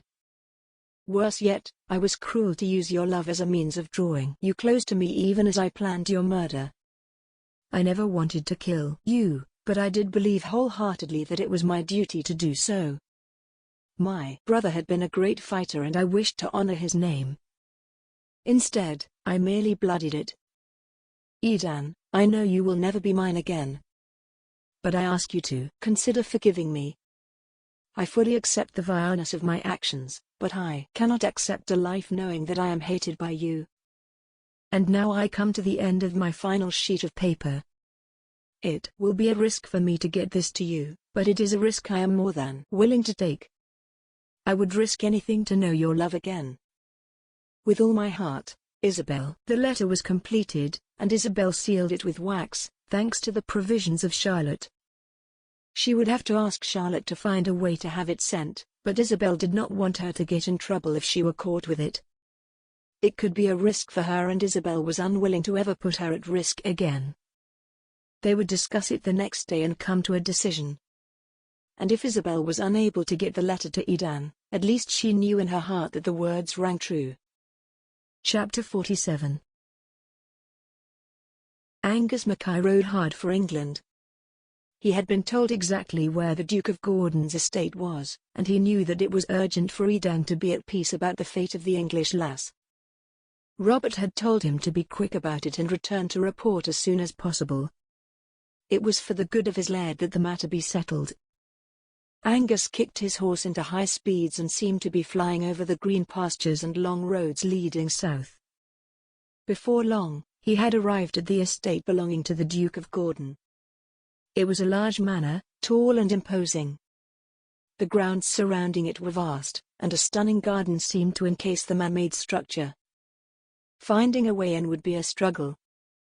In fact, it would most likely be impossible to ride without being noticed, and Angus was well aware that any persona he might undertake would automatically be considered suspect with all that had occurred in the family of late. But Angus found his fortunate moment after just 10 minutes of watching the house. The tiny, dark-haired maid came out, carrying a parcel. Angus had seen her with Isabel upon their initial capture. She had been with Edan's lass. This was his chance. Angus hid behind a tree, waiting until the maid was nearer. He was lucky that she was on her own. As Charlotte walked past, Angus silently shifted behind her and clamped a hand over her mouth, holding her firmly against him with his other arm. Charlotte tried to scream, but his hand covered the sound of it. She attempted to struggle, but the Scotsman was too strong. "Please, dinna fight. I'm nae here to hurt ye. I was sent from the leader of the Maccallion clan's army, Mr. Robert. All I am to do is find out about the safety of the English lass." "Sorry, Isabel, I mean the Duke's daughter. Is she well?" Angus asked. Charlotte shook her head with his hand still clamped over her mouth. She couldn't speak, but she could at least tell him that things were not right. "She isn't?" he asked for confirmation. Charlotte looked as far back as she could to try and make eye contact, and Angus leaned over her shoulder to see her face. Her eyes confirmed it. Something was terribly wrong. "All right then, I'm going to remove me hand, but dinna think that means ye can scream. I'll still be holding on to ye. Do ye promise not to scream?" he asked, knowing very well that she would make the promise whether she meant to keep it or not. Charlotte nodded, and Angus slowly pulled his hand a few inches from her mouth, ready to cover it again if necessary. "Tell me what's happening," he ordered. "They have my lady, Isabel, locked in a small room in the attic. Her father insisted upon it, and her uncle carried it out. I am terribly frightened for her. She is lonely, and she misses the Laird, I can tell," Charlotte said in a rush. "She misses him?" Angus asked. "Yes, indeed. I am worried, sir. Please, tell the Laird she meant nothing by her actions. She lives with great regret. My Lady Isabel is in deepest grief. She must be rescued," Charlotte said with agony. "And how exactly do ye propose we rescue her? And why, at that? After all the fresh hell she brought on us. Ye think we'd ever let her live peacefully amongst us? That we'd come and save her and risk another war at our doorstep?" he challenged. "No, sir. I know you would not do that. But if there is any way that you could meet me here tomorrow at this same time, I would be most obliged. In the evenings I take a parcel of food to my family. I could meet you here. It would give me a chance to speak with my lady," Charlotte requested. "Ye need say nothing to her about this," Angus warned. "Please, I beg you. Just meet me here tomorrow. I promise that no harm will come to you. she assured him. And how am I to ken that ye won't have any fancy soldiers of the Duke's waiting for me to take me away? He asked with suspicion. I have no way to prove it to you, sir. But I can assure you that I have no desire to see them bring any more harm on you or the clan you represent. I just need to get word to the Laird about my lady. I will write to him. I need you only to take the letter, she requested. Angus was quiet for a moment, analyzing Charlotte's face for dishonesty. He thought he saw only truth and desperation in her eyes. All right then, tomorrow I will meet ye, he swore. Thank you, sir. You are most gracious and kind, Charlotte said with relief. Go, Angus ordered, releasing her from his grasp. She rushed quickly away, toward the direction of her family's home. Angus hoped he hadn't just made a grave mistake. Returning home that evening, Charlotte pulled out a piece of paper and a pen to write to Edan, begging him to have mercy on Isabel. Dear Edan, I know my lady Isabel hurt you deeply. But I must ask you to consider forgiveness upon her. She is not well, you see. Her father and uncle have locked her away. I do not know if she shall ever be released or seen again. I am terribly worried about her. I know you are angry with her, but please know that she lives with severe regret for hurting you so deeply. Consider that she does love you more than she was ever able to say. If you care for her still, please send word that I might give her some comfort in the midst of her current suffering. If you do not, then perhaps sending someone to check on her was a sign that you do, and you ought to consider where your heart lies. Either way, remember what you shared with her. She has not told me much from after you returned me to England, but her affections for you are clear and evident. I can only imagine the rest. Regards, Charlotte. Charlotte read the letter at least 10 times, each read feeling more foolish than the last. Who was she to send a desperate letter of mercy to the Laird of a Scottish clan? Oh well, perhaps it didn't matter. She was doing it for Isabel. After completing her letter, Charlotte climbed the stairs to the attic. It was the dead of night, and she had not planned to return until the following day, but thought perhaps this was as good an opportunity as any so long as Isabel was still awake. To her luck, Charlotte saw the glow from the candle underneath the door. My lady, she called softly in her usual way. Charlotte, what are you doing? It is the middle of the night, Isabel said from the other side of the door. Yes, my lady, but listen. Today I was stopped by a spy from the Scots. He had no other purpose than to learn about your well-being, Charlotte said.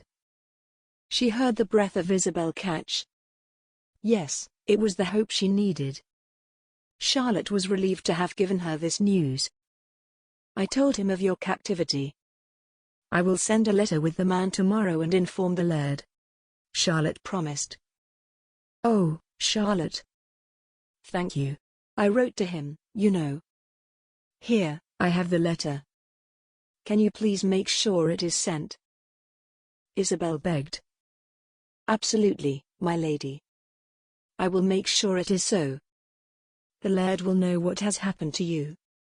Is that all you wish for, my lady? Charlotte asked. Indeed. But you are such a gift to me in these times, Charlotte. Isabel gushed. Chapter 48. Me Laird, called Angus with a smile. He shook the rain off himself as he walked the hall toward Edan. Ye have returned so soon? Edan asked. It had been no more than 3 days since Angus had been sent out on his mission. He had anticipated him to be gone at least a full week. Aye. It took no time at all, Laird Edan. I have news for ye. Well, news in 2 letters. I ken me mission was to be discreet, but circumstances changed all the planning. The little maid, the one who Cormac had captured with the Duke's daughter, I managed to cross paths with her. She wrote a letter for ye. Turns out, the lass Isabel had also planned to get a letter to ye. Angus explained. She is not well, me Laird Edan. Things have not been good to her since she left us. They have not been good to her, he said. Edan looked at Angus with annoyance that his instructions had not been followed, but the letters were more urgent to him than his irritation. He grasped the 2 pages and read the one from Charlotte first. His heart sank, learning that what he had dreaded had come to pass. Then he carefully opened the sealed tome of Isabel. It shook him to his core. He knew her words were honest. He knew that she meant it when she told him that she loved him. And yet, what did it matter if she were going to try and kill him? She hadn't believed him, so why should he be led to believe her? How am I to hold to me cold bitterness when I read these words? She was not the woman I believed her to be. But oh, how these words get to me, he thought. Robert saw Edan standing with Angus and quickly made his way over. He, too, was surprised by the quickness of the journey. "Me Laird," he said. "What news has come to ye?" "She is in grave danger, Robert," Edan replied. "She is nearly lost to the world being so shuttered away. I dinna ken how her faith could be so cruel after having her return to him."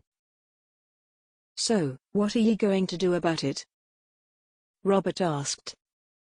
"I dinna ken. I mean, I cannae just run off and away to rescue her.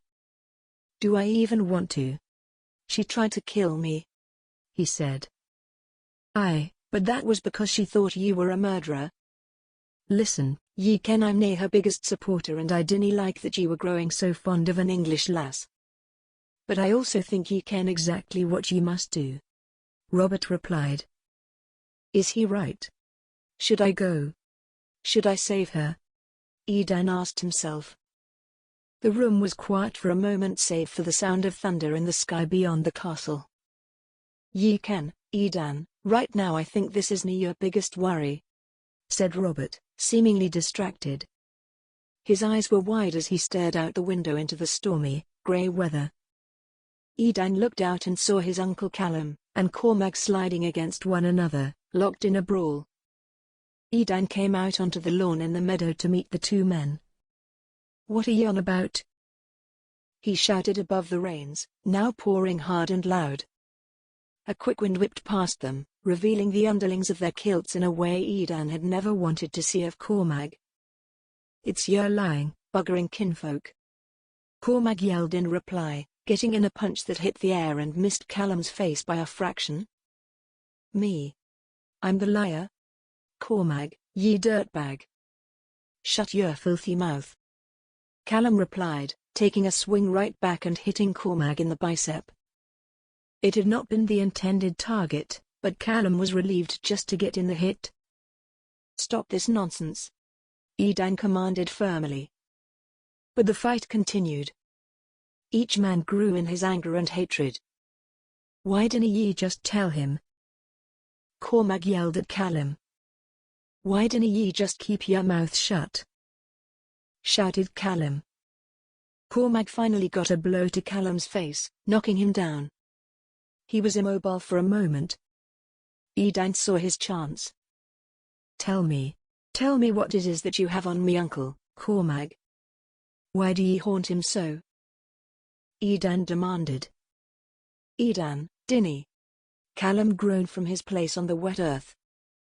The water was spilling from the sky with full force. Cormac fell on his backside as Edan's strong frame towered over him. He looked like a god with his topless musculature on display, his kilt blowing in the breeze, and the claymore lifted high above him. A crack of lightning struck the sky and, for a moment, made Edan's figure glow. Yes, Cormac tasted terror.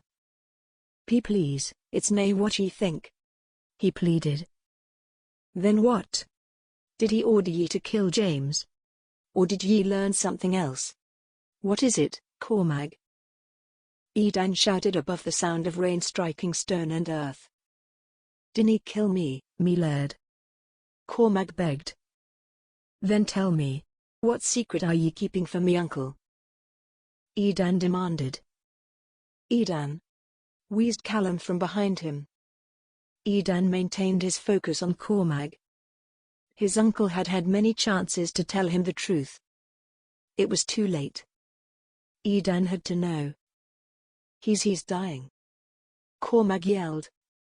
The thunder and lightning struck simultaneously above them once more. Edan stood still for a moment, allowing the words to register. "What?" he asked, barely above a whisper. Cormac saw the word form on his lips. "He's dying, me Laird. And I'm the only one who kens the truth of it," Cormac said. Edan turned his back on Cormac and looked at his uncle, a pitiful creature on the ground. Callum released a body-wrenching hack of a cough. It rattled his body. The cold was clearly aggravating his condition. "Uncle?" Edan asked, pained and uncertain. Callum regained himself. "It is true," he confirmed, wheezing through the words. Edan rushed to his uncle's side. "Why did ye not tell me?" he inquired with earnestness. "Ye lost your father, your mother is scarcely to be seen. Ye have only your sister, and I was meant to be the man ye could come to when ye needed guidance. How could I tell ye I was soon to be gone too?" Callum asked. "Uncle, I am so sorry for questioning ye," Edan cried, holding Callum's frame to him. "It's nae worries, lad. I ken ye didna ken what to believe," Callum said, forgiving him. "We must get ye back to the castle," Edan decided. He turned to ask Cormac for help but found that he had vanished. Oh well, no time for him now. I can deal with him later, Edan thought. He helped lift Callum to stand, and the two walked together toward the castle. Callum was weak, and his feet slid in the mud, but Edan's strength encouraged him to continue. Upon seeing them, the guards rushed to Callum's side and assisted Edan in bringing him in. He was carried to his room and changed into dry clothes before drifting into a deep sleep. Edan left his uncle to lie and rest. He went to his own room, the letters clutched in his hands. The words of Isabel's note rang in his mind. She had begged his forgiveness for her false accusations, for not believing that Edan had good intentions. Was that not how he had treated his uncle? His dying uncle. He had accused Callum of murdering his friend when he was merely trying to protect Edan from the truth that he was soon to lose another member of his family. What a terrible thing Edan had done. But he would do his best to make it right. Once his uncle was conscious again, he would apologize. But he may have to do something else before that. Another task presented itself in Edan's mind. Yes, he understood now, the trial and difficulty that Isabel had faced in her distrust. It all made sense. And locked away in that tower, she had to know that he understood. He could not leave her abandoned. Chapter 49. Isabel found herself bored yet again, feeling as though her life was doomed to be locked in rooms as a prisoner. With all of her regret and shame, she still felt like a petulant child whenever it came to being bored. A rush of feet was on the stairs, and Isabel sat up. Someone was coming. "My lady, he's here," came Charlotte's nervous voice from beyond the door. She was yanking the handle but could not get the door open. "Who? Who is it, Charlotte?" Isabel asked, making her way toward the wooden frame. Her hopes were rising that perhaps Edan had come for her after all. "That awful, brutish man who took us. He is here," Charlotte warned, breathlessly. "Oh dear." "Charlotte, go to the guards instantly. Beg them to send for more help. He cannot come into our home. I am certain he was responsible for the death of James, for the injury of my father," Isabel insisted. Her heart began to pound. Would she remain locked in here with no way of escaping him? Or would he kill the whole household and never find her, and she would starve to death? "Yes, my lady. I will do as you say," she agreed. Charlotte shouted to the nearest guard who came running up the stairs. Isabel listened intently from the crack. The words were muffled, but she understood enough. "Please, that man. He is from the Scots. He is a villain of the worst kind. My lady, Miss Isabel, even believes he is the one which murdered her brother. Please go and get help. Charlotte begged. The guard turned and ran to inform the others. Word was sent to the Duke of Gordon and Ezra to warn them as well. Cormac was standing in the marble-floored entryway of the estate, waiting to speak with the man of the house as he had requested. Soon, Ezra descended the stairs, followed by the hobbling Duke. "Ah, there ye are. I need your help. They're going to find out any time now. I need refuge," Cormac said with desperation. The Duke, with his bleary eye, stared Cormac down. A sense of remembrance shone on his face. I recognize this man. Ezra, is he the one who attacked us? In Scotland. From the Maccallions? The Duke asked. Aye, it was me, Cormac replied. He seemed not the least bit interested in communicating with the Duke. His business was with another standing before him. Yes, brother. It seems it was indeed. And now, this rat has come to seek favor from us? Ezra asked in apparent confusion. A gentle smirk played at the corner of his thin lips. Cormac let out a cackle. What are you on about? He's too drunk to ken the difference. Now give me refuge, Cormac demanded. The Duke looked from the Scotsman to his brother, and a connection played in his mind. It was you, the Duke said softly. Shut up, Ezra snapped. You have no idea what you are talking about. It was you all along. You wanted this, all of it. It is why you wanted to take charge in the battles, why you gave me so much to drink when James died. It is why you had me lock away my daughter, the Duke said. You were the one who led us to this mess. It was all lies. Everything you said was for the best ultimately led us to bad things. Like our losses in battle. Like my constantly being witless because of your forthcoming drinks. You did all of this just to harm us. Ezra turned on Cormac with vengeful eyes. See what you have done, he roared. I see what's been done. I cannae say it was me own fault though. Ye be the one which hired me to do the job. So, what's it worth to ye? I only got the first half of me pay. Ye claimed I didn't finish the job, well now I am paying for it. So it's time ye offered me protection, Cormac complained. And you come here? To my home? To the house of the Duke of Gordon? Ezra asked in anger. I dinna care who your brother is, shouted Cormac. I cannae go home. Give me a space to live. I shall give you a space in hell, Ezra cried. He swiftly pulled a sword from beneath his cloak. He had hidden it when word came to him that Cormac was present. Cormac had come unarmed.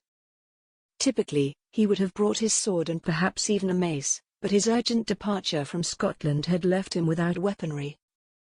Ezra swung the blade toward Cormac, who fell backward. He felt the terror again that he had felt half a day before when it was Edan standing over him. The only difference was that Edan had integrity.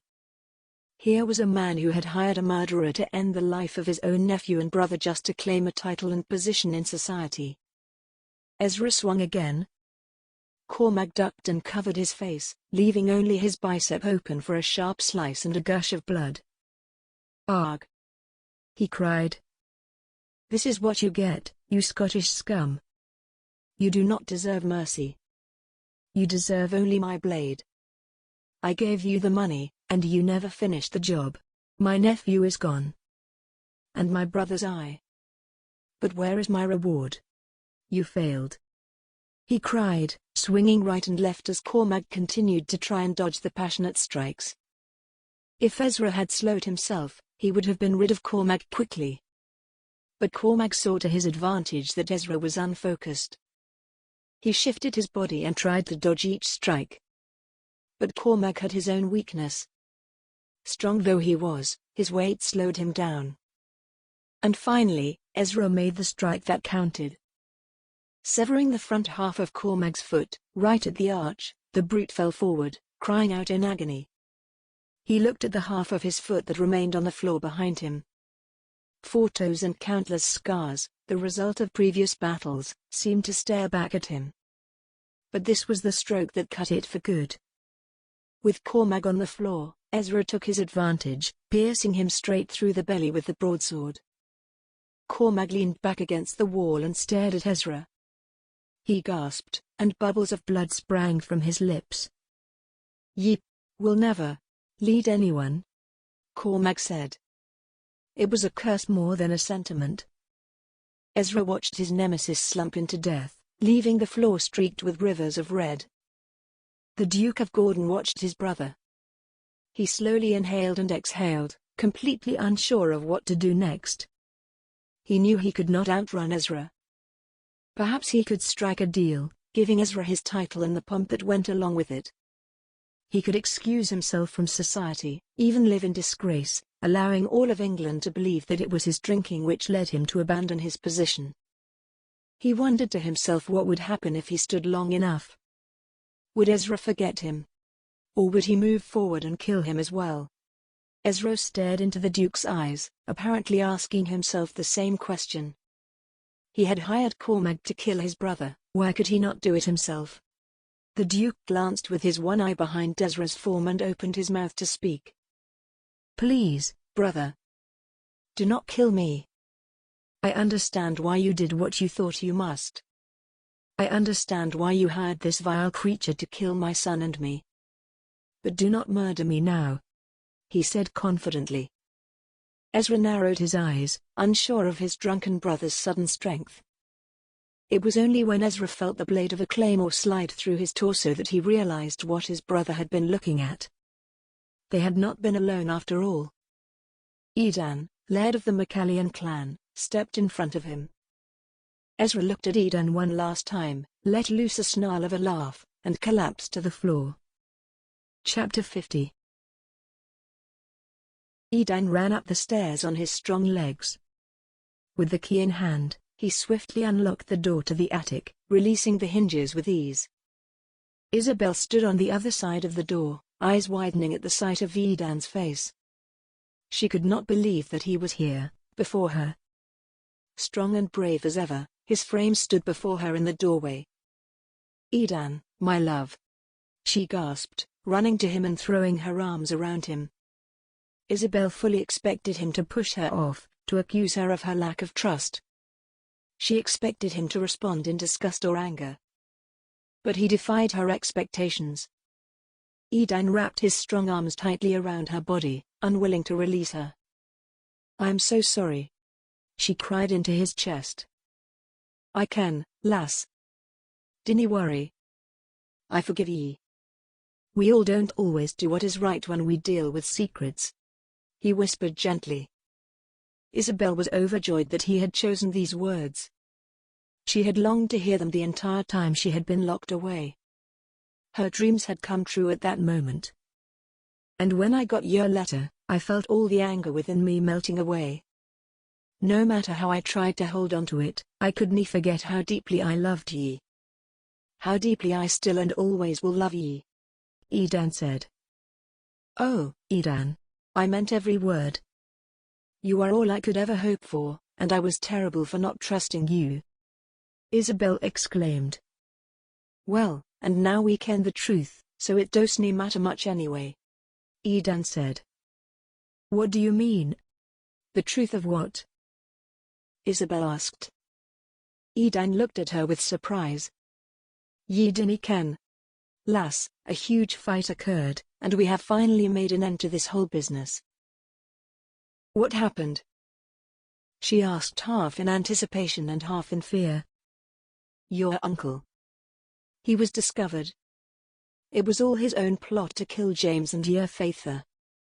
He wished to control the title of Duke of Gordon.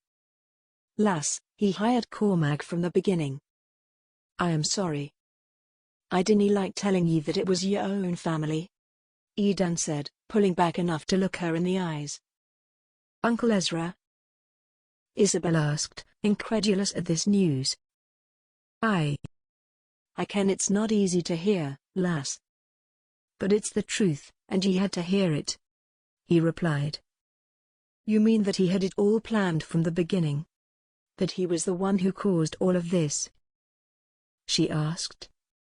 Yes, lass. It was your uncle from the first. He thought that if he blamed it on the Scots, no one would suspect him. Then when your father wasn't killed, your uncle helped him spiral out of control for a season. He was clever though. And an excellent manipulator. Edan said. I suppose he must have been. I would never have thought that he was behind it all. Isabel cried. I can. He found ways to make everyone believe he was only looking out for your father. That he was trying to help him through his grief. Meanwhile, he was making all sorts of plans. Edan said. And he had me locked up here.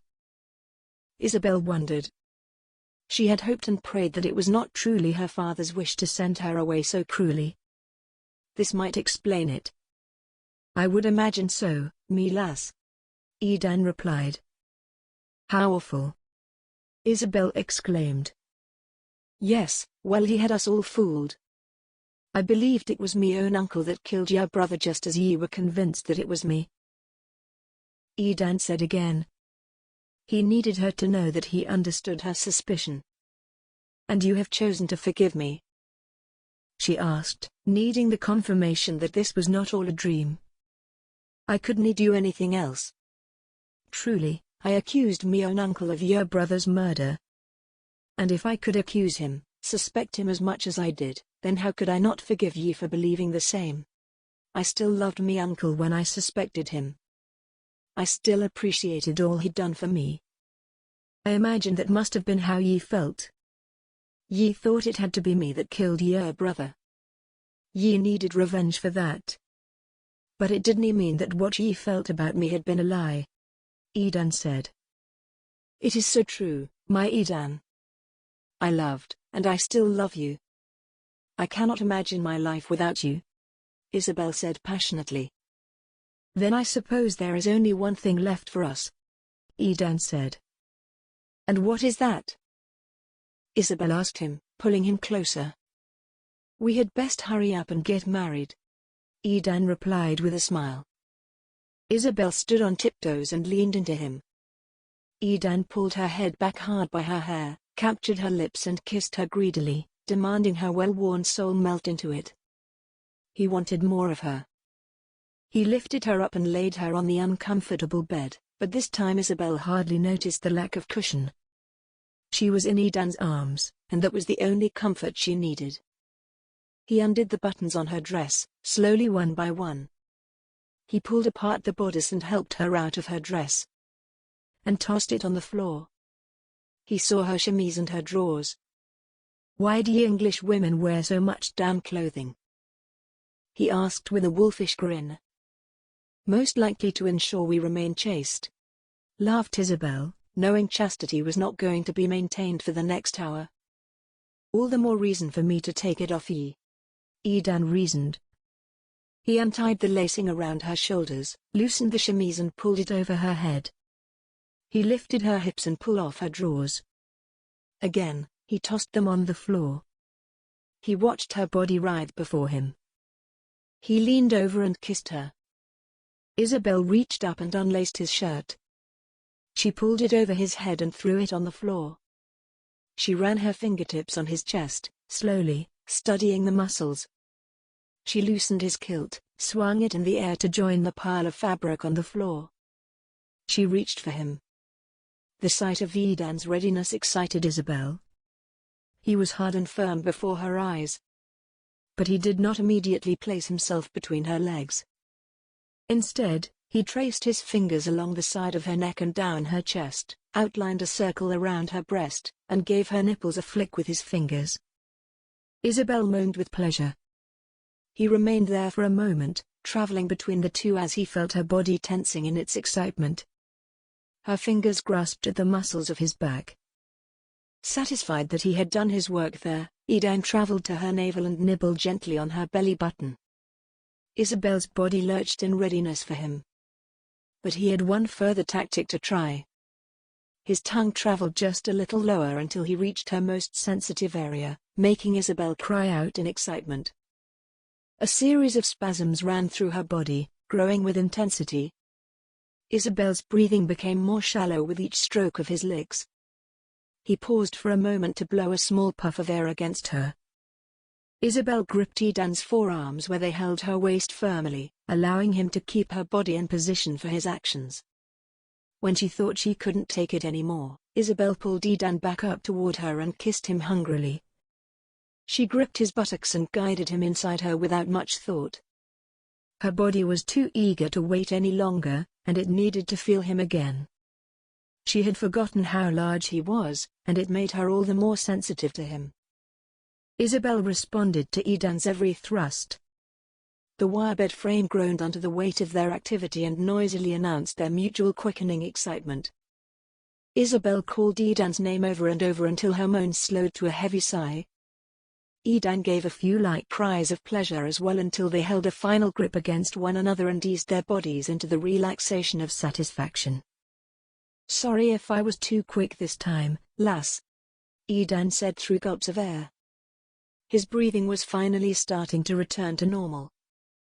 "I could not have handled any longer, my love." "You have no idea how much I have longed for that," Isabel confessed. "The same for me. It's not easy to be strong against it when it's all I've been craving for weeks. Your body, when I didn't have it, it was all I could think of. Your love and the way you cherished me even when you felt you had to seek revenge against me. I ken you wanted nothing but our love to be strong," Edan said. "I'm amazed at your understanding. I felt terrible for trying to convince myself not to trust you," Isabel said apologetically. She curled up against Edan's chest.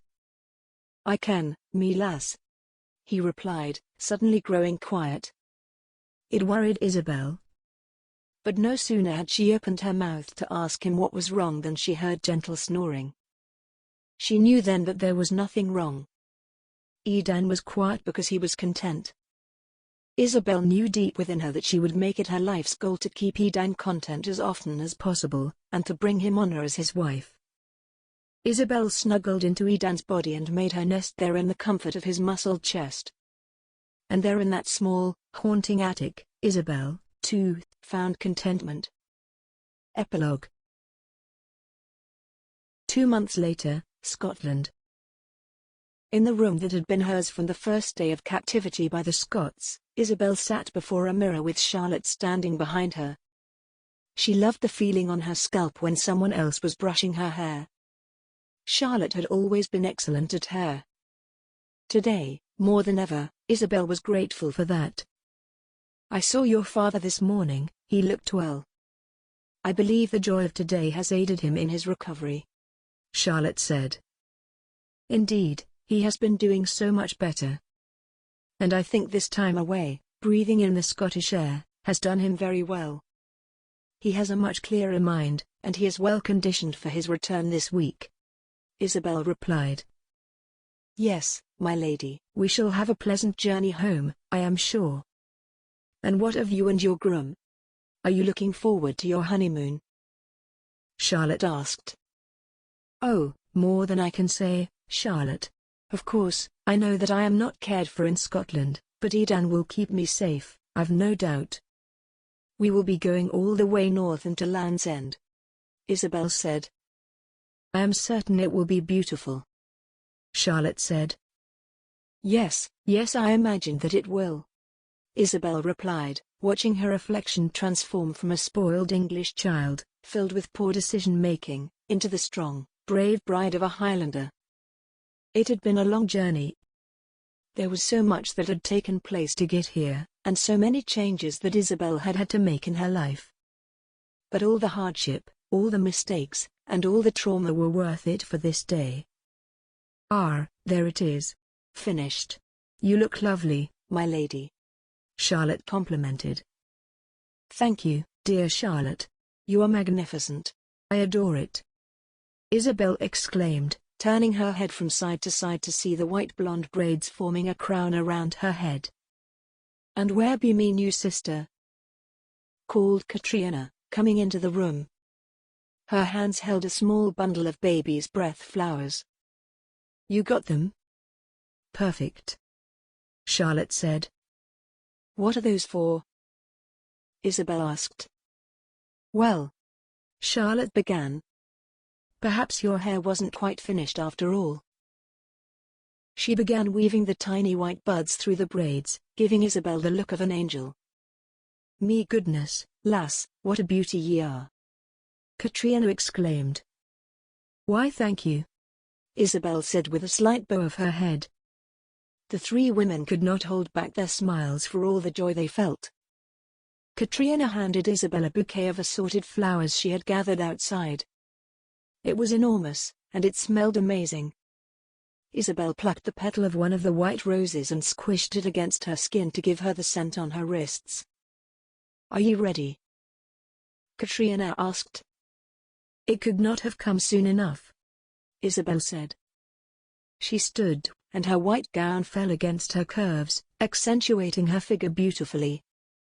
She had chosen to honor the Scottish style as opposed to the large, lacy, high-necked gowns in England. At that moment, her identity was not defined by nation, but by the commitment she was soon to make. Edan's wife. "Ye look like a right arse," Robert teased. Edan was finishing the adjustment of his sporran and readying himself to take his place before his clan where he would vow to be Isabel's husband. He had never felt such eagerness. It was strange to him, how he had never known quite how much he desired love until it was his. But now, prepared to take his bride, it was the only thing he wanted. "I think he looks like a laird," Callum said. Edan smirked at both men. He was quiet, more quiet than usual. Words could not do him justice with all that he wished to say. There was a knock on the door of Edan's room, and Callum opened it. There stood the Duke of Gordon in his black coattails with a crisp white shirt and a black bow tie. He looked at his son-in-law standing before him in his kilt and traditional flowing shirt. "Good heavens, how proud James would be," the Duke said, with tears in his eye. He was thrilled to see that his daughter would soon be wed and overjoyed that it would be to the man he had so grown to respect. Even more, the Duke hoped the union would bring a light of peace between two warring kingdoms. "Yes, Your Grace," Edan said, bowing his head. "There is no need for you to bow to me. I am honored to have you join my family. I am glad to be able to call you my son as you care for my daughter. Laird Edan of Clan Maccallion, may you always be regarded among men," the Duke said by way of a blessing. "Thank ye, Your Grace. I am honored that ye have given me the hand of your daughter. She is everything to me now," Edan said. "Well then, we had best not keep her waiting, I suppose," the Duke replied. The men departed Edan's room and made their way to the meadow. It was a sunny day, with a gentle breeze. The morning had seen light dew on the grass, but it was now dried and ready to host an entire clan excited to see their laird be married. Wally stood off to the side of Edan with his bagpipe in hand and placed his lips on the reed. Robust notes resounded in the meadow, and soon, the white vision of Isabel was walking toward her groom. Edan watched her taking gentle steps toward him, and knew without a doubt that it was as much a struggle for her as it was for him to not take off in a run toward one another. But she was patient and so was he until the moment she was before him. Vows were made, lips were clasped, cheers sounded from the clan, and the two became one. "Shall we?" Edan asked as he and Isabel departed the meadow and made their way to the feast in the great hall. "As you wish, my laird, my husband," Isabel replied. Arm in arm, they went, and again, were greeted by the sound of pipes within the hall. "I never did ask you what would be eaten," Isabel said. "I mean when you have weddings." "What do you think, lass?" Edan teased. Just then, the haggis was brought in, and more cheers were raised by the clan. Along with neeps and tatties, The supper was had. Well, shall we? This time it was Isabel who asked. Edan looked in her eyes with a returned longing. Aye, lass. We shall at that, he replied. As the others began to dance and sing, Edan and Isabel departed for the room they would occupy now as man and wife. Edan closed the door behind her and simply stared at her for a moment. Feeling just slightly insecure by his gaze, Isabel met his wide eyes for only a moment before blushing and looking at the floor with a bashful smile. Ye are the most beautiful woman I have ever seen in me life. And I get to watch ye for the rest of me days. Edan said with passion. And you are the man I get to spend my life loving and respecting. A man I can follow. A man who will not force me to follow, but a man I choose to follow for his humility and wisdom. I am grateful to be in your hands, she said, tracing her fingers along the features of his face. Well, I dinna think ye be quite in me hands yet, Edan said, suggestively raising an eyebrow. He very softly pulled her waist toward him. Then perhaps it is time we do something about that, Jem. Isabel replied with a mischievous smile. Aye, lass. Edan whispered into her ear as he traced small kisses around it. Despite all that had come before, it was that night that set the tone for the lifetime to follow. The end. Extended epilogue. 3 years later, Scotland. Me lass, what are ye doing? Edan asked. Isabel was attempting to stand from her place on the chaise lounge, but the weight of her belly made it difficult. What does it look like, my love? She asked in frustration. Edan rushed over to assist her and helped her to stand upright. Ye shouldn't be working so hard, me love. Not in your state. Edan warned. My state, you say? Isabel questioned. You mean, my state of bearing your next child? Edan laughed. It's your child as well, me dear. Aye, but this one is most certainly a boy. He is constantly kicking at me. Lottie was far gentler, Isabel said. Did ye just say I me lass? Edan asked. Isabel looked at him with a teasing glare that wasn't really angry. What can I say? Sometimes, I feel as though I have been here too long. Her words were meant to tease him, but Edan paused for a moment, worried by what she had said. Do you really feel that way? Ever, I mean. Have ye been here too long? Do you wish ye could go back to before? He asked. Isabel walked to Edan and got as close as she could despite the 7 months of human growth between them.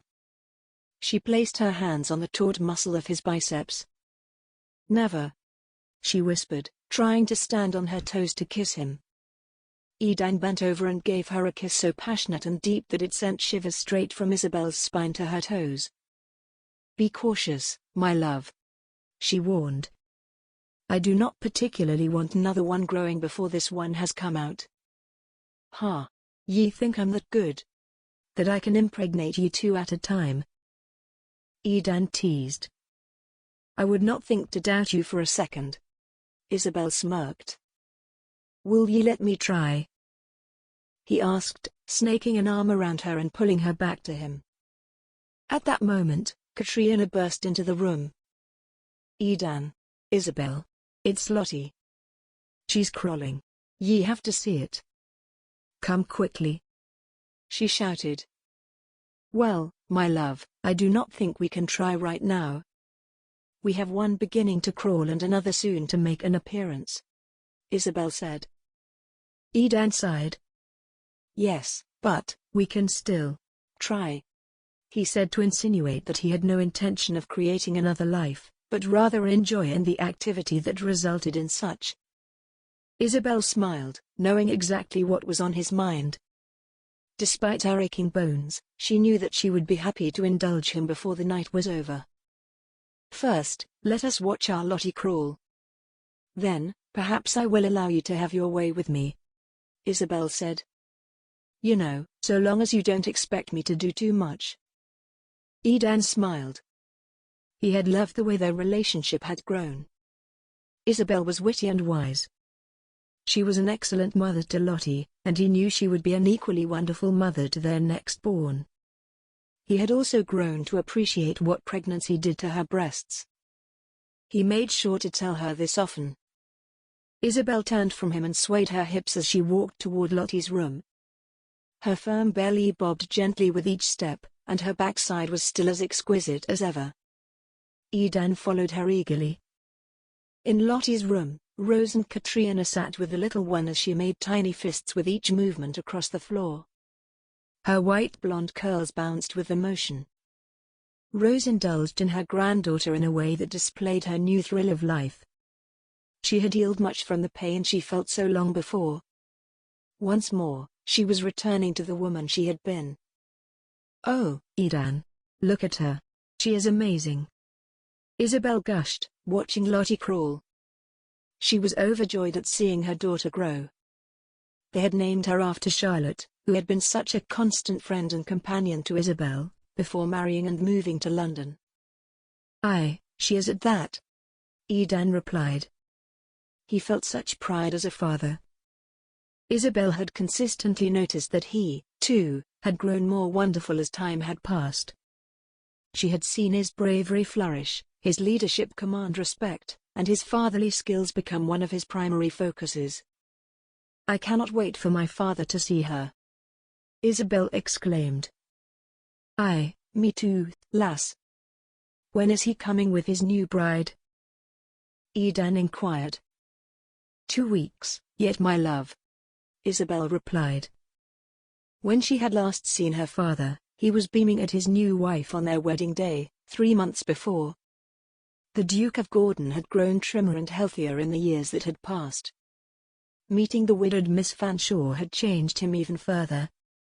Isabel was thrilled that her father could know love again. 2 weeks, that's wonderful.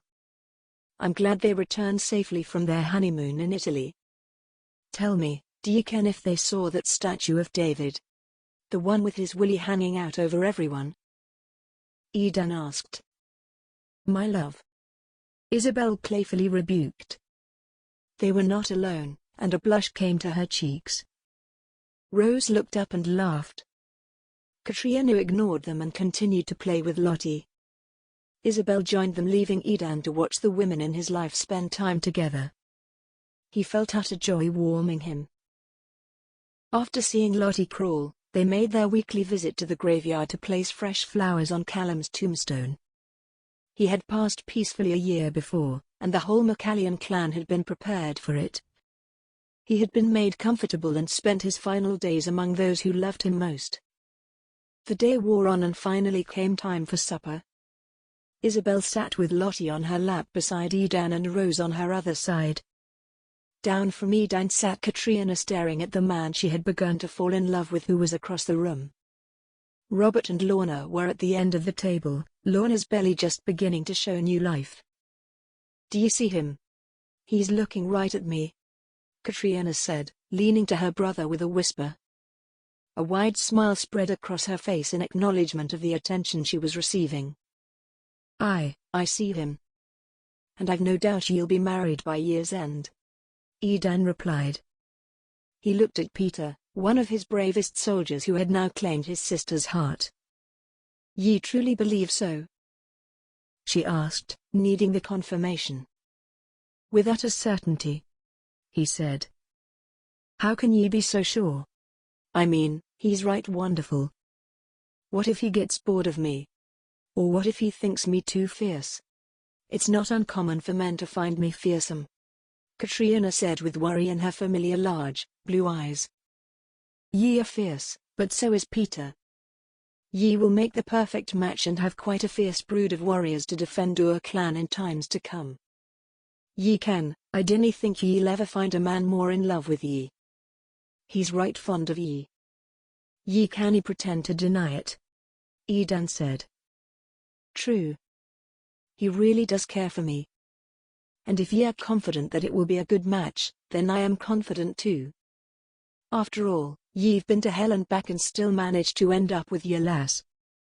If ye can do it, anyone can," Katrina teased. I right at that. We've gone through more than most, but I wouldn't trade her for all the world over. Edan said. Katrina fixated on Peter again while spinning her fork in the heap of mashed tatties. She barely noticed the food for the distraction of his bare legs under the table and the kilt she wanted so badly to remove from his body. Edan leaned over and kissed Isabel's temple. She hadn't heard a word spoken to Katrina, but she knew his love. And at this moment, through this little kiss, she felt it stronger than ever. Ye ken I love ye more each day, lass. Edan whispered in her ear. And I love and respect you more with every moment that passes, she replied. Edan beamed. Knowing she loved him woke his heart, but knowing Isabel respected him, that truly warmed him. And does a respected man get any special gifts later this evening? He hinted again. Isabel leaned into his ear and softly whispered every gift her respected man would receive once they finished their dinner and allowed Rose to take Lottie for the night. It was everything Edan had hoped for. 2 weeks passed, and the Duke of Gordon came to Scotland to visit his daughter and her husband, as well as his grandchild. He was a proud grandfather, who delighted in the little beauty. When she saw the Duke step out from his coach, Isabel cried, "Father!"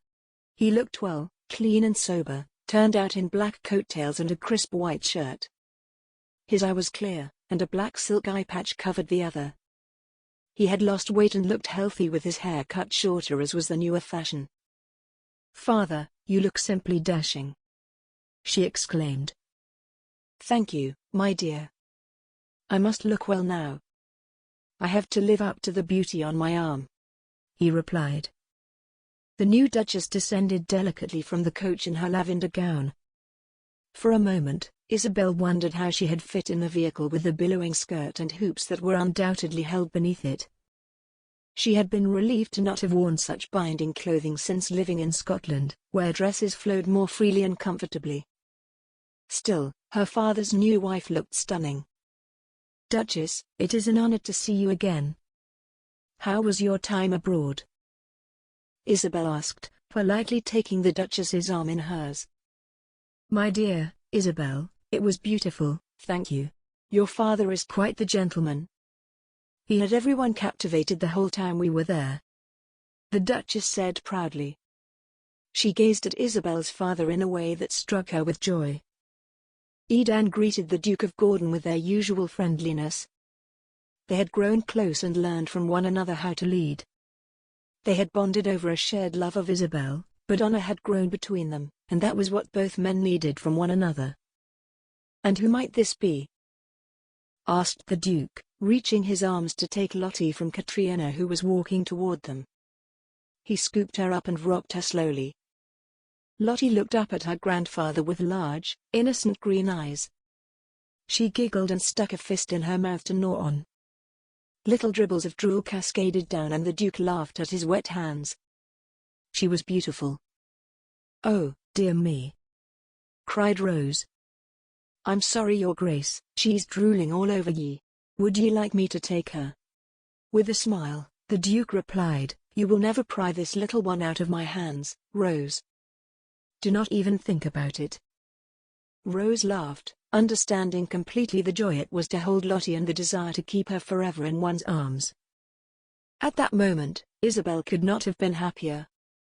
She stood tall, back pain and stretched stomach, with her father, his wife, her husband, her baby girl, her sister-in-law who had grown to be her best friend, and her mother-in-law. Her heart was utterly full to bursting. It was all worth it. All that we faced. All that we went through. It was all worth it for this, Isabel thought with wonder and joy. "What is it, me lass?" Edan whispered in her ear. He sounded concerned but looked at her with compassion. Isabel suddenly realized that she was crying. "Oh, it is nothing, my love. Only the joy of this moment," she replied. With her delicate hand, she swiped away a tear. Edan used his fingers to brush away another. "It is also wonderful," she added. Edan understood completely. As they watched their family walk before them into the castle, he wrapped his arm around her and gave her a gentle, loving kiss. "It was all worth it," Edan said as if reading Isabel's thoughts. At that moment they knew, they would never look back. The end. If you like our channel, please subscribe and make sure to click on the bell icon, so that you won't miss any future audiobooks we'll upload for free each week on YouTube.